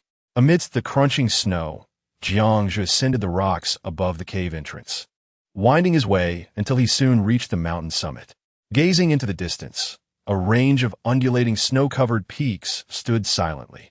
The atmosphere was desolate and frigid. The entire world seemed lifeless.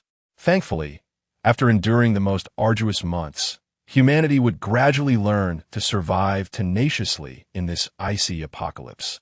Jiangzhu had envisioned countless times that if humanity were to vanish from this world, he would not hesitate to take his own life.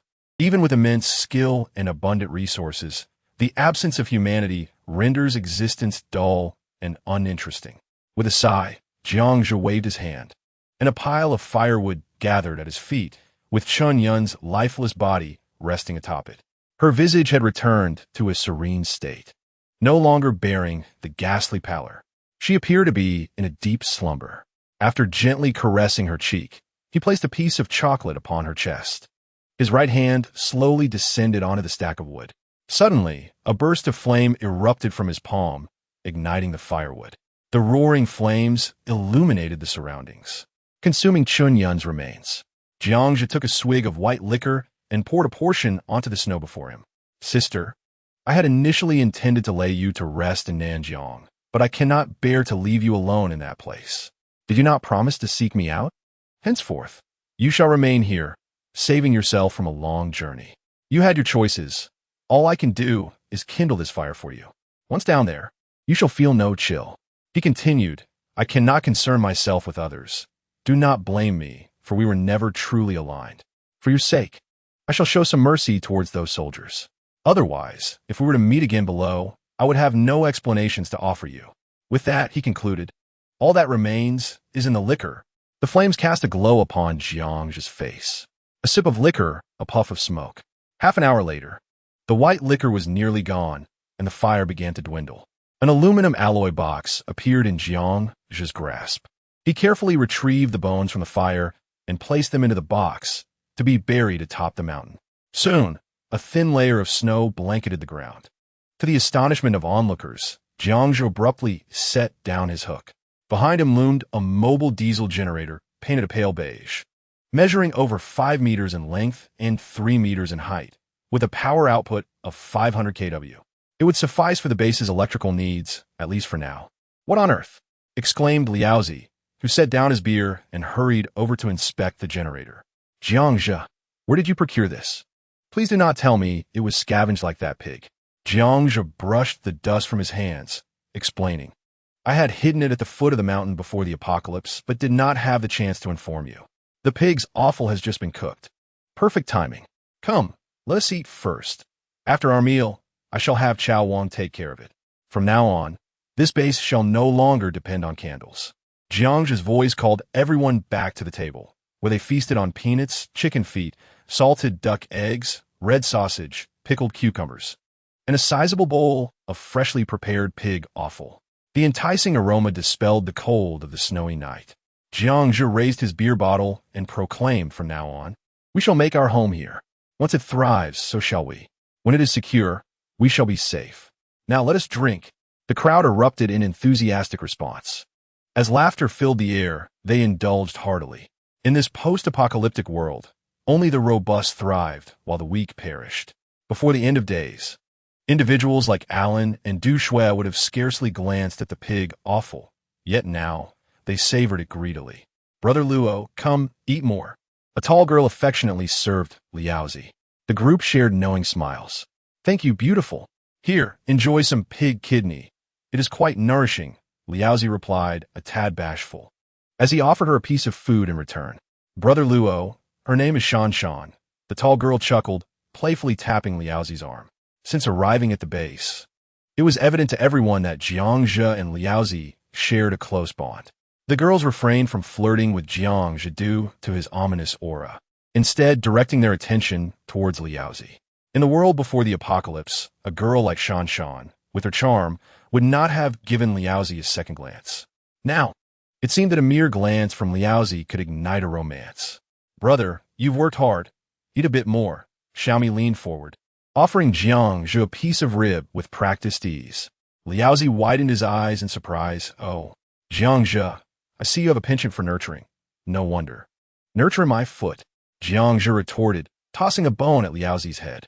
The men at the table erupted in laughter. The atmosphere felt precious. There was food, shelter, and camaraderie. In this post-apocalyptic realm, could there be a better place? Everyone feasted and drank their fill before beginning to tidy the table. Chao Wang was already engrossed in studying the mobile generator, with Liaozi and Pao Yi assisting him.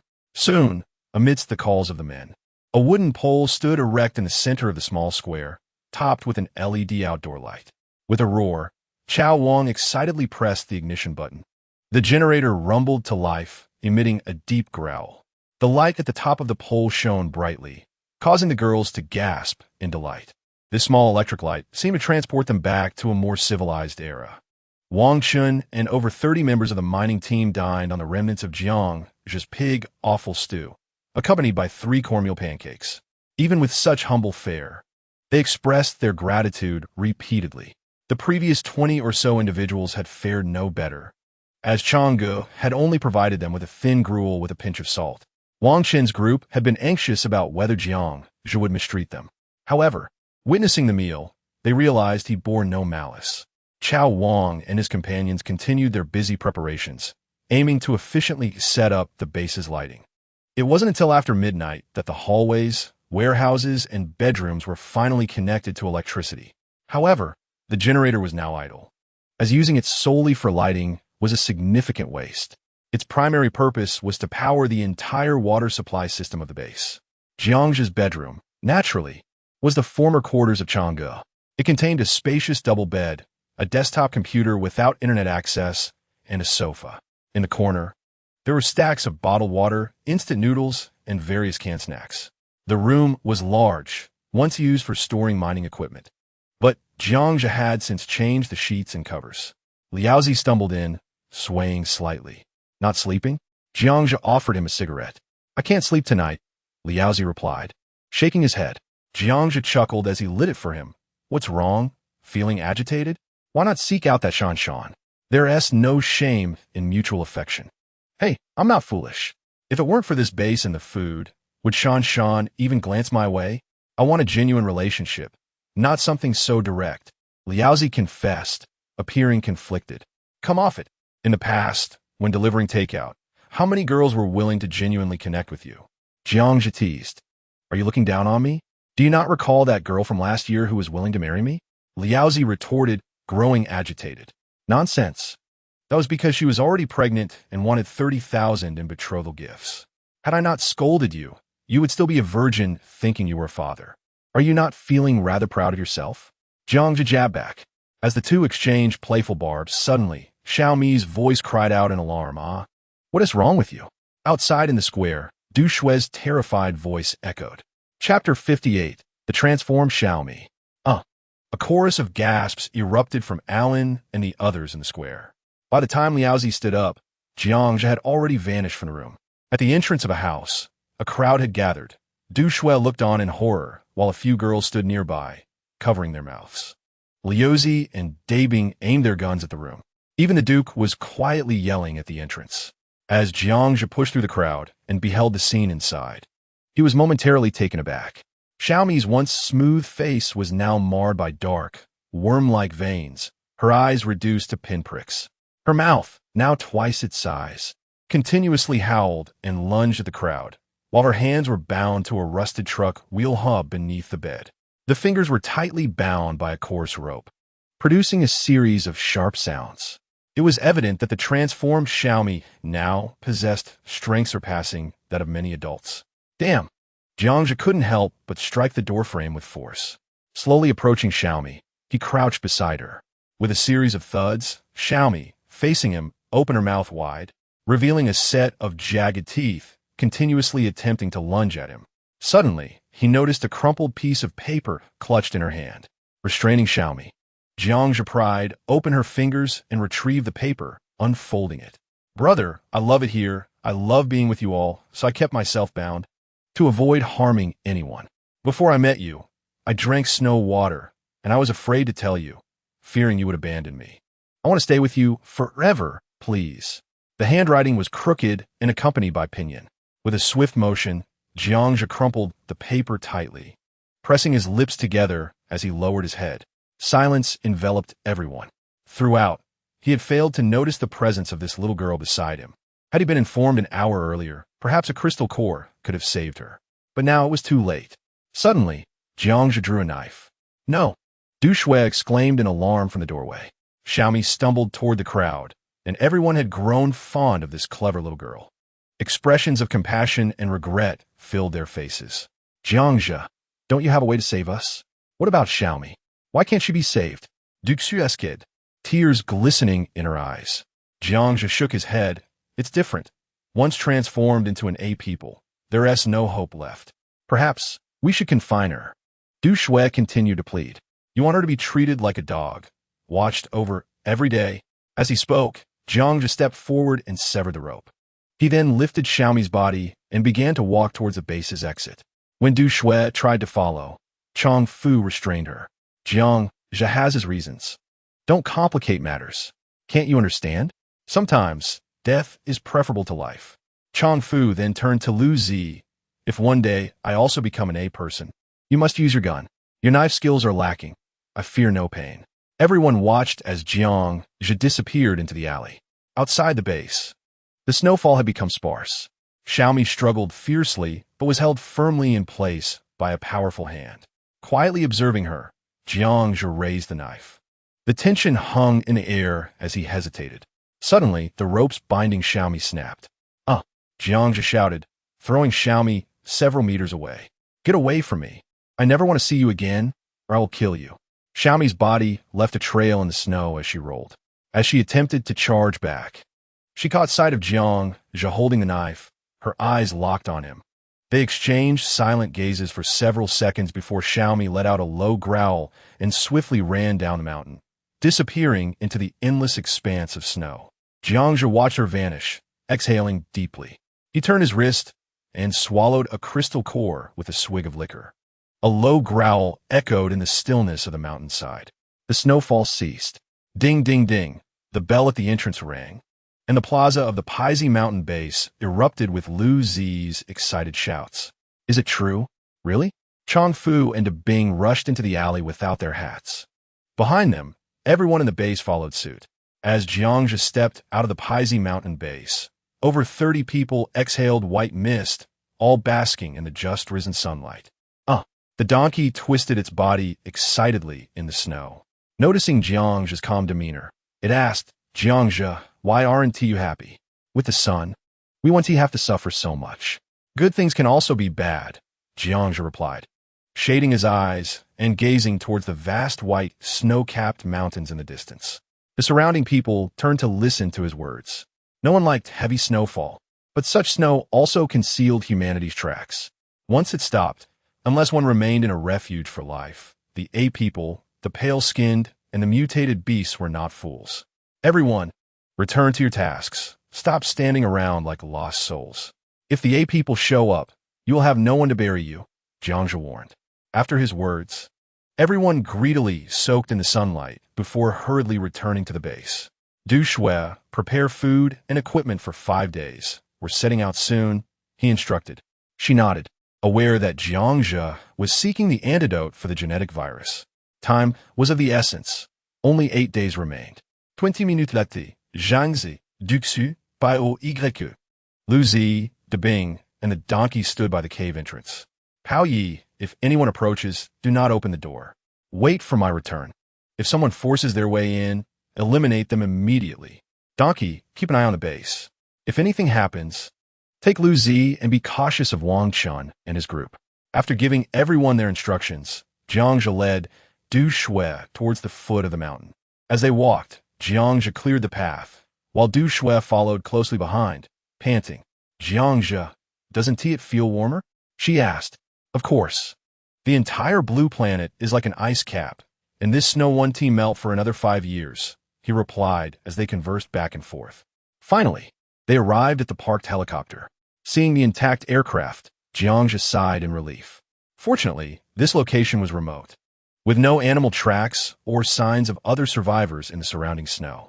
If the helicopter had been damaged, he would have had to venture alone to find help over 100 kilometers away. With a whoosh, Du Shui removed the helicopter's cover and climbed into the cockpit. The low temperature caused her to labor for half an hour before the engine roared to life. Amidst the swirling snow, the helicopter swiftly ascended into the sky. Where to? Du Shui asked, following Jiang's direction. Shenyang City. Chapter 59. Snow Crane. The helicopter soared rapidly northwest beneath the azure sky, shattering the tranquility of the earth. Inside the cockpit, Jiangzhe exhaled a puff of cigar smoke, retracting his binoculars. Below, the landscape appeared uneven, resembling white waves cresting over mountains. Paizi Mountain lay over 100 kilometers from Shenyang City. In just over 10 minutes, the aircraft would cross the mountain range and enter the vicinity of Shenyang City. Jiangzhe was on a quest to find someone.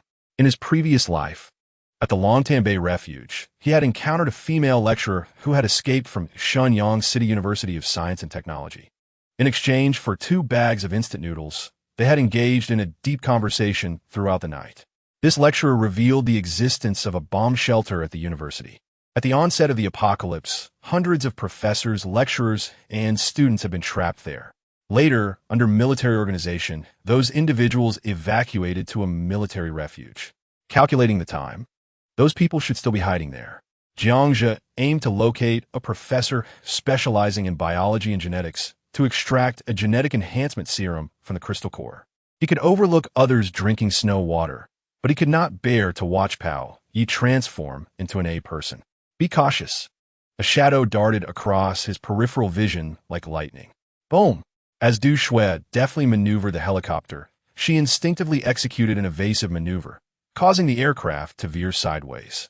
Look quickly, what is that? She exclaimed, her voice filled with astonishment as she spotted a magnificent creature. A large bird, its feathers a pristine white adorned with black spots. Spread its wings, which spanned nearly 6 meters. After gliding around the helicopter, the bird curiously followed it, its enormous blue eyes scrutinizing the aircraft. Clutched in its sharp talons was a wild dog, approximately the same size as a duke. Calm down. That is a shuehu, Jiangzhe remarked, lowering his sniper rifle. The shuehu is a branch of the owl family, typically inhabiting the frigid mountains of the northeastern region of Xia. In this post-apocalyptic world, the entire blue star had transformed into a hunting ground for creatures that once thrived in extreme cold. Perhaps satiated, the mutated shuehu glided a distance before flapping its colossal wings and soaring towards a distant mountain peak. Du Shui exhaled in relief as she watched the bird disappear from sight. Its imposing presence had left a profound visual impact. Is that bird formidable? She inquired. Did you not see? It could easily eliminate you in mere moments. Jiangzhe retorted with a slight grin. Suddenly, Jiangzhe straightened up, signaling Du Shui to lower the helicopter. They were nearing the mountainous region's edge, where high-rise buildings began to the landscape. Using binoculars, they could clearly see countless subhumans emerging from the remnants of various abandoned structures. We cannot fly this contraption into the city. Find a secluded area to land, he instructed. With a population exceeding 15 million, the entirety of Shenyang City was bustling. Previously, they had the cover of snow, allowing them to fly high without being seen by the subhumans. However, under the cerulean sky, the helicopter became an obvious target. If they brazenly flew into Shenyang City, the aircraft would likely be surrounded before it could even touch down, not to mention the elusive pale-skinned creatures lurking about. Heeding Jiang's advice, Du Shui piloted the helicopter through the remote mountainous terrain. After several minutes, they spotted a small plaza amidst the snow-covered peaks, flanked by towering buildings. Brace yourself, Du Shui called out as they swiftly descended toward the plaza. The helicopter roared as it disturbed the thick snow, landing on a small square. Jiangzhe soon realized they had landed at a ski resort. The lofty structure they had seen from the air was a cable car tower. Fortunately, no villages were visible within their line of sight. Hurry, Jiangzhe urged as he led Du Shui toward the highest tower. Upon reaching the main entrance, they pushed open a door frosted with a thick layer of ice, revealing a disheveled lobby strewn with tables, buckets, and scattered documents. The two ascended the staircase to the tower's top level, where a massive winch awaited them. A pair of steel cables, as thick as a wrist, extended 5 meters from the tower to the mountain's base, disappearing from view. Jiangzhe sheathed his knife. Although it was not the ski season, the snow was substantial. Yet the absence of people was a lamentable sight. I need to relieve myself, Du Shui stated bashfully, turning to head downstairs.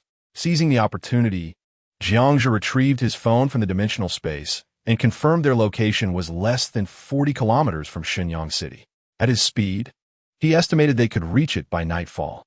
Suddenly, a pained groan echoed from below.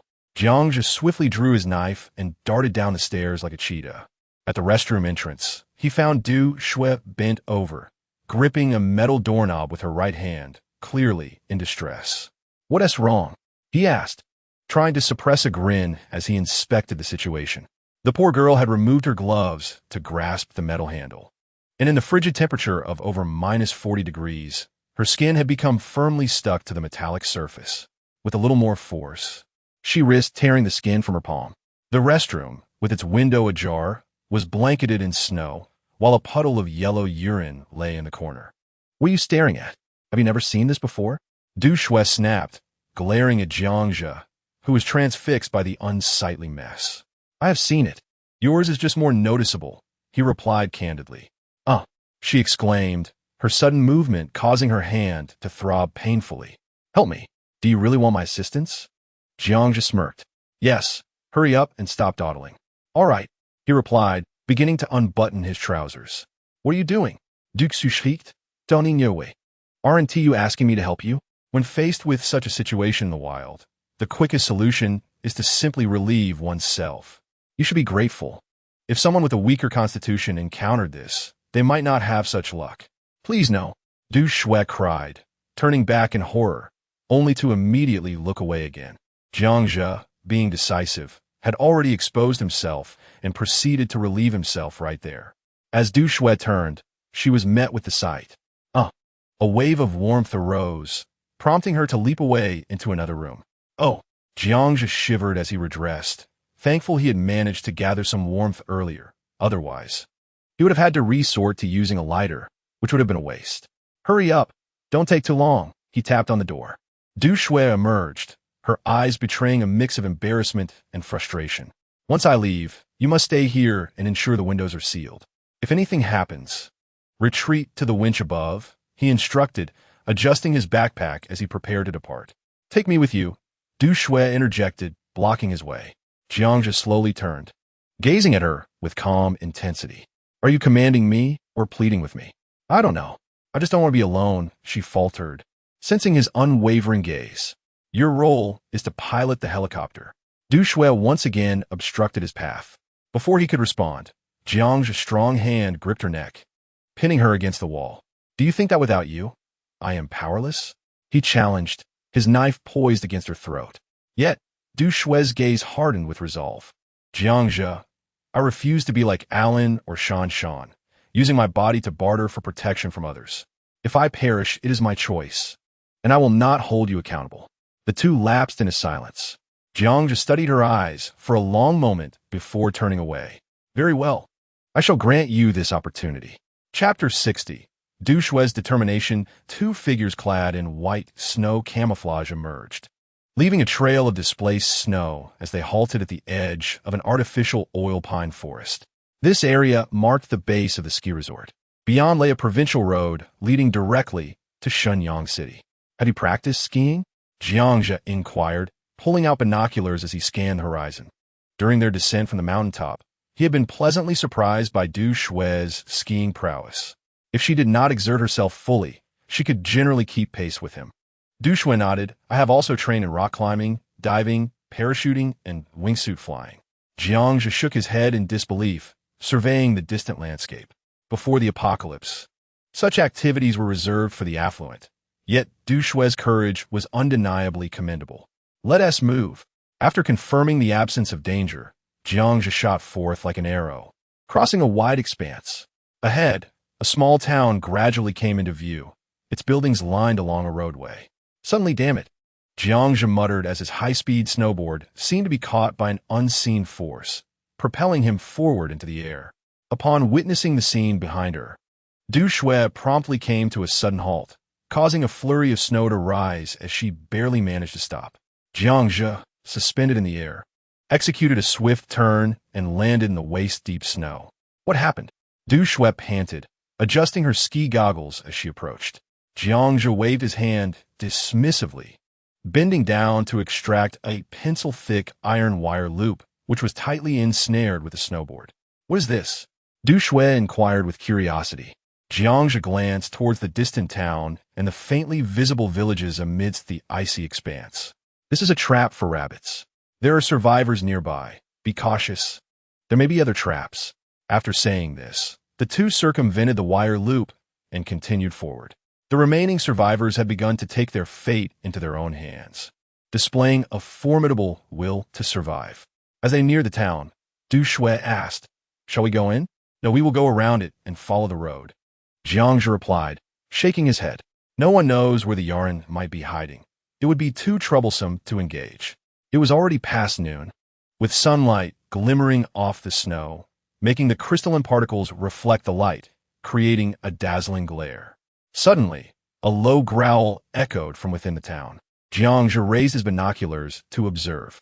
On the eastern side of the town lay a flat expanse of snow, from which 5 well-dressed individuals suddenly emerged. Upon hearing the growl, they dashed towards a corner of the town where a 2-story building stood. A group of over 30 Yarn brandished weapons, bursting forth from a courtyard and fervently chasing after the 5 individuals. With a swift motion, Du Shui drew the knife from her back. "Let's go," Jiang Zhe urged as he dashed forward. Contrary to what Du Shui had envisioned, Jiang Zhe did not rush to rescue anyone. Instead, he stealthily entered the courtyard where the Yaran had congregated. The courtyard was expansive, resembling a traditional Sihiyuan. It appeared that the Yaran had all been lured away. Upon stepping into the courtyard, Du Shui doubled over and retched. Hanging from a wire originally intended for drying clothes were frozen, stiff bodies of jagged mice, snow hares, and human limbs. 2 dark blue heads were coated with a thin layer of frost, their mouths slightly ajar, facing the entrance. Ignoring du Xu, Jiang Zhe walked straight into the main room of the house. As he entered, a nauseating stench of excrement and blood assaulted his senses. The room was strewn with bedding and various cushions. In the center, a pile of bones and hair, stained with blood, lay haphazardly. Ugh! This time, Du Shui could no longer contain herself. She leaned against the wall and vomited. She spotted a skull with long hair, adorned with a blue hairpin. Suddenly, Jiang Zhe kicked Du Shui out of the way, just as a wooden stick slammed down where she had stood. Gore, 2 small Yaran, approximately 12 or 13 years old, stood at the doorway, wielding blood-soaked wooden sticks, growling at Jiang Zhe and the rising Du Shui. Their faces were marred with black veins, and small strands of flesh could be seen between their teeth. With a swift motion, Jiang Zhe drew his dog-leg knife. One of the small Yaran crouched slightly, then lunged at Jiang Zhe with a heavy wooden stick, which whistled through the air. With a flash of the blade, a head soared into the air. Du Xu, deal with the remaining one. If you can't handle it, get back to the ski resort, Jiang Zhe commanded before kicking the other small Yaran into the corner and exiting the room. Du Shui's hoarse scream echoed from within. Subsequently, the sounds of wooden sticks clashing with the knife resonated, along with the sickening sound of the knife slicing through flesh. After a full 5 minutes, silence enveloped the room. Covered in blood, Du Shui slowly emerged, gazing at the smoking Jiang Zhe, wiping her face with her hand. "Can I accompany you now?" Jiang Zhe, observing her tear-filled yet defiant eyes, finished a cigarette before replying, "Let us go." A roar from the Yaran on the eastern side of the town pierced the air. Jiang Zhe maneuvered along the wall, traversing the town, revealing a flat provincial road ahead. Abandoned cars dotted the landscape. The streets of the entire town were eerily silent. The two mounted their snowboards and sped down the provincial road. Aren't you going to save those people? Du Shui's voice called out from behind. There's no time. If you're interested, you can give it a try, Jiangzhe replied as he gradually accelerated. Gritting her teeth, Du Shui hastily kept pace with him. Suddenly, a rumbling sound from behind caused Jiangzhe to halt. Du Shui tumbled heavily into the snow, struggling to rise, only to be pinned down by her heavy backpack. Jiangzhe lifted his ski goggles to check his watch. They had been gliding along this provincial road for 2 hours, and Du Shui was exhausted. She looked around. Distant villages were visible along the roadside. Ahead, several steel-framed factories could be seen, lining the road for over 1,000 meters. Get up. Let us rest up ahead, Jiangzhe urged as he glided forward. Behind him, Du Shui flung a handful of snow at Jiangzhe, exclaiming, "You idiot! May you remain a single dog for life." Within 10 minutes, Jiangzhe descended from the road, charging into a large compound. To the west stood a 3-story office building, completely obscured by thick layers of snow, rendering visibility impossible. Jiangzhe entered the office building. Flanking the entrance were plaques that read, Shenyang City Ding Sheng Coating Company. Upon seeing this, Jiangzhe abandoned the idea of scavenging for supplies behind the office building. He was too lazy to climb upstairs and randomly chose an office to enter. With a series of sharp sounds, the dog-leg knife sliced through the room's furniture, reducing it to a pile of firewood. A flame erupted as he set up a military pot over the campfire. Just as Jiangzhe was stewing beef and sauerkraut, Du Shui trudged in, plopping down beside the fire with a thud, utterly spent. Do you not possess a shred of compassion? Du Shui glared at Xiangqi, who was stirring the broth without even glancing at her, frustration evident in her tone. Before the apocalypse, she had been a stunning heiress with porcelain skin and long legs, with suitors lining up to vie for her attention. Yet, Jiangzhe seemed entirely indifferent to her presence. Jiangzhe glanced at her, retorting compassion. Yes, I'm quite gentle in bed. Chapter 61. All is well, but it is spoiled. The crackling of the fire filled the room as Jiangzhe puffed on a cigarette, occasionally sipping from his cup of coffee. Have you had enough of watching?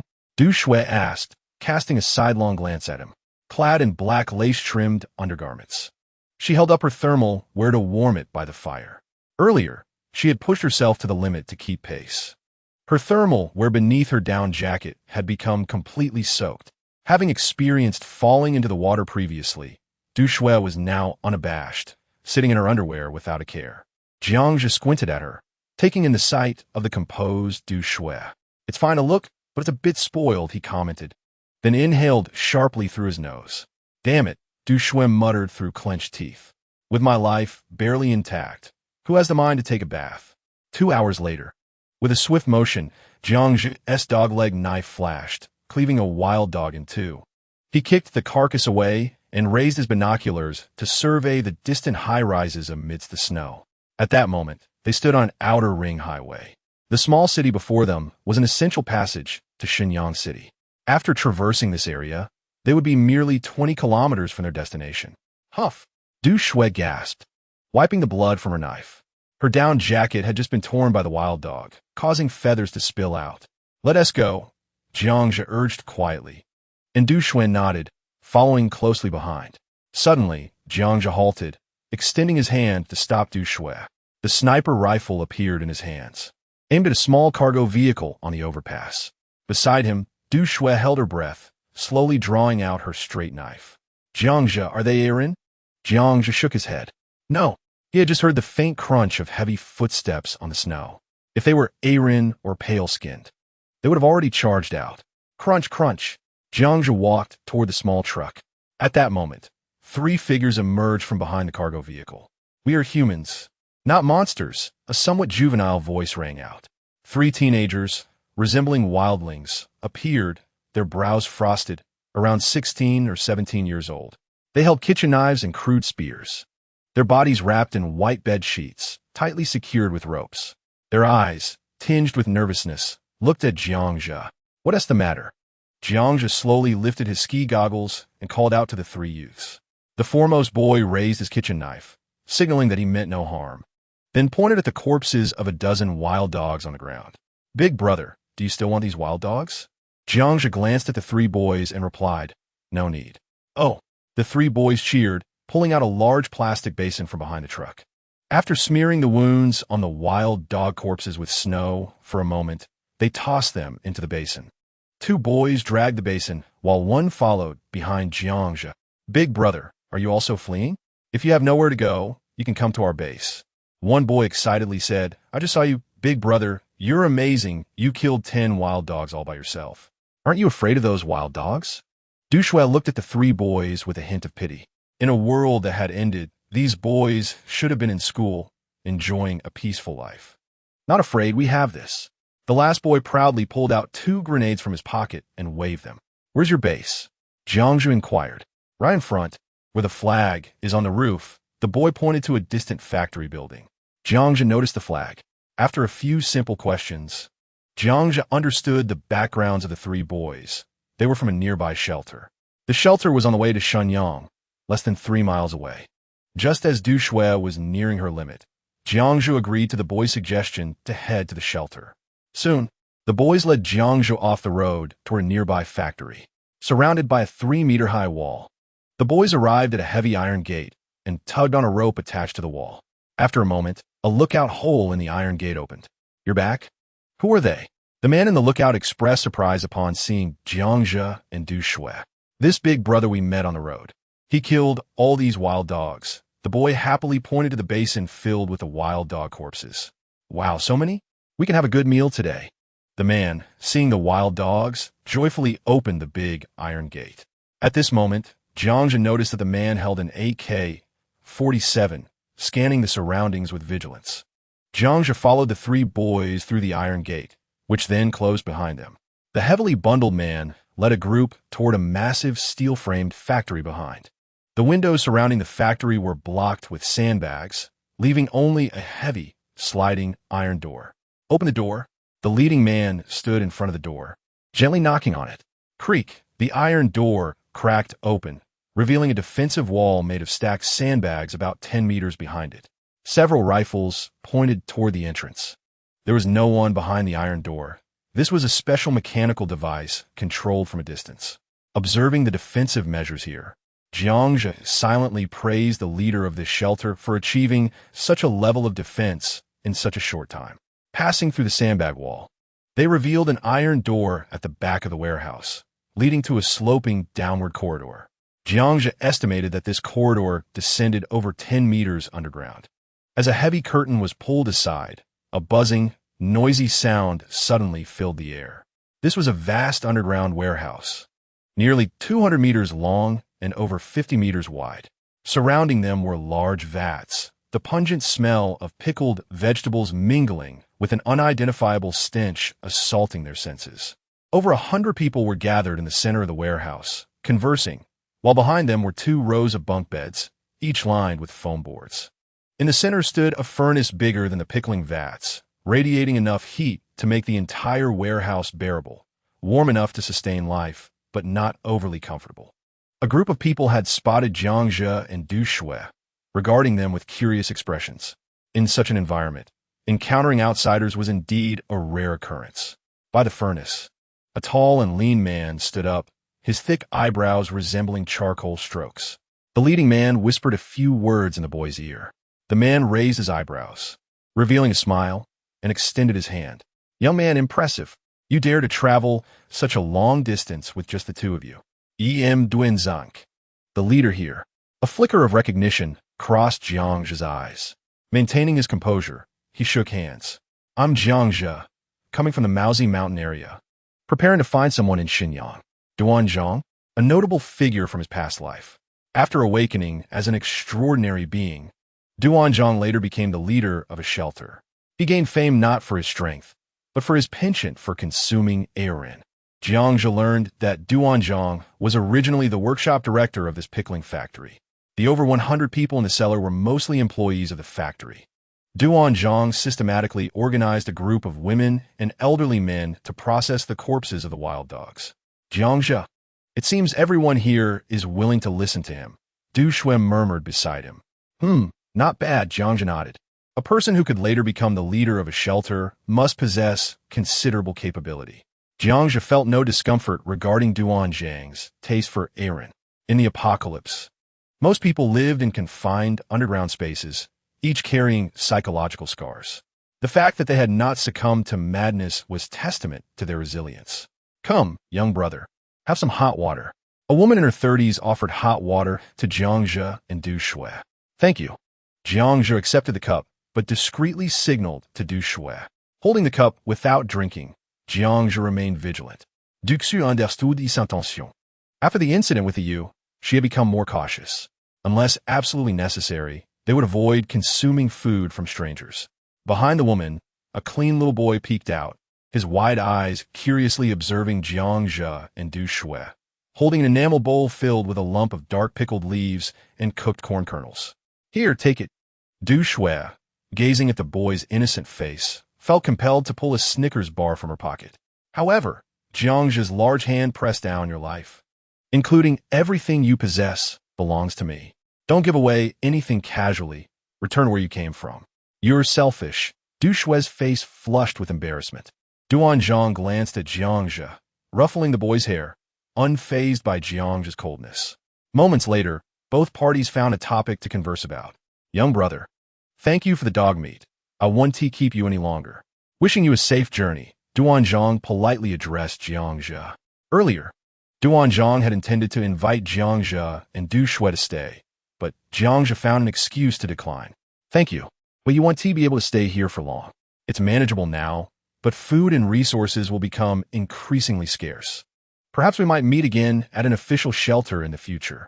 Jiangzhe stood up, preparing to leave. 15 days have elapsed since the apocalypse.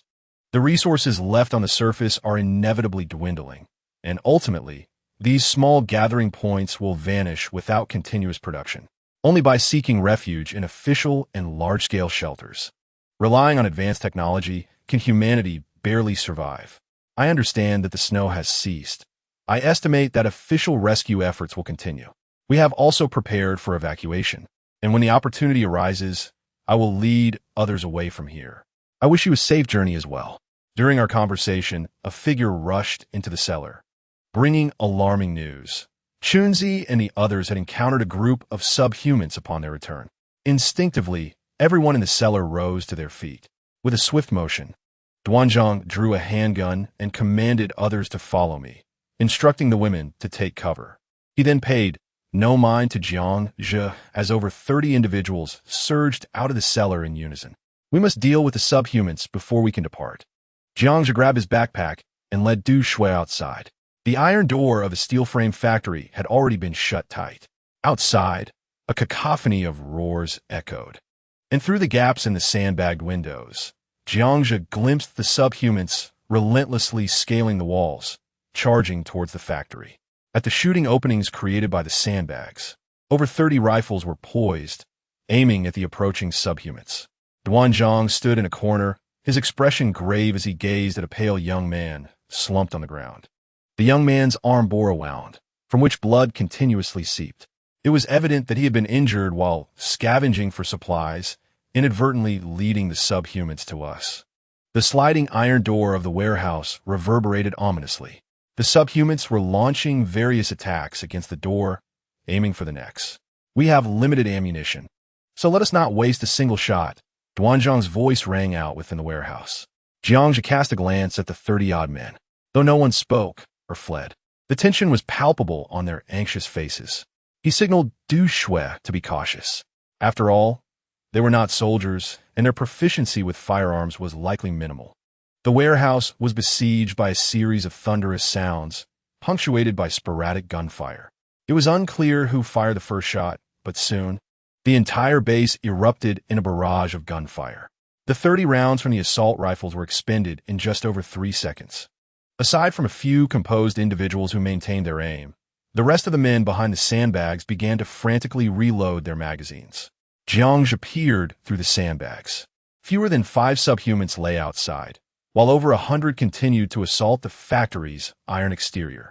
Do not squander your bullets. Aim for the next, Duanzhang urged. His eyes reddened with urgency. The gunfire continued, markedly more coordinated than before. However, the recoil from the rifles was significant, and most were ordinary civilians with little experience handling firearms, resulting in a dismal accuracy rate. The seasoned veterans were scarce, forged only through trials of blood and fire. One man, wielding a makeshift spear made from rebar, thrust it through a gap in the sandbags. "I got one," he exclaimed gleefully. But caution was not on his side. In the next instant, the spear was snatched from his grasp and swiftly returned. The steel pierced his chest, and his smile froze as he collapsed, blood pouring from his mouth.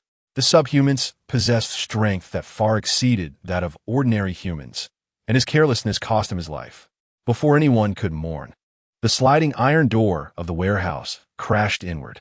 Hundreds of subhumans roared as they charged in, brandishing crude weapons. The makeshift barricade of sandbags, towering over 3 meters, was now a desperate battleground, and the remaining defenders could no longer afford to conserve ammunition. The sound of gunfire erupted chaotically. A steel fork pierced through a guard's chest, sending him plummeting from the defensive wall. For the agile subhumans, scaling the 3-meter wall was a trivial task, had the remaining defenders not fought with all their might. The shelter's defenses might have crumbled in an instant. "I will help." Du Shui could no longer contain herself. She grabbed a knife and leaped onto the 3-meter-high wall, cleaving an approaching subhuman and saving a guard. Unfortunately, her intervention did not turn the tide of battle. Within 3 minutes, half of the 40-strong team had suffered casualties. "We must retreat, back to the cellar," Duanzhang shouted, his eyes ablaze with desperation as he witnessed the ongoing losses. Jiangzhe unsheathed his knife. Time had already been wasted. He could not hide back in the cellar now. As for Duanzhang, he was a person of fortune, highly unlikely to perish in this place. Suddenly, the sound of helicopters reverberated outside the warehouse. The whirring of 127mm rounds sliced through the air. Instantly, more than 20 subhumans fell like wheat under a scythe. Despite their remarkable resilience, the subhumans were still vulnerable to the heavy firepower.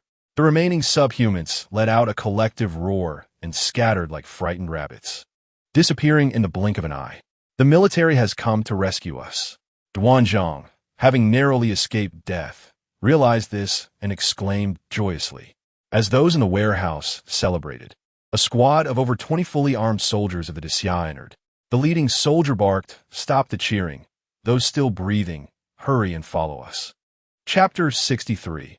An encounter with the military. 2 armed helicopters hovered overhead, maintaining vigilance. Outside the warehouse, a line of odd, dark green armored vehicles lined the roadside, flanked by 2 tanks. Each vehicle was equipped with heavy machine guns, either 127mm or 145mm. What splendid machinery! Jiangzhe's eyes lit up at the sight of the armored vehicles. These were the military's modular, articulated transport vehicles, akin to 2 train carriages joined together, boasting formidable off-road capabilities, easily traversing rugged terrain, with a total of 12 pairs of load-bearing wheels across both sections. These vehicles could transport 40 tons of cargo at speeds exceeding 30 kilometers per hour. Before the apocalypse, Jiangzhe had longed to acquire such a transport vehicle, but alas, they were exclusive to the military and fire departments, with no opportunity for theft. "Hurry aboard." Under the urging of hundreds of fully armed soldiers, over 100 individuals from the shelter were ushered onto the armored transport. As the vehicle swayed, Jiangzhe scanned the crowded interior, ultimately resting his gaze upon a row of 10 or so Dixia soldiers opposite him. Clad in snow camouflage gear, they wielded silenced assault rifles, each carrying a hefty single-edged machete on their backs. "Hey kid, where did you get that sniper grenade launcher?" A company commander across from him lifted his snow goggles, revealing a pair of curious eyes. "I found on the battlefield in Nanjiang," Jiangzhe replied, lifting his own goggles. "Nanjiang?" The soldiers surrounding the commander exchanged intrigued glances. "Have you witnessed the battles between the 3rd Military District and the Baipai?" The commander inquired, leaning forward eagerly. "I did. I was in a nearby town, not far from the artillery brigade's position. It was undoubtedly horrific." Jiangzhe nodded. "Kid, you're quite bold to have ventured into battle," the commander remarked, assessing Jiangzhe with a mix of curiosity and admiration. "If one lacks a bit of courage, one might meet their end even sooner." "That's true." The squad leader gave Jiangzhe a thumbs up and asked for his name. Upon reaching the evacuation point, he expressed his intention to transfer Jiangzhe to his side. The squad leader seemed to take an interest in Jiangzhe, but Jiangzhe shook his head, stating, "I'm sorry, but I will not go to the military evacuation point. I need to go to Shenyang City to find someone." "What? Aren't you with that group from earlier?" the squad leader exclaimed, his eyes narrowing. "No," Jiangzhe clarified, as the squad leader had mistakenly assumed he was with Duan Zhang's group. "Kid, I advise you to stick with the convoy to the military evacuation point. Shenyang has turned into a battleground. It takes more than just bravery to survive there."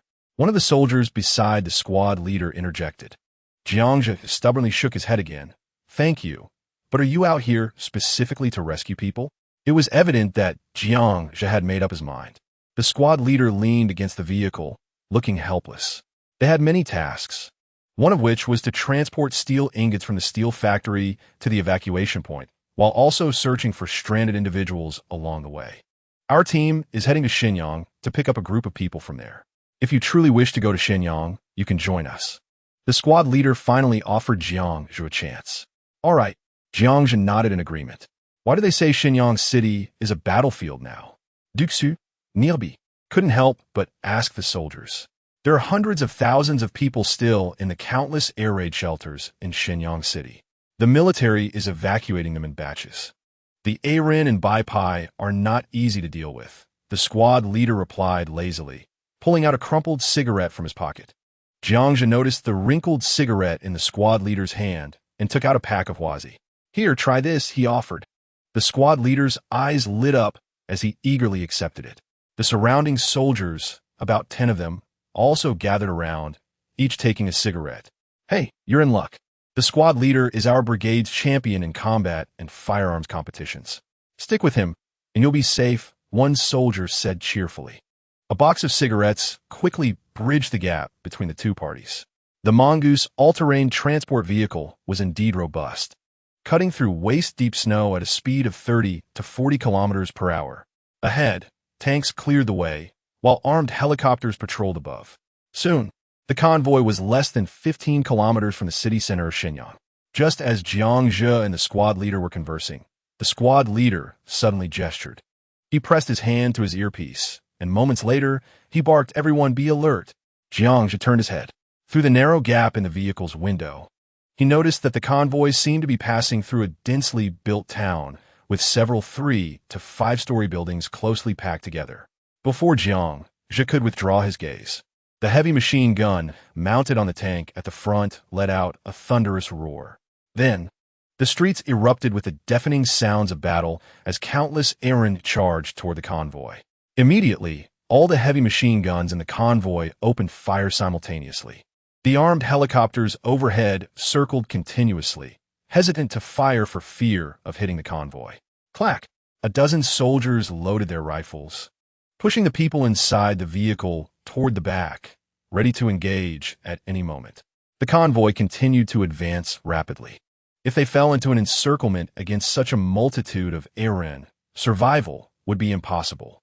The faces of all the refugees in the vehicle turned pale as they huddled together, many women quietly sobbing. Outside the vehicle, the cacophony of gunfire, tank artillery, and the roars of Arin mixed together, jarring the nerves of everyone present. "Ah, I should have stayed at the evacuation point. It's your fault for bringing us here to die. I should have stayed at the evacuation point." A woman in her 40s, her head shaking, continuously screamed. The squad leader's eyes flashed with anger. Before he could respond, Jiangzhe seized the woman by her hair and delivered 6 resounding slaps across her face. Her screams abruptly ceased. "If you utter another word, I will throw you out," he warned, his gaze as fierce as that of a killer.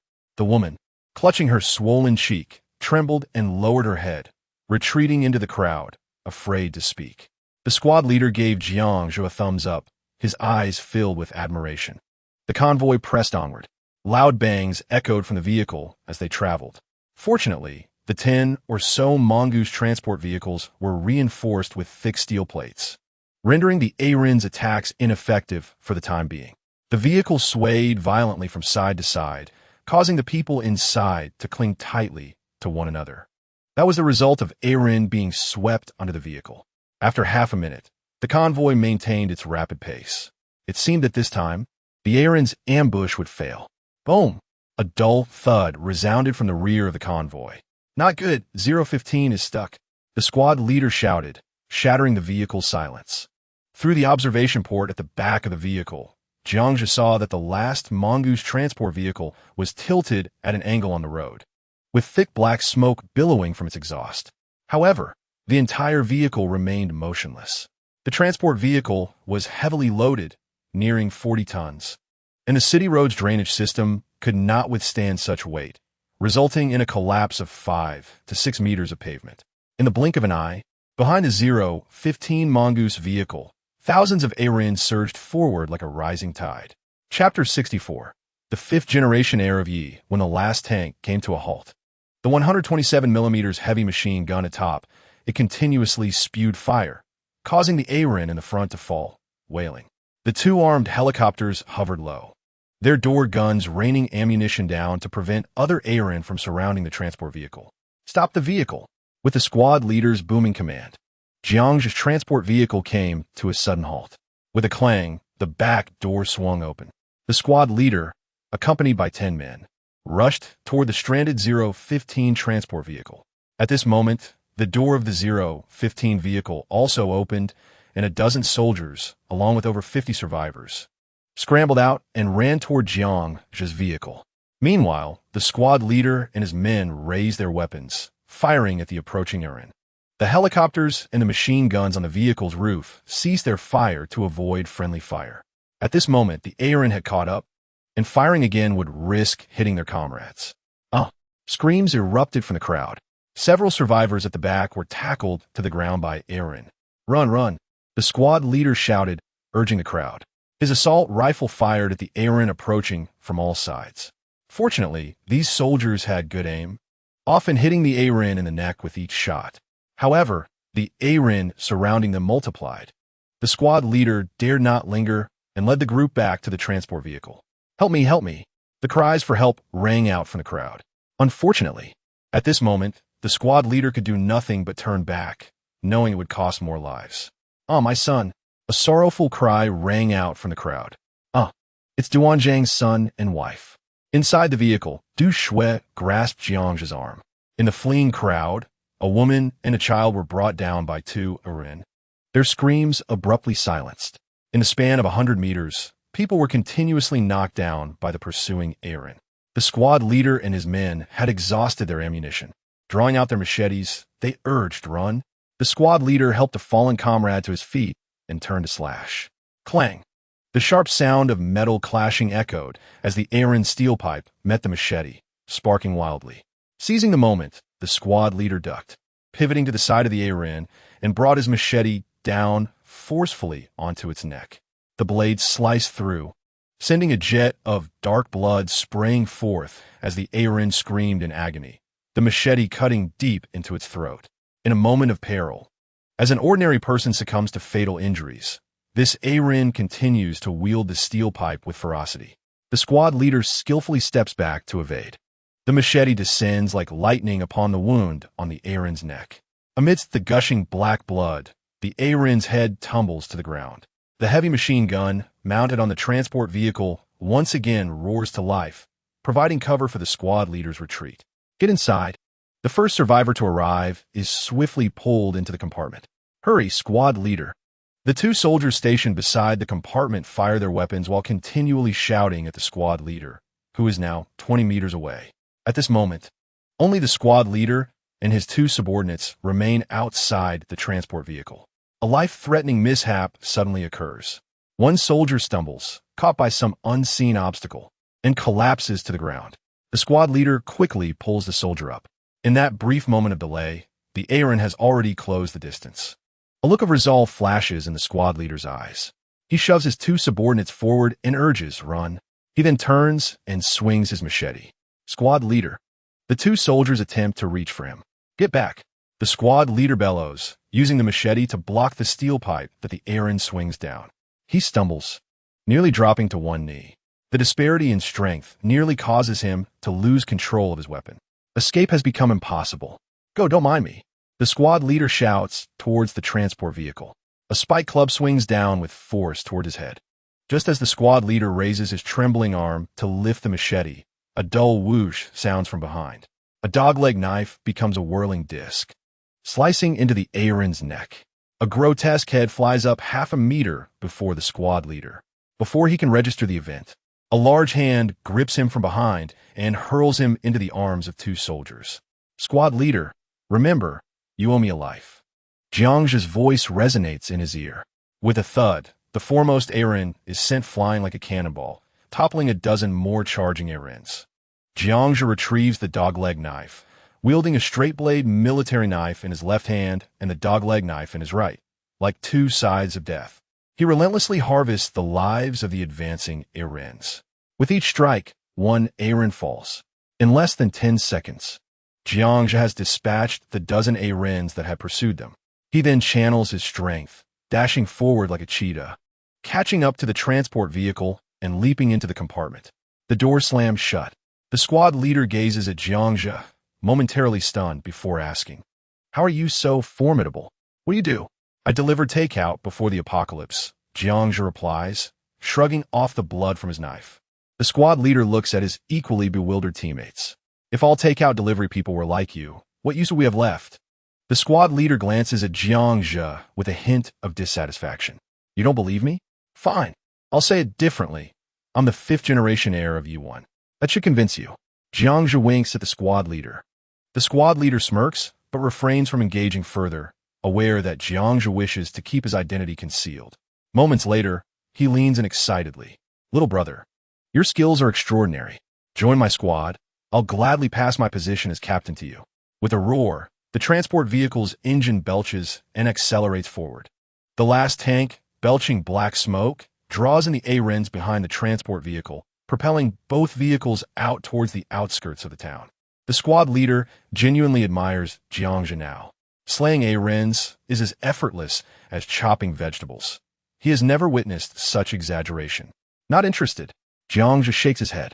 "State your demands. Whatever I can do, I will assist you, food, supplies. If you're single, I could introduce you to a couple of stars. There's no shortage of beauties at the refuge." Upon hearing Jiang's refusal, the squad leader unleashes his ultimate move. "My only request is for you to shut your mouth. If you keep talking, I'll have you disembark now." Jiang can no longer tolerate the squad leader's incessant chatter. "Kid, unless you plan to avoid the official refuge for life, you'll eventually have to join the military." The squad leader shakes his head in disappointment, perceiving Jiang's stubbornness as youthful defiance. "We'll discuss future matters later." Jiang slings the sniper grenade launcher onto his back. The surrounding soldiers envy the weapon, but they all know that such an armament would be of no use to them. Even the nearly 30-kilogram weight is a significant burden. In a corner of the compartment, Duanzhang clutches his hair tightly, his head bowed, lost in thought. The deaths of his wife and child weigh heavily upon him. Jiang now understands why he has a penchant for consuming Aaron flesh. Perhaps for Duanzhang, the only way to quell his thirst for vengeance is to consume their flesh. The convoy comes to a halt. "Get out, kid. Are you really going with me to Shenyang?" 20 or so soldiers disembark from the transport vehicle. The squad leader observes Jiang and Du Shui as they exit. From here on, the convoy will split. One part will take the survivors and steel bars to the official refuge. The remaining 3 vehicles will stay here, waiting for us to rescue some survivors from Shenyang City. Of course, this is a life-threatening task. There's no turning back. Jiang nods in agreement. The squad leader shakes his head, no longer attempting to persuade. With a wave of his hand, the team stealthily moves along the road towards Shenyang City. Chapter 65. You can't judge by appearances, only by ability in Shenyang City, atop a 2-story building on the outskirts. Dozens of individuals clad in white snow gear quietly observe the entire city. Jiang surveys the distance through binoculars. The sun has already set, and the snow reflects a faint reddish hue from the sunlight. The city is enveloped in a blanket of white snow, seemingly in a deep slumber, devoid of any signs of life. Occasionally, an explosion can be heard from some part of the city. A map of the underground pipeline system lies on the ground. From here, we will traverse the underground pipes to the air raid shelter at People's Park. Maintain absolute silence along the way. Remember, we are here to rescue people, not to kill Aryans or white-skinned. All right, Let us check our gear. We depart in 15 minutes. After issuing the mission, the squad leader approaches Jiangzhe. Are there many people left at People's Park? Jiangzhe continues to gaze into the distance, posing the question. Approximately 40 to 50,000, the squad leader responds. Jiangzhe lowers the binoculars. Why not use a helicopter? The squad leader extends his hand, scooping up some snow and letting it fall. There aren't many helicopters left at each refuge, and we are severely lacking in fuel and parts. Helicopters can only be utilized for more critical missions. As they speak, the rumble of 5 or 6 transport helicopters passes overhead. Jiangzhe, through the binoculars, can clearly see the supplies dangling beneath the aircraft. They are food and weapons. It is imperative to find a safe route to the outside world. Currently, there are millions of Arens and thousands of white-skinned within the city. We lack the strength to initiate a large-scale battle. We can only proceed like ants, transporting groups of the millions trapped in the city out, or they will perish. The squad leader solemnly points towards Shenyang City. All right, I wish you a safe journey. Jiangzhe tightens his backpack, preparing to bid farewell to the squad leader. His destination is Shenyang Polytechnic University, separate from the squad leader's path. Be careful. I've never seen anyone as bold as you. I hope to see you at the refuge later. The squad leader, with a hint of helplessness, pats Jiangzhe on the shoulder. Once you're gone, I'll buy you a drink when we meet again. Jiangzhe smiles and reciprocates the gesture, patting the squad leader's shoulder. They part ways, and Jiangzhe leads Du Shui toward the staircase. Kid, I still don't know your name. I want to see your face. Otherwise, I want to recognize you when we meet again. The squad leader's voice calls from behind. Jiangzhe waves. Jiangzhe. As for seeing faces, only naked women can look at mine. You can't. With that, the two vanish at the staircase. With a soft chuckle, Lianzhong couldn't help but express his amusement. This kid's audacity was boundless, resembling a fool. Why not let Lianzhong see your appearance? You're quite handsome. After all, it's not as if you're unpresentable. In the corner of a building in Shenyang City, Jiangzhe peered out to observe the desolate street. Behind him, Du Shui posed a question. Troublesome, Jiangzhe replied curtly, then waved his hand. The two swiftly crossed the intersection, sprinting towards the opposite side of the road. Just as Jiangzhe darted to a corner, the unmistakable roar of the Yaren echoed from the nearby intersection. Peering out, he spotted a throng of Yaren surging towards them. He commanded without hesitation, and both of them dashed into a nearby industrial and commercial bank. To his dismay, upon turning around, Jiangzhe discovered a dozen Yaren, wide-eyed and staring at him from behind the counter. An unexpected encounter ensued. The Yaren promptly grabbed weapons from the floor and leaped over the counter. Without uttering a word or wasting any motion, Jiangzhe drew his dogleg knife and charged forward. Before the foremost Yaren even touched the ground, its head was already severed. With a swift kick, he sent another Yaren stumbling backward. Du Shui, witnessing the ferocity of Jiangzhe, was taken aback. He was relentless in his assault, while others preferred to evade and strike. With a single sweep of his dogleg knife, Jiangzhe dispatched Yaren heads flying in quick succession. Within mere seconds, 13 headless Yaren lay lifeless on the ground. Du Shui, clutching her straight knife, refrained from engaging, her eyes fixed intently on Jiangzhe as she observed his every move. Let's go, Jiangzhe urged after surveying the remaining rooms in the bank and confirming there were no other Yaren present. The two exited through the back door.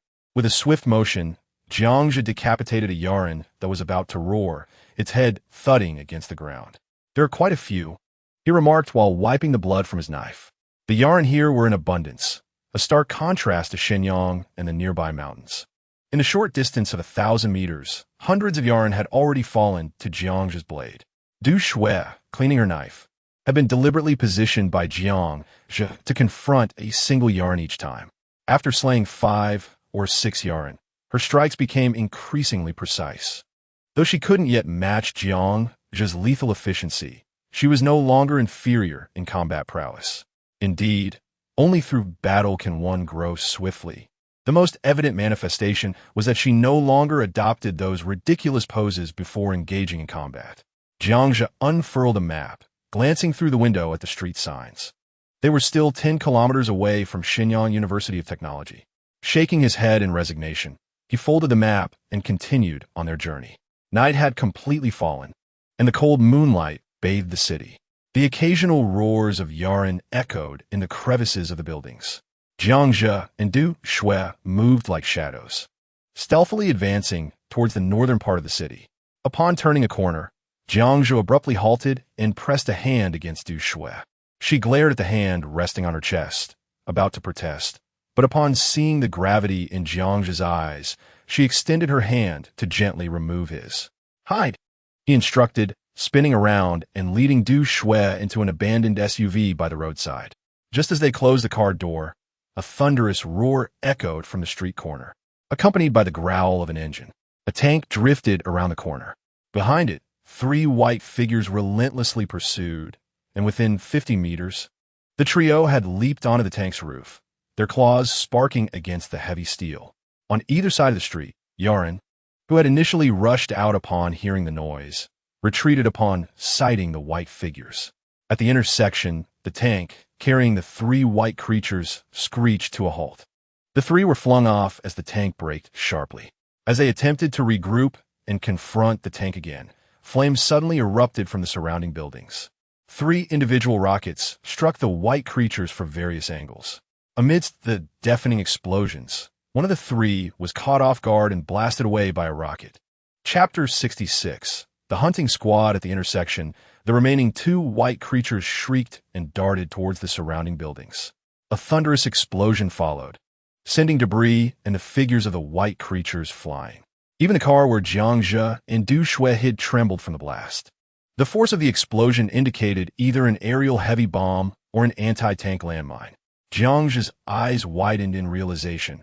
Military personnel were hunting the white creatures.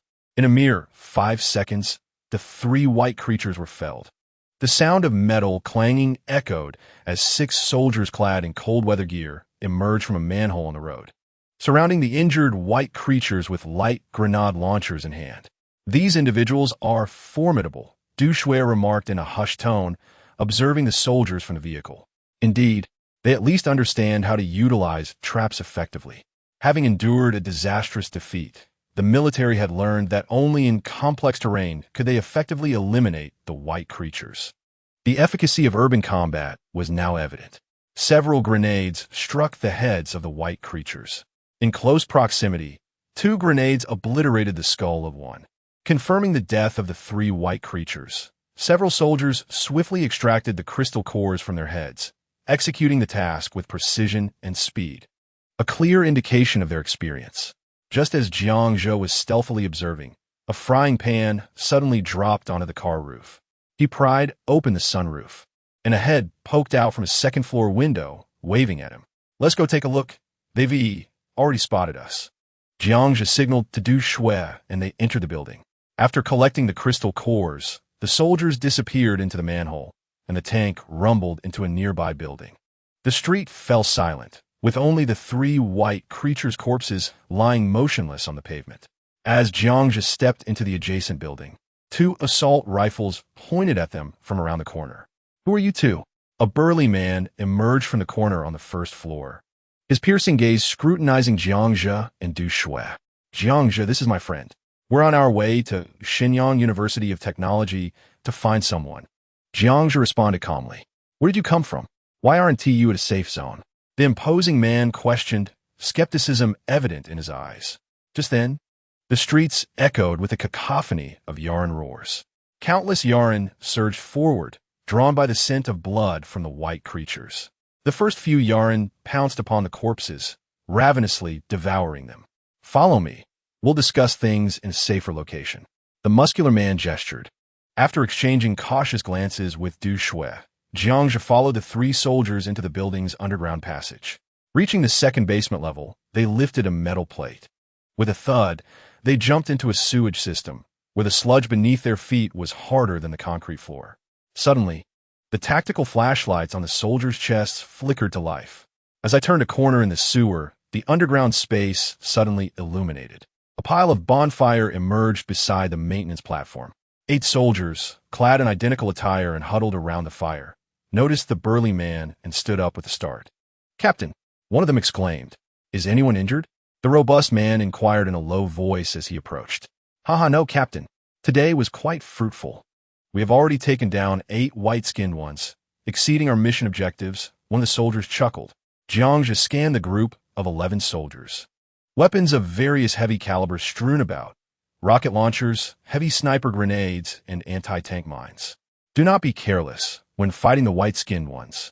Any lapse in caution can lead to death, the burly man warned as he squeezed forward and lowered his cold-weather mask, revealing a rugged face adorned with stubble. Young man, we are the 18th hunting squad of the Xinyang military district. I am Captain Zhao Cheng. Where did the sniper grenade behind you come from? Captain Zhao did not invite Jiangja to sit, but instead turned and whispered his inquiry. Zhao Cheng? Jiangja's gaze narrowed. This man was a renowned, extraordinary individual from his past life. A level 4 physique type, extraordinary, being known for his formidable combat prowess.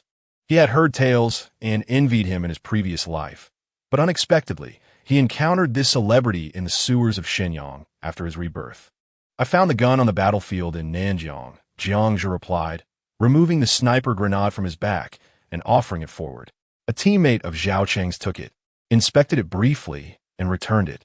From Nanjiang? Quite the fortune. What you find belongs to you, Zhao Cheng stated nonchalantly. Well, if Captain Zhao has no further questions, I shall take my leave, Jiangja said as he prepared to depart with the sniper grenade slung over his shoulder. Wait, Zhao Cheng called out. Whom are you looking for at the Polytechnic University? Upon hearing this, Jiangja's heart skipped a beat. How could he know who to look for?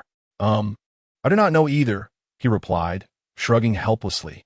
Cuff him, came a cold snort, and 2 soldiers beside Jiangja reached for his arms. Bam! Jiangja extended his arms, sending both soldiers staggering back. Suddenly, the seated soldiers sprang to their feet, their eyes fixed on Jiangja with deadly intent. Zhao Cheng's hand rested on his holstered pistol. Captain Zhao, it was you who brought me here. Is it unreasonable to treat me this way? Jiangja calmly addressed Zhao Cheng. The Polytechnic University is currently the most crucial temporary refuge in all of Shenyang. If you do not state whom you are looking for, I will have no choice but to take action. Zhao Cheng's thick brows furrowed, and his tone turned icy. Jiangja felt a wave of helplessness wash over him. In his previous life, he had only played poker with a female lecturer from the Polytechnic University, never asking her name. A grave oversight indeed. Captain Zhao, I am a true blue native of Nanjiang, here indeed to find someone. If you do not believe me, there is little I can do, Jiangja said, raising his hands in a gesture of resignation. Oh, Zhao Cheng stepped closer. Name, identification number, home address. Just then, a large hand struck out lightning fast towards Jiangja's neck, attempting to ambush him. With a swift motion, Jiangja punched the palm, sliding to shoulder bump Zhao Cheng, sending him flying back 3 steps. Had Jiangja not held back, that blow could have broken Zhao Cheng's ribs. The surrounding soldiers drew their knives, encircling Jiangja and Du Shui, all gazing at him with heightened tension. Zhao Cheng was a martial arts expert within the squad. It was unexpected that this young man had bested him with a single move. Young man, impressive skills. No wonder you managed to escape from Nanjiang. Zhao Cheng straightened his posture and rubbed his chest, speaking in a deep voice. Jiangja gradually began to retreat. Captain Zhao, I will not interfere with you, and I hope you will not meddle in my affairs. Let's go our separate ways. Humph. Get me in contact with the Polytechnic University base. Came a rustling sound from behind. A soldier produced a military walkie-talkie.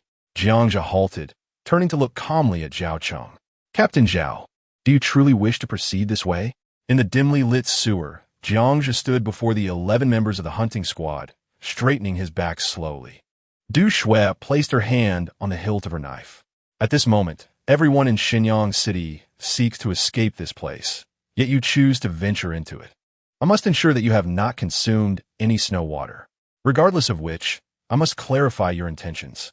Zhao Cheng unsheathed his military knife. The 10 teammates surrounding him stepped aside, enclosing Jiangja in their midst. Jiangja shook his head. You are a qualified soldier, yet I detest your coercive attitude. Just as he spoke, Jiangja slid toward one of the soldiers behind him. Watch out! The military knife lunged toward Jiangja's shoulder blade. The harsh sound of metal scraping against metal resonated, and the soldier's face shifted dramatically. Jiang's large hand gripped the knife through the glove, as if an iron claw had seized the blade. With a press and a twist, the soldier's military knife shot up and lodged itself into the brick crevice of the sewer. At that moment, the others reacted. Jiang's hands darted out like venomous snakes, seizing the wrists of two soldiers and flipping them forcefully.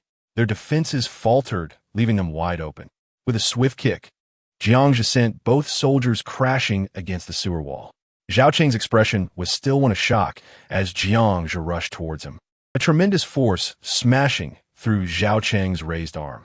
With a swift uppercut, Jiang struck Zhao Cheng's jaw, making him feel as if he had been hit by an 800-pound iron fist, propelling him into the air before crashing heavily to the ground. Thud! Thud! Thud! By the time Zhao Cheng regained his senses, the sharp knife was pressed against his face, embedded in the wall, sending chills down his spine. A bead of cold sweat mingled with blood trickling down his face, adhering to the blade. Apart from him, the rest of the squad lay scattered in the sewer. Jiang thoughtfully collected all the walkie-talkies into his bag and retrieved Zhao Cheng's military knife, slowly sheathing it back into his scabbard. Captain Zhao, had it not been for this damned apocalypse, we would never have crossed paths, let alone spoken. Do not make it difficult for me. Too many soldiers have already perished. You should die on the battlefield, not by my hand. With that, Jiang patted his shoulder and stood up. Who exactly are you? Zhao Cheng growled in frustration. A delivery man, Jiang replied as he and Du Shui swiftly vanished into the murky depths of the sewer. Damn it! Zhao Cheng slammed his fist against the ground. Cough, cough, Captain, this guy is too formidable.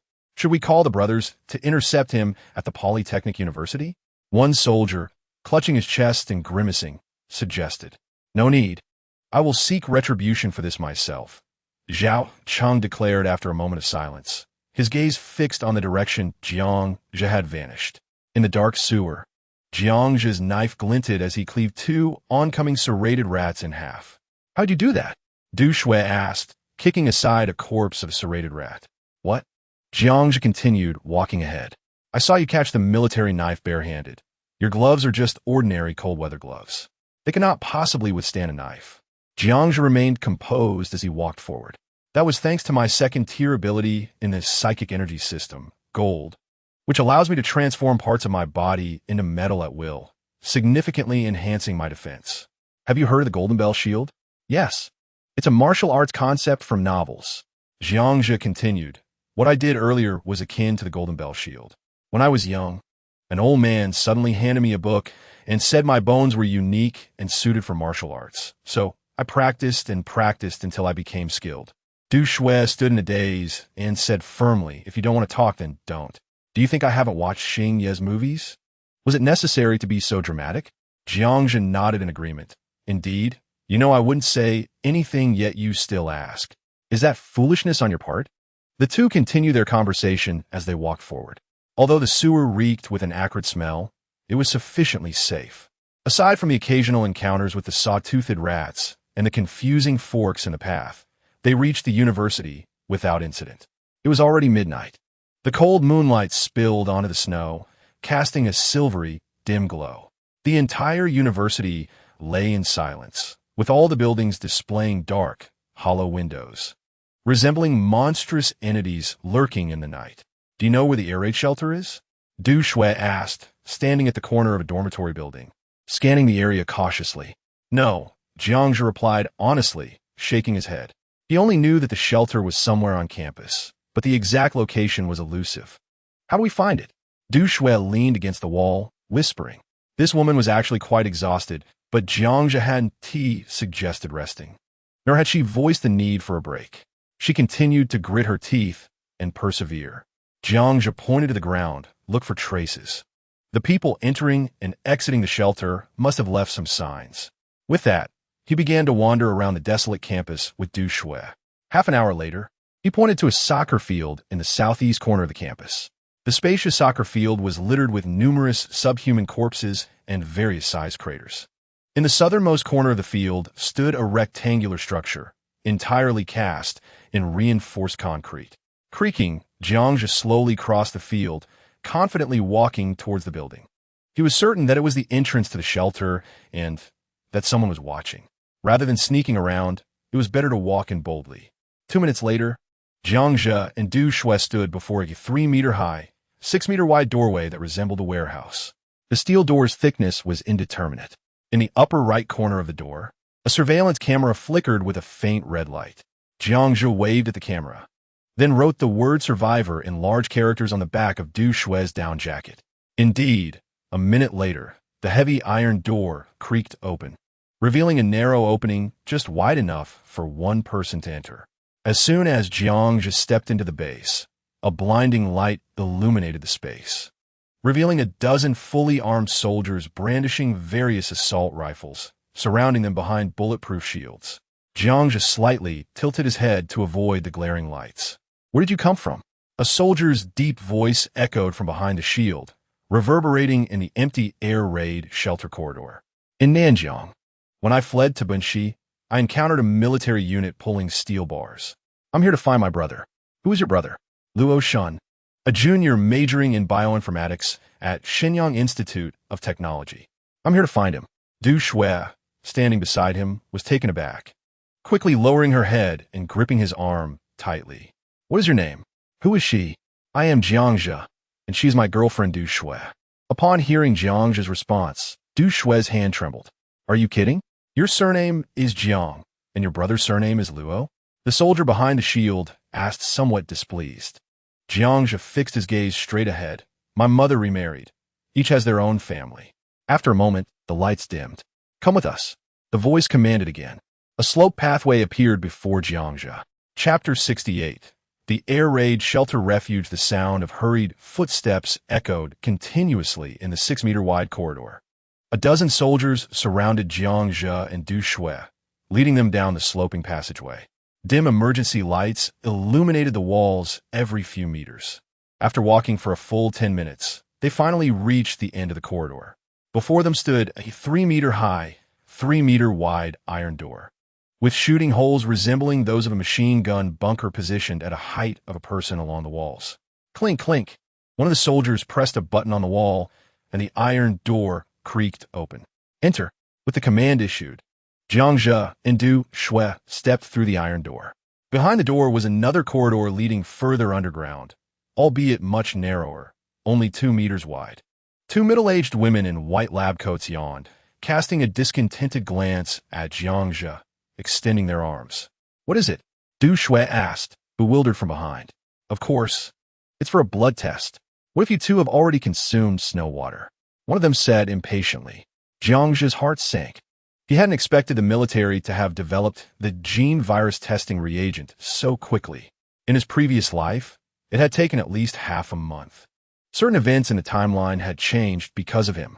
The most critical issue was that Du Shui had been infected. Sure enough, a minute later, one of the lab-coated women suddenly sprang up, darting like a rabbit behind a soldier and pointing at Du Shui, shouting, She is infected with life's dark light." Instantly, the soldiers raised their assault rifles. Jiangzhe had already stepped in front of Du Shui to shield her. "Hey, everyone, please don't be impulsive." Jiangzhe raised his hands to indicate he posed no threat. The leading soldier shot him a glare. "Step aside, kid. Are you trying to obstruct us? Brothers, don't act rashly," Jiangzhe spoke, pulling out a pack of cigarettes from his pocket and offering it forward. In the apocalypse, if there's anything that could quickly bridge the gap between two people, it would certainly be cigarettes or alcohol. This is useless. If you don't want to be locked up with her, step aside quickly. The leading soldier accepted the cigarettes, his tone softening considerably. Jiangzhe lit one for himself. "Buddy, how do you usually handle this kind of situation?" The soldier took a drag and replied, "Either get locked up for the researchers to experiment on, or get shot and thrown outside." "All right, let me say a few words privately." Jiangzhe nodded, turning to embrace the pale-faced Du Shui. He whispered in her ear, "Don't say anything. At most, within a day, I'll get you out. I promise." Du Shui slowly wrapped her arms around Jiangzhe. After a moment, she said, "I believe in you. If you don't come to save me, I'll haunt you as a ghost." Jiangzhe gently patted her back. "Don't worry, the last thing I fear is ghosts." The pleasant atmosphere shattered with that remark. Du Shui shot him a fierce glare, and they parted ways. Buddy, do me a favor. Just lock her up. I can't let her become a wandering soul. After finishing, Jiangzhe took out a bottle of Mingdao. Lu En handed it over. Du Shui gently pinched his arm from behind. With both cigarettes and alcohol, the leading soldier shrugged. All right. For this, I will arrange a more comfortable cell for her. Sorry, buddy, but this is unavoidable. He added a comforting remark to Jiangzhe. Du Shui was shackled with iron cuffs as the group continued to descend deeper underground. Jiangzhe estimated they had gone down more than 50 meters when they finally reached the end of the corridor, pulling aside the thick curtain at the corridor's entrance. A low, buzzing noise greeted them, along with a mix of foul odors that invaded their nostrils. Before their eyes lay an endless arched tunnel. The 5-meter-wide tunnel was lined with neatly arranged emergency double tents on either side. Here, the temperature was considerably warmer than in the outdoor corridor. The thermometer on the wall indicated the temperature had risen to about -10 degrees. Countless refugees sat or conversed in front of the tents, engaged in various activities. Regardless of gender, they were all bundled tightly, exposing only a pair of weary, hollow eyes. Occasionally, those who revealed their faces appeared disheveled, with men sporting unkempt beards and women with tangled hair. Clearly, the living conditions in the air raid shelter were quite poor. It seemed they were merely surviving, neither starving nor freezing to death. Make way! The commanding soldier continuously barked orders, prompting the crowd occupying the central passage to swiftly part and create a path. Many curious eyes scrutinized Jiangzhe and Du Shui. On either side of the air raid shelter, numerous tunnels led to unknown destinations, filled with an overwhelming number of survivors. How many people are hidden here? Jiangzhe leaned in and inquired quietly. Approximately over 30,000, mostly faculty and staff from the University of Science and Technology. Along with nearby survivors, the leading soldier replied. The group proceeded along the straight tunnel. Hey, come take a look. A genuine LV bag worth 200,000. Yours for just a pack of instant noodles. I have a $3 million Jaeger-LeCoultre watch. Just 2 cans of meat, and it's yours. I possess a $1 million antique snuff bottle. Merely a box of meat cans will suffice. I have a signed photo of a celebrity. Just a bag of instant noodles will do. I have a treasure map hidden here. Care to check it out in the tent? Along the way, the survivors on both sides persistently approached, attempting to sell various items, only to be shooed away by the soldiers leading the group. After walking for about 400 or 500 meters, they finally arrived at an iron gate guarded by 2 soldiers. Beyond the gate, in the tunnel, one could see numerous individuals in white coats bustling about. This is the ammunition and supplies warehouse, laboratory, and command center. Kid, I'll assign you to transport ammunition and supplies.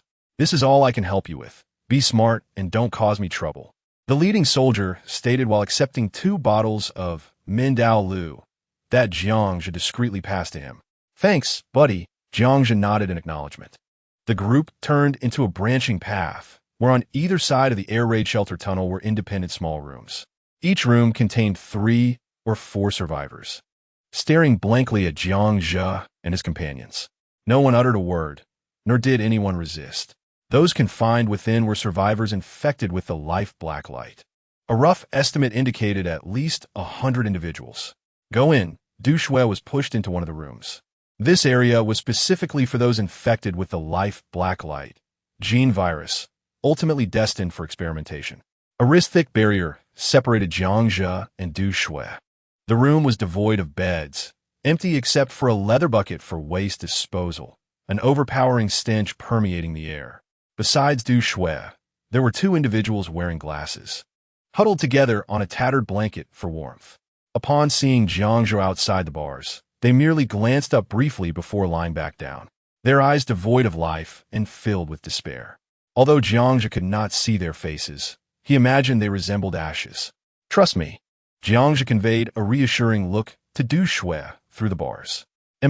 Du Shui responded softly, tightening her clothes as she sat against the wall. Subsequently, Jiangzhe was taken to a vast underground space measuring over 100 meters in length and width. In the center were stacks of ammunition and various military supplies. Hey, they're here. A small, balding man in his 30s approached with a smile. Head, he greeted the leading soldier. This is the newcomer. He will assist you in transporting supplies, the leading soldier instructed before patting Jiang Zhe on the shoulder and turning to leave. The man's smile faded as he scrutinized Jiang Zhe. What's your relationship with the head? Jiang Zhe blinked. I'm his brother-in-law. Oh. The man nodded, gesturing. Follow me. What's your name? Jiang Zhe. All right. Before long, the man led Jiang Zhe to a corner of this underground space, where a row of cave-like rooms stood. Here are the empty beds. We don't have the luxury of rest. You'll be on standby, 24 hours a day. Do whatever I assign you. To be honest, not many can handle this job, but the benefit is you'll eat better than those outside. Other than that, ask less and do more. The man pointed to one of the rooms. Understood. Jiang Zhe nodded, lifting the curtain to step inside. Chapter 69. Professor, I confess I promised to add a chapter yesterday, but I returned home at 3 in the morning. I am at fault for disappointing everyone. Here's the addition today. In the cramped workers' dormitory, a pungent odor of sweat wafted from behind the curtain. Damn! Explode. Inside the room, 4 individuals sat around a small table engaged in a game of poker. Each had a stack of instant noodles beside their feet. The furnishings were simple. 3 sets of bunk beds nearly filled the room. Upon seeing Jiang Zhe enter, the 4 had just finished a game and looked up in unison. New here? Never seen you before. One large man wearing a woolen cap asked after sizing up Jiang Zhe. Just came in from outside, Jiang Zhe replied, tossing his backpack and Du Shui's bag onto an empty bunk. The large man slowly approached. Have you undergone testing for the life blacklight virus? As he spoke, his large hand reached toward Jiang Zhe's backpack. Jiang Zhe squinted his eyes. In a flash, his right hand shot out, gripping the man's hand like a vice. The man looked at Jiang Zhe's grip and sneered. I'm a captain. Around here, newcomers have to show some respect. Jiang Zhe returned the sneer. I have my own rules, and that is not to heed your petty rules. Regardless of the environment, there are too many who, with a smidgen of power, consider themselves superior. All right, kid, I'll give you credit for your guts, the man chuckled. Just then, a sharp whistle sounded from outside, signaling the start of work. The man tipped his hat, shot Jiang Zhe a mocking smile, waved his hand, and led the other 3 out. Group 1, 20 rocket shells. Group 2, 30 heavy anti-tank mines. Group 3, 2 boxes of canned food. Group 4 in the square, the man known as YZ barked commands, holding a list.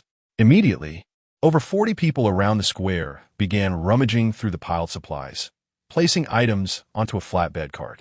Jiang Zhe helped the large man load 8 heavy anti-tank mines weighing 20 kilograms onto the cart. They then followed the group through a tunnel deeper into the facility. At the tunnel's end was a small room resembling a conference area, where over 50 fully armed soldiers were eating. Jiang Zhe's gaze narrowed as he observed 2 soldiers placing 12 white crystal cores into a box on a table, subsequently escorted away by 2 researchers in white coats. Suppressing the urge to seize the crystal cores, Jiang Zhe turned to appraise the soldiers. Humanity had begun to mount an effective counteroffensive, and it was likely that the military possessed a significant number of crystal cores at present. Finish eating, pack your gear, and prepare to move out. One soldier wiped his mouth, discarded his food container, and stowed a heavy anti-tank mine into his backpack. A dozen soldiers hastily finished their meals, packing up cans, rocket shells, bullets, and various supplies, checking everything before exchanging farewells with others as they exited through another iron door. The air raid shelter of Shenyang University of Science and Technology remained a rest point for the hunting teams targeting the pale-skinned enemies. Time for a midnight snack. When Jiang Zhe returned to the dormitory with the transport team, YZ shouted from a small square. On a cart, 3 tall stainless steel barrels were displayed, and a crowd of researchers in white coats approached from a side tunnel. Over 100 individuals lined up to receive food. Jiang Zhe received a bowl of pickled cabbage instant noodles along with a piece of white flatbread sprinkled with salt. The researchers, on the other hand, were granted a can of pork. Over 100 individuals gathered in the square, conversing in small groups while enjoying their meals. The late-night snack consisted of 2 packets of instant noodles and a corn flatbread. Jiang Zhe squatted in a corner, his gaze continuously assessing the resource storage warehouse. Suddenly, a group of over 10 individuals emerged from the depths of the air raid shelter. At the forefront was a young officer with the rank of battalion commander. accompanied by a middle-aged man who was slightly balding and somewhat portly. The two conversed in hushed tones as they approached a pile of supplies. The pressure on the base's food supply was immense. If additional provisions were allocated, the researchers' rations could not be guaranteed. The middle-aged man stood directly in front of Zhang, and he overheard their conversation clearly. The young officer paused for a moment before solemnly stating that they should reduce the rations for the base management to provide for the children and women. Whatever the survivors outside consumed, they would consume as well. The middle-aged man gasped in surprise, expressing that the others would not be pleased, as everyone was struggling. At that moment, the battalion commander turned, and Zhang caught a glimpse of his profile, which bore the sharpness characteristic of a soldier. Who among them was not suffering? They would share the hardship, and they would not seek special treatment. After the battalion commander finished speaking, he turned and departed, while the middle-aged man followed, slightly frustrated. Giving a light slap to his palm, Zhang seized the opportunity and approached a certain direction. "Sister, who are those two individuals?" he inquired, addressing two bespectacled young women who were munching on their flatbreads. The girls looked up and met Zhang's deep gaze, their faces flushing crimson. "Oh, you mean Battalion Commander Qin and Principal Li," one of them stammered. Qin Shi is the battalion commander in charge of the base's military, and Li Gang is responsible for logistics management. One girl chattered away excitedly. Zhang, feeling familiar with them, squatted between the two and asked, "I have a younger brother named Luo Shun, a student majoring in biology. Have you heard of him?" "No." Both girls shook their heads, speculating that he might have already been transferred to a military shelter. "Oh." Zhang blinked in surprise. "What do you mean? Has the entire biology department been relocated?" One girl leaned closer to him and explained, "All students and faculty related to biological research have been requisitioned by the military. We are the last batch remaining here." Zhang furrowed his brow, perplexed. What is going on? Could it be that the female lecturer I played poker with in my previous life was lying? Wasn't it said that everyone here had been abandoned? Frustration welled up within him. The situation had unexpectedly changed. He squeezed his flatbread, resolved that even if it meant resorting to kidnapping, he would bring back two researchers to the Paozi Mountain. Purifying the genetic serum was not particularly difficult. Any student familiar with the process could accomplish it. The military's delay in producing extraordinary individuals stemmed from the time wasted on human experimentation. "It's a pity, though. Li Laosher was such a good person," one girl lamented, choking back tears as she ate. Zhang, being considerate, offered her a tissue. "What is wrong? Who is Li Laosher?" The girl wiped her tears and, lifting her freckled face, replied, "Li Qiong is a professor in our school's biology department. She participated in developing the Life Blacklight Detection Serum. Unfortunately, both she and her husband contracted the virus." How unfair! Zhang felt a deep sense of regret and sympathy. It was indeed a tragic situation. The girl shook her head, her gaze drifting towards the distant tunnel. Li Laosher and her husband have been locked away. In a few days, they will likely transform into those terrifying subhumans. Upon hearing the girl's words, Zhang turned to look at the tunnel, which was where Du Shui was imprisoned. His eyes gradually brightened, and a subtle smile crept onto his lips. "A professor? Is there a more suitable candidate?" There won't be a need for lengthy explanations. As long as I inform them that survival is possible, I don't believe Professor Li would refuse to accompany me to Paozi Mountain. Rest assured, perhaps good deeds will be rewarded. Zhang comforted the two girls. By this time, most people had finished their meals. The two girls reluctantly stood up and asked, "What is your name? Can we chat with you when we have time?" Zhang pretended to ponder for a moment before responding, "My name is Zhang. You're always welcome to chat with me. I'm quite charming." The two girls, delighted, gave him an okay sign before departing. "What a pity. They aren't even afraid of having children without proper means," he sighed. "In these times, who would dare to have children? Just surviving is enough. It's all a futile existence." Just as Zhang was about to turn and leave, a middle-aged man beside him glanced into the distance, shaking his head and sharing a quip with a friend. Following his gaze, Zhang noticed a man named Y, along with another individual from the dormitory who had attempted to snatch a bag, strolling shoulder to shoulder towards the tunnel, holding Du Shui. After a moment of contemplation, he decided to follow. Chapter 70. unbearable pain at 1 o'clock in the morning. The tunnel housing the infected survivors was eerily quiet. Each cell contained survivors huddled in the corners, awaiting their final transformation into subhumans, destined to be taken away for dissection and experimentation. The tunnel was not linear, but shaped like an L. Just around the corner, Jenga spotted 2 burly men, armed with rifles, stationed at the entrance of a cell, smoking and laughing quietly, occasionally glancing back at the prison. "Kid, hurry up and scram. This isn't a place for you." The 2 men warned him with stern faces as they lowered their rifles. "Isn't Y inside?" Jangja ignored them and walked straight past. Inside the cell, the crisp sound of playing cards echoed. Through the bars, he saw a woman with long hair, her limbs shackled to the wall, unable to move. Behind her, the bag-snatching man pressed against her back, worming around like a maggot. The woman gazed greedily at a can of pork on the floor, oblivious to the presence behind her. "Hey, I'm talking to you. Are you deaf?" The 2 armed men, noticing Jangda's indifference, felt their anger rise. With a clang, one of them thrust the bayonet of his rifle forward, attempting to intimidate Jangja. In a swift movement, Jangja dodged and swatted the rifle aside. "Hey, kid, are you looking for death?" the armed man barked. At that moment, the motor noise in the room abruptly ceased. The bag-snatching man unlocked the woman's shackles, turned around, and smirked at Jangja while lifting the can of meat. After locking the cell door, he tossed the can inside. "Enjoy. Next time, there will only be half a can. I've grown tired of this." Inside the room, the woman rushed over, snatching the can. With a pop, she tore open the pull tab and devoured its contents ravenously. At this moment, Jangja finally saw the woman's face. She was very young, likely still a student. In her haste to eat, the sharp edge of the can cut her lip, causing blood to flow, but she remained oblivious. "Kid, these women are about to become subhumans. Out of kindness, I'm giving them a couple of decent meals before they go, to avoid them starving to death down there. But unfortunately, I don't like your face. So even if I play, you have no part in it." The bag-snatcher lit a cigarette and boasted to Jangja. Ignoring him, Jangja focused on the woman in the room. After finishing her meal, she quietly curled up in the corner, casting a glance at Jangja. A fleeting hint of shame crossed her eyes, quickly replaced by a desolate numbness as she lowered her head. "Where's why?" Jangja asked calmly.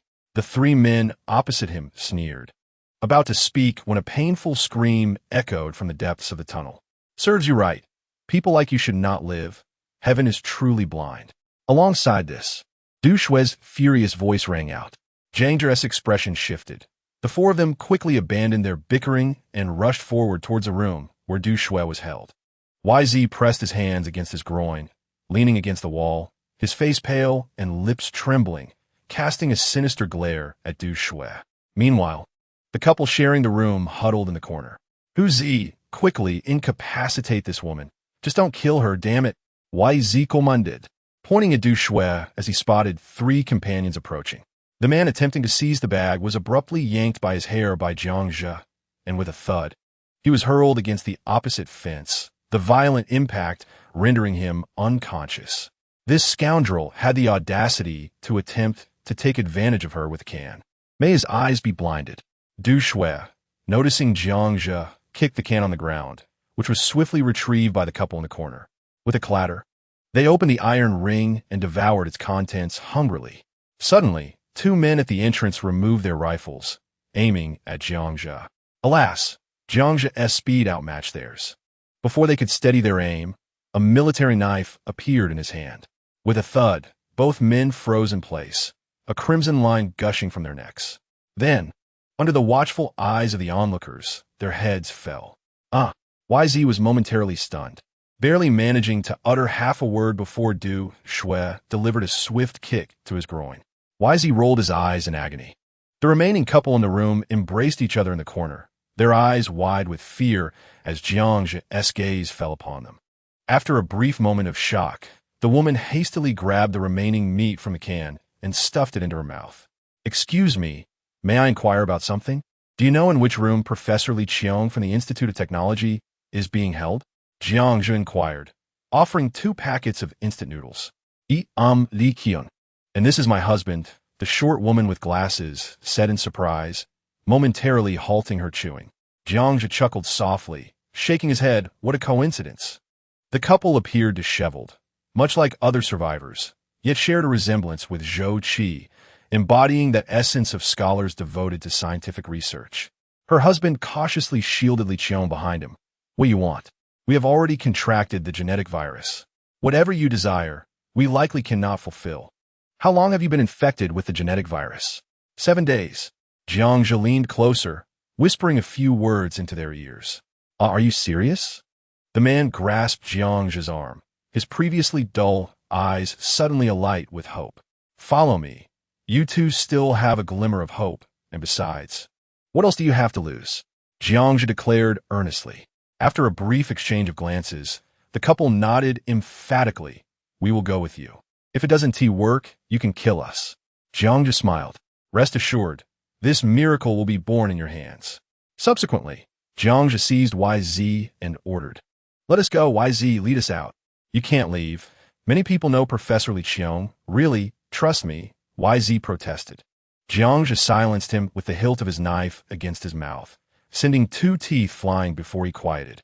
Wait, Du Shui called out as she approached Hu Zi, delivering a series of slaps across his face. Hu Zi awoke, groggy, and upon seeing the 2 fresh heads beside him, he was about to scream in terror when Du Shui kicked him in the mouth. We cannot let this scoundrel go. With a fierce thrust, Du Shui plunged her military knife between his legs. Hu Zi shrieked in agony, blood spattering everywhere as his thick cotton pants soaked through. Jiangzhe could only watch in disbelief, astonished by Du Shui's violent tendencies. Chapter 71. Silencing the Witnesses. After retrieving his backpack, Jiangzhe, accompanied by Du Shui and the couple, boldly made their way towards the exit of the base. The couple, having devoured another 2 cans of beef and 2 bottles of mineral water, finally regained some strength. Jiangzhe produced 2 extreme cold-weather suits from his bag for them to wear. They were indeed precious assets of the base, and the group was counting on their safe return. Along their journey, the passers-by momentarily failed to recognize the well-packaged Li Qiong, instead greeting YZ, indicating his notable reputation within the base. The 5 finally reached the outermost residential area of the tunnel. Upon passing through the iron gate, 2 armed soldiers initially did not perceive any anomalies.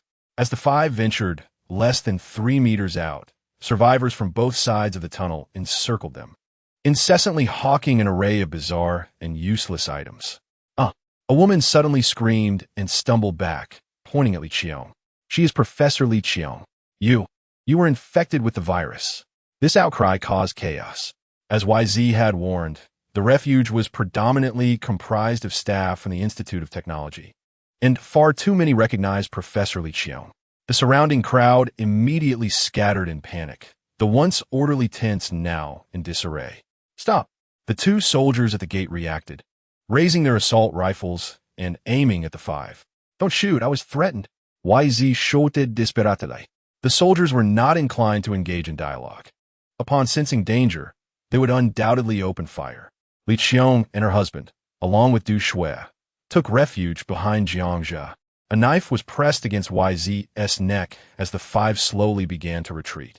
The survivors in the tunnel huddled in the corners, trembling. A soldier produced a walkie-talkie, whispering a few words, and within 20 seconds, heavy footsteps echoed throughout the tunnel. Nearly 100 fully armed soldiers blocked their path. Drop your weapons, or face immediate execution. A squad leader shouted at the 5. Jiangzhe remained composed, his gaze surveying the soldiers blocking the tunnel. Allow me to take Professor Li Qiong out of the base. No one will be harmed. She is already infected with the virus and is of no value to you. The squad leader scoffed. We never negotiate with criminals. Criminals? Jiangzhe laughed. In this world, who is truly innocent? Perhaps you should ask YZ and hear of his deeds. YZ, grasped by the throat, turned pale. The matter of using food to coerce those women was known only to him and a select few.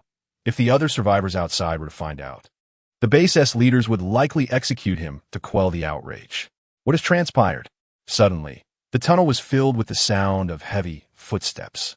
A contingent of fully armed soldiers escorted several individuals into view, including the camp leader Qin Shi and the so-called Principal Li. The squad leader whispered a few words to Qin Shi and Principal Li, and then their curious gazes fell upon Jiang Zhe. "Remove your mask," the middle-aged man commanded. His hands clasped behind his back as he spoke to Jiang Zhe in a stern tone, exuding an air of authority. "By what right do you command me?" Jiang Zhe replied coldly, observing the middle-aged man with disdain. Even in this apocalyptic world, he found it laughable that the man still sought to assert dominance. "I am Li Gang, principal of the Shenyang Institute of Technology and the head of this refuge. I advise you to be quiet. You, what are you even worth?" Jiang Zhe interrupted Li Gang's words with a loud shout. The man's expression darkened immediately. "Brother-in-law, this fellow's girlfriend has also been infected. Don't push him." YZ cried out anxiously, fearing that the two might abandon him. "Brother-in-law." Jiang Zhe's gaze swept over the two men. Realizing why YZ had been so brazen in the base, he was indeed a connected individual. "As long as you harm no one, I will allow you to leave. This is the apocalypse, and too many lives have already been lost. I wish to no longer witness anyone suffering due to internal strife. It is not worth it." Principal Li Gang's gaze swept over the nearby survivors, and he exclaimed loudly. Jiang Zhe let out a cold laugh. Truly a high-ranking official, ever eager to perform, regardless of the circumstances. Indeed, upon hearing his words, the crowd around them displayed looks of admiration. "Let us go." Jiang Zhe spoke no further, pulling Yizi as they slowly made their way toward the base's entrance. The soldiers behind them parted to clear a path, evidently prepared to grant passage. "Wait!" Suddenly, a clear and resonant voice rang out. Jiang Zhe halted. The company commander, Qin Shi, stepped forward, curiously fixing his gaze on Jiang Zhe.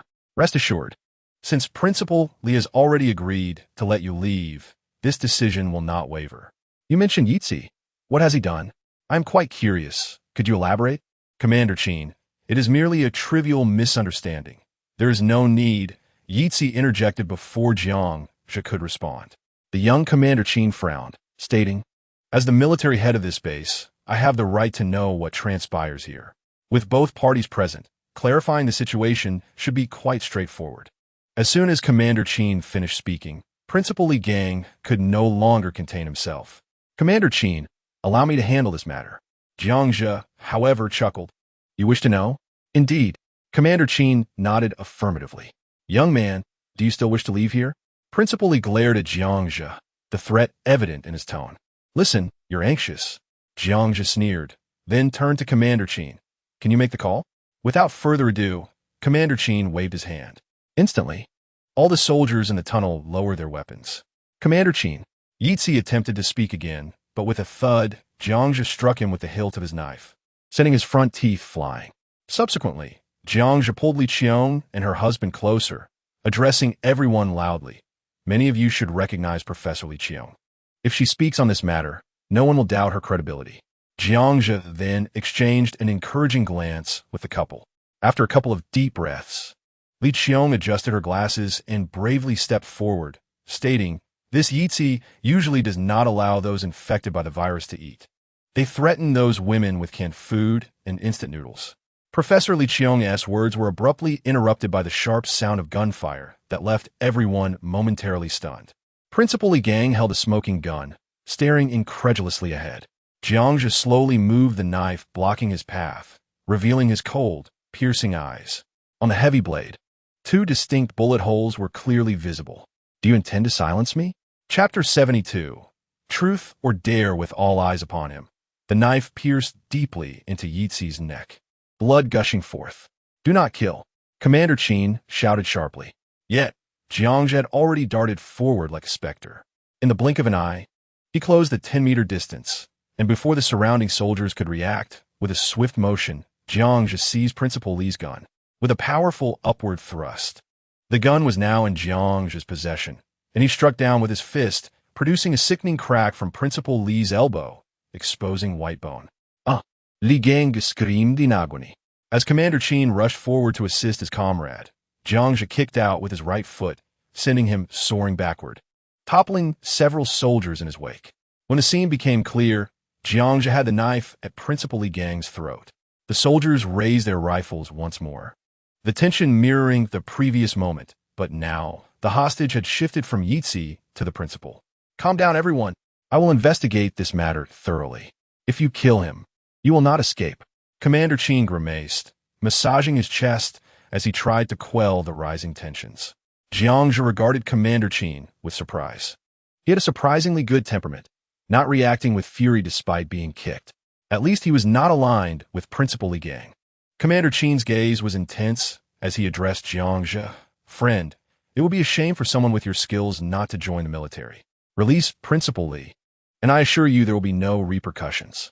Jiangzhe blinked, the knife's tip pressing against one side of Principal Li's neck. And what of him? What will become of him? Li Gang, now frightened, hastily replied, Little brother, do not act rashly. I was in the wrong before. State your demands. Commander Qin looked at Principal Li, disdain flickering in his eyes. No one present was foolish. It was clear the earlier gunfire was intended to silence him. The military would investigate thoroughly. Do not forget, those women remain in confinement. Jiangzhe chuckled, his eyes calm as he regarded Commander Qin. Not so fast.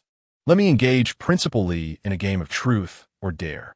With that, he produced a large iron clam from his pocket and gently placed it on Li Gang's thumb. First question, Li Gang, are you aware of Yitzi's actions? I do not know. The agonizing wail erupted as the clamp shattered his thumb, blood spraying forth, leaving only a thin layer of skin attached to his finger. The clamp was then placed on his index finger. Another scream echoed as the index finger was severed. Jiangzhe maintained his calm gaze on Commander Qin, subtly shaking his head to signal him not to intervene. The clamp was now positioned on the middle finger. I know. Please do not squeeze again. Li Gang trembled as he pleaded. Commander Qin, I will help clarify this matter for you. Now, second question. Li Gang, have you ever slept with those women? This was a damning inquiry. No, I swear I haven't. Li Gang cried, tears streaming down his face. The middle finger was severed. The onlookers frowned, silently observing the gruesome scene. Their curiosity piqued more by the high-ranking official's potential transgressions than by his suffering. With a final scream, all 5 fingers on his hand were severed. Enough. Principal Li has not confessed. Do not pressure him further. Commander Qin interjected as he saw Jiangzhe moving the clamp towards the other hand. Jiangzhe shook his head with a smile. This answer would dictate his future. He would not relent until the end. With that, he sliced open Li Gang's trousers, placing the clamp at his groin. Li Gong, think carefully before answering. Have you slept with those women? Li Gang shook his head, his face pale. Perhaps, sensing the clamp's pressure, he quickly nodded. Yes. A heart-wrenching scream escaped him. With Li Gang's admission, the surrounding survivors and soldiers cast looks of disgust upon him. You deserve to die, even in this apocalypse. You still think of such vile matters, a woman from the survivors spoke up. Beast! Animal! The crowd erupted in curses. Commander Qin took a deep breath. Can we release him now? Jiangzhe shook his head, the knife once again pressed against Li Gang's throat. Previously, I was aiding you. Now, this is my affair. Commander Qin's expression shifted. What do you intend to do? Everyone stared at Jiangzhe, a shared thought emerging. Madman? This is a madman. Does he not consider his own escape? Jiangzhe let out a low chuckle, his gaze suddenly turning cold. Just moments ago, 2 shots were fired, one missing its mark and the other aimed at me. I am a man of fairness. If one wishes to take my life, one must be prepared to face death in return. Captain Qin's eyes widened in disbelief. Under the watchful eyes of all, the dagger slowly pierced through Li Gang's neck. Blood gushed forth, and the blade emerged from the other side. Li Gang's mouth gaped open as blood trickled from the corners, a low growl emanating from his throat. Moments later, his head drooped lifeless. Why must it be this way? Captain Qin bellowed, fury igniting in his eyes as he glared at Jiangzhe. Because I do not trust you, Jiangzhe replied, withdrawing the dagger and wiping it clean on Li Gang's clothing. He then straightened his posture, calmly facing Captain Qin. I intend to leave. Will you stop me? Captain Qin's expression shifted. After a brief silence, he shook his head. You have killed the base commander. There is no negotiation. You cannot leave, or I will be derelict in my duty. Everyone, lower your weapons. I do not believe you could defeat us all. With that, Captain Qin seized a baton from a nearby soldier. Jiangzhe surveyed the eager soldiers surrounding him. Is it simply a matter of defeating you to escape? Very well. It seems we lack the means to detain you. Captain Qin nodded, and in that instant, Jiang's regard for the captain grew slightly. This was a clever resolution. Neither side would suffer further casualties. Even in failure, the captain could find an excuse to evade responsibility. With this thought, Jiang sheathed the dagger and cracked his knuckles. Come on, I am in a hurry. Charge! Came the sharp command, as 6 soldiers advanced with their batons raised. Du Shui maneuvered Li Qiong and her husband to the side. Little girl, is your boyfriend too impulsive? Perhaps you should leave. It is not worth it for us. Li Qiong expressed her concerns to Du Shui. Do not worry. That guy is formidable. Also, he is not my boyfriend, Du Shui retorted with a smirk. As they spoke, Jiang made his move. Thud, thud, thud, thud, thud. No one understood how Jiang could withstand the blows from the batons without any harm. Moreover, his fists moved with such swiftness that 6 punches landed instantaneously, sending the 6 soldiers sliding 3 meters across the ground, clutching their ribs and unable to rise. Captain Qin's eyes sparkled with increasing intensity. Chapter 73. I did not misjudge you. Thud, thud, thud. The only sound echoing through the air raid shelter tunnel was the muted thud of fists striking flesh. The spectators around held their breath, their eyes widening in astonishment. Within 5 minutes, over 40 soldiers lay sprawled on the ground. None could withstand Jiang's strike. It was merely a single punch. Even if one anticipated the blow, those soldiers were still unable to defend or evade. Meanwhile, Jiang remained unfazed, just as composed as before the skirmish. Ordinary people might not comprehend the gravity of the situation, but Captain Qin and the soldiers around him wore expressions of shock, fully aware of the extraordinary nature of Jiang, not to mention his martial prowess. The fact that he showed no signs of fatigue indicated that his stamina had reached an abnormal level. It was not just about combat. Even an ordinary person would struggle to deliver over 40 punches without exhaustion. Go for it. Suddenly, among the onlookers in the tunnel, a young boy shouted encouragement to Jiang. To everyone's astonishment, others joined in, chanting, "Go! Go!" Captain Qin managed a wry smile. Li Gang had incurred the wrath of many, and consequently, they had turned against him. He raised his baton and charged at Jiang. In a flash, Jiang extended his hand, seizing the baton mid-swing. Bang! His fist collided with Captain Qin's ribs, causing the latter to gasp like a fish out of water. With a swift twist, Captain Qin found himself in a painful hold. The agony of the joint lock prompted him to grunt in discomfort. Easy now. Did you not see that I intentionally allowed you to grab my baton? Join the army. We are in dire need of someone like you. As long as I report to my superiors, the military will ensure your safety. Captain Qin gritted his teeth against the pain, speaking in hushed tones. Not interested. I have my own refuge, Jiang replied, pulling Captain Qin backward. The remaining soldiers, recognizing the situation, refrained from advancing. Their commanding officer was not truly opposing Jiang. Although it was evident that both men were feigning a confrontation, none dared to expose the charade. Under the watchful gaze of many, Jiang and his group passed through the iron gate, arriving at the outermost section of the tunnel. At this point, only Captain Qin remained among the survivors. Thank you, Jiang said, releasing Captain Qin's arm and offering a cigarette. The two stood behind the heavy iron door, sharing a smoke. I hope you will stay and help resist the white skins and the subhumans, Captain Qin said, taking a drag and fixing his gaze on Jiang. No, even if it means seeking death, that is my own choice, Jiang shook his head. Sigh, I am not saddened by Li Gang's death. Rather, I lament the loss. If you were to join the military, you would certainly assist many more. Do not attempt to coerce me with that. Blue Star will continue to revolve without me. Your name is Qin Shi? Jiang bluntly rejected the offer. Yes, I am the acting battalion commander of the Shenyang Military District, dispatched to oversee military matters at this base, Qin Shi replied. Jiang glanced at the young commander, surprised by his youth. You are so young to be a battalion commander. Are you perhaps a second-generation official? Qin Shi's expression fell as he spoke after a moment of silence. Indeed, I am a second-generation official. My father was the chief of staff of the 2nd Group Army of the 3rd Military Region. He perished during the Nanjing counteroffensive. Jiang clicked his tongue in acknowledgement. There is nothing more to say. Sorrow is a universal experience. Since you do not wish to stay, then depart. Safe travels. Qin extinguished his cigarette and reached for the button to the iron door in the tunnel. What?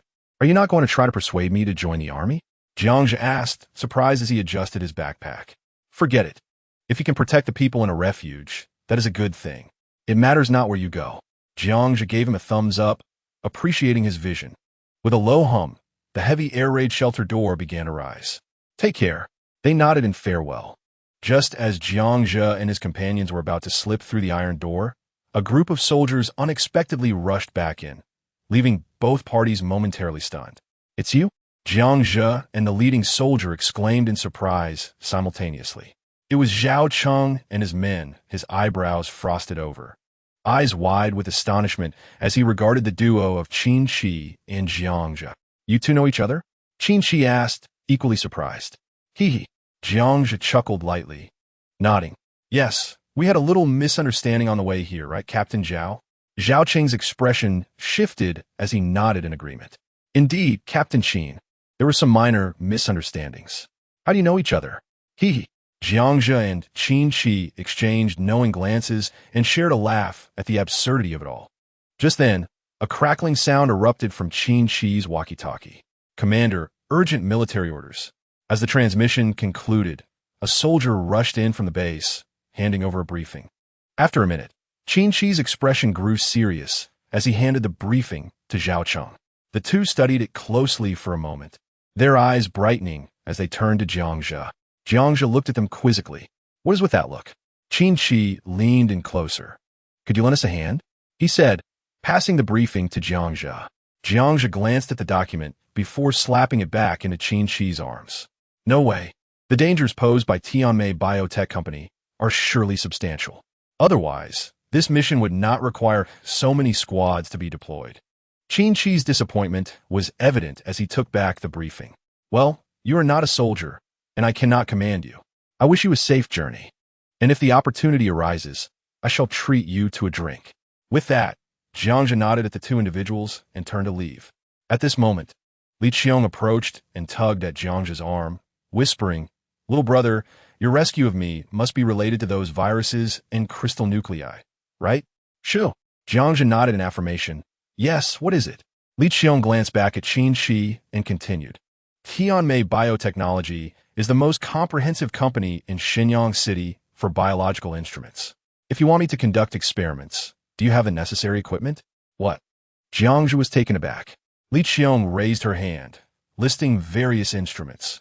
Constant temperature incubators, biochemical culture boxes, electronic analytical balances, magnetic stirrers, water baths, pipettes, pH meters, spectrophotometers, homogenizers, inverted microscopes, PCR machines, electrophoresis equipment.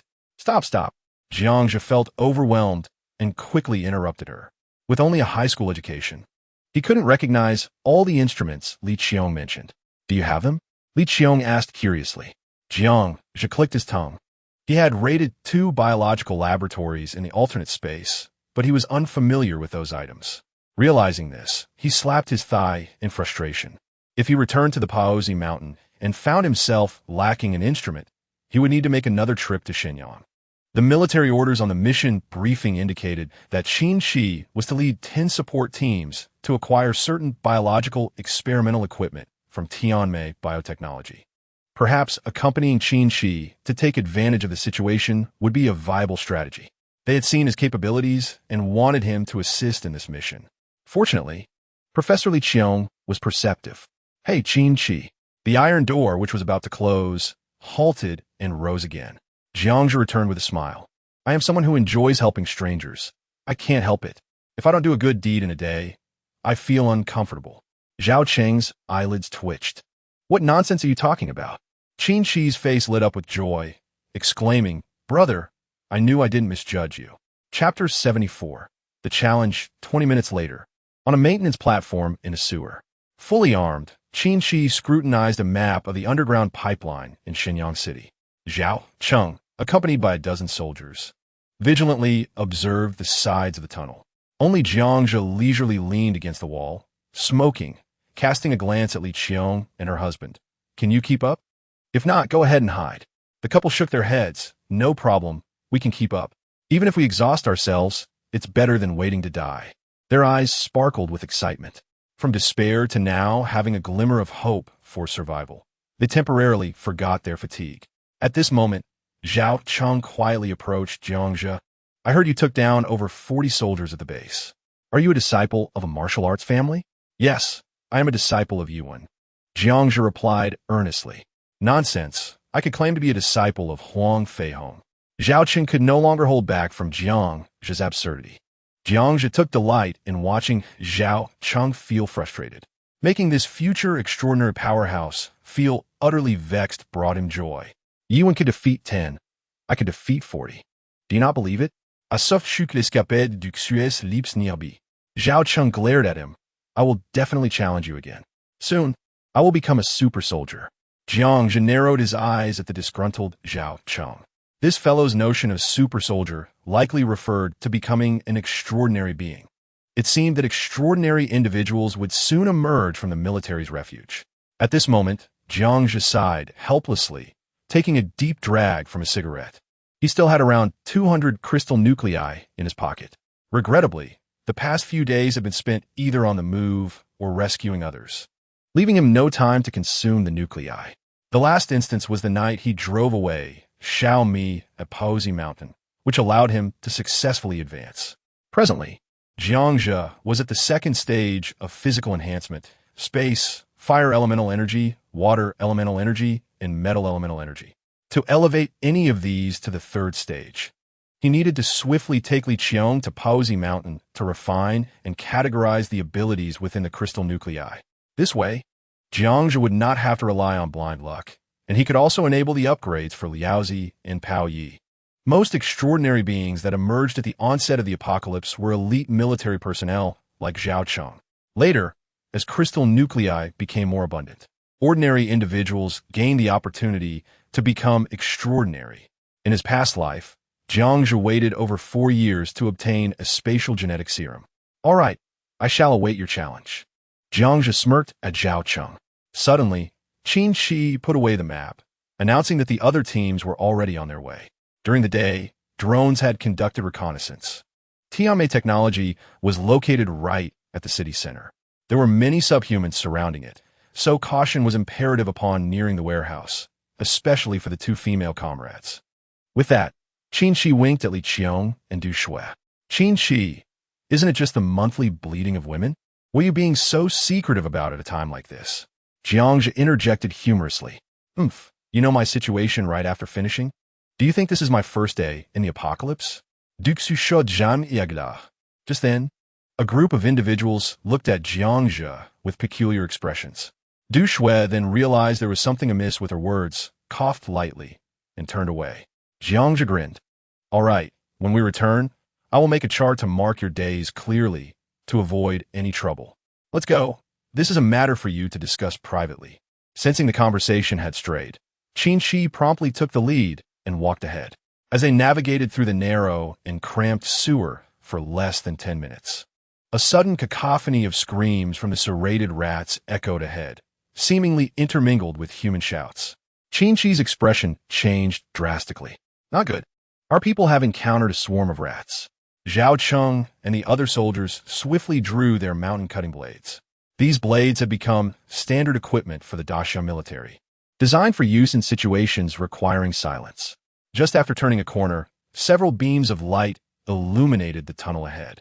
Countless black and gray, long-haired serrated rats, the size of wild cats, were frantically attacking a circle of Daxia soldiers. The light attracted the attention of the serrated rats, causing a massive horde of dark figures to turn and charge towards Jiangzhe and his group. Du Shui, stay back and protect the professor, Jiangzhe instructed as he drew his knife. Ahead, the path was already blocked by Qin Shi and Zhao Cheng. Jiangzhe could only remain at the rear, ensuring the safety of everyone. The ferocity of the serrated rats lay in their powerful incisors and their overwhelming numbers. The mountain-cutting blades wielded by the dozen soldiers emitted a cold gleam as they struck, sending dozens of rats flying through the air. Amidst their screeches, the fallen rats were quickly devoured by their companions. The military's equipment updates were timely. With Qin Shi's strength, it had been challenging to slay a serrated rat in one strike. He could merely knock them away. However, now they were equipped with simple mechanical exoskeletons, which doubled the limb strength of ordinary soldiers. Coupled with the heavy mountain-cutting blades, regular soldiers could cleave through the serrated rats. Jiang was familiar with mechanical exoskeletons. He had worn them often in his previous life, significantly enhancing work efficiency. Although they were twice as effective, their greatest drawback was slow mobility, making them suitable only within bases and specific environments. Once sent to the wild for missions, no one was willing to use such equipment. The numbers of serrated rats were overwhelming. Despite the speed at which Qin Shi and his team dispatched the creatures, many serrated rats still managed to climb onto their bodies. Fortunately, the extensive alloy steel plating on their armor rendered the rats' bites ineffective. In the narrow sewer, humans and serrated rats engaged in a silent battle. Before long, the ground was strewn with the corpses of serrated mice. A soldier let out a low grunt. His elbow was injured from a bite, causing his movements to falter slightly. While two more serrated mice ambushed him, the others were engaged in a fierce battle. In the dimly lit sewer, no one noticed the peril surrounding the soldier.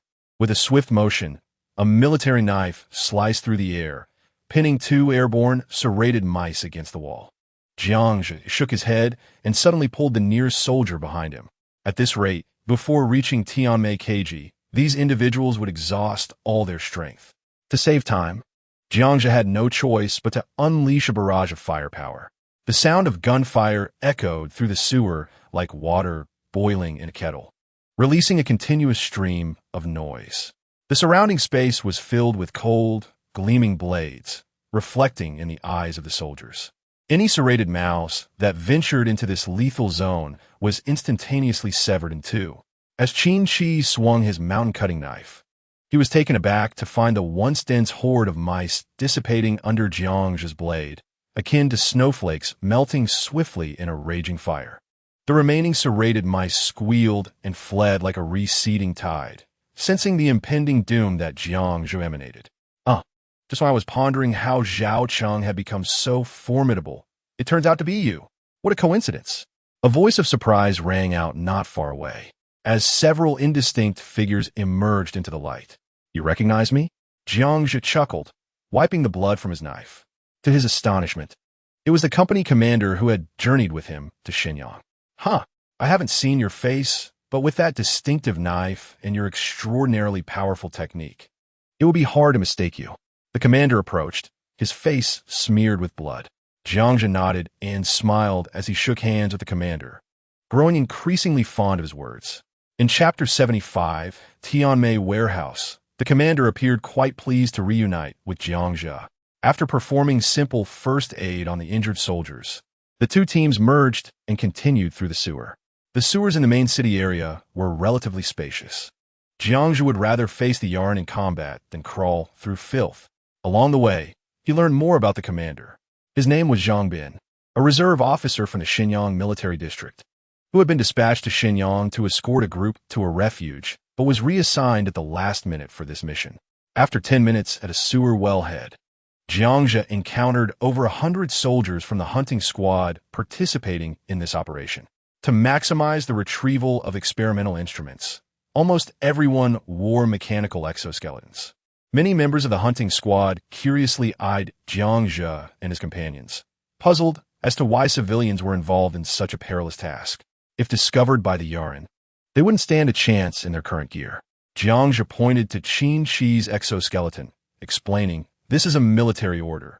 Now, everyone is relying on the experiments at Yinshan base." Qin Shi shook his head, declining Jiang's offer. Jiang fell into contemplation, reminiscing about Li Haochang from the forward base and Chunyun, buried in the Paotu Mountain. Perhaps their existence served to remind the living that life still held value. Qin Shi summoned a dozen team leaders from the hunting squad, and they synchronized their watches before taking out their walkie-talkies to commence the operation. Boom! A violent explosion echoed from the wellhead.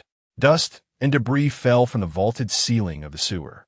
The explosion lasted for about 10 seconds, after which the entire tunnel fell silent. Move out, a low voice commanded from the crowd. The first team of soldiers quickly ascended from the wellhead, and after a faint sound, a chilling breeze swept down from the opening. Following the plan, everyone swiftly crawled out of the well. Jiang Zhe and Li Qiong were the last to emerge. Looking around, they found themselves in an underground parking garage of a large building, surrounded by hundreds of soldiers on alert. Du Shui and Li Qiong's husband remained in the sewer. "Professor, stay close to me," Jiang Zhe instructed Li Qiong, who was crouching behind him. Qin Shi, at the forefront, extended his right hand, signaling the crowd to ascend the stairs to the first floor of the building. The sound of hurried footsteps echoed, breaking the surrounding silence. In a dim corridor, Jiang Zhe noticed through a wall advertisement that they were inside the headquarters of Tianmei KG Company. Over 100 soldiers advanced cautiously, maintaining vigilance. Suddenly, Li Qiong gasped, but Jiang Zhe swiftly covered her mouth. The professor's eyes widened in terror as she pointed shakily toward a room where a cold fire had been extinguished. Several human thigh bones and skulls lay discarded nearby, remnants of a gruesome feast by the Yaran. Jiang Zhe whispered an explanation, leading her along with the others toward the lobby on the first floor. The corridor and rooms were littered with gnawed bones. Moments later, they arrived at the lobby. Behind the building was a spacious parking lot, while across from them loomed a dark warehouse. The first-floor lobby was scattered with frozen remnants of Yaran feces. Moments ago, the military had diverted the Yaran's attention with drones. The warehouse was just across from them, and they needed to act quickly. Following Qin Shi's command, over 100 individuals swiftly crossed the parking lot. The warehouse before them was vast, with cement walls and a half-foot-thick steel door secured with an electronic lock. This sight left Qin Shi and the soldiers dumbfounded. Tianmei KG Company seemed to believe humanity could return to its former state. To protect these valuable experimental instruments, the entire entrance and windows of the warehouse had been welded shut with iron bars. Clang! A dozen soldiers in exoskeletons exerted their strength in unison, but the door and bars remained immovable. Qin Shi's brows furrowed in frustration. After a long night of effort, they were thwarted by a steel door. They contemplated using explosives but feared attracting the Yaran, causing them to stomp their feet in anxiety. However, no one noticed where Jiang Zhe had gone. Time is of the essence. We must use explosives. Each group should assign 2 individuals to guard the entrance while the rest retrieve the experimental instruments, Qin Shi ordered helplessly. Just then, Jiang Zhe's voice rang out, startling everyone. "Move aside. I don't think you considered that they would lock the door when you came out, did you? Step back." As he pushed through the crowd, he dragged 2 oxygen tanks along. With a hiss, a blue flame erupted from the cutting torch in his hand. "Where did you get a cutting machine?" Qin Shi exclaimed excitedly. "I just picked it up while doing my business," Jiang Zhe replied, directing the torch at the iron bars. In less than a minute, the electronic lock and iron bars were severed by the flame of the acetylene torch. The soldiers rejoiced and followed Jiang Zhe into the warehouse. As the flashlight beams swept across the interior, they revealed towering shelves filled with an array of experimental instruments, from small flasks to ovens and separators. The soldiers swiftly sprang into action, referencing their lists as they retrieved items. "This is a centrifuge, and this is an electrophoresis device." Professor Li Qiong continuously scanned the shelves for instruments, and Jiang Zhe marked the boxes with his knife as he called out their names. Half an hour later, the soldiers amassed over 100 instruments on a flat wooden platform, securing them with ropes before pushing them to the parking lot in front of the warehouse. Jiang Zhe suddenly realized that they weren't intended to carry the equipment away, but rather to package it for airlift by helicopter. "Xiao Jiang, what should we do with your gear?" Professor Li Qiong inquired anxiously. "Wait a moment, I will remark it and send someone to retrieve it." With a casual fabrication, Jiang Zhe dashed back. In less than 30 seconds, he re-emerged. He had been stationed in the warehouse, keeping watch over the group of soldiers, not wishing to expose the spatial anomaly. Everything was in readiness. Jiang Zhe and a group of soldiers concealed themselves on the first floor of Tianmei building. Hundreds of soldiers peered through the shattered windows, fixated on the parking lot and the mound of instruments. The most critical moment of the operation was approaching. They merely needed to await the military transport helicopter to hoist away the instruments, at which point the mission would be deemed a success. Above the packed instruments, A disc flickered with a crimson glow. This device was designed to provide positioning for the helicopter. The signal had been dispatched, and the group held their breath, anticipating the arrival of the aircraft. 5 minutes later, a deep rumble resonated through the pitch-black night sky. 3 helicopters descended from an altitude of 200 meters, targeting the parking lot of Tianmei Technology. After circling the plaza, Jiangzhe discerned that 2 of the helicopters were armed Z-10s and 1 was a medium-sized Z-8 transport helicopter. Hurry, hurry! Qin Shi urged, his eyes fixed on the descending transport helicopter, his right foot rhythmically tapping against the ground. The helicopter might attract the attention of the Yaran or the Bai Pai, as long as they could hoist the packaged instruments into the air before they arrived. The mission would conclude perfectly. The transport helicopter hovered 20 meters above the ground, a blinding beam of light piercing downwards. The hoisting cable was rapidly descending, and Jiangzhe could see the glinting metal hook swaying back and forth. For soldiers remaining in the parking lot waved their arms, signaling the helicopter pilot. 5 meters, 4 meters, 2 meters. The hoisting cable was poised to connect with the hook on the instrument package. At that moment, the warehouse echoed with the growls of the Yaran. Subsequently, a swarm of Yaran appeared atop the low perimeter walls. Chapter 76. Iron Claw Grey Wolf. The Z-10 armed helicopters opened fire. Over 20 meters in the air, the external triple-barreled 127mm heavy machine guns unleashed 2 streams of fire. The Yaran, surging like a tide, collided violently with a wall of bullets. The impact was palpable. The powerful kinetic energy of the bullets sent dozens of Yaran flying. The armed helicopters provided crucial time for the transport helicopter. The hook finally latched onto the hoisting strap. With a resounding thud, the cable tightened and the mound-like instrument package began to rise slowly. A collective sigh of relief escaped from everyone watching this scene from the windows. Jiangzhe straightened up, wiped away the non-existent cold sweat from his brow, and casually lit a cigar. What an exhilarating experience, reminiscent of watching an enthralling Hollywood blockbuster. At this moment, the ammunition on the armed helicopters was expended, and the instrument package had ascended over 3 meters into the air. Retreat, with Qin Shi's command. The group immediately prepared to retrace their steps. Once the 4 soldiers who had dashed from the parking lot returned, this would be a flawless operation worthy of being chronicled in military textbooks. Shanzi. A roar emanated from the first floor as Jiangzhe turned around just in time to see 2 grayish-white figures tackle the last 2 soldiers to the ground. Startled, Jiangzhe drew his tactical knife. A chilling howl reverberated through the surroundings. Damn it, it's the Iron Claw Grey Wolf. Initially, Jiangzhe had thought they were under attack by the Bai Pai, but the howl revealed the truth. Bang, bang, bang. From the first-floor windows, hundreds of guns opened fire on the 2 gray, long-haired figures in the snow, standing over 2 meters tall and 1 meter high. These creatures were draped in fur the length of a palm.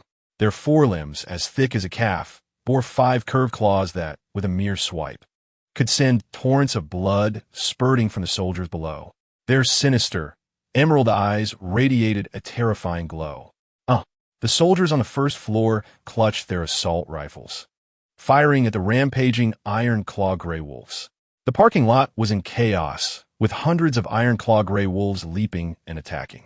It was not just the 2 fallen soldiers who succumbed, but many more Yaran who charged in. The parking lot had descended into utter disorder. At that moment, an extraordinarily large gray wolf, only slightly smaller than the Bai Pai, suddenly leaped into the air, soaring to a height of 4 meters.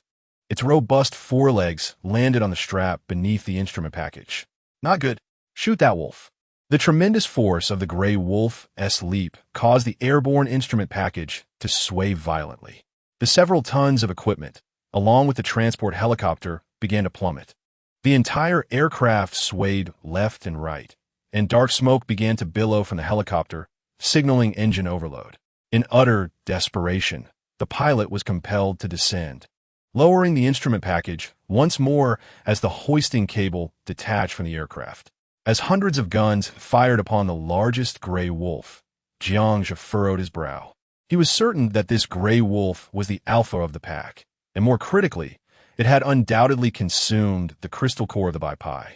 Gray wolves typically inhabit the northern jungles bordering the Daxia and the Daxiong Kingdom, in desolate, frigid lands. Now, devoid of human threats, they began to venture into the urban area to hunt, drawn in by the sound of helicopters. Life is unpredictable. What had been an advantageous situation had taken a sudden turn.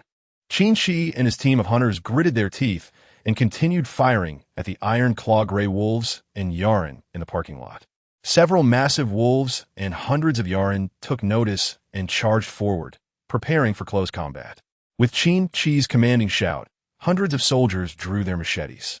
In the next moment, countless Yaren burst through the windows, but thanks to their exoskeleton devices and teamwork, the hunting team managed to hold their ground. Nevertheless, they were still being relentlessly pressured back by the Yaren. Two colossal wolves stormed into the hall, knocking one soldier to the ground and sinking their teeth into his neck, causing blood to spout forth.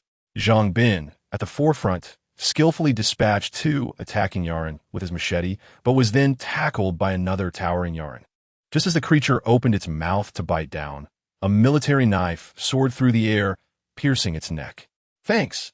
Zhang Bin wiped the cold sweat from his brow and nodded toward the rear of the squad. Hold your ground. As Qin Shi observed the increasing number of Yaren closing in, he bellowed loudly. Suddenly, a slap struck his helmet, resonating with a dull thud. Damn it! There are at least several thousand Yaren here. Can you kill them all? Jiangzhe seized Qin Shi by the collar and roared. This fellow was getting a bit too hot-headed. Although Jiangzhe was reluctant to meddle, he did not wish to see these men perish needlessly. Qin Shi was momentarily taken aback, bewildered by the audacity of this individual to challenge him. The surrounding soldiers were equally perplexed, unsure of who dared to speak so boldly to Qin Shi. Will the Yaren consume those instruments? Could you not wait until they dispersed before calling for the helicopter? After saying this, Jiangzhe released his grip on Qin Shi's collar. Everyone, step aside. With a commanding shout, he brandished his tactical knife. With each step, he dispatched in Yaren, severing heads as he advanced through the throng of over 100 Yaren crowded in the corridor. Then, he snatched 5 grenades from a soldier nearby, pulled the pins, and hurled them at the oncoming Yaren. The foremost Yaren was sent flying from the explosion, and the corridor fell momentarily silent. I want to accompany you to your demise. Jiangzhe cast a glance at Qin Shi before turning and sprinting toward the basement. Qin Shi's expression shifted, his face reflecting hesitation for a moment, before he finally uttered a single word: retreat. The parking lot behind Tianmei Building had descended into chaos, filled with Yaren. Iron claw gray wolves, the roaring helicopters, and the mingled sounds of feral howls, echoing far and wide throughout Shenyang City. In a basement of a 5-story building opposite Tianmei Dalu, Jiangzhe, accompanied by Professor Li Qiong and his wife Du Xue, sought refuge within a storeroom. Outside the corridor lay the decapitated corpses of numerous subhumans. Through the narrow windows of the basement, they observed a relentless tide of subhumans surging towards Tianmei Company. Inside, a portable gas stove emitted fierce flames, steadily raising the temperature of the room. The 4 of them munched heartily on beef jerky. Xiao Jiang, aren't you going to assist Captain Qin and the others? Professor Li inquired. No, Hing said tersely. Professor Li glanced at Du Xue, who shook her head in silence. The atmosphere in the room turned somewhat awkward. If Qin Shi were not a fool, he would have taken cover, waiting for the subhumans to disperse before devising a plan. Professor Li murmured, lowering his head to continue eating the jerky. After a long day, Jiangzhe decided to rest here for the night, allowing the professor to regain his strength before returning to Paozi Mountain in the morning. Suddenly, the chaotic howls of the subhumans outside transformed into a synchronized roar. The group, sipping ginger syrup, fell silent. Jiangzhe sprang up and urged them to hide and remain silent before vanishing from sight. On the spacious street, countless subhumans stood on either side, brandishing various weapons and howling incessantly. A towering figure, approximately 2.5 meters tall, with skin resembling rugged stone, approached Tianmei Dalu like a titan from myth. Each shoulder bore bone spurs over 1/2 meter long, and in its hand it wielded a massive cleaver the size of a door. The imposing presence commanded attention. as the surrounding subhumans roared in reverence, as if welcoming their king. Goodness, how swiftly the subhuman king has appeared, Jiangzhe marveled from his rooftop concealment. The term subhuman king referred to those mutated subhumans that had consumed the white crystal cores, with their size and strength correlating to the number of cores ingested. This particular subhuman king appeared to be of the first tier, yet its combat prowess was not significantly inferior to that of a second-tier physical extraordinary. Should this subhuman king continue to grow, it would undoubtedly become one of the most terrifying entities in the entire Xinjiang. On the side of Tianmei Delu, the Wolf King seemed to sense the presence of the subhuman king, letting out a challenging howl. The subhuman king halted and responded with a thunderous roar. With a swing of the cleaver in its right hand, the subhumans on either side surged towards the parking lot, reminiscent of ancient battlefield warriors, their momentum soaring skyward. Qin Shi, if not a fool, should have already found a place to hide, facing both the subhuman king and the Wolf King. Even the bravest would find the disparity insurmountable. Jiangzhe leaped nimbly across a wide alley, landing on the roof of another building. Intrigued by the impending clash between the subhuman king and the Wolf King, he recognized the rarity of such a spectacle. In his previous life, he had witnessed a fourth-tier extraordinary battle, a subhuman king, where the two titans reduced an entire building to ruins within a minute. A truly terrifying sight. Just moments later, as Jiangzhe reached the rooftop of the nearest building, he witnessed the two colossal figures collide with tremendous force. The parking lot was strewn with the remnants of countless subhumans and the corpses of several massive wolves. Over 100 3-meter-long giant wolves stood alongside the dark mass of subhumans, fixated on the duel between the subhuman king and the Wolf King. The scene bore a striking resemblance to a standoff between rival gang leaders in a gangster film. The two combatants clashed once more after a tense standoff, their strikes sending shards of concrete flying. The parking lot erupted into chaos as blood and fur filled the air. Jiangzhe intently observed their battle, recognizing that despite the apparent lack of strategy, every blow was laced with formidable power. He continually simulated the combat in his mind. With a powerful swing, the subhuman king brought the cleaver down towards the Wolf King's head, narrowly missing as the Wolf King deftly evaded. A nearby car was cleaved in two by the blow. Seizing the moment, the Wolf King darted towards the subhuman king, but was caught off guard and grasped by the subhuman king's massive hand, sending dozens of subhumans tumbling to the ground. One subhuman attempted to take advantage of the situation, but was swiftly dispatched by the Wolf King. As the surrounding giant wolves surged into the fray, Jiangzhe lost interest in the unfolding melee. If the Wolf King were wise, it would retreat. The sheer number of subhumans posed an overwhelming threat, capable of overwhelming even the pack of giant wolves. Just as Jiangzhe prepared to turn away, a low growl, foreign to both sides, echoed through the chaos. The throng of subhumans erupted in a frenzy, akin to water splashing into a hot pot. What day is it today? Why does everyone seem eager to join the fray? He thought as he turned around. He then spotted nearly 30 white-skinned entities charging into the parking lot, crashing through the subhumans and giant wolves in their path. In an instant, the parking lot devolved into a chaotic melee of subhumans, white-skinned beings, and wolves. The subhuman king, witnessing the slaughter of its subordinates by the white-skinned entities, let out a furious roar. The previously intimidated subhumans rallied, charging forth in a tide of fearlessness, with many giant wolves following suit. Perhaps motivated by a shared disdain for the white-skinned intruders, the subhuman and wolf factions momentarily united against this new threat. Over 20 white-skinned beings were quickly engulfed by the onslaught of subhumans. One subhuman was torn apart, while many others swarmed over the white-skinned figures like ants.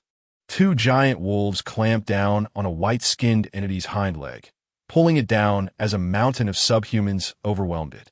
The subhuman king charged towards the fallen white-skinned being, its bone spurs poised to deliver a fatal blow. Jiangzhe's eyes gleamed with anticipation, observing the fierce clash between the subhuman king, the Wolf King, and the white-skinned beings.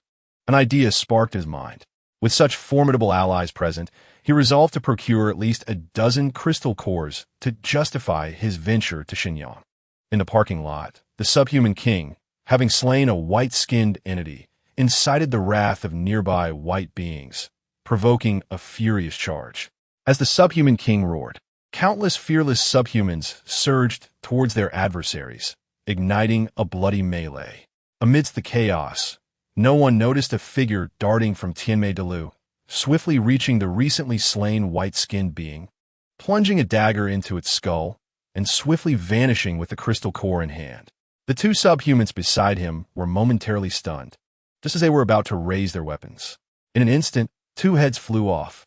The parking lot had descended into utter chaos. Jiangzhe crouched low, darting forward like a snow hare, charging towards a nearby white-skinned creature that was wreaking havoc. The white-skinned beast was swarmed by subhumans, relentlessly attacked with teeth and weapons. Its tentacles ensnared one subhuman that leapt onto its head, and then, with a swift motion, it tore the creature apart. As it let out an exhilarating roar, it failed to notice a figure gliding stealthily from the ground. Like a spring, the figure sprang up, and a flash of white cold light flickered. The white-skinned creature reacted with astonishing speed, its whip-like tentacles lunging towards the gleaming light, only to be met with a spray of dark purple blood. A segment of its tentacles soared into the air, and its roar abruptly ceased. In the next moment, the massive body of the white-skinned creature, nearly 3 meters tall, collapsed like a mountain, crushing a group of excited subhumans beneath it. Jiangzhe, cloaked in a tight garment, resembled a ghostly assassin on a battlefield. Amidst the slaughter between the white-skinned creature and the giant wolf or subhumans, he seized the opportunity to deliver a lethal strike.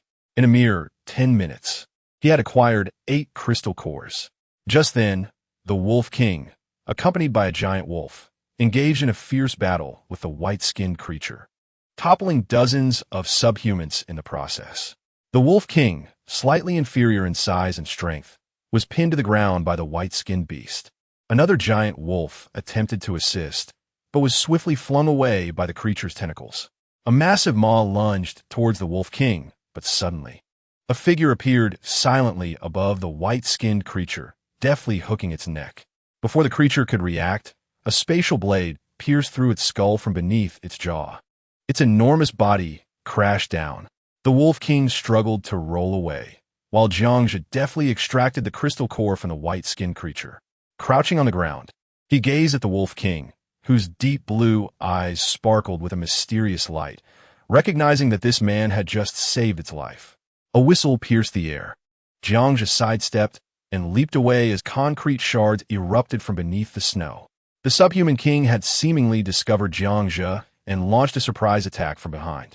Cursing, Jiangzhe shouted as he dashed to the side of another white-skinned creature, using the spatial blade to sever the tentacles that were being swung at him. The white-skinned creature let out a pained roar, prompting another 10 or so white-skinned creatures in the parking lot to charge towards him. Jiangzhe decisively turned around, revealing a heavy machine gun in his hands. With a burst of fire, he carved a path through the subhumans, blocking his way. His body shot forward like an arrow into the lobby of Tianmei Building, with a dozen white-skinned creatures hot on his heels. Chapter 78. The cannon as a gun. One side of the Tianmei Building lobby featured a corridor nearly 20 meters long. At the far end, a 155mm howitzer emerged from the darkness of the corridor, its muzzle aimed straight ahead. The entire cannon filled the corridor, with its crab-like legs smashing through the walls on either side. Jiangzhe had salvaged the howitzer from the artillery position in Nanjing, and there were still hundreds more in the dimensional space. In his past life, he had learned a great deal about artillery under the tutelage of the artillery master at the base. Though he lacked the master's precision, he had no trouble firing the cannon. As a dozen white-skinned creatures rushed in, Jiangzhe lit a cigar, and a steel plate, half a foot thick and the size of a door, appeared before him, drawing the attention of the white-skinned beasts. 10 white-skinned creatures squeezed into the corridor, almost filling it completely. As the creatures drew near, Jiangzhe took a deep puff of his cigar and yanked the cannon's firing cord. The narrow corridor erupted with blinding light as the powerful blast of the cannon collapsed the walls on either side. Dust filled the air, engulfing the corridor. While the entire building shook, Jiangzhe realized he had gone too far. The force of the blast sent him and the steel plate crashing against the back wall. If the artillery master had been present, he would likely have been utterly shocked. No one had ever used a howitzer in such a manner, treating a cannon with a maximum range of several dozen kilometers as if it were a heavy machine gun. The shockwave alone, not to mention the sound reverberating through the corridor, was enough to kill an ordinary person. Jiangzhe felt as if a ton of seawater had rushed into his ears, leaving him dazed. 3 minutes later, he shook his head to expel the dust from his mouth, and the corridor fell silent. The only sounds were the distant clashes between subhumans and the remaining white-skinned creatures in the parking lot. Feeling satisfied, Jiangzhe stowed the howitzer, only to find that the entire corridor had been obliterated. The remains of 10 white-skinned creatures were embedded in the shattered walls. Despite the astonishing resilience of these monsters, they could not escape the gruesome fate of being torn apart by a 155mm shell. A smile crept across Jiangzhe's face as he drew out his blade, swiftly harvesting the crystal cores from the white-skinned corpses. In total, he collected exactly 10 cores, sacrificing all the white-skinned creatures to the heavens. Just as he finished, the deafening roar of the subhuman king echoed from the plaza. Now it's your turn, Jiangzhe thought, having marked him for his earlier treachery. A 147mm flat-shooting machine gun was positioned at the lobby entrance. As the celebrating subhumans reveled in their victory, bursts of blood erupted through the crowd. Bullets the size of a palm tore through their bodies.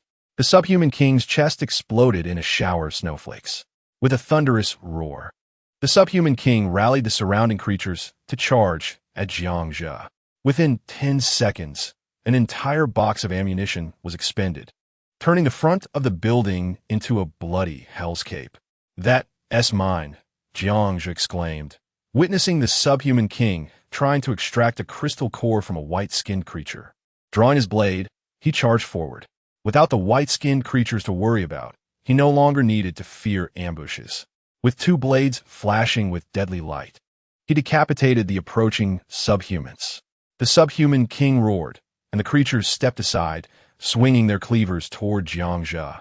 He dodged nimbly, summoning a burst of flame in his left hand, and with a resounding crash, his fiery fist struck the subhuman king's chest. The aroma of roasting meat filled the air as the subhuman king howled in pain, swinging his cleaver wildly. A 2-meter-high steel ingot suddenly appeared beside Jiangzhe, and as the sparks flew, the recoil sent the subhuman king stumbling backward, shattering his cleaver into fragments. A sphere of water struck the subhuman king's head, instantly freezing into an icy ball. The roar abruptly ceased, and a large head flew off, kicked away by Jiangzhe. Seizing the moment while the surrounding subhumans were momentarily stunned, he launched a dozen heavy anti-tank mines around him and leaped toward Tianmei building like a rabbit. As the subhumans finally reacted, the parking lot erupted with blasts, sending clouds of debris and countless dismembered subhuman limbs into the air. In the dimly lit sewer, Jiangzhe gasped with laughter. This trip had not been in vain. He had not only acquired experimental equipment, but also unexpectedly gathered 22 crystal cores from the white-skinned creatures. It was unfortunate that despite being a second-tier physical enhancement extraordinary, possessing nearly 8 times the body quality of an ordinary person, battling the subhumans had taken its toll on him. Otherwise, he could have gathered all the crystal cores in the plaza. What delighted Jiangzhe most, however, was not the crystal cores. He had become an extraordinary being within the entire system. In the recent battle with the Yaran Wang, he had wielded both fire and water elemental energies, ultimately delivering a fatal blow with a spatial blade. These seemingly weak attacks often doubled his combat prowess, providing far more than mere physical strikes alone. Contemplating this, Jiangzhe felt a surge of excitement, wishing he could immediately return to the Chaozi Mountain and elevate his abilities to a higher level. The following morning, the first rays of sunlight illuminated the Tianmei building. At this moment, the parking lot lay in silence, as the multitude of Yaran had already dispersed. Creak, creak. Hundreds of figures brandishing assault rifles slowly emerged from the building. At the forefront, Qin Shi paused, his gaze sweeping over the countless Yaran corpses and severed heads in the parking lot, causing him to furrow his brow. Several hunting team leaders bent down to inspect the Yaran bodies. "Damn," one leader exclaimed, "these are definitely the work of a knife expert. All one-strike kills. Look at these cuts. Could it be that individual from yesterday? That's quite impressive. Upon hearing the leader's exclamation, everyone felt a chill run down their spines as they gazed at the nearly overwhelming number of Yaran heads scattered across the square. Yes, look at this. Suddenly, Zhao Cheng pointed to a massive figure, drawing the attention of the crowd. This Yaran has definitely mutated, although the Yaran Wang had been reduced to a corpse. His immense body still left a profound impact on everyone present. Qin Shi looked at the fallen Yaran Wang and silently expressed gratitude for the slap Jiang had delivered to his head the previous night, which had awakened him and ultimately saved his life. Such a creature would require at least 100 hunting teams to subdue, if not more. All teams, stay alert. After a moment of silence, Qin Shi departed to summon a helicopter.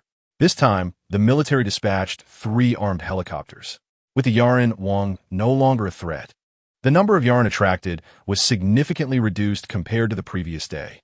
Under the cover of the helicopters, the packaged equipment and the body of the Yaran Wang were swiftly transported away from Shenyang, hidden in the shadows. Qin Shi breathed a sigh of relief upon completing the mission. Jiangzhe, who exactly are you? He murmured as the hunting team vanished into the sewers. Chapter 79. 2 rabbit legs are not enough. Xiao Jiang, what did you do before? Oh, I was just a food delivery person. At this moment, on the road several kilometers outside of Shenyang City, Jiangzhe lifted his ski goggles and flashed a smile at Professor Li behind him. Xiao Jiang, you truly embody the phrase masters are found among the common folk, praised Professor Li Qiong. Jiangzhe chuckled, shaking off the snow that had accumulated on his legs. They were only a mere 5 kilometers from the ski resort, and soon they would be able to board a helicopter back to Qiaozi Mountain Base. Suddenly, beside him, Du Shui gasped and drew her knife, pointing toward a nearby thicket. Professors Li and his wife scrambled to hide behind Jiangzhe. Hundreds of large gray wolves emerged from the woods, forming a semicircle around the 4 of them. Just as Jiangzhe drew his dogleg knife, an even larger and more robust gray wolf stepped forward, standing nearly 2 meters tall and exuding an overwhelming presence. Jiangzhe couldn't help but voice his confusion. It was indeed the Wolf King from the previous night, its fur still stained with the blood of the Yaran. The Wolf King halted several meters away, its piercing blue eyes fixed intently on Jiangzhe, deep, yet devoid of malice. Jiangzhe, is that a wolf? Du Shui swallowed hard, her throat dry. Yes, a Tiezhua gray wolf. Jiangzhe nodded, stepping forward. The wolf pack did not seem to be seeking trouble. Otherwise, they would not be engaging in a pre-battle negotiation like humans. Jiangzhe stopped 3 meters from the Wolf King. Listen, if you have any requests for this unexpected encounter, I suggest you speak them now. If you intend to express gratitude for saving your life, then you have yet to demonstrate sufficient sincerity. After uttering these words, Jiangzhe chuckled at his own childishness. Talking to a wolf was indeed quite absurd. The Wolf King tilted its head, sniffing the air around Jiangzhe before glancing back. Suddenly, 2 massive wolves approached, each carrying a furry prey in their mouths. Thud, thud. They dropped their catch at Jiangzhe's feet. The scene left the 4 of them dumbfounded. Observing the bloodied snow hairs at their feet, Jiangzhe furrowed his brow. What is going on here? I mean, are these 2 large rabbits a gift for me? After a moment of silence, Jiangzhe pointed at the hairs on the ground, gesturing with his hands.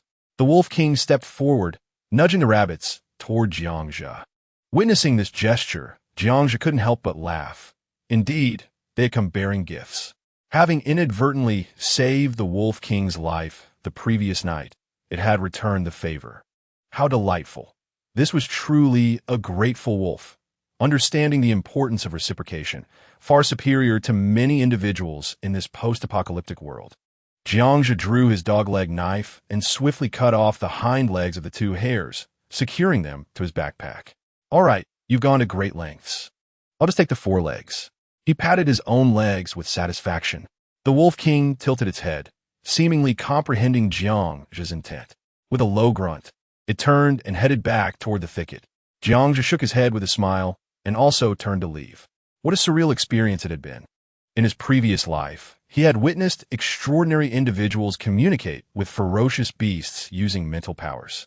He had seen one such extraordinary being at the base tame a mutated tiger, riding it around daily, which had made him and Pao Yi quite envious. Wait a moment. Suddenly, Jiangzhe turned and called out. The Wolf King turned back in confusion. You are the Wolf King. 2 rabbit legs are hardly enough to barter for your life. I'm merely jesting. Take your time to ponder my words.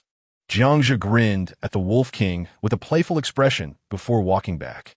Du Shui and the others exchanged glances, their eyelids twitching in disbelief at Jiangzhe's antics. As he even sought to tease a wolf. Xiao Jiang, do you know that wolf? Professori, curios, inquiret. I saved its life last night, Jiangzhe replied. The professors exchanged amazed glances, observing the Wolf King still pondering in place. The 4 soon vanished into the vast expanse of snow. As the sun set, 3 hours later, Du Shui piloted the helicopter back to the previous valley. Xiao Jiang, you have truly astonished me with your capabilities. I never expected you not only to possess a helicopter, but also your own sanctuary. How did you accomplish all this? Do you possess prophetic abilities?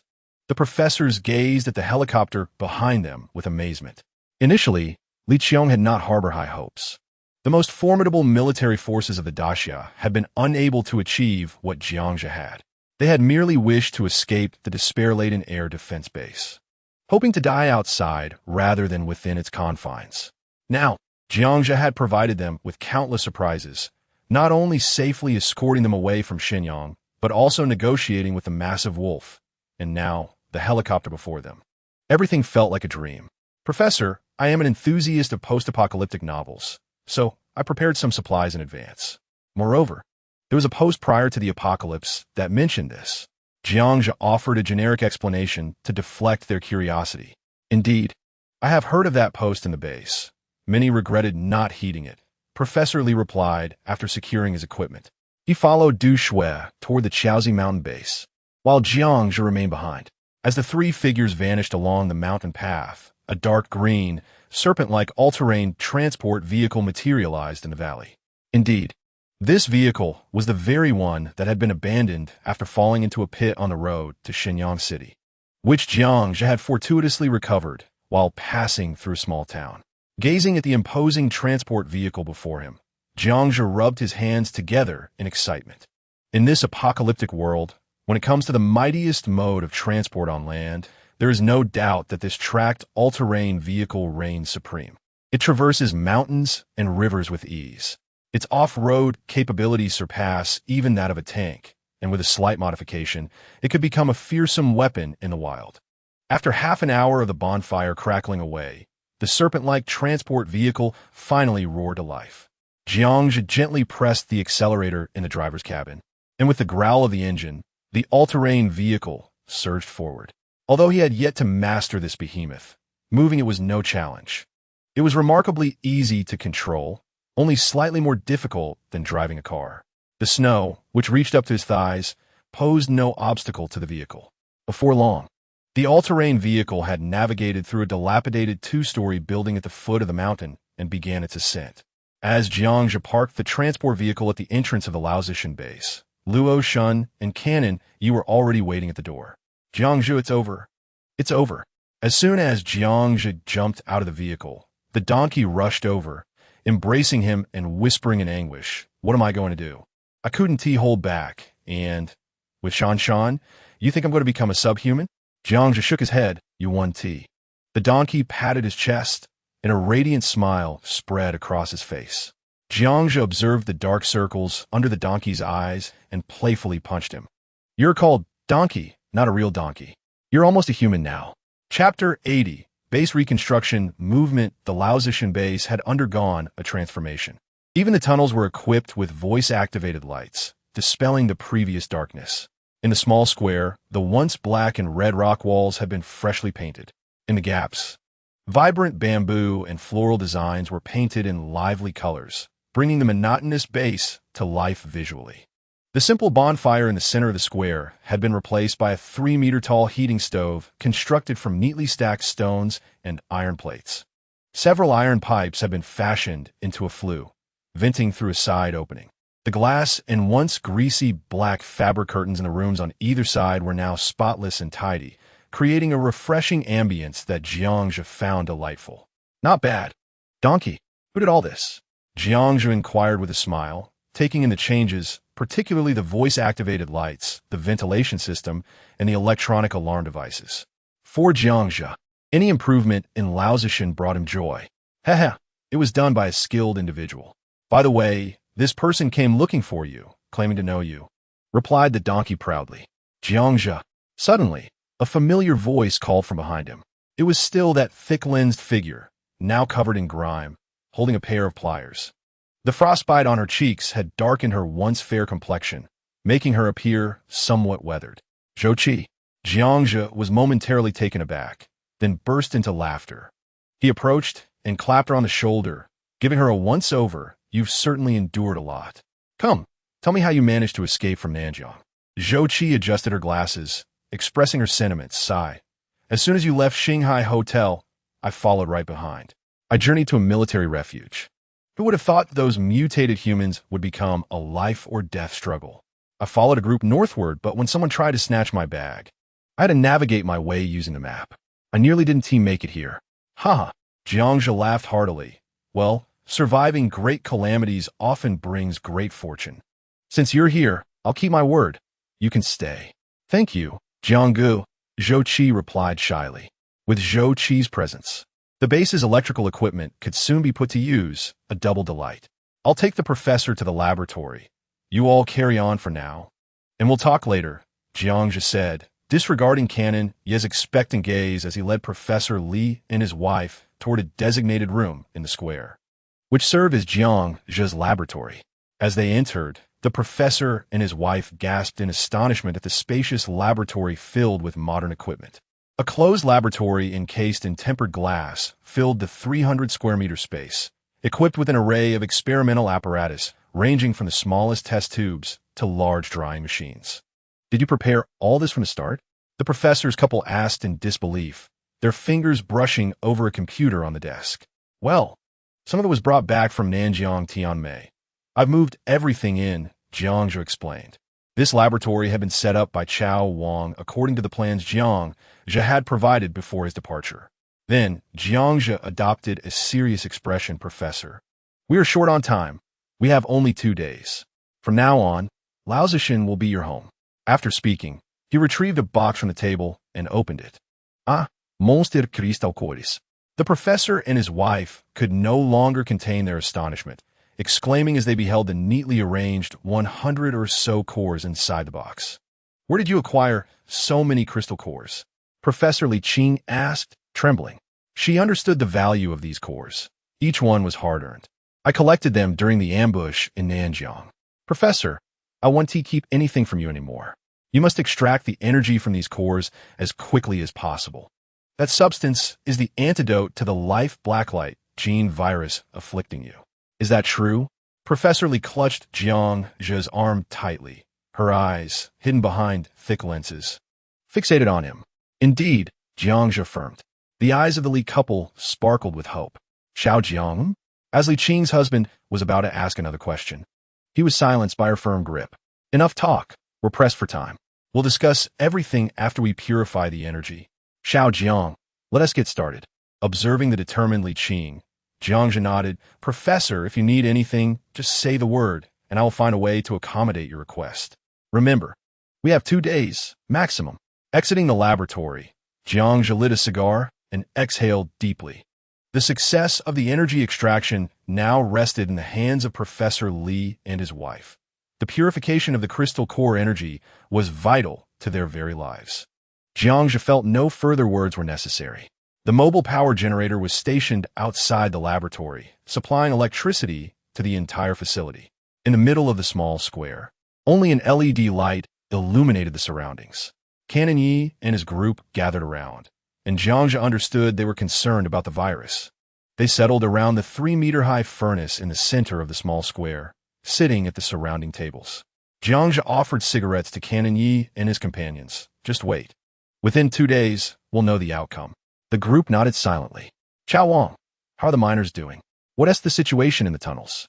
Jiangzhu inquired, looking at Chao Wang. "Don't worry, we Haven team mistreated them. Progress is slow due to relying solely on manpower without machinery," Chao Wang quickly replied. Jiangzhu gestured toward the exterior of the base, I brought some engineering machinery from outside. Take people to retrieve the equipment shortly. This area likely has hot springs. Expedite your efforts. Additionally, assign a dozen people to create a platform at the tunnel entrance for helicopter landings. Du Tao's helicopter is invaluable, and I remain uneasy about leaving it in the valley. Although this area is relatively remote, it still harbors a considerable number of subhumans and refuge points. Should they be discovered, it would be too late for lamentation.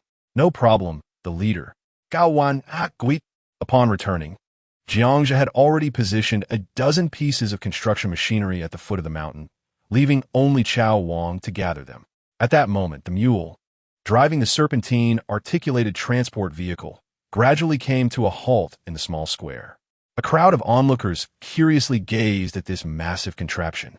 Fortunately, the mine shaft was spacious enough. Otherwise, it would have had to remain outdoors. Du Shui and several girls, including Alan, were unfamiliar with it.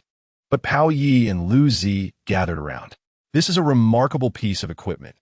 I didn't inquire earlier, but this contraption is military grade. Was it also salvaged? Pao Yi inquired, caressing the serpentine vehicle with curiosity. Just outside Shenyang City, I happened upon a military transport convoy, and this vehicle had become ensnared in a pit. It was perfectly fortuitous for me to retrieve it. Jiangzhe chuckled, opening the vehicle's cargo door. With a series of thuds, he began unloading various pieces of equipment from the vehicle. By my word, is this a mechanical exoskeleton? And a heavy machine gun? Paoye, Liu Zi. And a Bing exclaimed in astonishment.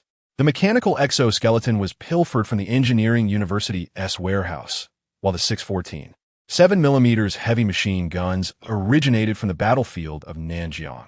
Additionally, there were heaps of assorted items: steel plates, rebar, an oxyacetylene welder, cutting torches, various PVC pipes, and a jumble of wires piled into a small mountain. Jiangzhe's gaze swept over the surrounding individuals. With a hint of melancholy, he shook his head. There were still too few people. Henceforth, as the nominal leader, it was likely that he would have to take matters into his own hands. The base required excavation and renovation, modifications to the serpentine vehicle, and the construction of a helicopter landing pad. The Paozi Mountain base needed extensive upgrades. His ambitions were modest. He merely hoped for a sturdier base, a more comfortable existence, and an enhanced strength. In this post-apocalyptic world, he wished to provide his brethren with ample food and drink, engage in hunting, and pluck some radishes, allowing life to pass swiftly. Such a life would be truly perfect. With resolute determination, the entire base busied themselves once again. Inside the tunnels, Chao Wang led 3 individuals skilled in operating mining machinery to bring the excavators, mine trucks, and rock crushers up from the foot of the mountain. Meanwhile, Jiangzhe, donned in the mechanical exoskeleton, along with the mule and Pao Yi, set about preparing the site to commence modifications on the serpentine all-terrain transport vehicle. Jiangzhe's concept was straightforward. They would need to venture out for hunting and resource gathering. On the ground, the serpentine all-terrain vehicle would serve as both a combat platform and transport. In the air, Du Shui would pilot a helicopter for reconnaissance and cover. With this arrangement, there would be no need for him to intervene. Even if thousands of subhumans arrived, he would not need to worry.